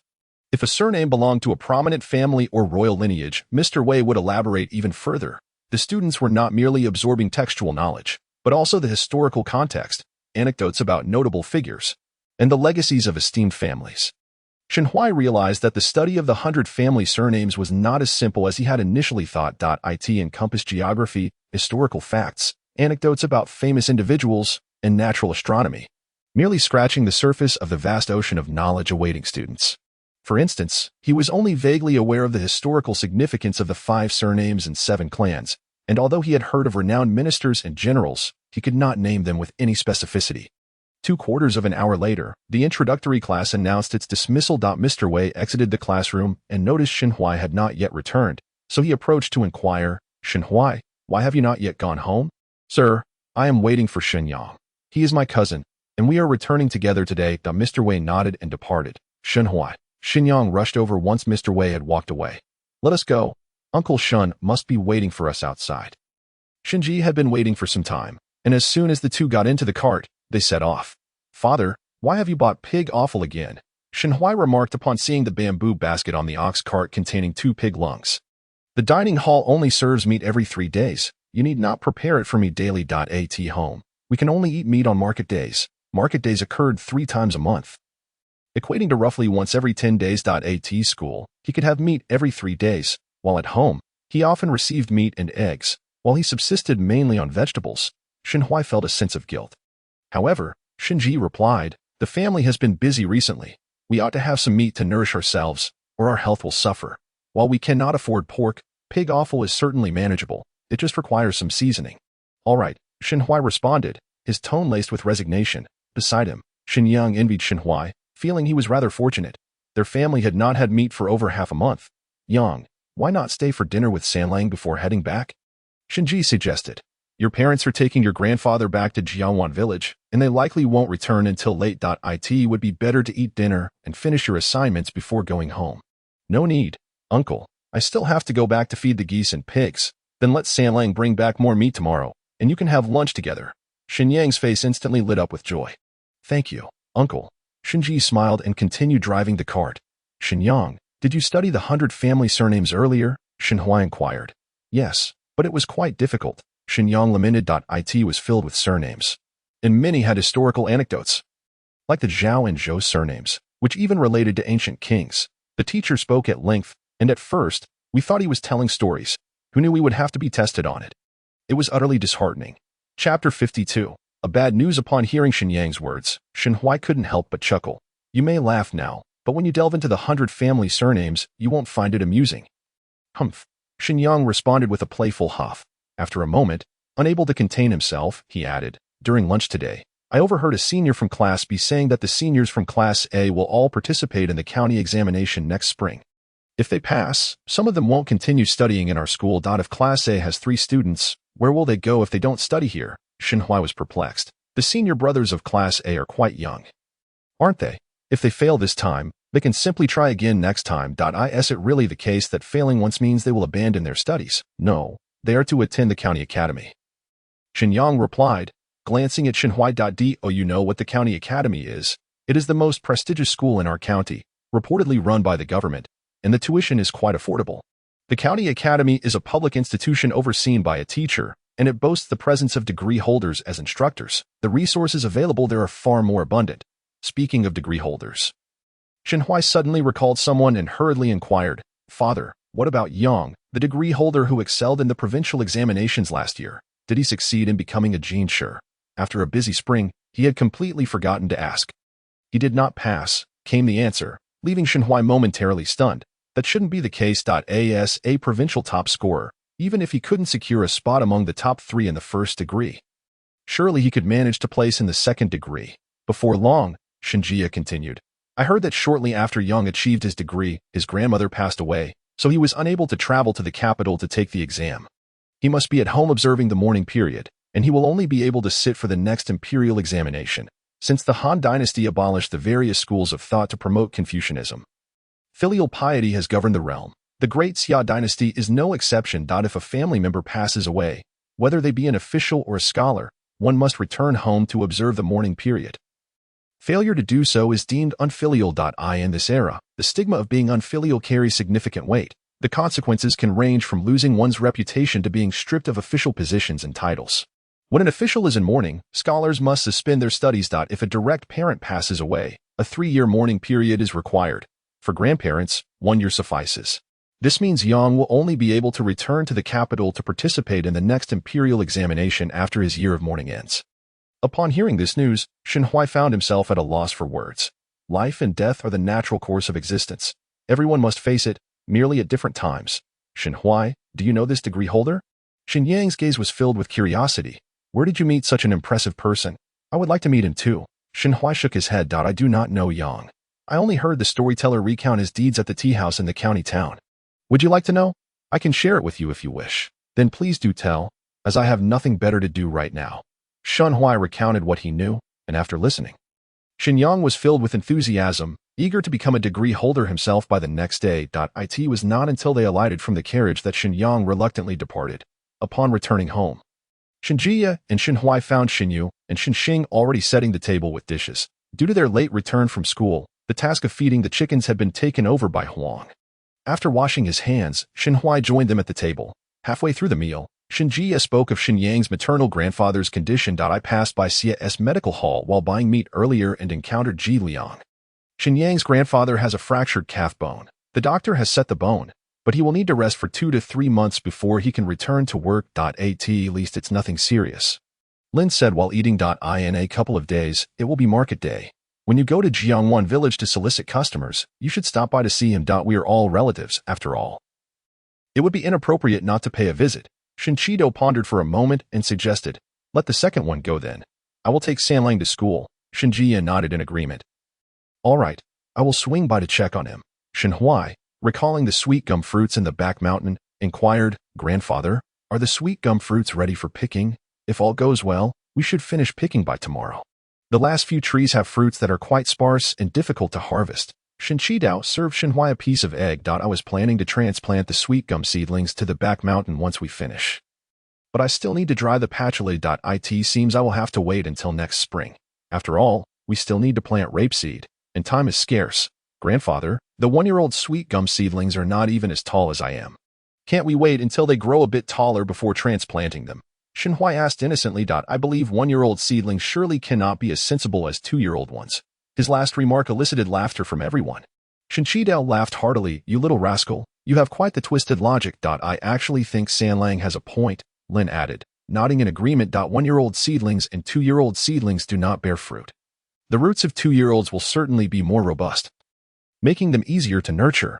Shinchido concurred with the notion that more roots would facilitate survival. Let us observe the situation first. If we are unable to transplant them by next spring, we can clear 2 acres behind the seedlings to cultivate more. We also need to find time to develop the land on both sides of the orchard. This year, we should select more quality seeds. The more seedlings we can cultivate, the better. If many thrive, we can plant more and subsequently earn more. This proposal met with unanimous approval, including from Shinhuai, who agreed that having more seedlings increases the chances of survival. In these times, without specialized pesticides and fertilizers, if fruit trees fell ill, one could only worry without means to intervene. One could only plant endlessly and hope for the best. After several busy days, the Shin family finally finished drying the sweet gum fruits. Shinjie and Shinchidao prepared to load the sweet gum fruits into the ox cart to sell in the county town. The night before their departure, Shinjie approached Shinjiliang, requesting his assistance in transporting Shinhuai for 2 days. During this time, Shinhuai would bring an extra portion of food for Xinyang. Xinyang was visibly delighted. During his free time at noon, he would take Shinhuai to play in the Enlightenment class, allowing Shinhuai to quickly become familiar with the environment and even meet 2 young masters from his class. However, compared to their personalities, he preferred the company of Jiang Ming and his companions. How should I put it? The 2 young masters from the Enlightenment class displayed distinctly spoiled attitudes. Jiang Ming and his friends, on the other hand, were different. They would occasionally bicker, but if something upset them, they would let it go quickly without holding grudges. Initially, when Jiang Ming and his friends saw Shinhuai mingling with the others in the Enlightenment class, they were somewhat displeased for a while. However, as they became more acquainted, the 3 of them often ran off to play in the Enlightenment class together, even teaming up to tease the students there during games. Unbeknownst to them, over a month passed. Shinhuai had memorized the 3-character classic and could easily handle simple addition and subtraction. He was also the fastest in practicing calligraphy among his peers. Seeing his progress, Teacher Wei was pleased and assigned Shinhuai more homework than Jiang Ming and his friends. He even lent Shinhuai a copy of the annotated version of the 3-character classic to study at home and instructed him to memorize the 100 family surnames, advising him to ask about any unfamiliar characters in class. This time, the weather began to turn cold, with morning and evening mist thickening. The Shin family had finished planting their rapeseed, and the 800 pounds of patchouli had been sold to the Sioux pharmacy, albeit at a low price of just 3 won per pound, about a third less than previous years. Consequently, the Shin family lost a significant amount of silver. Moreover, they received disappointing news. The Sioux pharmacy would no longer accept patchouli, and even if they did, it would be in very minimal quantities. For families like the Shins, their usual batch sizes would not be feasible for purchase. Chapter 53. The Shin family's plans. The pharmacy's refusal to accept patchouli posed a significant loss for the Shin family. It is worth noting that cultivating patchouli incurs much lower costs than other medicinal herbs and is relatively easy to manage, with both yield and price remaining fairly stable. 0.3 acres of patchouli typically yield between 800 to 1,000 gene of dried product, providing a stable income over 2 years, making it the most reliable source of revenue aside from the sweet gum fruits, now that the pharmacy stated they would no longer accept it. The Shin family found it difficult to come to terms with this sudden change. What could be the reason for this? Huang lamented. After so many years of dealings with the Su pharmacy, they should at least provide us with an explanation. This involves several tails of income, not just a few coins. Shinjiya sighed helplessly. The prefectural city has begun importing foreign medicinal herbs, which are superior in both yield and efficacy. Brother Su mentioned that they can yield as much as 3 acres of our patchouli from just one of their acres, and they can be harvested within a year at a purchase price of merely 3 per pound. In comparison, our patchouli has lost its competitive edge. Upon hearing this, Wang became quite agitated. Damn it. We thought that with the opening of the waterways, we common folk could benefit as well. Who would have thought that even before the canal officially opened, we would suffer such a significant loss? If the canal truly opens, will we even have a way to survive? Shin Qidao spoke coldly. Trading with foreign lands is a decision made by the court. We common folk have no say in the matter. If the pharmacy won't accept patchouli, we shall simply switch to planting other medicinal herbs. I refuse to believe that those small foreign nations have every kind of herb available. At the end of the Yongzhou River, there are 2 neighboring small nations, each occupying an area only about 4 or 5 times that of Yongzhou County. Their national strength pales in comparison to that of the Great Xia dynasty. The reason for trading with foreign lands lies in their spices, precious gems, rare woods, and valuable medicinal herbs, while they continuously export tea, porcelain, textiles, and stationery supplies to them. These goods are highly favored by foreign lands and yield considerable profits. If patchouli is too cheap to plant, then what shall we grow? Lin glanced at Shinjiya, then at Shin Qidao. Second brother, you are more knowledgeable in this regard. Do you have any ideas? Shinjiya felt that common medicinal herbs were abundant and hard to sell. So it would be better to cultivate rare and expensive ones. However, expensive herbs are challenging to manage. Lin pointed out the problem. We still have to farm and manage the sweet gum orchard. We cannot devote ourselves to nurturing medicinal herbs with great care. With only 4 members in the Shin family, they were already overwhelmed managing 16 acres of rice fields, 6 acres of soybeans, and caring for the sweet gum orchard, along with growing vegetables and raising chickens and pigs. If any medicinal herbs required meticulous attention, they simply wouldn't have the time.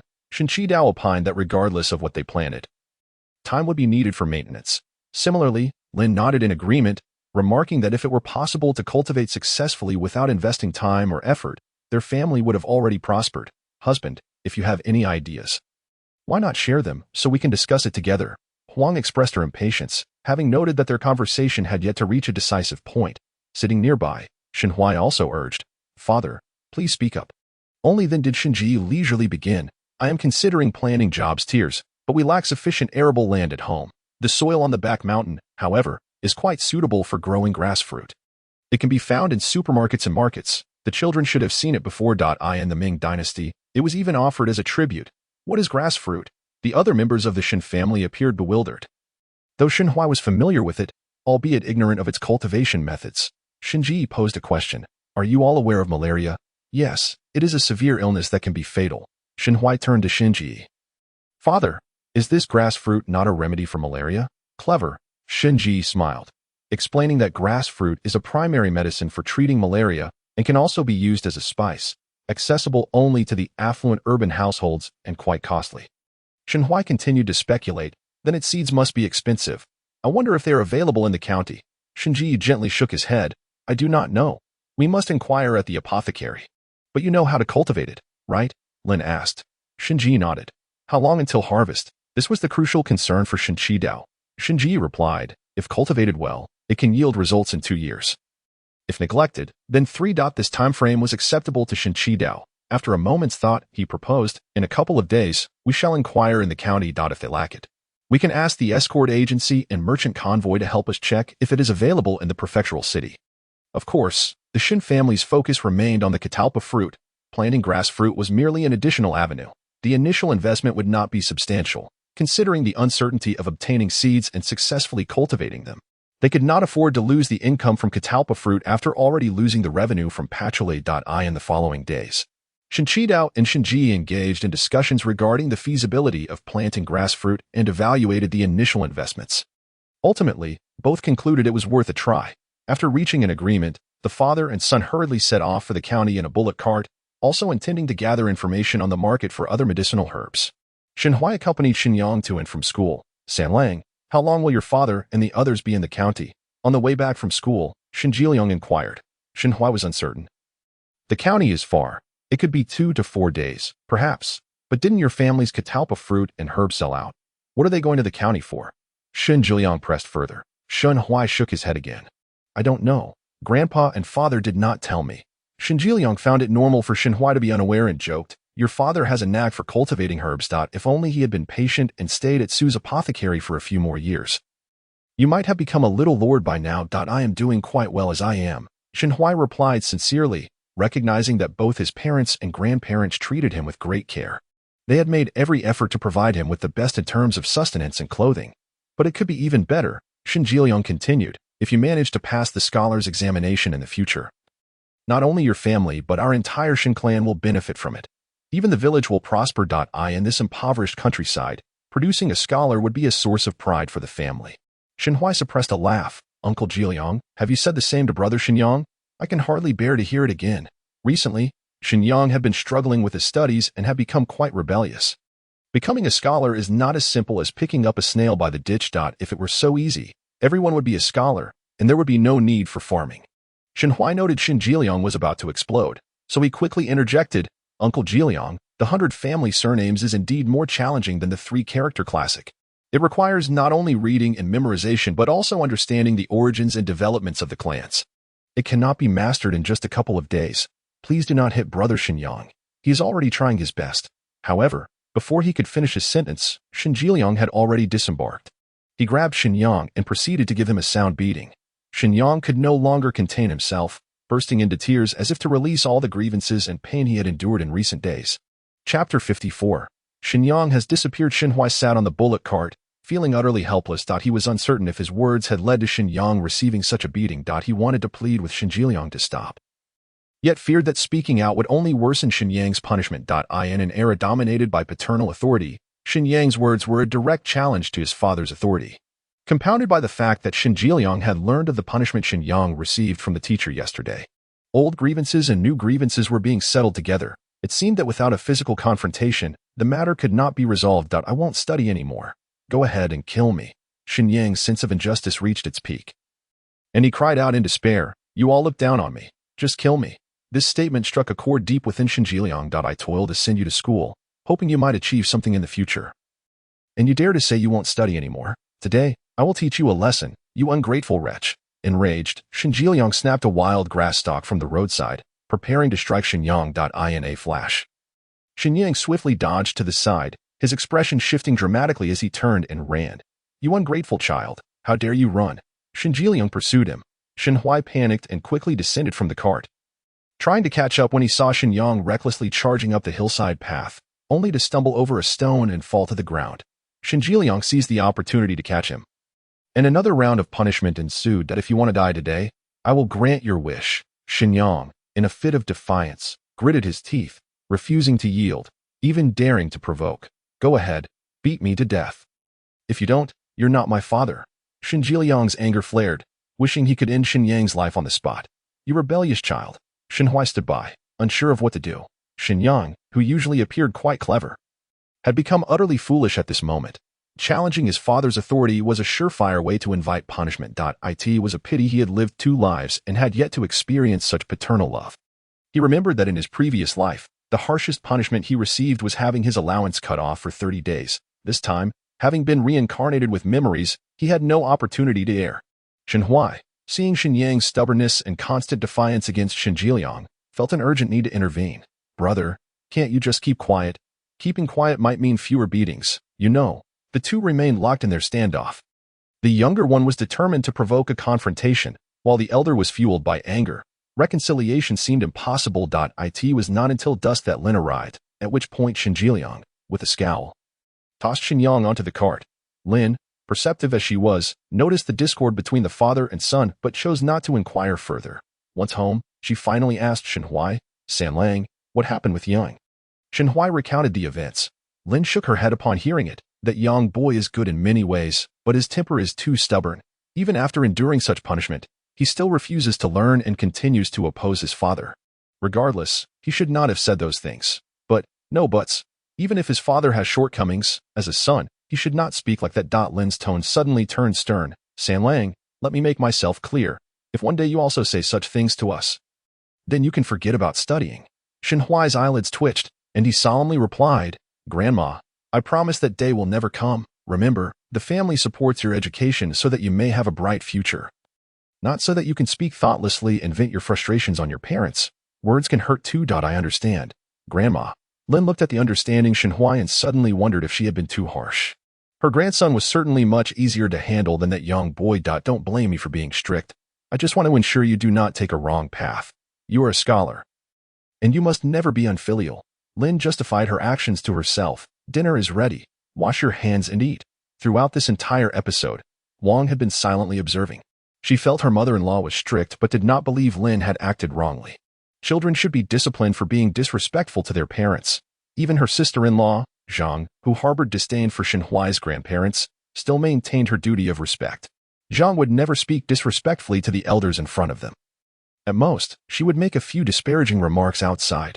Regardless of Huang's dislike for the sister-in-law, she had to admit that Zhang was not at fault when it came to treating her in-laws. Though, she found her quite disagreeable. Shenhuai was oblivious to the fact that while he merely went to wash his hands, his mother had contemplated so much. Eat more? You've lost weight recently.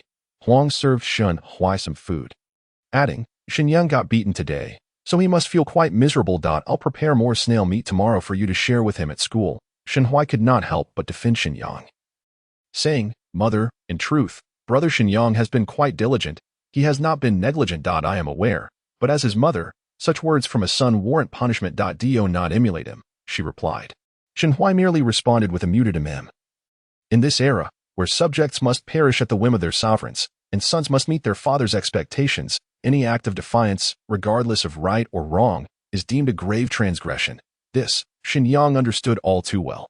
Shenhuai could not help but reflect on how the weight of paternal authority and filial piety loomed like an invisible mountain, ready to crush any child daring to rebel. After dinner, Shenhuai resumed his practice of reciting and writing. Shenyu and Shenxing quietly practiced their calligraphy beside him. It was not until Huang Shi and Lin Shi had gone to the kitchen that Shenyu cautiously leaned towards Shenhuai and whispered, Sanlang, are you all right? Eldest sister, do not worry. I am not so foolish, Shenhuai replied with a slight smile. Brother Shenyang is simply too stubborn. He has been at odds with Uncle Ji Liang out of pride. If it were me, I would have promptly admitted my fault to mitigate the punishment. As a son, Shenyang had no advantage in opposing his father. Shenji Liang. How fortuitous, I do the same. Shenxing chimed in. When I am caught slacking by grandmother, I confess first and then pretend to work, so grandmother refrains from punishing me, merely scolding me a few times instead. A reprimand is but a few words. But a beating is far more painful. Wise individuals understand how to make their choices. Shenhuai praised, Second sister, you were truly clever. That is what the eldest sister taught me. She is the wise one. Shenxing replied, leaning towards Shenyu. Eldest sister has even been teaching me how to weave recently, or else I would have faced another scolding from mother. Shenyu smiled. It is your own cleverness. Had you been dim-witted, I certainly could not have taught you. Hearing this, Shenxing beamed with joy, her smile stretching from ear to ear. Eldest sister is clever, and second sister is clever. Our whole family is clever. Upon uttering this, the three siblings erupted into laughter. As the hour of the dog passed, Shenhuai completed his homework and habitually stood to stretch his limbs before heading to the backyard to wash up. Before bed, he reflected on the day's lessons to reinforce his knowledge. The following morning, upon rising, Shenhuai was greeted by a delightful aroma. In the kitchen, Huang Shi was stir-frying snail meat, coupled with sour bamboo shoots and osmanthus. The scent tantalizing his taste buds, Shenhuai patted his belly, feeling a twinge of hunger. However, if he were to eat breakfast now, he would find himself pressed for time. He hurriedly washed up, slung his satchel over his shoulder, and took his mother's lovingly prepared lunch as he awaited Shenyang by the roadside. Where is he? Why hasn't he arrived yet? Could it be that he overslept? Shenhuai pondered, growing increasingly anxious as time passed without Shenyang's appearance. After half a tea's worth of time, Xinyang still had not shown, and Shen Huai's worry escalated. Mother, brother Xinyang has yet to arrive. I shall go to his home to check. Otherwise, he will be late today. Just then, Shinji Liang appeared in a flurry on the village path. Sanlang, quickly ask your mother to borrow the ox cart from the village head. I cannot take you to the school today. For Xinyang is missing. Chapter 55. A moment of alarm. Xinyang is missing. Shenhui was startled, an ominous feeling creeping over him as he hastily inquired, Uncle Ji Liang, is brother Xinyang not at home? Upon rising, I did not see him. I do not understand where he has run off to. I searched the house thoroughly but found no trace of him, Shinji Liang replied, clearly in a hurry. Quickly, have your mother take you to school. Do not be late. With Shinji Liang gone, Shenhui shouted in a panic, could it be that brother Xinyang couldn't sleep and went to school on his own? Such a scenario was not impossible. Shinji Liang paused momentarily before continuing on, realizing that Xinyang's satchel remained at home. He could not have gone to school. It was more likely that he was sulking in some corner. Upset over yesterday's events. As a father, Shinji Liang knew his son well. Though he could be obstinate, he certainly lacked the courage to venture alone through the darkness to school. Has the young lad arrived? Huang Shi asked, flustered as she emerged from the latrine. I believe I just heard Xinyang's father calling. Where is he, mother? Brother Xinyang is missing. Uncle Ji Liang is searching for him and cannot take me to school. You must hurry to borrow the ox cart from the village head to take me to school. What do you mean? Xinyang is missing. Huang Shi gasped in shock. She wished to ask further questions but feared it would affect her son's education. So she suppressed her curiosity and rushed to the village head's home to borrow the cart. The mother and son hurried. It still arrived late. By the time they reached the school, the morning recitation had already concluded. Huang Shi, anxious that the teacher might misunderstand, personally explained the situation to Mr. Wei. I sincerely apologize for causing you concern. There is no need for you to be anxious. Madam, I am not unreasonable. There are circumstances to consider, and the school will not punish the two of them for this, Mr. Wei reassured her, upon hearing that Mr. Wei would not hold it against them. Huang Shi quickly expressed her gratitude. Thank you for your magnanimity, sir. Rest assured, we shall arrive punctually tomorrow morning. Mr. Wei nodded, gesturing for her to leave, knowing she should return. Huang Shi cast a glance at Shenhui before departing the school. It was only on the way back that she remembered she needed to inform Xinyang's family of his absence, and she could not help but slap her thigh in frustration. Realizing it was too late to turn back, Huang Shi could only console herself. Mr. Wei is understanding and will surely comprehend. At that moment, Mr. Wei was inquiring about Xinyang's recent whereabouts from Shenhui. Eager to understand why Xinyang had left home, Shenhui pondered briefly before summarizing, Sir, all I know is this. As for what transpired after Xinyang returned home, I am unclear regarding the reckless words Xinyang spoke. I chose to omit them, as the school places great importance on the character and filial piety of its students. If Mr. Wei were to learn the truth, it may negatively impact his impression of Xinyang. Mr. Wei tapped his fingers lightly on the table, taking a moment before speaking. This evening, upon dismissal, go to Xinyang's home and check on him. If he is in good spirits, instruct him to come to school punctually tomorrow morning. Understood, sir. After grasping the situation, Mr. Wei rose to attend to the primary class. When Shenhui entered the classroom, Jiang Ming and the others looked over, eager to learn what Mr. Wei had discussed with him. Noticing their curious expressions, Shenhui said nothing, merely smiling as he returned to his seat. Shenhui, Jiang Ming began, but was interrupted as Shenhui took out his book and buried himself in writing. Feeling somewhat awkward, Jiang Ming scratched his head and pretended to be engrossed in his own book. Li Jingzhou and Qian Qing exchanged glances. It was not until lunchtime that Jiang Ming had the chance to ask, Shenhui, why were you late today? Li Jingzhou thought you had caught a cold. Shenhui looked at Li Jingzhou, who nodded earnestly, yes, you sneezed several times yesterday, and I thought you had fallen ill. Seeing you well now is a relief, he added, offering Shenhui a piece of meat. Here, have some meat to calm your nerves. Qian Cheng and Jiang Ming also offered him meat, claiming it was to soothe his worries. Thank you all, Shenhui said graciously, finishing the 3 pieces of meat before preparing his explanation. My cousin was unwell and could not rise, and my mother is not adept at managing the ox cart. Which is why I was late. I see. The 3 friends nodded in understanding. Shenhui continued, do not worry. I eat 2 large bowls of rice every day, and I am in good health, so a cold will not find me. My body can withstand a beating. Qianqing flexed his sturdy arm, boasting, I can definitely help my father carry 2 large pig trotters. Jiang Ming and Li Jingzhou burst into laughter. As for what Mr.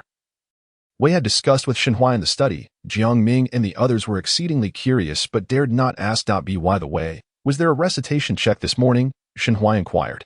Li Jingzhou shook his head. No, I guess Mr. Wei saw you were absent and did not conduct one. However, Shenhua speculated, if there was no check this morning, there might be a surprise quiz in the afternoon. But I'm not worried. Jiang Ming declared with determination, hands on his hips, I will study diligently and save my pocket money to see the dragon boat races in the county next year. Upon hearing county and dragon boat races, Li Jingzhou gasped, his eyes gleaming with excitement. Qian Sheng, however, appeared puzzled. There are dragon boat races in the county too. Why go all the way to the county? I heard my father say the county is very far. Of course, the county is more grand than the town, Jiang Ming replied. Qian Sheng nodded, somewhat understanding. Shenhua, have you been to the county? Jiang Ming asked. Shenhua nodded. I went once with my cousin to a tea house to listen to a storyteller. Now it was Jiang Ming's turn to feel envious. I want to hear a storyteller too. But neither my grandfather nor my father has taken me. Next time I go to the county, I must go listen at least once. In the afternoon, there was a mathematics class. The problems were simple additions and subtractions, with the largest value not exceeding 20. When called upon, Jiang Ming and the others needed all 10 fingers to assist them in calculating the answers, while Shenhua did not. As soon as Mr. Wei posed a question, he promptly provided the correct answer, all of them being accurate. Observing Shenhua's ease, Mr. Wei increased the values to 100. And Shenhua maintained his swift pace. It was not until the values reached 1000 that his speed began to wane. Nevertheless, all his answers remained correct. From astonishment to delight, Mr. Wei's expression transformed, his lips curving into a smile. The answers were entirely correct. And Shenhua's quick what was commendable. It is indeed a commendable teaching from the master, remarked Shenhua, flattering his instructor. Deep down, Xiao Wei, the master, was aware of what he had imparted, yet this did not detract from his cheerful disposition. As a teacher, one naturally desires to educate students who are both talented and diligent. And Shenhua precisely fit this criterion. Jiang Ming and his companions expressed their frustration. How infuriating. He has managed to deceive us again. Look at the corners of the master's mouth, almost lifting towards the heavens.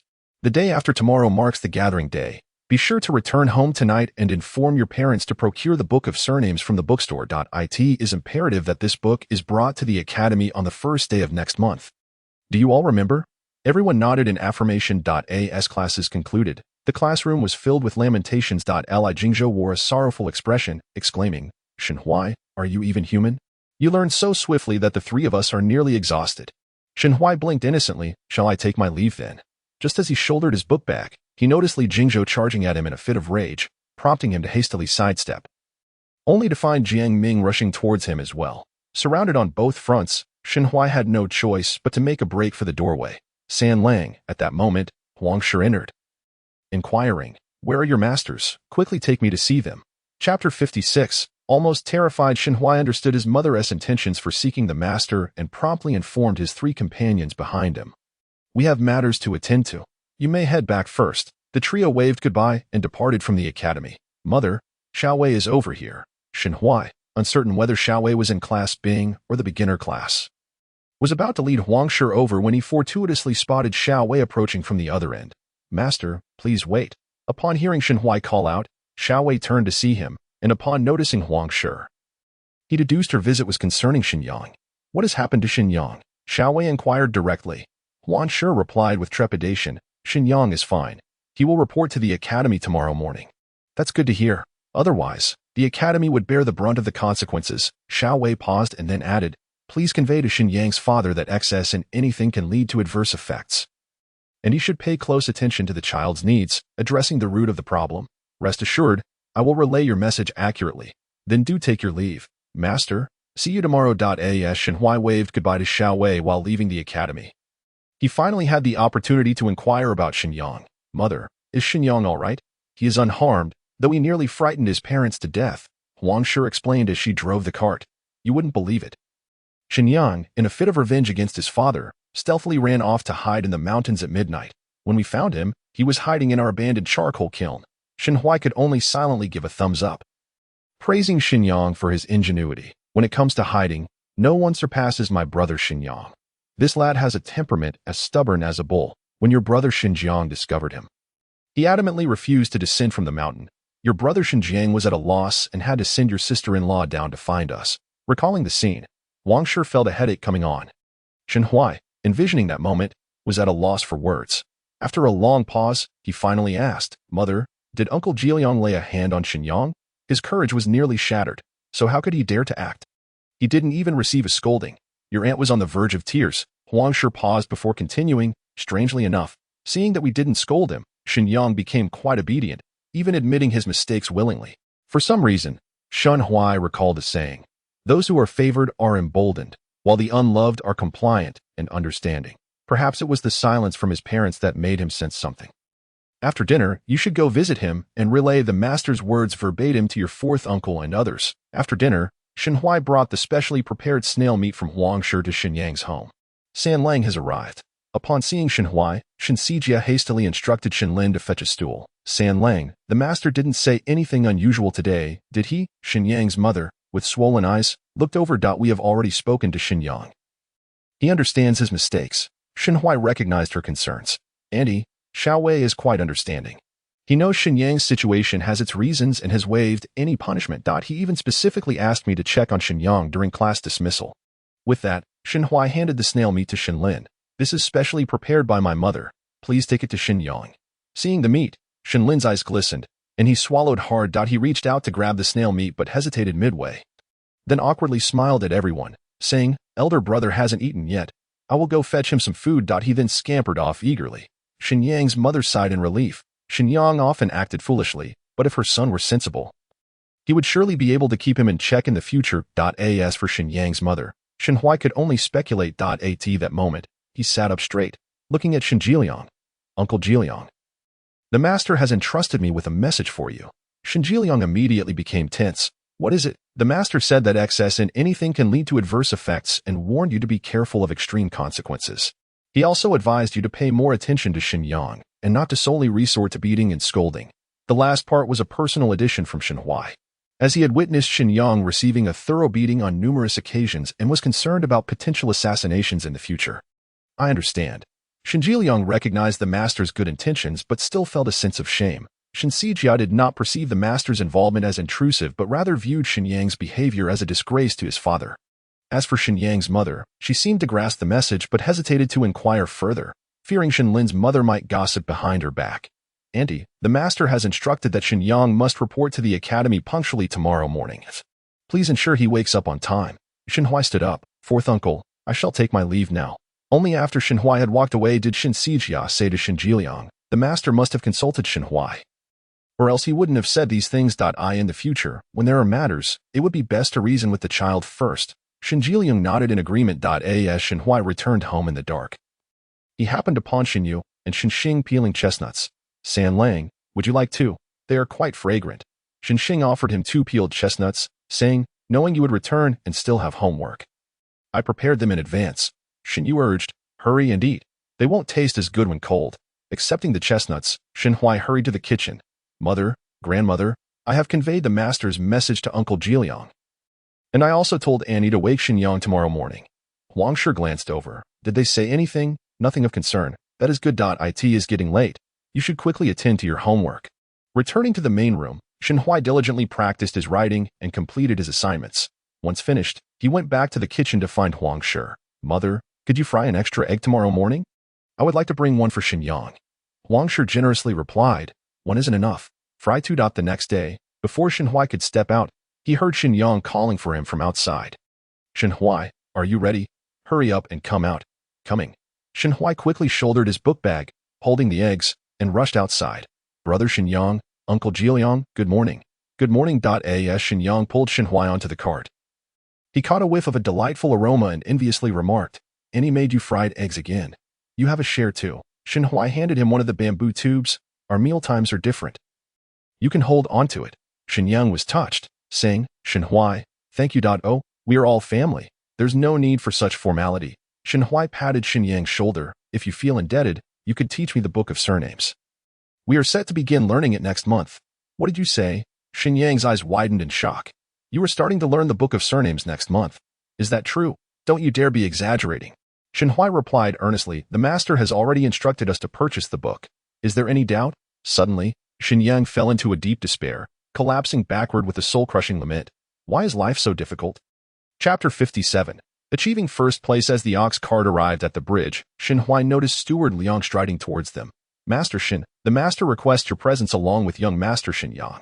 Shin Jiliang, not daring to delay, parked the cart and led Shin Yang to meet Xiao Wei. Shin Huai entered the classroom alone, lit the lamp, and began his morning reading. Before long, Jiang Ming, Qian Sheng, and Li Jingzhou entered the classroom one after the other. Upon seeing Shin Huai already engrossed in his reading, they instinctively joined him. Soon, the classroom resonated with their collective voices. Perhaps due to the meeting with Shin Jiliang, Xiao Wei did not appear during the morning reading, instead sending a senior from Class Bing to relay the tasks. The master instructed that there would be an exam in the afternoon and advised you all to study diligently in the morning. An exam? Shin Huai blinked, signaling his familiarity with such events. Regardless of whether it was a monthly test, a final exam, or a mock examination, it was all trivial to him. Bring it on. Jiang Ming and his companions appeared to be only partially enlightened. They were familiar with the term examination, yet the specifics of what an examination entailed remained elusive to them. Observing their confusion, a senior from Class B kindly elucidated, explaining that an examination is not vastly different from the usual assessments. Save for the greater number of questions and the imposition of time constraints, during the examination, they were prohibited from speaking and could not leave the classroom. Once the time was up, they were required to submit their papers. The content of the exam would encompass the teachings of the esteemed teacher, so there was no need for trepidation. They should seize the moment to review their materials. After the senior departed, the young men began to stir with unrest. Why must there be an examination? Isn't the teacher checking on us daily? Qian Sheng exclaimed, his expression one of bewilderment. Shin Huai responded, the purpose of the examination is to assess our understanding. It will reveal to the teacher which of us four has studied the best and who has fared the worst. Jiang Ming and Li Jingzhou's eyes widened in unison, both perceiving the teacher as exceedingly formidable. We cannot afford to be the worst. The competitive spirit within them ignited instantaneously, and without further ado, they opened their books and immersed themselves in study. Qian Sheng blinked in confusion, unable to comprehend what had spurred Jiang Ming and Li Jingzhou into action. Yet he too followed suit, opening his book to review. Observing this, Shin Huai couldn't help but smile subtly. It was commendable that none wished to be at the bottom. Even at midday, the four returned to the classroom early to continue studying. Such self-motivation from children who had only recently begun their education was nothing short of astonishing. By the afternoon, teacher Xiao Wei arrived. He first displayed the examination questions on the wall, then explained the examination rules. Ensuring everyone understood before distributing the paper, the students were instructed to answer the questions in order, and if they encountered anything unclear, they could leave it blank and return to it after completing the subsequent questions. They were cautioned to reserve space for any questions they might need to revisit, lest they find themselves without room to write later. To ensure clarity, teacher Xiao Wei provided a live demonstration. Asking, "Is everyone clear?" the four answered in unison, "We are clear." "Then let us begin. Remember to write your full names. Otherwise, the examination will be deemed invalid. You have only 1 hour." Once the hour was up, regardless of whether they had completed their answers, they were to submit their papers. Shin Huai promptly inscribed his name and began to tackle the questions. The examination comprised 7 substantial questions, including dictation, interpretation of phrases, arithmetic problems, famous anecdotes, and etiquette knowledge. Beneath each major question were several smaller ones. In sum, the content of the examination was considerable. After reviewing the questions, Shin Huai commenced answering. The questions posed no difficulty for him. Noticing Shin Huai's swift penmanship, teacher Xiao Wei approached, surprised to see he had already completed 2 major questions, while Qian Sheng beside him had scarcely finished half of the first. Shin Huai, aware of teacher Xiao Wei's gaze upon him, continued unfazed. In contrast, Qian Sheng was so anxious he made spelling mistakes. Witnessing this, teacher Xiao Wei stepped out of the classroom. Unbeknownst to Qian Sheng, Jiang Ming and Li Jingzhou also felt a surge of panic as teacher Xiao Wei passed. Though their steady hands spared them from error, their hearts raced uncontrollably. An hour is neither long nor short, and with teacher Xiao Wei needing to manage 3 classes, he made efficient use of the time. While the students were still answering, he took a stroll through Class B in the beginner's class. Upon returning, he quietly reminded them, "There are 15 minutes remaining. Make haste." The urgency swept through the classroom like wildfire. Only Shin Huai remained calm, methodically reviewing his work. Once he was certain of its accuracy, he submitted his paper first. Seeing him finish, the other 3 grew increasingly anxious, particularly Li Jingzhou, whose brush flew across the paper as if it might take flight. Upon completing the final character, he too hurriedly submitted his work. Jiang Ming and Qian Sheng, still engrossed in their writing, only paused when teacher Xiao Wei announced that time was up, collecting the papers. Teacher Xiao Wei began to grade them on the spot. The 4 sat anxiously, akin to needles on a pin. Teacher Xiao Wei graded swiftly, and within a quarter of an hour, He began to announce the rankings. First place went to Shenhuai. Second to Li Jingzhou, third to Jiang Ming, and fourth to Qian Qing. Shenhuai's first place finish elicited no surprise from anyone, yet for Qian Qing, landing at the bottom was a significant blow. Jiang Ming breathed a sigh of relief. But upon seeing Qian Qing's woeful expression, he felt a pang of sympathy and opened his mouth to offer comfort, unsure of what to say. After all, he himself was in a precarious position. And his fleeting sense of relief evaporated. In the dictation section, everyone performed admirably, with nearly no spelling errors. Only Shenhuai and Li Jingzhou answered all the interpretation and arithmetic questions correctly. In the realm of anecdotes and etiquette knowledge, only Shenhuai achieved perfection. As they gazed at the red circles marked on their papers, they lowered their heads in silent contemplation. We have all studied these topics, yet we still faltered. Through this assessment, Teacher Xiaowei discerned the areas needing improvement. Interpretation and anecdotes required bolstering, while arithmetic and etiquette were merely acceptable. After reviewing the questions from start to finish, he assigned homework. Tomorrow is a day off. Each of you must memorize 3 historical anecdotes, write 5 large characters, and bring the 100 family surnames. We will review them upon your return. Those who do not meet the standards will spend 3 days cleaning the latrines. A collective groan resonated within the group. Once Teacher Xiaowei had walked away, Jiang Ming and the others surrounded Shenhuai. Their curiosity piqued about the paper of the top score. They were astonished when they saw it. The 3 stared incredulously at Shenhuai, their faces awash with disbelief. All correct. Every single answer is right. The paper was immaculate, without a single error. Be it dictation, interpretation, arithmetic, or anecdotes. All were correct. Qian Qing could no longer contain himself, letting out a cry as he collapsed onto a chair, weeping in despair. No longer caring about dignity, he simply wished to cry his heart out. Woe is me, I am the lowest in the class. Qian Qing's outburst startled the other 3. Li Jingzhou glanced helplessly at Shenhuai, then at Jiang Ming, unsure of how to respond. Jiang Ming, too, was at a loss. He wanted to console him, but found himself without words. Qian Qing, please don't cry. Shenhuai attempted to comfort him. The teacher said you were 4th, which means you were not at the bottom. I was merely fortunate to score 1st, with a bit more effort. You might even surpass me next time. Luck alone got you 1st. Jiang Ming and Li Jingzhou exchanged glances with expressions that seemed to say, don't try to deceive us. Shenhuai blinked and gestured for them to chime in. Yes, indeed. If you push yourself a little harder, who knows, you might even surpass Jiang Ming next time. After Li Jingzhou spoke, he caught Jiang Ming's gaze and realized he had misspoken, forcing a smile that was more painful than tears. Jiang Ming rolled his eyes in annoyance, grabbing his satchel and heading for the door, grumbling, crying like that. You're not manly at all. That you're the one being unmanly. Your whole family is unmanly. Qian Qing retorted, wiping his tears as he stuffed his books into his bag and dashed out of the classroom without looking back. His disheveled figure in the wind radiated a sense of indignation mixed with mortification. Shenhuai and Li Jingzhou exchanged glances, utterly surprised that Qian Qing had taken such words to heart.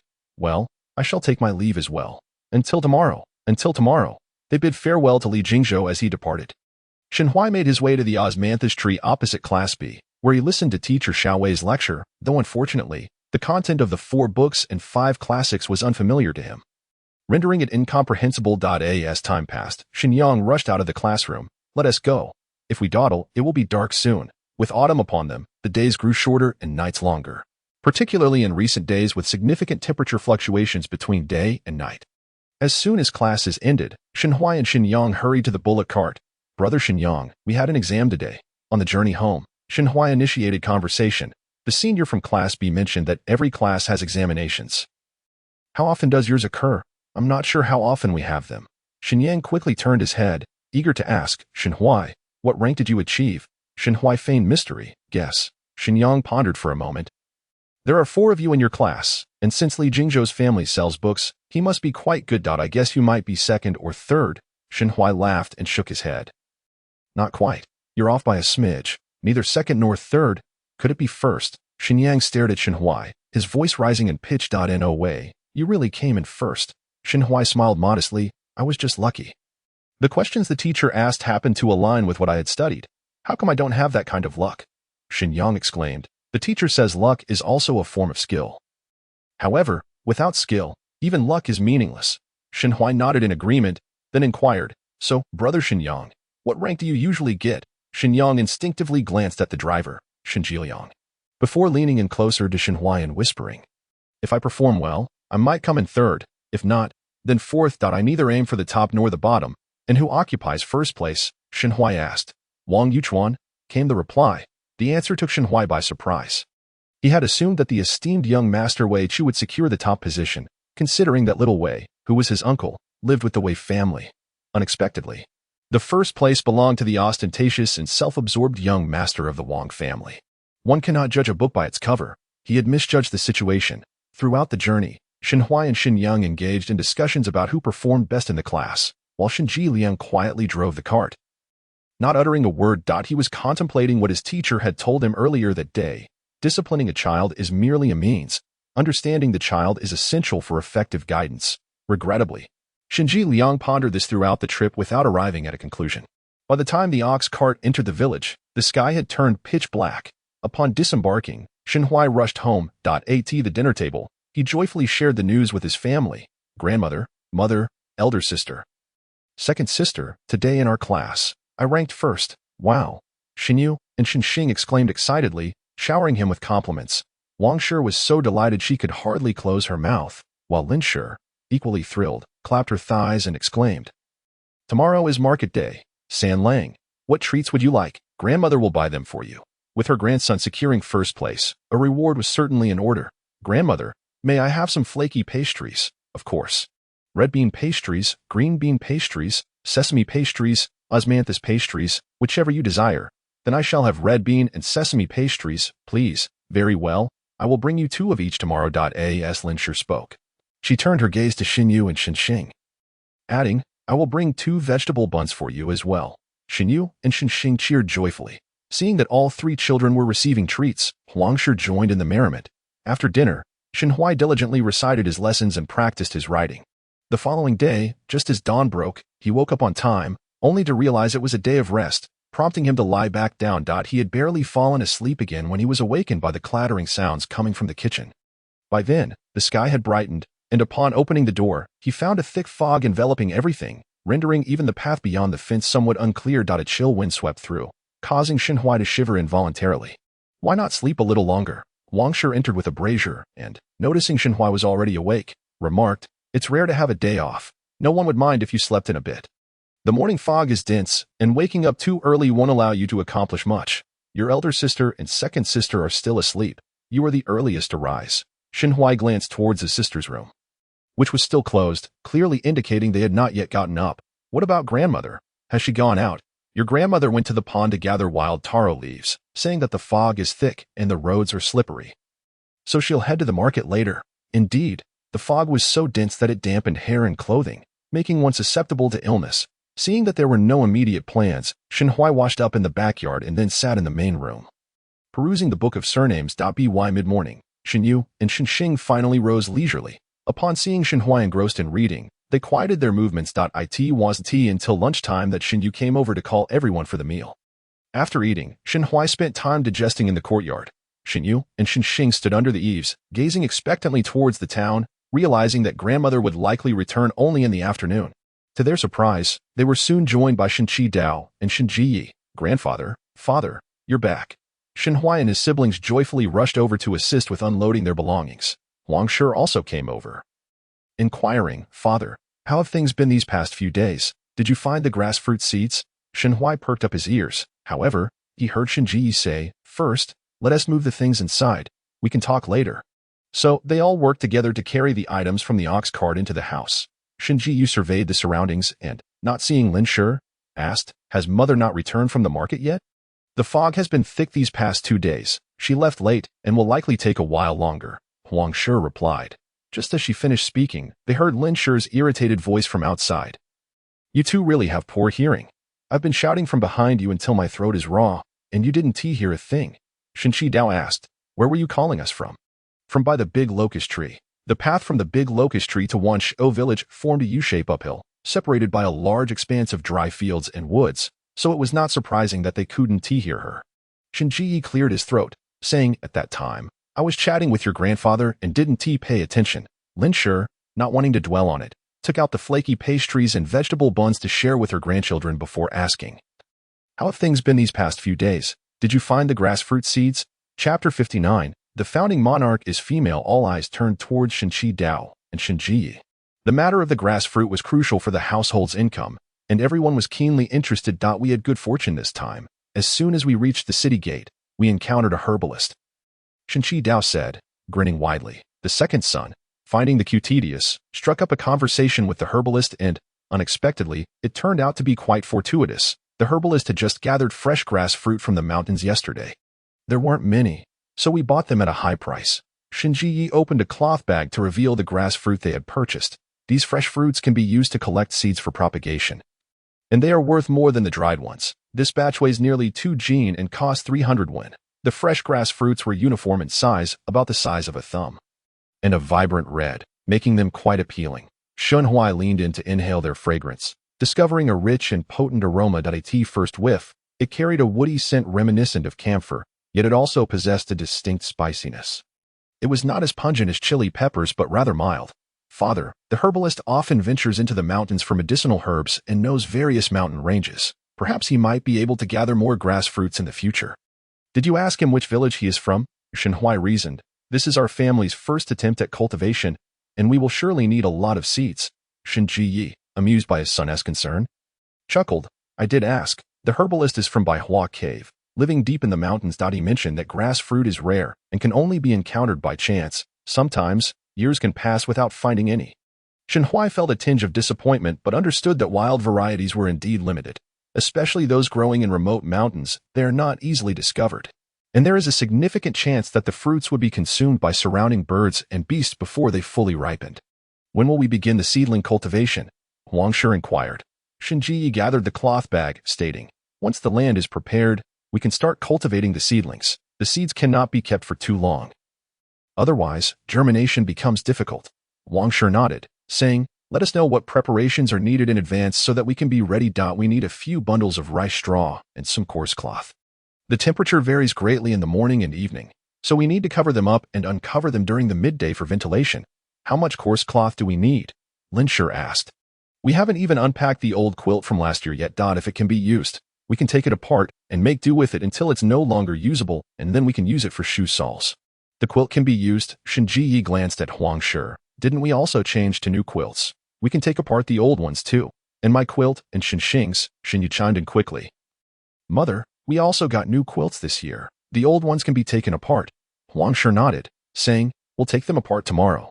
Shinchi Dao, already feeling hungry, decided that the discussion had gone on long enough and took the pork to the kitchen. During the meal, Lin Shi shared the news of Shinhui ranking first in the class, which brought immense joy to Shinchi Dao and Shinji Yi, especially Shinchi Dao, who rewarded him with 2 copper coins on the spot. Although the amount was modest, Shinhui was thrilled and took the opportunity to ask, Grandfather, does getting first place mean I get copper coins? Shinchi Dao, in a good mood, smiled, as long as you can secure first place. There will always be copper coins for you. What about father? Shinhui looked at Shinji Yi, knowing that rewards provided motivation. Grandfather and grandmother have both rewarded me with 2 copper coins and 2 flaky pastries. What do you plan to reward me with? Shinji Yi raised an eyebrow. What reward do you want? I want copper coins. No problem. Shinji Yi readily pulled out 2 copper coins, saying, next year, when you enter the enlightenment class, if you can secure first place again, I will reward you with 3-1. If you get first place in the C class, I will reward you with 4-1. Wow. Shinhui's eyes sparkled with excitement. For the sake of the reward, I will give it my all. Huang Shi, seeing her son so enthusiastic, also smiled and took out 2 copper coins, saying, your father has already given you some. As your mother, I cannot be left out here. At this, Shinhui jumped up in joy. Not only was he thrilled to receive rewards for his first place achievement, but he was even more delighted by the attention and support from his grandparents and parents. Who would have thought? San Lang is quite the little money enthusiast. Lin Shi chuckled. Next time, grandmother will also give you copper coins, so you can buy whatever you want. Primarily, she was concerned that her grandson might not have pocket money and would be enviously watching others. Grandmother is so wonderful, Shinhui exclaimed, hugging Lin Shi. When I grow up, I will earn a fortune for grandmother. Oh dear. Lin Shi laughed so hard that the corners of her eyes crinkled with joy. San Lang is truly ambitious, just starting school and already thinking of wealth. Very good, very good. Others joined in a bout of laughter as for the words of Shinhui. No one took them to heart. They merely relished the amusement. In the afternoon, the Lin family and the Huang family headed to the fields to gather straw. Shin Shidao took Shin Yu and Shin Xing to cultivate the land on the back mountain. While Shinji began to collect grass fruit seeds, Shinhui continued to read and complete his assignments. After dinner, he sought Xinyang for some amusement, but finding Xinyang still engaged in his studies, he played with Shinlin and Taiju for a while before returning home. The next morning during the reading session, Master Wei immediately commenced an inspection. Everyone was aware that making mistakes would result in punishment, sweeping the latrine. Therefore, they were all on high alert. However, even the most meticulous can overlook details. For instance, Jiang Ming, in a hurry, submitted his paper without a thorough check, resulting in a missing stroke in the final character. When the master called his name, he nearly broke into tears, with unshed tears swirling in his eyes. He was instructed to copy the misspelled character 50 times, and only upon completion would he be allowed to eat breakfast. Wasn't it supposed to be sweeping the latrine? Jiang Ming was momentarily stunned, and after a while, he transformed his despair into joy. "You gave me quite a fright," he exclaimed. Once Master Wei departed, Jiang Ming, feeling as though he had narrowly escaped a calamity, continuously patted his chest. That was close, just a hair's breadth away from sweeping the latrine. Fortunately, the master had a change of heart and did not assign him the task. Otherwise, he would have lost face at his grandmother's house. Li Jingzhou expressed his disbelief. "What was the rush? Were you in a hurry to be reborn?" Jiang Ming offered an awkward smile. As they exited the classroom, Shenhua inquired, "Jiang Ming, would you like us to bring you breakfast?" "No need," Jiang Ming replied. "I brought snowflake cake with me. You all go ahead and don't worry about me." Breakfast consisted of tofu pudding once again. Li Jingzhou habitually shared half of his money with Cheng, and Shenhua, aware of Cheng's hearty appetite, willingly offered Jiang Ming's portion to him, allowing him to indulge a bit more. In the afternoon, they began their studies on the 100 family surnames. Master Wei did not directly delve into the content but first explained the meaning of surnames and given names, as well as their significance to an individual. He provided several examples to illustrate the importance of surnames and names. Only after this formal introduction did Shenhua grasp the profound and intricate heritage of surname culture, particularly when they studied the Qi surname. Master Wei emphasized that it is a national surname and advised them to be particularly courteous should they encounter anyone with the surname Qi in the future. Shenhua then learned that the founder of the Great Xia dynasty was the illustrious Empress Xingzhao, who overthrew the decayed previous dynasty, Diliang, waged wars to the south and north, expelled foreign tribes, reclaimed lost territories, and established the Great Xia Empire, nearly a century after its founding. The Great Xia had already gained renown across the 9 provinces. Regrettably, since the passing of Empress Xingzhao, the Great Xia has not seen another female emperor. Chapter 60. Missing opportunities. Since studying the 100 family surnames, Shenhua had become enamored with the subject. The content not only allowed him to recognize characters but also imparted historical knowledge, introducing him to the noble families and their rise and fall throughout the ages. He also learned about the prominent families of the present day. Of course, the families mentioned by Master Wei were all deeply rooted, century-old clans, many of which had produced distinguished officials and generals. For example, the Cui family of Qichuan, which had been prominent since the previous dynasty, had numerous scholars among its ranks, or the Xie family of Yundu, known for its lineage of famous generals, with the current notable figure being the Marquis of Ping'an, whose major achievement was defeating the state of Nan'an and compelling it to submit to the Great Xia. Paying tribute for years, knowing that Shen Qidao had several years of military experience, Shenhua asked, "Grandfather, do you know the Marquis of Ping'an?" Master Wei mentioned him during our study of the 100 family surnames. "I do," Shen Qidao nodded, his respect evident in his eyes. General Xie was valiant in battle. He once led 800 light cavalry into the enemy camp and beheaded the region of Annam.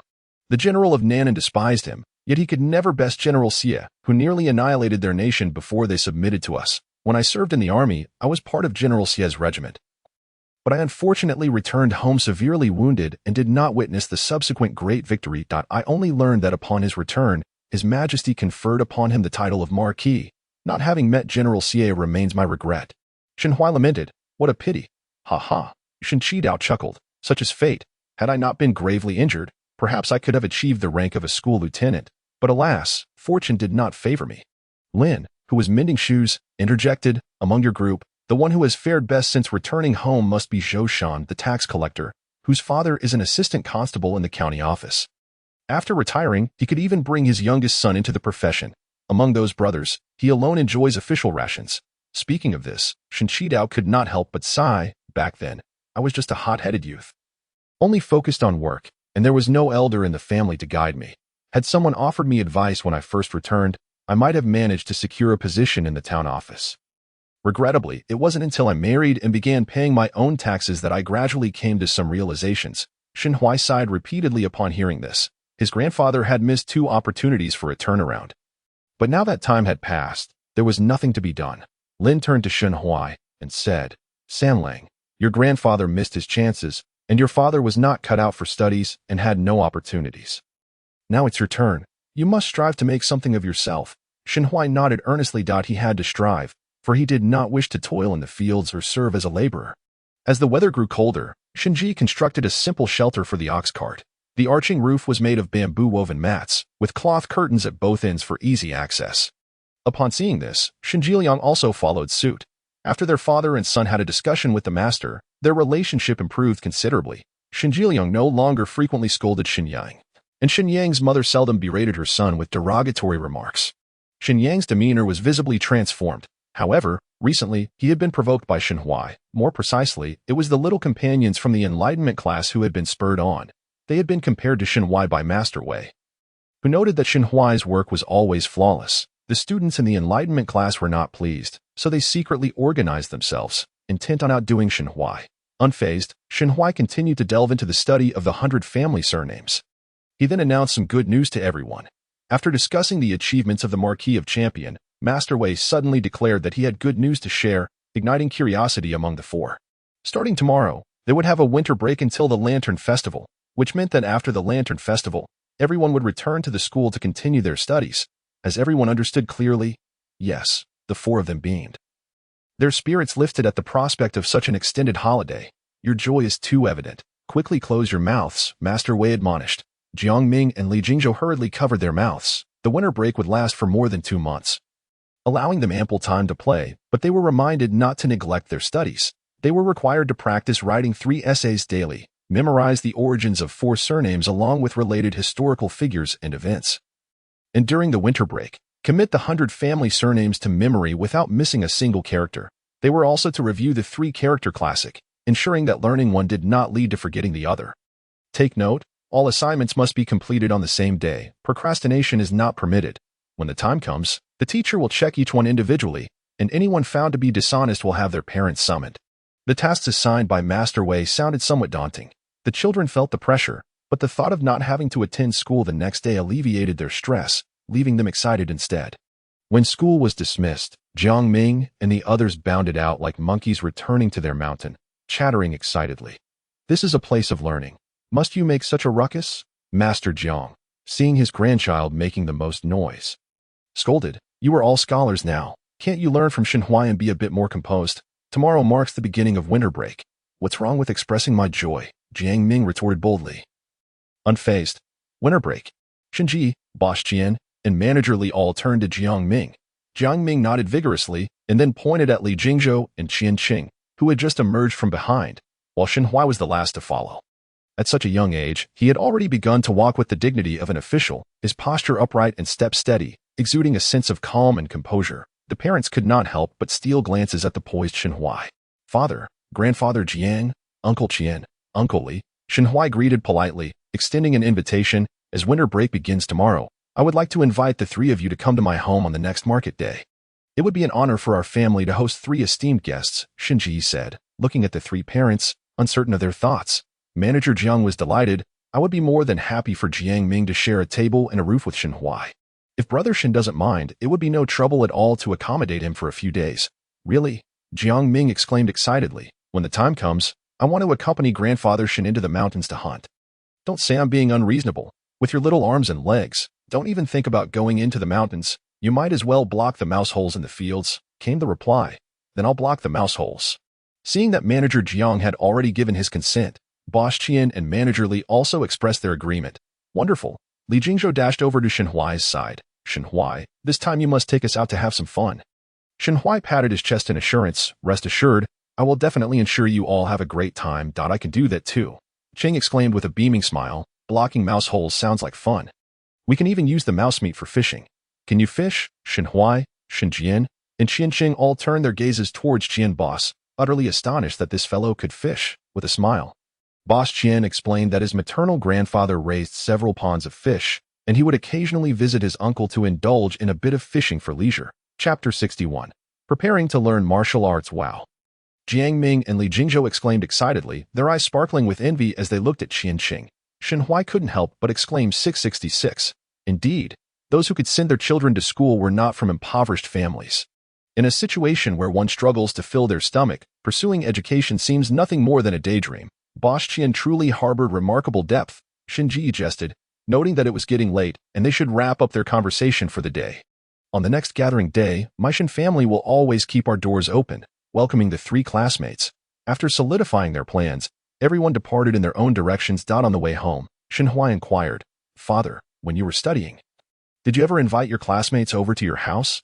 I did consider it, but never spoke up, Shinji replied. Why not? When I was in school, there were only 8 of us in the class. If I invited them all, the rice jar at home wouldn't hold up. Back then, we had not yet built our brick house, just 3 dilapidated thatched huts. Even if I invited them over, there would be no place for them to stay. And now, silly boy, today is different from the past, Shinji chuckled. Your proactive invitation indicates your good rapport with your classmates. If Jiang and the others agreed, it is a gesture of respect towards our Shen family. Of course, it also reflects well on you. What Shinji did not voice was that had the Shen family been in dire straits, Jiang and the others would not have agreed so readily, as they would fear their children might suffer. Shen Huai pondered thoughtfully. It is often said that the bond between classmates is pure, yet the parents behind these relationships are far more pragmatic. They weigh with whom their children associate and with whom they do not. By the time the ox cart arrived home, twilight was descending. Shen Huai promptly informed Lin Shi, Shen Qidao, and Huan Shi about the school holiday and the invitation for his classmates to visit. You little rascal, you're quite impressive, Shen Qidao exclaimed joyfully, slapping his thigh. In a couple of days, I'll head into the mountains and catch a few rabbits to bring back, 1 for each of them. The fact that his classmates could visit meant that San Lang was on good terms with them. Parental consent was a show of respect towards the Shen family and should not be taken lightly. Lin Shi also beamed with happiness. When the time comes, we'll prepare sugar glutinous rice cakes. I guarantee they'll want to come back again after this visit. Grandma's sugar glutinous rice cakes are the best. I believe my classmates will love them, Shen Huai flattered, and with Grandpa's culinary skills, everyone will surely eat 2 bowls more. This remark sent both elders into fits of laughter. After dinner, Shen Huai diligently practiced his reading and writing. Occasionally, Shen Yu and Shen Xing would gossip.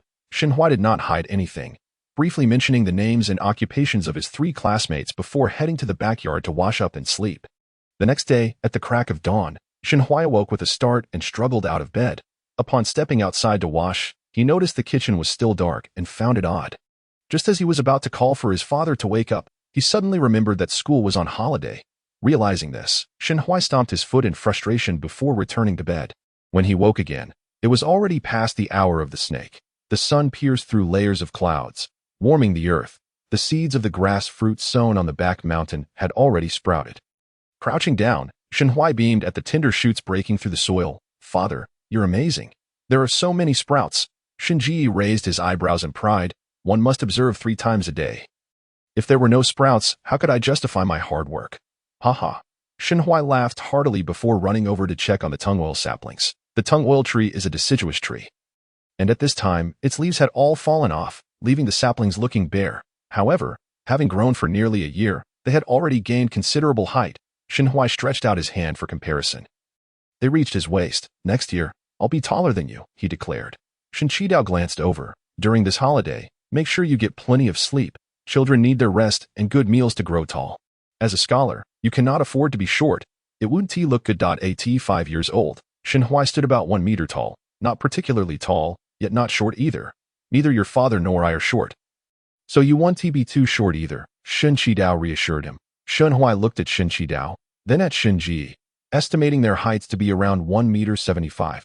Shen Qidao's physique was sturdier, making him appear taller. Coupled with the prominent scar on his face and his rugged voice, he seemed quite intimidating. In contrast, Shen Ji appeared much gentler. Grandfather, do you know martial arts? Shen Huai suddenly asked.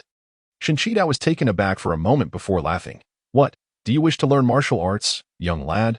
So, Grandpa knows how to fight. Shen Huai's eyes sparkled as he dashed to Shen Qidao's side. Teach me a couple of moves. I don't want to become a weak scholar who can't even lift a shoulder. Seeing his grandson's eagerness to learn martial arts, Shen Qidao laughed heartily. Ah, you are indeed ambitious, aspiring to be well-rounded. Shen Ji raised his eyebrows in surprise. Your grandfather learned his marksmanship and martial arts in the army. His techniques are fierce. Once you learn, taking on 3 opponents won't be a problem. It is worth noting that even before he joined the army, he could take on 3 young men from the neighboring village as for himself. Well, that's a story for another time. Wow, Shenhui exclaimed, jumping in excitement. Grandpa, I want to learn. Teach me quickly, not in a rush. After you rest for a few days, we can start. No need to rest. I can start tomorrow. Seeing Shenhui's impatience, Shen Qidao couldn't help but laugh heartily. What are you all discussing that brings such laughter? Lin Shi, returning from gathering wild taro leaves to prepare lunch, heard the trio's merriment and couldn't help but come out to see. Grandma, I'm preparing to study martial arts. I want to be someone who excels in both literature and martial arts in the future. Upon hearing Shenhui's words, Lin Shi understood why Shen Qidao was laughing so heartily. Learning martial arts requires a lot of energy. You must eat well, or you won't be able to handle your grandfather's gun. Shenhui gasped in surprise. Grandpa has a gun. If you want to see it, just call your grandfather to show you, Shenji said, knowing that his father treasured that gun and had only seen it a few times himself. Unaware of his father's ulterior motives, Shenhui eagerly looked at Shen Qidao. Grandpa, I've never seen a gun before. Please let me take a look. Very well. Today I shall let you feast your eyes on it. Shenhui joyfully exclaimed and followed Shen Qidao with a spring in his step. Just then, Shen Yu and Shen Xing returned from outside. You two returned just in time, Shenji urged. Quickly put down the baskets. Your grandfather has something special to show. Move swiftly, don't delay. Without a second thought, Shen Yu and Shen Xing dropped their baskets and rushed into the main room, where everyone was looking towards one spot with great anticipation. Chapter 62. Afraid your rice jar might not hold up with great anticipation. Shen Qidao's treasured gun finally made its grand appearance. The weapon gleamed in a deep black hue, with a red cord tied around the muzzle, stretching approximately 2 meters in length, exuding an air of authority. Shenhui inspected it closely, his eyes filled with curiosity. Is this how guns look on the battlefield? Not at all. Shen Qidao lovingly caressed the gun barrel. This gun was awarded to me upon my promotion to captain. Forged entirely of iron, weighing a hefty 23 pounds. Shenhui's eyes widened in astonishment. So heavy, a heavier gun delivers greater power. If it were light, how could it slay enemies? The guns used by ordinary soldiers weigh at least 7 or 8 pounds. Anything lighter lacks lethality, Shen Qidao explained. Shenhui nodded, indicating his understanding. Father, can you still wield such a heavy gun? He asked Shenji. We'll find out when I try, Shen Qidao replied, gripping the long gun with one hand as he stepped into the front yard. Pausing momentarily to gather his focus before beginning his display at first, his movements were somewhat awkward, but as he continued, they became increasingly fluid and graceful. The gust of wind created by his sweeping motions gave the impression that one could be severely injured, if not killed, if struck. As Shen Qidao danced with the gun, his demeanor transformed entirely. Ordinarily, he appeared somewhat fierce, but at that moment, he radiated an aura of a battle-hardened warrior, exuding an overwhelming sense of intimidation. Shenhui blinked. Realizing this was the presence of a seasoned soldier, that looked incredibly cool and intimidating, stirring within him a yearning to someday reach such heights of mastery. Shenji felt a surge of admiration as he watched, his eyelids twitching. Lin Shi, observing the scene, chuckled, noticing her grandchildren's wide-eyed wonder. She teased Shenji, second son, do you regret not having learned well back in the day? Indeed, Shenji readily admitted. Had I put in the effort back then, it would be me now being admired and envied. Regrettably, there are no second chances. Back in his youth, he was an academic underachiever, lacking the perseverance to practice martial arts consistently. When the children arrived, he was busy making ends meet, leaving no room for other aspirations. How truly regrettable, Lin Shi remarked, her tone filled with melancholy. Since you abandoned martial arts, your father has locked that gun away. It only emerges for cleaning during the year-end spring cleaning, and it is rusted in places, Shenji lamented. Lin spoke, his gaze fixed on Shenhui. If Sanlang is able to achieve success in the future, your father will undoubtedly pass this gun directly to him. For Shen Qidao, this gun was not merely a weapon, it symbolized honor. The legacy of skills passed down through generations is both an affirmation and a continuation. Shenji silently nodded. He inexplicably believed that his son would surpass him. I am getting old, he mused. After demonstrating a series of movements, Shen Qidao put the gun away. In his youth, he had found the gun light and easy to handle, but now, after just a few repetitions, he could barely manage. Haha. Shenhui couldn't help but chuckle. Grandfather, it's not that you're old. It's just that you haven't handled the gun in a while. If you practice a bit more, you'll be just like before. To his surprise, Shen Qidao agreed, adding, let's keep this gun under the eaves from now on. On days with nothing to do, We can practice a bit. As the weather turned cold, sitting by the fire all day made him feel lethargic. I will give it a try, Shinji said as he walked over. Shinhwai gasped in astonishment and asked Shinyu beside him, eldest sister, does father know martial arts too? Shinyu shook her head, indicating she was unaware. Shinji tested the weight of the gun and began to maneuver it, but the gun was too heavy, and he could barely make 3 rounds before it slipped from his grip, clattering to the ground with a loud clang. Shinxing rushed over, attempting to retrieve the gun but could only steady the other end. It's too heavy. Don't force it, or you'll strain your back, Shinchidao said hurriedly, propping the gun upright and placing it under the eaves. Starting tomorrow, I will teach Sanlang to stand in horse stance. If you 2 young ladies wish to learn, feel free to join us. Shinyu and Shinxing shook their heads in unison. Next, Shinchidao retrieved his appointment letter from the bottom of the box for everyone to see. The contents of the letter resembled a modern promotion announcement, stamped with the military department seal as well as the commander's. Over 20 years had passed, and the paper had yellowed, yet the writing and seals remained distinctly legible. As Shinhwai gazed at the aged paper, a sense of honor welled up within him. This was not only his grandfather's glory but also belonged to the Shin family. Despite their family's obscurity, he felt immense pride for his grandfather. The following day, the Huang and Lin families began cleaning the bedding and tidying the guest rooms in preparation for the arrival of 3 classmates. On this market day, the weather was splendid. Shinchidao and Shinji set off early with the ox cart to fetch guests, and once the fog had lifted, they took Shinhwai to the town. As soon as the ox cart came to a stop at the entrance of Fuminlu, Jiangming bounced out from inside, exclaiming, Shinhwai, are you here to pick us up? Yes. You haven't been to my home before. What if you get lost? Shinhwai waved him over. Come quickly. Let's go find Qianqing and Li Jingzhou. Wait a moment. I'll go call them down, Jiangming said, sprinting up to the 2nd floor. At that moment, Jiang Zhonggui also spotted Shinji and hurried over. Brother Shin, please come in and have a seat. I'll have the waiter bring you some refreshments. Thank you, Grandpa Jiang. We had breakfast before coming, Shinhwai replied as he settled into a seat. Jiangming had already gone upstairs to summon Qianqing and Li Jingzhou. We'll wait here, Grandpa Jiang. You go ahead and attend to your duties, Shinhwai said. The market day drew a large crowd, and the hall was nearly filled to capacity. Noticing more guests arriving, Jiang Zhuanggui casually remarked, please sit for a while. I'll go check on things upstairs. Before long, Jiang Ming returned, shouldering a small bundle, followed by Qianqing and Li Jingzhou, each carrying their own small packages. Uncle Shin, Shinhwai. We are all ready, Jiang Ming announced, presenting his bundle. Uncle Shin, we're staying at your house tonight. Shinji smiled warmly. You're welcome to stay as long as you like. Hop on the cart. However, Jiang Ming and the others hesitated to board. Shinhwai blinked and urged, get on the cart. Why are you just standing there? My grandfather has arranged a carriage for us. Jiang Ming looked at Shinji. Uncle, the cart has things prepared by my grandfather, Uncle Qian, and Uncle Li. This prompted Shinhwai to glance at Shinji, who asked, will there be enough room on the cart? Jiang Ming shook his head, indicating he didn't know. It wasn't until a cart arrived that Shinji could see its contents and, exasperated, he looked at the driver. Are you really bringing all this just for a 2-day visit to our village? There were bookcases, bedding, and various foods crammed into the already small cart. Qianqing suddenly turned red and sheepishly said, Uncle, my father said I eat a lot and was worried your rice bin wouldn't hold up, so he prepared half a bag of rice and half a basket of snacks for me. Chapter 63. Overwhelmed with excitement, no wonder there are so many things. It seems they brought their own provisions. Shinji couldn't help but feel a mix of amusement and exasperation. You are all so young. Even if you eat 3 or 4 bowls of rice at each meal, my family has enough supplies. There's no need for you to bring all this. How can one visit friends and bring their own provisions? If others find out, they will surely mock the Shin family. The driver interjected as Shinji began to unload the items. Mr. Shin, you mustn't. These are the travel provisions for the young masters. They are all scholars.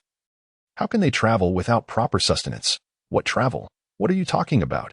Shinji was momentarily taken aback. Shinhwai observed the driver, curious about which esteemed individual had taught him such lofty phrases. This was merely a normal visit among classmates, yet it had been elevated to the status of grand travel. Shinhwai turned to his 3 companions, finally locking eyes with Li Jingzhou. Was that you? Uncle Li, who said that? What's wrong? Li Jingzhou replied, bewildered. Is there something wrong with what I said? Shinhwai forced a smile. Uncle Li, your eloquence is truly remarkable. No wonder you are the only bookshop owner in Longxi town. Well versed in the art of language. Li Jingzhou straightened up proudly, taking a stance of dignity. Father, it's nearly noon.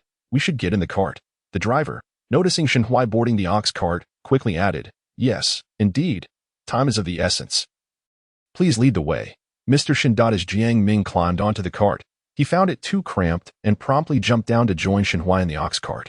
"Shenhuai, I want to ride with you. I want to sit next to you." "All right, we can sit on this side, and let Li Jingzhou and Qian Qing sit on the other side."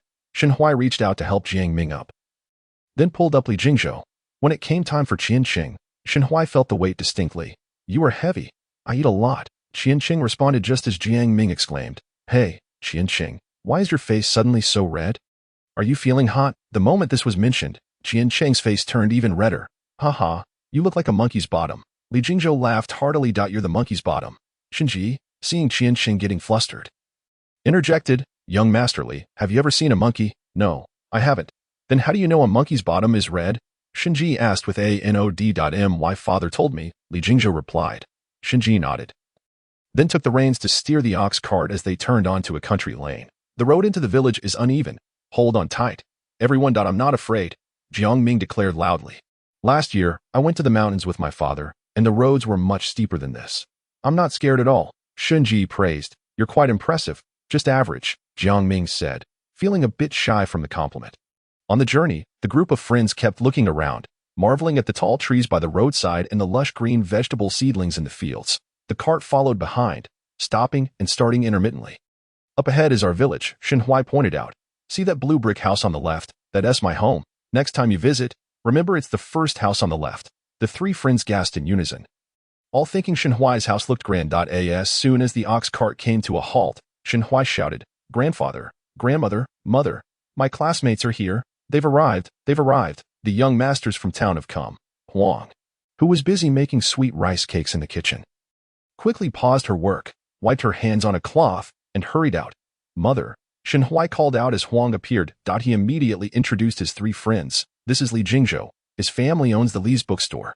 This is Jiang Ming, the little owner of Humanlu, and this is Qian Qing, whose family runs the Qian's pork shop. Oh my, you all look so handsome. It's windy outside. Come inside." Huang warmly invited them in. "San Lang, fetch some stools for your classmates. I'll go get you some rice cakes." With that, she hurried back into the kitchen. When she returned, she was carrying a plate of freshly made banana leaf rice cakes.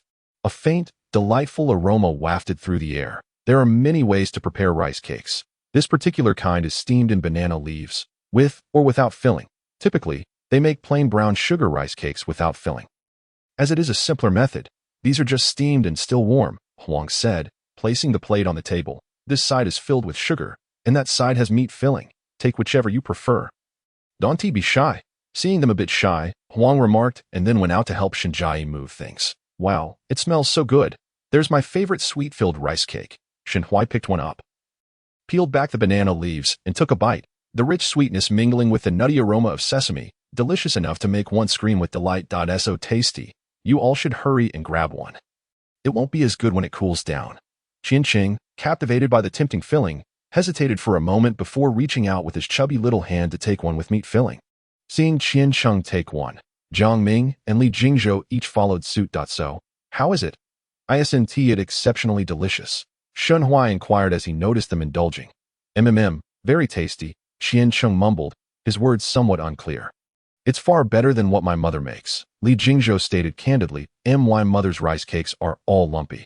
I don't like eating them, and she scolds me for wasting food," Jiang Ming added. "I never would have imagined sesame could taste this delightful. I just wonder if it will stick to my teeth." "Just rinse your mouth afterward," Shenhuai replied nonchalantly. "We're having lunch soon, so don't eat too much, or you won't have room for it." The food lover Qian Qing perked up instantly, his eyes shining as he looked at Shenhuai. "What are we having for lunch?" Shenhuai mused. "Perhaps fish. As my grandfather caught quite a few last night when he went fishing." "What kind of fish?" Li Jingzhou asked, curiosity sparkling in his eyes. "Shenhuai, can you take us to see them?" Shenhuai, seeing his friend's eagerness, gladly agreed. "Then follow me." The caught fish were placed in a wooden basin, mostly slender whitefish, with one striking black catfish among them. "Wow, it's a catfish," Jiang Ming exclaimed excitedly. "Catfish are delicious, with few bones.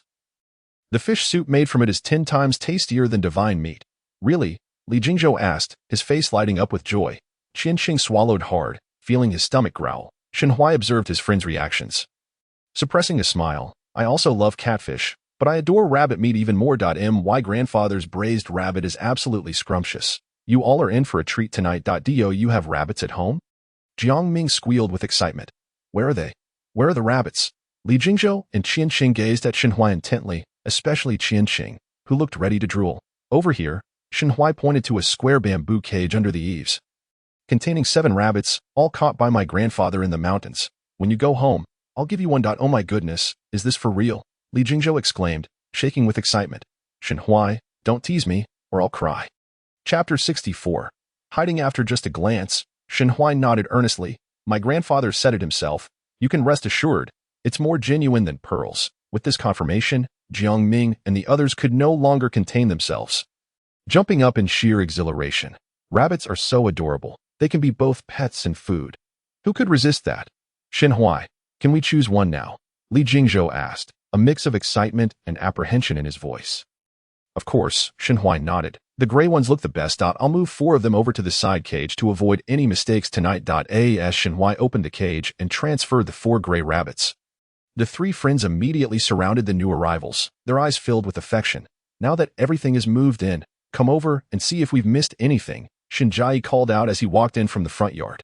Seeing them gathered around the rabbits, he couldn't help but chuckle. You all seem quite taken with them. Just don't get too attached tonight. We won't. They smell so good, Qian Qing replied impulsively. Haha. I just hope when it's time to butcher them. You're not all sobbing, Shinjai said, urging them to check their bags. Go see what you have, and then come back to look at the rabbits. With that, he headed to the kitchen. The belongings of the 3 classmates had already been brought into Shen Huai's room. While organizing, Qian Qing suddenly asked, Do you all grind your teeth while sleeping? Shen Huai paused in his task. You grind your teeth while sleeping? Qian Qing, feeling the gaze of everyone upon him, scratched his head sheepishly. Actually, I eat 4 meals a day. If I'm full, I want to. Jiang Ming dramatically patted his chest. I thought you ground your teeth while sleeping. You scared me. In the kitchen, Huang was troubled by a pile of fish meat in the basin. Pork can be cured if we can't finish it, but this fish is tricky to handle. Let us see how it goes. If there's too much, I'll call Yang and Lin over to join us. Just then, Shen Qidao and Lin returned from outside. Finding the living room quiet, they entered the kitchen to ask Huang and Shinjai, Didn't you say Sanlang's friends were here? Where are they? They're in the room organizing their bags, Shinjai replied. I'll go take a look, Lin said, heading to knock on the door. The sound of knocking made Jiang Ming and his friends noticeably tense. It might be my grandparents returning, Shen Huai said as he went to open the door. Seeing it was Lin, he quickly introduced, This is my grandmother, Shen grandmother. The 3 immediately stood up and politely greeted her. Oh, what good children you are, Lin said with a smile, pulling out a bag of candies. Here, have some sweets. Thank you, Shen grandmother. Faced with the elder Lin, the 3 became quite well behaved. Have you all had rice cakes? Lin asked. Yes, we have. Then you all tidy up first. Grandma will go make lunch for you. We're having fish for lunch. As the catfish was being prepared, the little friends watched closely but dared not come too near. It wasn't that they were afraid of getting splashed, but rather they were intimidated by Shen Qidao, especially Li Jingzhou and Qian Qing, who were seeing Shen Qidao for the first time and were too scared to approach. Shen Huai, noticing their mixture of fear and fascination, asked knowingly, Are you afraid of my grandfather? No, no, the 3 protested defiantly. He may look fierce, but he's actually very kind. Otherwise, he wouldn't catch fish to treat you. We know, they nodded again. However, knowing didn't mean they weren't afraid. San Lang, a voice called from the front yard. Elder sister, I'm here. Shen Huai responded while crossing the living room to the front yard. Elder sister, second sister, you came back just in time. Let me introduce you to my friends. Shen Yu and Shen Xing looked over curiously. Upon seeing the unfamiliar girls, the 3 suddenly became shy, hiding behind one another. And ultimately, they had nowhere to hide and ran straight into the living room. Shen Huai exclaimed, No way, you just looked, and you're hiding. Why are you running? Shen Xing chased after them. Jiang Ming, seeing Shen Xing approach, let out a startled ah and ran away, while Li Jingzhou and Qian Qing also scurried to the backyard. Unfortunately, it was too long before Shen Xing suddenly popped out to scare them. The 2 were frightened into hiding again. This repeated several times, turning into a game of hide-and-seek, with them chasing and dodging each other. By lunchtime, they had all become familiar with one another. However, with Shen Qidao at the table, they still felt quite reserved. Especially Qian Qing, who dared not eat much. It was only when Shen Huai couldn't bear to watch anymore that he took the initiative to serve him food, pressing the rice down repeatedly until Qian Qing was finally satisfied. San Lang, Where are you all going to play later? I want to go too, Shinxing asked while eating. After lunch, we'll head to the other side to block the rat holes, Shenhui replied. Lifting his head from his bowl, elder sister, do you want to come? Shinyu shook her head.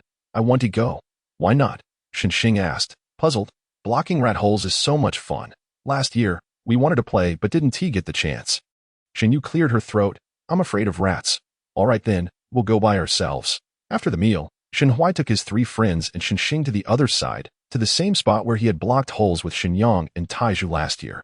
Only this time, the previous holes had been filled in, so they had to find new ones. The rats seemed to have grown smarter, and the entrances were very well hidden. It took them a long time working together to finally find one. While smoking out the hole, Li Jingzhou was left in tears from the smoke. Shenhui, is it done yet? I can barely stand it. No sooner had he spoken than he began to cough uncontrollably. Nearly choking Dada. I've caught a rat, Shinxing exclaimed, noticing movement in her bag. Her excitement palpable. Dada. The rat ran over to Li Jingzhou, still coughing. Li Jingzhou suddenly looked up to see a rat scurrying toward him.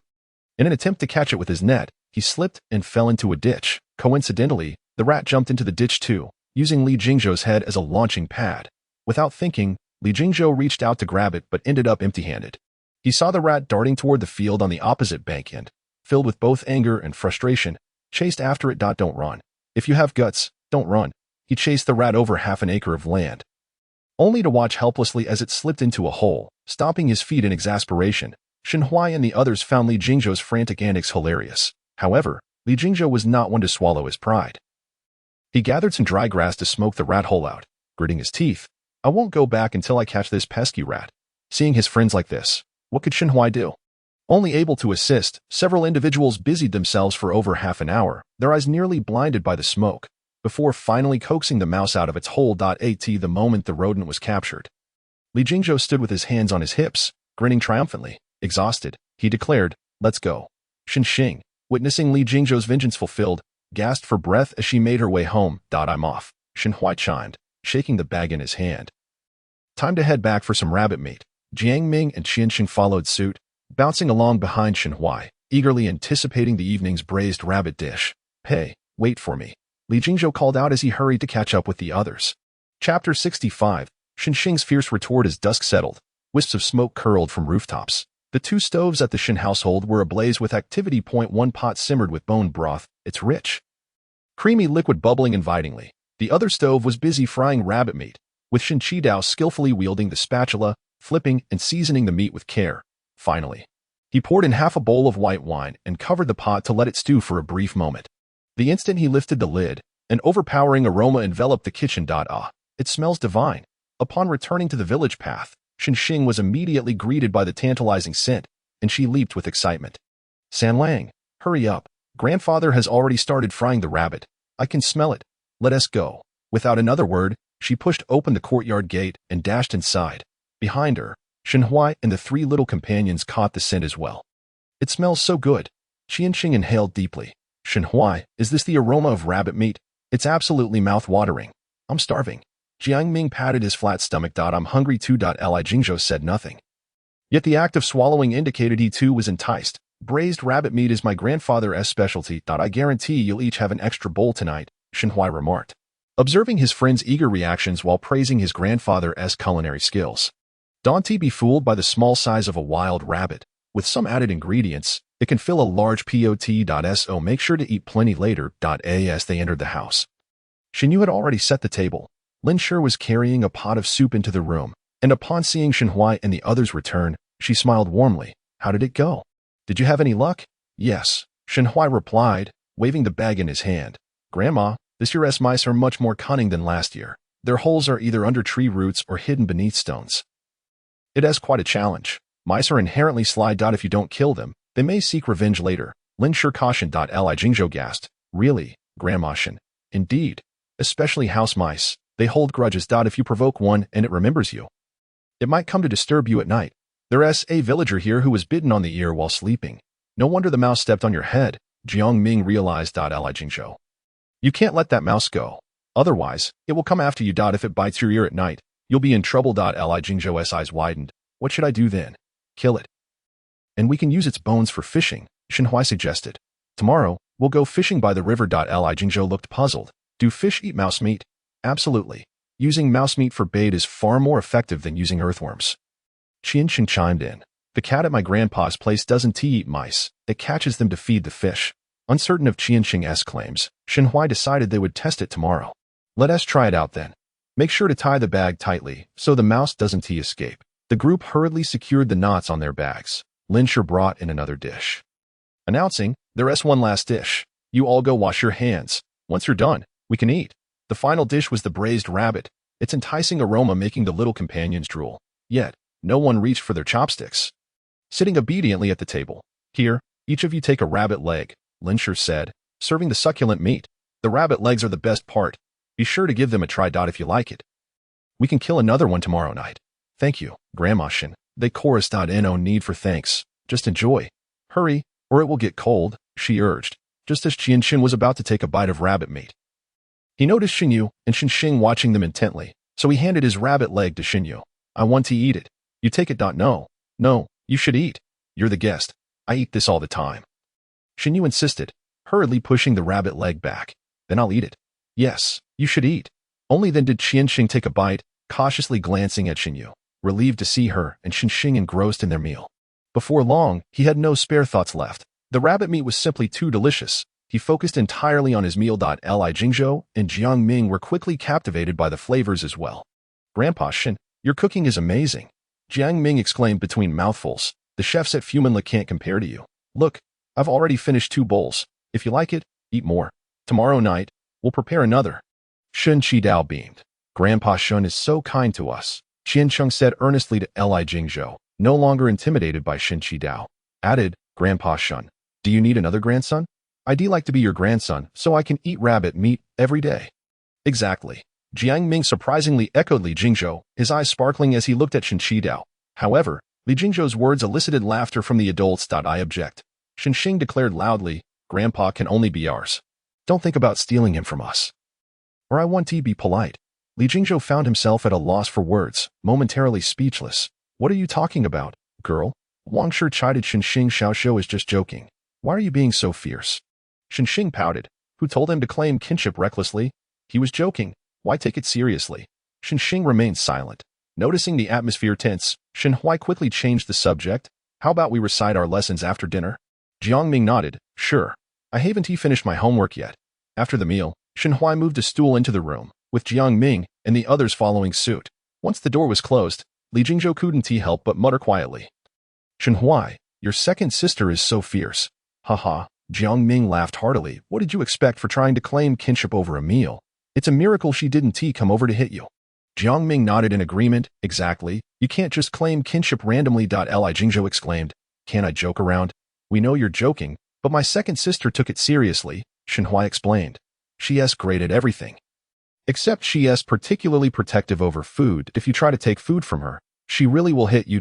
Li Jingzhou's eyes widened. Is your second sister a fierce tigress reincarnate? Shenhuai quickly covered Li Jingzhou's mouth. Keep your voice down. If my second sister hears, we're finished. Jiang Ming and Qiancheng anxiously stared at the door, fearing Shinxing might burst in 0.1 breath, 0.2 breaths, 0.3 breaths, just when they thought the coast was clear. The sound of footsteps suddenly approached. Their hearts raced in unison. Chapter 66. Great-Grandma misses you. The footsteps grew louder, drawing nearer. As they passed by the door, the little companions held their breath, not daring to make a sound. It wasn't until the sound faded away that they finally exhaled in relief. That was terrifying. Jiang Ming patted his chest, a wave of apprehension washing over him. Women are truly frightening, Li Jingzhou echoed. Relieved, no wonder my father often tells me not to provoke women. When they get fierce, they're more terrifying than men. I didn't understand before, but now I do. Shinxing is akin to a fierce tiger reincarnated. Truly fearsome and intimidating. Shenhuai, my dear brother, you possess the ability to comprehend. Here, Shinxing has faced criticism. Although she feels a slight discontent, she understands that her brother's classmates are guests, and it is inappropriate to be fierce with guests. Seizing the moment while Li Jingzhou is washing up, Shinxing approaches him. Upon seeing her, Li Jingzhou is taken aback. Noticing his fear, Shinxing tilts her head in confusion. In the face of hostility, I remain unyielding. Observing Shinxing's stillness, Li Jingzhou dares not move. I did not intend to frighten you, Shinxing states, regardless of Li Jingzhou's thoughts, and leaves, leaving him in a state of bewilderment. The following day, Shen Qidao takes Shen Huai and several others to the riverbank to cast nets for fish, with Shen Yu and Shen Xing accompanying them. Perhaps due to Shen Xing's previous fierceness, Li Jingzhou is hesitant to approach her until the fish is being grilled. When he finally gathers the courage to speak to her, after all, who could resist Shen Xing's exceptional grilling skills? Qian Xing, a skilled angler, is happily instructing Jiang Ming and Shen Huai on how to bait fish and cast lines by the riverbank. Once Shen Qidao finishes casting the net, he tends to the fire on the shore, keeping a watchful eye on the children's activities. Dao Yi, around noon. Shen Qidao hears someone calling for him and turns to see the Jiang family's coachman rushing toward the riverbank. What brings you here? Shen Qidao frowns. Did we not agree that the children should enjoy their travels? As old Jiang lost his patience so soon, the coachman, wearing a troubled expression, replies, Dao Yi, you misunderstand our steward. It is the old lady of our house who insists on seeing the young master. As you know, her temper is quite difficult. If she is displeased, she will cry and make a fuss. Moreover, given her age, our steward cannot manage her whims. The young master's outing was not disclosed to the old lady, and now that she is found out, how could she not cause a stir? Shen Qidao has heard of this formidable old lady. She is Jiang Ming's great-grandmother, nearing 80, and quite a handful. However, the children are currently enjoying themselves, and he does not wish to dampen their spirits. Thus, he proposes a compromise. Let us finish gathering the nets and allow the children to have dinner before we return. Dao Yi considers this arrangement as long as he can take the young master home today. His task will be fulfilled. The coachman, fearing that the young master might be upset upon seeing him, heads back to the carriage. The children are so engrossed in their fun that they hardly notice his departure. Time to gather the nets. Half an hour later, Shen Qidao sees that it is about time and begins to collect the nets. The children eagerly gather around, their eyes fixed on the river's surface, enthusiastically rushing to assist him in the process. Wow, so many fish. Ah, I see a catfish and a big grass carp. The sight of various fish in the net sends the little ones into a frenzy of excitement. Shen Huai experiences the joy of fishing, his laughter radiant and infectious. Shen Yu and Shen Xing quickly bring buckets over. Come here. Seeing their joy, Shen Qidao carries the fishing net to the riverside field, inviting everyone to help gather the fish into the buckets. Shen Huai attempts to catch a catfish, but it slips from his grasp. I'll help you. Jiang Ming rushes over to assist, while Li Jingzhou joins in. And together they exert great effort to finally secure the catfish in the bucket. They gaze at the half-filled bucket with exhilaration and an overwhelming sense of accomplishment, although they did not catch the fish themselves.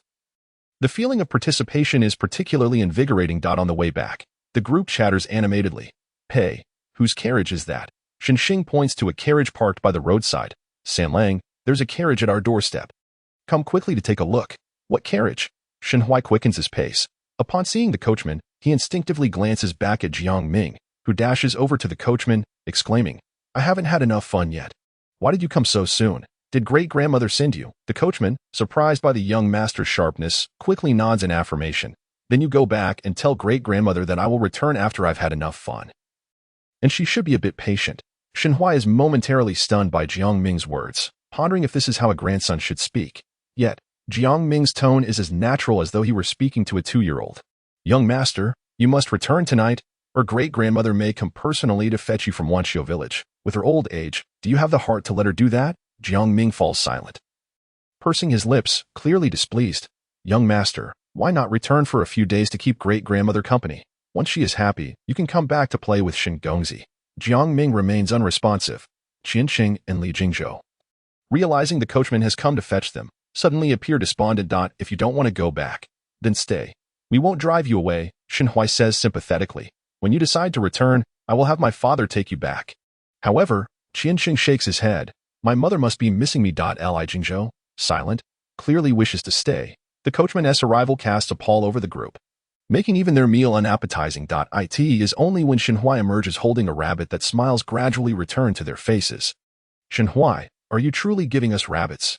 My grandfather keeps his promises. He said he would gift each of you one, and he truly will. These gray rabbits, keep them if you wish, or slaughter them for a meal if you prefer. Shen Huai hands the rabbits one by one to Jiang Ming and the others. Next market day, I will come to play with you again. All right, we'll play together then. The group, clutching their rabbits, glances back multiple times as they board the carriage. Only after the carriage has disappeared into the distance does Shen Huai return home. San Lang, do not be disheartened. Lin Shi gently reassures him. If you venture out to play, your grandmother and grandfather will miss you too. Jiang Ming's great-grandmother also longs for him, which is why she sent someone to fetch him. When the next market day arrives, your father will take you to the town to find them. Do not be upset.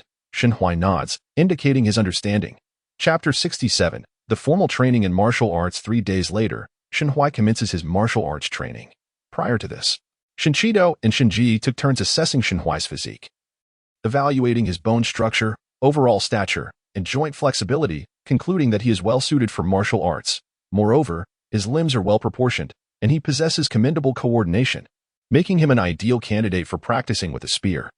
In the preceding days, Shinchido first had Shenhui run a couple of laps around the village path, followed by stances and simple stretching exercises. Once Shenhui became accustomed, he began teaching him basic techniques. Shenhui learned the proper way to throw punches and kick legs, with Shinchido providing thorough explanations and demonstrations. Shenhui diligently practiced behind him. Often, a simple movement requires countless repetitions and numerous corrections before achieving perfection. While onlookers may find the display of martial skills impressive, only through personal practice does one comprehend the arduous nature of the endeavor. The more seemingly straightforward the movement, the more challenging it is to master its nuances. Every aspect, from the posture of the fist, the trajectory of the movements, to the height and angle of the kicks, adheres to strict requirements, all while maintaining bodily balance. These are lessons Shenhui must internalize and adjust accordingly. He had not anticipated the strenuous nature of martial training. Even in the biting cold, he finds himself sweating profusely. In the main room, Huang Shi, while warming herself by the fire and mending shoes, observes Shenhui outside and muses. If I remember correctly, Sanlang has been training with his grandfather for nearly half a month now. It has been quite some time, yet I have yet to hear him utter a single word. This is merely the beginning. There is much more arduous training ahead. Shinji dismisses, citing his own experience. I was once unable to endure hardship and gave up midway. I advise you to refrain from watching, lest you feel distressed later and affect Sanlang's determination to train. Do you think Sanlang is like you? Lin Shi retorts with a roll of her eyes. Whether in studies or martial arts, Sanlang has shown initiative. It is not the same. Your inability to persevere does not imply that he will falter as well. Shinji silently touches his nose, feeling that the better his son performs, the more he is looked down upon by his mother, as if his standing within the family is diminishing day by day. Fine. I cannot provoke him. I shall avoid him. Huang Shi, witnessing Shinji retreat to the backyard, cannot help but chuckle. Mother, you handled it well. Otherwise, he would always assume that Sanlang is intelligent and understanding, requiring no effort to succeed. Is there such an easy path in this world? Lin Shi rolls her eyes again. Sanlang is merely more perceptive than other children. It does not mean he can be neglected. Look at Ji Yuan from the Chunlan family. Is he not clever? Yet, have you ever seen the son-in-law or old Lin neglect him? Not at all. On the contrary, their expectations only grow higher. In both academics and work, they strive for excellence. Mother, the children's father genuinely values Sanlang. It's just that sometimes he is a bit too carefree. Thinking a little relaxation is harmless, Huang Shi expresses her thoughts. Lin Shi huffs. Ultimately, it is his lack of understanding that leads to your father taking on this burden. As Shinji reaches the front yard, he suddenly sneezes several times. Shenhui sees him approaching and continues practicing his arm strength and waist balance. That will suffice. Until Shinchido announced the conclusion, Shenhui only returned to change his attire, partaken a meal, and rest. As evening fell, he resumed his customary reading and calligraphy practice. However, his martial arts training was not bound by a fixed schedule. Sometimes it took place in the morning. At other times during midday, or even at night. Shenhui also discovered that the focus of his training varied with the time of day. Mornings were inclined towards strength training, aimed at enhancing the power of his legs and waist. Midday was dedicated to flexibility training, enabling his body to react with greater speed and agility, while evenings were the most relaxed, serving as a time for review and consolidation, analyzing and summarizing what had been learned, and reinforcing any weaker areas. Consequently, Shenhui's study time was adjusted according to his martial arts practice. Naturally, beyond reading and training, he also had to shoulder various household chores, such as daily tasks of washing vegetables, feeding chickens, and watering saplings, occasionally assisting adults in the fields tending to the rapeseed, and sometimes being taken into the mountains by Shinchido to learn how to dig traps and set snares. On fine days, the three siblings would venture down to the river to cast nets and catch fish. When the day of the market arrived, Shinji would take Shenhui to the town for some leisure. Shenhui had anticipated that the young men would indulge in carefree revelry, only to discover that they were all burdened with study tasks, which had to be completed before they could enjoy themselves. Shenhui pondered. Are all children so burdened with responsibilities? As December drew near, the weather grew increasingly frigid. With merely 20 days remaining until the new year, the announcement regarding labor duties had yet to be conveyed, causing restlessness among the villagers, who flocked to the village chief's home to inquire incessantly. Unfortunately, the village chief was equally in the dark, only able to blandly assert that no news was good news. Nonsense, an irate uncle exclaimed, as the new year approached without any notification. Who knew whether some complication had arisen? What if they only informed us during the New Year festivities? What then? Surely, they wouldn't wait until then. Who knows, what if, pressured by the villagers, the village chief reluctantly took to his ox cart each day to seek answers in town. It was not until the 8th day of the 12th month that a young official arrived to deliver the announcement. Surprisingly, the labor duties this time were considerably lighter than in previous years. The laborers were only required to level and reinforce designated stretches of official roads, and after serving for 7 days, they could return home. The Shin family was to be represented by Shinji. Shinhuai understood that repairing the official road posed no danger, yet he could not suppress his concern, urging his father. "It's very cold outside. Please take care to keep warm. We will wait for you to return and slaughter the New Year pig." Shinji ruffled Shinhuai's hair and simply replied, "Focus on your martial arts. It's cold outside. Come inside." It was not until the labor crew had vanished from sight that Huangshi nudged Shinhuai, saying, "Do not worry, it is only a few days. Your father will be back soon. Go practice your calligraphy. Your grandfather will return shortly." Shinhuai nodded and proceeded to practice. Meanwhile, Shinchi-Dao had ventured into the mountains early in the morning and returned just past noon, laden with bountiful spoils, 3 wild hares and a wounded wild boar. Upon seeing the boar, Shinhuai's excitement was palpable. "Grandfather, is this from the place we discovered last time? The area where we set traps is frequented by wild boars." To his astonishment, they had indeed captured one. Although the boar was not large, the sense of accomplishment was immense. The traps on the other side had been pilfered, yielding no results, while this wild boar had been found on a different hill. As Shin Shidao spoke, he skillfully bound the boar. Lin Shi, noticing him preparing the ox cart, asked, "Are you taking it to sell today? If we don't sell it soon, it will bleed out," Shin Shidao replied. Hoisting the boar onto the cart as the year-end approached, the price of pigs surged, making it easy to sell live ones for a good price. The sooner they sold the boar while it was still alive, the better. If they delayed until the next day and it died overnight, the price would plummet. What a waste that would be. It is well known that the price of live pigs is entirely different from that of dead ones. The former commands a high price, while the latter is worth much less. "Then you should hurry," Lin Shi urged, concerned that the boar might lose too much blood and not survive until morning. Before departing, Shinchi-Dao instructed, "San Lang, practice your martial arts while I'm gone. Your grandfather will guide you upon his return." Chapter 68. Selling the wild boar. After Shinchi-Dao set off, Shinhuai practiced martial arts alone in the courtyard. Following his usual routine, he completed a full practice session. Seeing no sign of Shinchi-Dao's return, he decided to finish up and change his clothes before heading to the kitchen to prepare chicken feed. While feeding the chickens, Shinyu and Shinxing returned from outside. Noticing that they were still carrying bags, Shinhuai inquired, "Eldest sister, second sister, have you found something good?"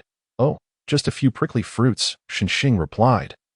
Opening the bag, "The outer ones have all been picked over by the adults, and we didn't dare to go deeper. These were all collected from the ground, barely enough to fill a gap in our teeth." Shinyu poured the prickly fruits into a bowl and handed 2 to Shinhuai. Upon tasting one, the sour flavor made him jump. "Haha." Shinxing laughed heartily, "You need to dip this in salt. Eating it raw will surely make your teeth ache." Shinyu chuckled as she went inside to fetch the salt jar. "San Lang, try dipping it in salt." Shinhuai dipped the fruit in salt and cautiously took a bite. Discovering that it was surprisingly delightful, the salt masked the sourness, making it crispy and increasingly enjoyable with each bite. After finishing one, he immediately reached for another. "It's your first time eating this. 2 is enough. Eating more will make your teeth sour," Shinxing cautioned as she put away the salt jar. "Second sister, you start the fire for cooking. I'll chop the wild yam leaves." Shinhuai emptied the remaining chicken feed into the coop and announced, "Eldest sister, second sister, grandfather has caught a wild boar and just took it to town to sell. Given the time, you should be back soon." "Wow!" Shinyu and Shinxing exclaimed in excitement, frequently glancing outside as they eagerly awaited his return. In the evening, Shinchi-Dao arrived home. "Grandfather." Shinhuai and his siblings rushed to greet him. "How is it? How much did the wild boar sell for?" Lin Shi and Huangshi came over upon hearing their voices, their gazes fixed on Shinchi-Dao. "The wild boar sold for 1 tael of silver," Shinchi-Dao replied, in good spirits. as he unfastened the pouch from his waist and handed it to Lin Shi. The boar weighed 83 jin, and Jiang Zhonggui offered us a price of 13 won. The pouch was bulging, filled with copper coins. Shenhui immediately began counting. Grandmother, it sold for a total of 1 tael of silver plus 79 copper coins. You girl and Xin girl, you two counted out. Lin Shi passed the pouch over, and the two sisters joyfully counted the copper coins. Their final tally matched Shenhui's calculations. Wonderful, wonderful, Lin Shi exclaimed, her face beaming with joy. This year's pig prices are high. In a few days, we should sell another one. We raised 3 this year, so selling one is just right. Father, shall we not sell the rabbits this year? Huang Shi inquired, glancing at Shen Qidao. Annie sends someone over every year with New Year gifts. It would be better to keep a few as a return gift. Then let us keep them. Shen Qidao agreed. In a couple of days, I'll go check elsewhere. Huang Shi nodded, while also contemplating what to bring back when visiting her family. Last year, it had rained incessantly, and thereafter she had been too busy to go. This year, she was determined to visit her parents. After dinner, Shenhui continued practicing calligraphy on the stool. While stretching his limbs, he turned to Shen Qidao and asked, Grandfather, when will I have my own writing desk? Practicing calligraphy on this stool is quite inconvenient. Once your father returns, we'll make one for you. What about the writing box? In a couple of days, I'll weave one for you.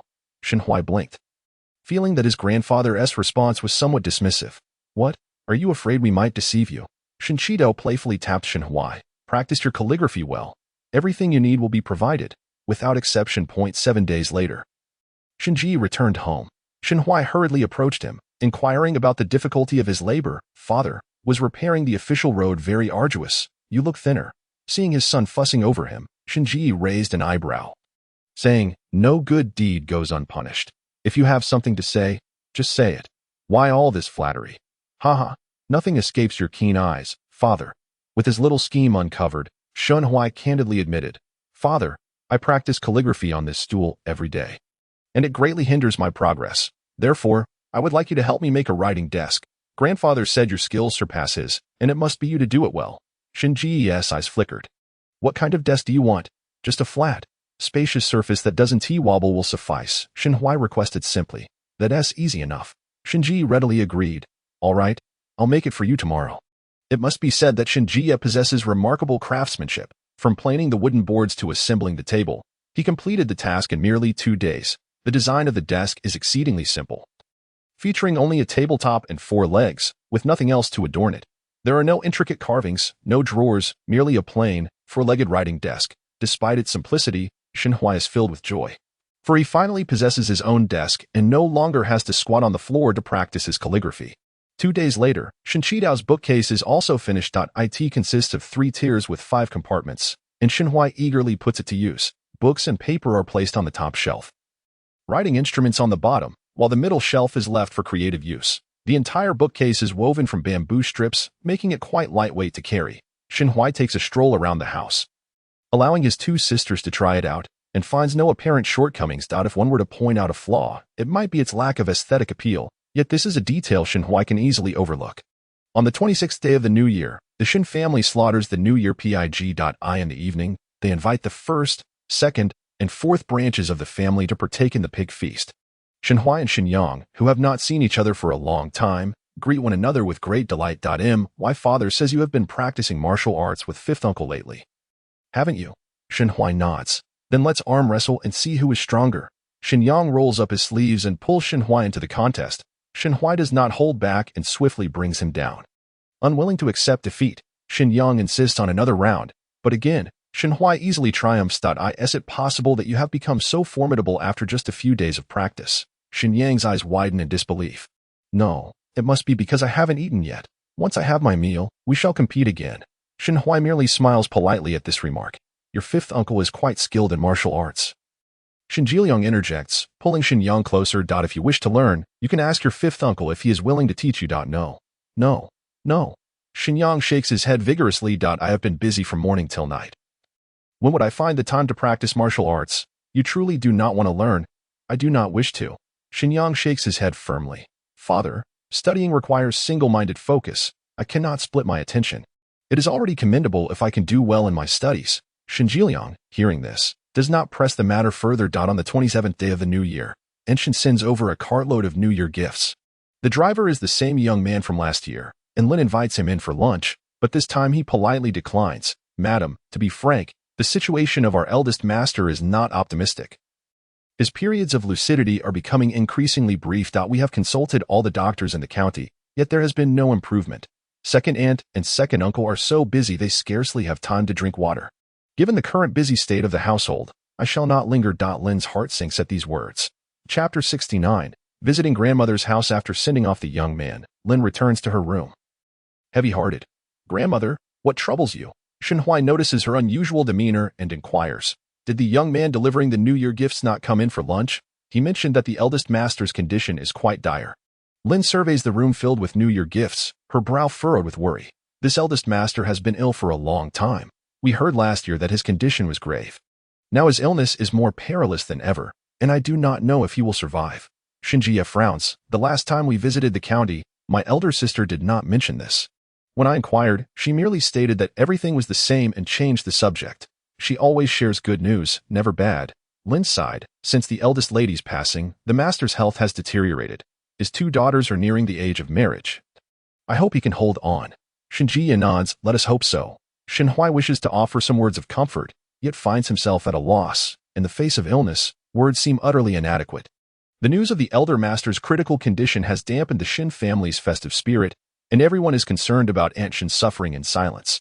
During dinner, a heavy silence envelopes the table. On the 30th day of the new year, every household decorates with fresh couplets, and the village is alive with the sounds of firecrackers, creating a lively atmosphere. The evening meal is the most sumptuous of the year, featuring an abundance of chicken, duck, fish, and meat. On the first day of the new year, red envelopes are distributed in celebration of the new year. On the second day, married daughters return to their parental homes to pay their respects. Early in the morning, Huang prepares to load their things onto the ox cart. After breakfast, Shinjie drives the cart, bringing his wife and 3 children to visit their grandmother. By midday, the ox cart arrives in Huangjia village. Huang suggests, let us head straight to my nephew's house. Second brother will come over for dinner this evening, and he can take the New Year gifts back with him. Pausing, she adds, we will also stay at my nephew's house tonight. Very well. Shinjie promptly directs the cart toward his nephew's residence. You know the way. Jump down and see if your grandparents are home. As soon as Huang finishes speaking, Shinjie leaps from the cart and runs ahead. Before long, Huang Fu and Huang Mu joyfully emerge to greet them. Grandpa, Grandma, we have arrived, Shenhui exclaims, opening his arms and rushing to embrace the 2 elders, bringing smiles to their faces. My goodness, our Sanlang is growing more handsome by the day. He will surely be a dashing young man in the future. Huang Mu beams, stroking Shenhui's head. Shenhui chuckles, delighted that his grandparents remain unchanged from last year. Grandpa is getting old. Huang Fu, with his large, weathered hand, playfully ruffles his grandson's shoulder. Look at you, quite sturdy. You must be eating at least 2 bowls of rice daily. Huang speaks first. Father, do not be fooled by Sanlang's slender frame. He can eat quite a lot. Recently, he has been practicing martial arts with his grandfather and requires 4 meals a day. Huang Fu's dark face reveals surprise. Sanlang is practicing martial arts at such a young age? Can he handle it? I know your father-in-law has real skill, but I wonder if Sanlang can withstand the training. He does not expect him to go to battle. A little practice for physical fitness would suffice.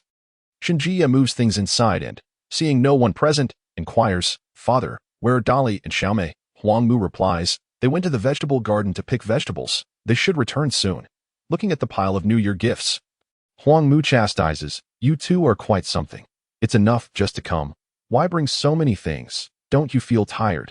Grandpa and Grandma, these gifts are from my parents to honor you. Shenhui presents a bundle of new clothes. My mother worries that you might feel cold, so she specially added an extra layer of cotton inside. Even the shoes have an additional layer of cloth. 4 complete sets of winter clothing and shoes, all meticulously sewn by Huang. Huang Fu appears delighted but protests, we are old. We do not need such fine clothing. We have not even worn last year's gifts. You need not make us any more. If not now, then when? Huang retorts, I worked hard to stitch these. If you do not wear them, what is the point of making them? Huang Mu chuckles, we are always busy. When would we have the time to wear new clothes? Huang is momentarily speechless. Shenhui also finds it difficult to understand the elderly's mindset. Even his grandmother hesitates to wear the new clothes sent by his aunt, preferring to keep them preserved in a trunk. Jia, you sit down. I will prepare a meal for you. Shinjie insists that his mother-in-law should not cook for them, quickly rising to say, "Mother, you are the elder. How can I allow you to cook for us? You and father should sit. I can manage on my own." Huang, seeing her parents still in disagreement, interjects, "You two sit and enjoy the privilege of having a son-in-law. Indeed, a son-in-law is also half a son." Huang Mu settles down, but Huang Fu heads toward the door, saying, "I will check on Dali and Xiaomei." Just as he reaches the entrance, he sees Huang Dali carrying a basket of vegetable leaves and Huang Xiaomei with a basket of grains. "Dali, Xiaomei, your little aunt has returned. Little aunt is back." Huang Xiaomei excitedly rushes into the house, warmly greeting Huang and the Shin siblings. Cousin, Xinyu, and Xinxing joyfully embrace her. Following closely is Huang Dali, who, while unloading, asks, "Did you not see Xinji yet? He is in the kitchen preparing the meal." Huang Fu urges Dada. "How can we let him cook?" Huang Dali exclaims, hastily rushing to the kitchen. "Uncle, let me handle it. You go talk to Grandpa and Grandma in the main room. Last year, it rained continuously, and you could not come. They have been talking about it for quite some time," Xinji remarks with raised eyebrows.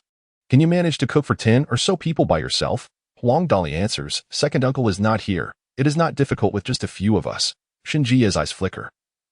"They have also gone to their grandmother's house." "Yes, they left early this morning," Huang Dali continues. "When I met them, second uncle told me they would stay a few extra days this time. If you come, I will ask him to bring back some cured meat for you." Upon hearing this, Huang feels a sudden pang of sorrow, and her eyes involuntarily warm with unshed tears, fearing they might spill over. She tilts her head back and blinks rapidly. The tears retreat, yet her heart remains unsettled.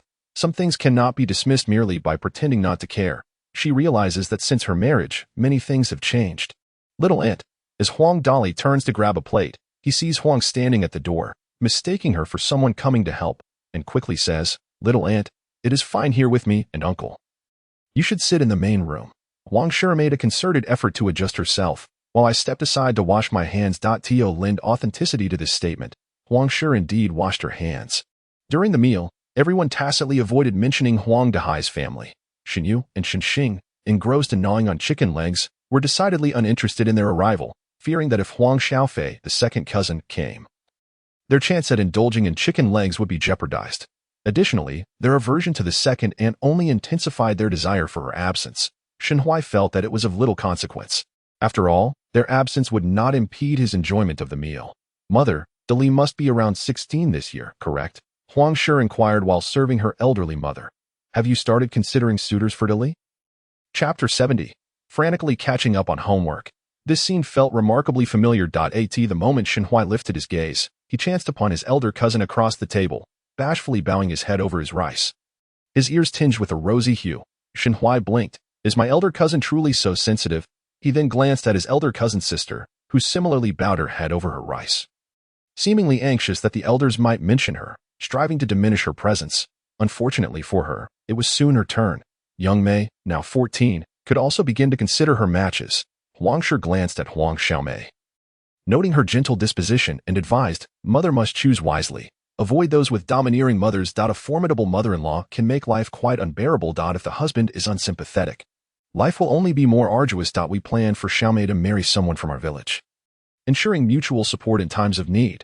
Huang Mu added, "As for Dali, we shall deliberate when he turns 18. By then, he will also be able to earn a living. An 18-year-old mason is certainly preferable to a 16-year-old. By that time, it will be easier to negotiate for a daughter-in-law. If someone is chosen, please remember to inform me." Huang Mu nodded, before shifting her gaze to Xinhuai. "San Lang, do you find it tiring to rise early for your studies each day?" "Not at all." Xinhuai gently shook his head.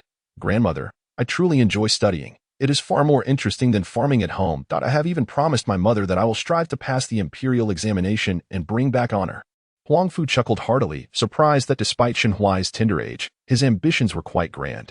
"Yes, it is said that a child with lofty aspirations will surely achieve greatness." Huang Fu lovingly served Xinhuai some food. "When will you return to the academy to resume your studies?" "We shall return after the Lantern Festival," came the reply. "That is only a few days away." "Indeed, no more sleeping in," he added, prompting a wave of laughter from the table. This meal was filled with joy. After dining, Xinji presented red envelopes to his in-laws. Observing the elders' reluctance, Xinhuai swiftly snatched the envelopes and stuffed them into his grandparents' pockets. "Grandparents, you should take this. It would be a shame not to. What nonsense are you spouting?" Huang Fu playfully admonished Xinhuai. "Your parents' money did not come from the wind. They still need to support your education." The envelopes felt heavy, containing nearly 101, which was no small sum. Rest assured, my stipend is already prepared. These red envelopes will not affect me, Shenhui reassured. Father, please keep it. When the elders saw Shinji urging them, they finally accepted. This is for Dali and Xiaomei. You must accept it, Shinji insisted, seeing that they were adopting the same refusal tactics as the elders. Thank you, uncle, the siblings responded, immediately guessing the amount within. Huangshi also provided a smaller sum, with each elder receiving 50 won and each niece and nephew receiving 6 won. Subsequently, Huangshi took a large bundle and led Shenhui and his siblings to visit their older cousins until nightfall. San Lang, will you sleep with grandfather tonight or with your elder cousin? Huang Fu inquired. Shenhui promptly chose, I will sleep with my elder cousin. Grandfather snores. Huang Fu chuckled, then sleep with your elder cousin. Shenhui felt somewhat out of sorts. Once he laid down, he found it impossible to sleep, frequently tossing and turning, causing the straw mat beneath him to creak incessantly, initially intending to chat with his elder cousin. He found that his elder cousin fell asleep at once, leaving him alone to face the darkness. The next morning, Shenhui yawned repeatedly. Did you not sleep well? His elder cousin's sister asked with concern. There were mice, Shenhui responded with another large yawn. Even in the dead of night, they were scurrying across the roof and sometimes even climbing onto the bed curtains, making quite the racket. The house, constructed of earth walls and tiled roofs, had wooden panels surrounding the room, offering no sound insulation. Will you still be able to go to town to see the performances? I can, he affirmed. Xiaohua Town is similar in size to Longxi Town, but the performance area is larger than that of Long 11.by the time they arrived. A considerable crowd had gathered. This time, the program not only featured acrobatics but also included a play about a poor scholar striving for the hand of a wealthy maiden, ultimately achieving his goal. Shenhui found the story rather mediocre. However, his mother and grandmother were utterly captivated, chattering animatedly on the way back. The New Year festivities lasted 3 days, without Huang Dahai's family. Everyone found themselves in higher spirits. On their way back, Huang Fu and Huang Mu insisted on stuffing 2 ducks into the ox cart, leaving Huang Shi with no choice but to accept. Grandparents, take care at home. We shall visit again next time. Shenhui waved at his grandparents, calling out to his elder cousins, we are leaving now. His elder cousin waved back, remember to come next year. As the ox cart began to move, the outline of Huang family village diminished until it vanished from sight. Hopefully, next time, the second aunt will not be present, Shenxing sincerely remarked. If she were here, we would surely be bullied by the second cousin, and a quarrel would ensue. The next visit is still far off. Xinyu added, the second cousin is about the same age as the elder cousin's sister. Perhaps she will marry next year. Oh, right? Shenxing's eyes lit up. Then I hope the second cousin gets married this year. No sooner had she spoken than Huangshi playfully smacked her. What nonsense are you discussing? Is this a topic for you to deliberate? Shenxing stuck out her tongue and then shared a secretive laugh with Xinyu.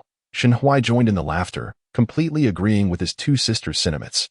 Upon returning to Wanqiu village, dusk had already settled. Grandfather, grandmother, we are back. As soon as the ox cart halted, Shenhui called out to the house. Lin Shi and Shen Qidao emerged from the main room upon hearing his voice. Why did you not stay longer, grandmother? I did not sleep well, Shenhui replied, approaching Lin Shi. There are so many mice at my elder cousin's house. I was frequently awakened at night and have not rested well these past few days. Lin Shi felt a pang of sympathy. We have mice at home too, but ours do not climb onto the bed curtains like that. Upon entering the house, Shenhui drank some water. Grandmother, I need to prepare to return to the academy. I still have a great deal of homework to catch up on. So you were thinking of that, Lin Shi remarked, both amused and exasperated.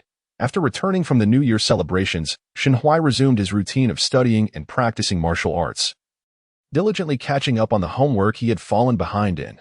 During this time, Xinyang visited once and, upon seeing Shenhui fervently working on his assignments, erupted into laughter. The assignments assigned by the teacher may sound simple, but they were far from easy. Missing just a few days could lead to a considerable backlog. Shenhui hurriedly worked through his tasks and ultimately completed the assignments given by teacher Xiaowei on the day of the Lantern Festival. Even exceeding expectations. He not only memorized the contents of the 100 family surnames but also became well-versed in the origins of each surname and the historical figures associated with them. That evening, Shenhui retired early, hoping to greet the next day's return to school with the best possible spirit. Chapter 71. A challenge for Shenhui. A new semester brings a fresh outlook. On the first day of school, Shenhui deliberately rose early, donned a brand new outfit, slung his new book box over his shoulder, and stepped into the academy with a buoyant and steady stride. Radiating enthusiasm, Along the way, he politely greeted seniors from classes B and C. When it came time to pay the tuition fees, Shinji appeared puzzled. Liang Guanjia, what is the cost of the oil? It refers to the expenses for the oil lamps, Liang Guanjia explained. The class hours differ between summer and winter. During summer, we begin morning readings at the crack of dawn, while in winter, we start half an hour later. At this hour, it is still quite dark, necessitating the use of lamps. I see, Shinji said, understanding at last as he took out the prepared silver. Liang Guanjia, are these annotated books personally annotated by the teacher? Shenhua inquired, pointing at the books on the shelf. Liang Guanjia turned to look and, upon seeing the annotated editions priced at 300 qian, his smile became warm and inviting. Young master has a discerning eye. These annotated books are painstakingly compiled by our two esteemed teachers. Students from classes A and B, if conditions permit, often utilize these annotations in their studies, yielding far better results than mere rote memorization. Shenhua then asked, if a student requires them, can they request to purchase them from the academy? Certainly, Liang Guanjia nodded.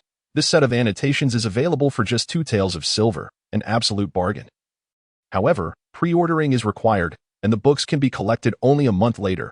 Annotated editions are generally more expensive than the original versions. However, the Academy offers them at a mere 2 taels of silver, which is undoubtedly a fair price. Thank you, steward, for your clarification. We shall return to deliberate on this matter. Indeed, 2 taels is not a trifling sum. It is wise for you to confer before making a decision. After settling the tuition, the father and son stepped outside. Father, I wish to purchase that set of annotated books. Shenhua reasoned that with the annotated texts, he could review his studies at any time without the fear of forgetting previous material due to the passage of time. His calligraphy was still in its infancy, rendering note-taking impossible. The father was aware of this, but 2 taels of silver was no small expense. He needed to consult with your grandparents first. Shinji patted his son's shoulder. The ceremony of paying homage is about to commence. You should join your classmates for now. I will head to the market to procure some items and return to fetch you later. Understood. Shenhua turned and made his way to the classroom. Shenhua, Jiang Ming rushed forward, followed by Li Jingzhou and finally Qian Qing. The 3 surrounded Shenhua at the classroom entrance. Shenhua. After we pay our respects to the sages, we will advance to the enlightenment class. Wang Yuchuan just came by and declared he wants to challenge us. We must show him our medal during tomorrow's examination. Jiang Ming's tone conveyed his indignation. Li Jingzhou added. He even said he would take you on in a duel, quite brazenly. Do not fear, Shenhua, Qian Qing boasted, flexing his sturdy arms, if he dares to strike. I will certainly make him weep. Shenhua regarded them. Are you afraid? Not at all. Jiang Ming scoffed. During this winter break, I've been diligently memorizing my lessons at home. I am confident I will excel in tomorrow's examination. So am I, chimed in Li Jingzhou and Qian Qing. Then let us unleash our full potential tomorrow. Shenhua extended his hand. Noticing his friend's puzzled expressions, he quickly added, place your hands upon mine. Though confused, the 3 complied. Tomorrow, we shall give our all. Victory, victory, victory. After Shenhua's resounding cry, the trio echoed his fervor. Once they finished shouting, a wave of inexplicable excitement surged through them, as if infused with some magical energy. Igniting their spirits. As they shouted once more, a palpable momentum arose. The group, invigorated as if on the wings of a fervent spirit, marched with pride toward the homage ceremony. Shenhua, do you dare to compete with me in tomorrow's examination? Wang Yuchuan confronted Shenhua as he approached. Shenhua discerned no malice in his demeanor and calmly asked, what do I stand to gain from this contest? Wang Yuchuan was momentarily at a loss for words. He had not anticipated such a reaction from Shenhua, which starkly contrasted with his expectations. My scores are always perfect. If you wish to challenge me, you must present a wager. As soon as Shenhua finished speaking, Jiang Ming stepped forward. Indeed, a wager is essential. Otherwise, what grounds does Shenhua have to compete with you?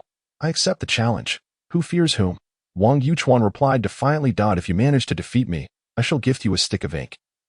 However, should you lose, Wang Yuchuan smirked mischievously, you will wash my brushes for a month. Heaven knows how much he detested washing brushes. The thought of Shenhua toiling for an entire month without remuneration was delightfully amusing to him. A mere stick of ink, and you expect Shenhua to wash your brushes for a month? Dream on. Li Jingzhou retorted indignantly. If you cannot provide a proper wager, just admit it. It's embarrassing enough for all of us. Wang Yuchuan's face flushed with anger as he stubbornly declared, what I offer is Songyin ink. It is hardly inferior. Compared to ordinary ink sticks, Songyin was indeed of higher quality. As long as it's not some worthless item. Li Jingzhou huffed, beware. or we might just beat you to a pulp. As the homage ceremony was about to commence, Xinhuai hastily interjected, "Let us agree on this then. The outcome will be revealed in tomorrow's examination." The homage ceremony was presided over by Master Wei. The students solemnly performed the rituals before the image of the sage, reciting praises to inspire diligence and ambition.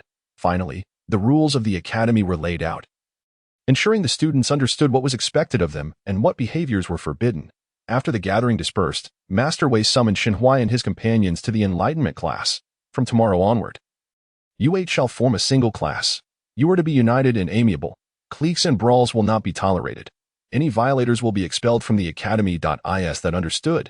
Understood. Tomorrow at the crack of dawn.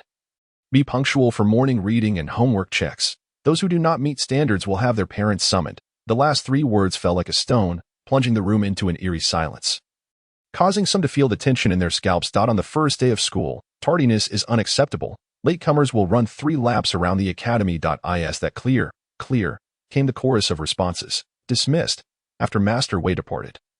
Wang Yuchuan, with his bookbox slung over his shoulder, deliberately walked past Xinhuai. "Xinhuai, see you tomorrow." "See you tomorrow," Xinhuai replied nonchalantly. As he prepared to exit the classroom, he noticed Xinyang still seated, prompting him to inquire, "Xinyang, are you not leaving? You go ahead. I still need to visit the market. Then I shall take my leave." Xinhuai exited the classroom, joining Jiang Ming and the others. Before parting, Jiang Ming reminded, "Xinhuai, I will bring you snowflake cakes tomorrow. Make sure to arrive early so we can enjoy them together." "All right, see you tomorrow." After bidding his friends farewell, the ox cart slowly made its way toward Wanxiu village. "Father, did you buy me some paper?" Xinhuai asked on the way home. "I am running low on sheets. I bought you 2 bundles, and Masterly even threw in a few extra sheets." Shinjie replied as he drove the cart. By the way, all 4 of you have entered the enlightenment class. Combined with the previous 5, that makes 9, does it not? Currently, there are only 8. One is opted out. Chapter 72. The rude fellow Shinjie furrowed his brow. Opted out. Yes, he no longer studies at our academy. I heard from Xinyang that his family found the tuition too steep, so they transferred him to the He family private school in the town, where the fees are only 3 taels per year. Moreover, he can only study for 3 years. After that, his family intends to send him to the city as an apprentice to learn a trade. Upon hearing this, Shinjie chuckled. Being an apprentice is quite arduous. A master is unlikely to impart genuine skills. If one manages to learn a few tricks after several years, it would be considered impressive. Apprentices receive no wages and must also tend to their master's household. If fortunate, one might receive food and lodging. If not, they must provide their own rations and endure their master's scoldings. Ultimately, how much one learns depends on one's ability to glean knowledge from the master. Years ago, Shinjie had grown weary of serving his master's family, which led him to abandon the apprenticeship. "Father, you are quite remarkable. You even know how to cultivate herbs like grass fruit," Xinhuai praised. This indicates those years were not spent in vain. Teaching the apprentice leads to the master's downfall. Shinjie chuckled bitterly. Without dedicating 10 or 8 years to the craft, it is quite challenging to learn anything substantial. If it is so difficult, how did you manage to learn? Aside from recognizing medicinal herbs, your grandfather also possesses knowledge of seedling cultivation and basic herbal preparation. It cannot be said that he learned nothing. There is a saying about learning from a master and another about giving gifts. Xinhuai understood. During my years at the apothecary, your grandfather gifted 2 yellow deer, 2 roe deer, and 20 wild rabbits. Calculate for yourself how much that is worth. Xinhuai quickly realized the cost was quite steep. Just the 2 yellow deer were worth over 10 taels of silver. Yet, there was no alternative. The core techniques resided with the master, and if one wished to learn, one had to invest. The extent of knowledge gained remained uncertain. Relying solely on the master's conscience, Xinhuai could only lament. All paths lead to mediocrity. The only noble pursuit is education. As long as you understand. By the time they returned home, dusk had fallen. Sanlang is back. Lin Shi beamed as she stepped out to greet Xinhuai. Now that you are enrolled, you must rise early each day. If you wish to sleep in, you will have to wait for the weekends. Do not worry, grandmother. I will manage to wake up this year. We will be moving up to the enlightenment class, which means we will start school half an hour earlier than last year. Then it's essential to go to bed early to be energized for class. Once inside, Shunjie noticed that Shun Qidao and Huang Shi were also present, so he remarked, "Father, the academy has annotated books personally compiled by Master Wei. These materials, when used alongside the standard texts, are far superior to mere rote memorization. I intend to prepare a set for Sanlang and upon inquiring with Steward Liang, I learned it would only cost 2 taels, seeing the price was not trivial. I returned to seek your opinions. Huang Shi and Lin Shi were unfamiliar with annotated books and turned to Shen Qidao for clarification. Shen Qidao, too, was not entirely knowledgeable on the subject, so he looked to Shen Huai. San Lang, do you find this material beneficial to your studies? The value of annotated books is immense, Shen Huai replied earnestly. Grandfather, a solid foundation is critical. The master says that the stronger the foundation, the more advantageous it will be for studying the 4 books and 5 classics later on. The county examination is based on these texts, and only by mastering them can one participate in the county examination. After a moment of contemplation, Shen Qidao concluded, if it is indeed useful, then let us purchase it. In order for one's grandson to succeed in becoming a scholar, one must be willing to invest resources. It is imperative to first establish a solid foundation. Thank you, grandfather. Shen Huai felt a surge of joy and reassured his grandfather, stating that he would cherish these books diligently. After dinner, Shen Huai practiced calligraphy for half an hour before beginning to organize his homework. The practice sheets accumulated to 200, forming a substantial stack. He meticulously sorted them by date and placed them into his book box, subsequently adding the 3-character classic and 100 family surnames. Afterward, he checked his ink, brush, paper, and inkstone, confirming everything was in order before heading to the backyard to wash up and retire for the night. The next day, he arrived at the classroom 15 minutes early. Shen Huai, you've come.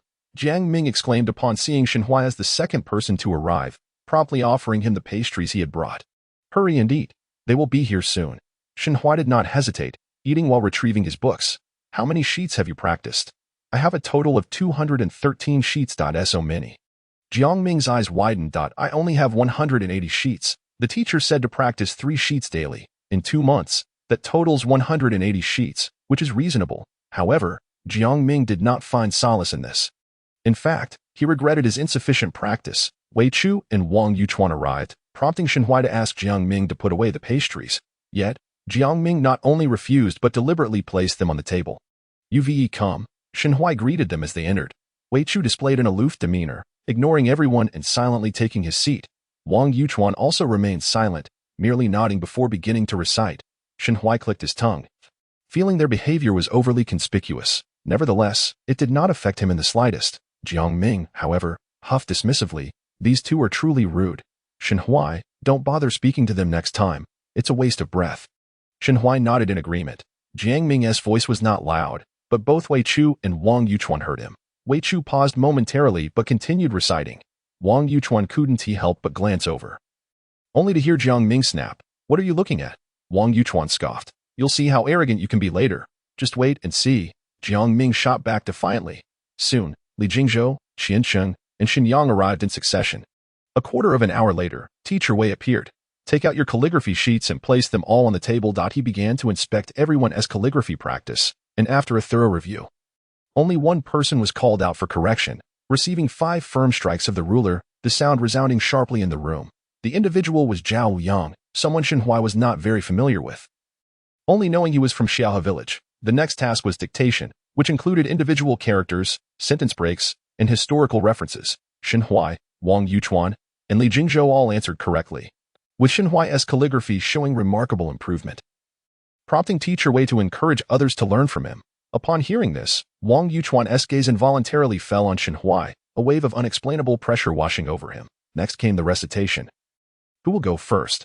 I will. Before Teacher Wei could finish his sentence, Wang Yuchuan sprang to his feet, causing his chair to clatter loudly. Seeing Wang Yuchuan act so quickly, Shen Huai sat back down. You're all familiar with the 3-character classic, so we will quiz you on the content of the 100 family surnames. Teacher Wei opened the book. Wang Yuchuan, begin reciting from Jishin Fu Du and continue until you reach the point where Wang Yuchuan started. Chapter 73. The poor have noble appearances. Wang Yuchuan glanced at Shen Huai before effortlessly reciting the latter half of the 100 family surnames. His speed was astonishing, with scarcely any pauses, as if he had memorized it thoroughly. In less than the time it takes to drink a cup of tea, Wang Yuchuan finished reciting. Teacher Wei then questioned him about the origins of the surnames Hua, Han, and Xie, as well as the historical figures and anecdotes associated with them, to which Wang Yuchuan provided clear and detailed answers. Good memory, Teacher Wei remarked approvingly, signaling for Wang Yuchuan to take his seat. However, he noticed Wang Yuchuan casting a triumphant glance at Shen Huai. his self-satisfied expression unmasked. With just a glance, Teacher Wei subtly shifted his gaze to Shenhuai. Not arrogant nor impatient, very composed. Shenhuai, you were the second to stand up. It is your turn now. Yes, teacher. Shenhuai rose calmly. Teacher Wei opened the book and casually pointed to a line, instructing, recite from the beginning to the end. If your standards don't show, then begin from Xiangzhu Dong Liang and stop where Wang Yuchuan started. Understood. Shenhuai began reciting with composure, not rushing like Wang Yuchuan but maintaining his own pace, ensuring each character was pronounced clearly and accurately. Throughout the process, he was smooth and natural, displaying no signs of hesitation or struggle. Observing Shenhuai's ease, Wang Yuchuan instinctively grasped at his clothing, attempting to alleviate his own rising tension. Yet, within half a cup of tea's time, Shenhuai completed his recitation. He then began to answer questions regarding the surnames Xiang, Yu, Sun, and Yi, topics that Teacher Wei had covered in class. However, Shenhuai did not intend to follow the conventional route in providing his answers. He sought to take a different approach to capture Teacher Wei's attention. Only by being noticed by the teacher could he hope to earn his favor. The Shen family lacked a rich heritage. Apart from providing for his education, they had no other resources. If he wished to acquire more learning opportunities, he could only make his case to the teacher that he needed to demonstrate that he was a gem worth nurturing. As Shenhuai contemplated this, he acted accordingly. He articulated his answers in a novel manner, enriching them with the anecdote of Yigong How Long while also expressing his views on Yigong. As expected, Teacher Wei's eyes shone with surprise at his response. This anecdote was not taught to you. Where did you learn it? All eyes turned to Shenhuai. Wang Yuchuan's heart raced, his expression tense as he fixed his gaze on Shenhuai, his grip on his clothing tightening unconsciously.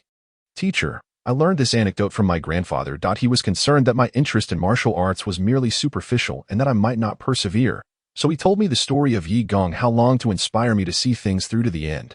Shenhuai spoke half-truths. His interest in martial arts was genuine, but the source of that knowledge was unimportant. What mattered was that the teacher and others recognized the Shun family's commitment to his education. Teacher Wei's astonishment deepened. When did you begin your martial arts training? I started learning during last year's winter break. Shenhuai smiled, adding, Teacher, I hope to become well-rounded in both literature and martial arts. However, please rest assured that I won't neglect my studies for martial arts. My training is to strengthen my body, but my studies remain my top priority. Your awareness of this balance indicates your understanding of the importance of priorities. Teacher Wei nodded approvingly. Martial arts can enhance one's health. Just manage your time wisely and do not lose sight of your main focus. Rest assured, teacher, I will be mindful. All right, please take your seat. After signaling for Shenhuai to sit, Teacher Wei continued with the evaluations. Perhaps due to Shenhuai's exceptional performance, the others appeared somewhat overshadowed, aside from Li Jingzhou and Wei Chu barely passing.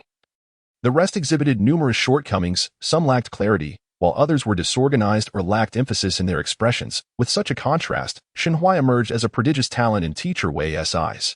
The next task involved arithmetic problems. Teacher Wei displayed the questions on the wall, and everyone was to write down their answers. For Shenhuai, the addition and subtraction problems were quite simple. After completing his answers, he submitted his paper. Sitting behind him, Shenyang widened his eyes, astonished by Shenhuai's swift actions. Wang Yuchuan, in the midst of his writing, tightened his grip on the pen, a sense of urgency washing over him once more. No, he cannot lose. Fueled by this determination, Wang Yuchuan hastily wrote down his answers and submitted his paper, becoming the second person to finish after Shenhuai. Soon after, Li Jingzhou and Wei Chu followed suit, with the others also submitting their papers in due course. As Teacher Wei graded the papers, a palpable tension filled the room. Only Shenhuai's answers were entirely correct. Upon hearing this, Wang Yuchuan wore an expression of disbelief, frantically opening his paper to discover that one character in the final answer had been smudged by ink. A single character's difference rendered his efforts futile. I lost, Wang Yuchuan exclaimed in frustration.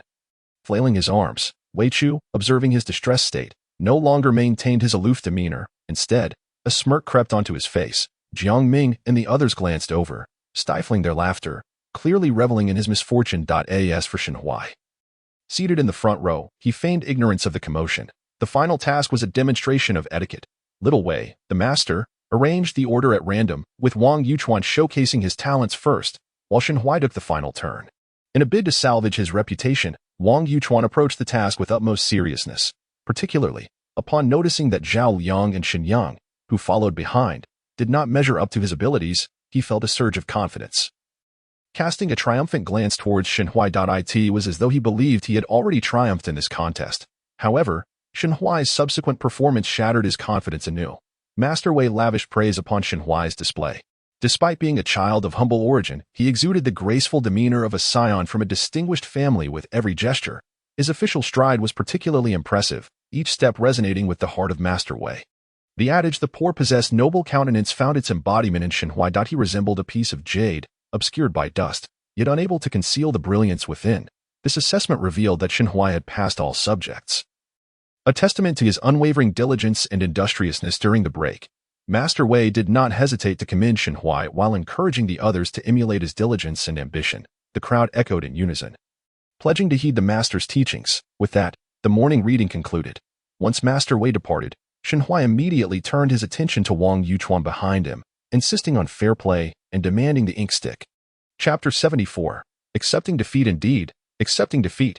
Jiang Ming promptly positioned himself beside Shenhui, declaring, "Wang Yuquan, you have lost. Quickly produce the ink stick, lest we lose respect for you." Upon hearing this, everyone's gaze shifted to Wang Yuquan, who, with a face full of reluctance, protested, "If I hadn't accidentally smudged my answer, do you think you could have triumphed over me?" Shenhui beamed with a radiant smile, replying, "But I have indeed won. A loss is a loss. Why indulge in such idle chatter?" Jiang Ming, unable to tolerate the excuses, urged, "Hurry, bring forth the ink stick." Wang Yuquan let out a huff, roughly opening his bookcase and tossing an ink stick onto Shenhui's desk. As if to declare a challenge, "Very well, let us compete." Shenhui readily accepted, adding, "Should you lose, not only must you provide a celebratory gift, but you shall also wash my brushes for a month. I wonder if you can abide by such conditions. I accept," Wang Yuquan replied, his stomach churning with pinned-up frustration. "If you lose, you must wash my brushes and bowls for a month." Shenhui nodded in agreement. "That is acceptable. You have guts." Wang Yuquan huffed again and exited the classroom alone. "Shenhui, you are quite formidable," Shen Yang remarked eagerly. "Before you arrived, Wang Yuquan was the strongest in our class. Even Wei Chu couldn't match him. Who would have thought that on the very first day, you would diminish his prowess? Quite impressive. He was the one who initiated the challenge. Had I not accepted, how would he have recognized my strength?" Shenhui replied, picking up the ink stick from the table to examine its quality, which was satisfactory, better than the ordinary ink sticks he usually used. Its only slightly superior to the average ones. He mused, noting that Li Jingzhou was rather disdainful and considered Wang Yuquan miserly. Jiang Ming, however, was elated, exclaiming, "Winning feels distinctly different. What a thrill." Laughter erupted among them as they subsequently filed out of the classroom. Making their way to the dining hall,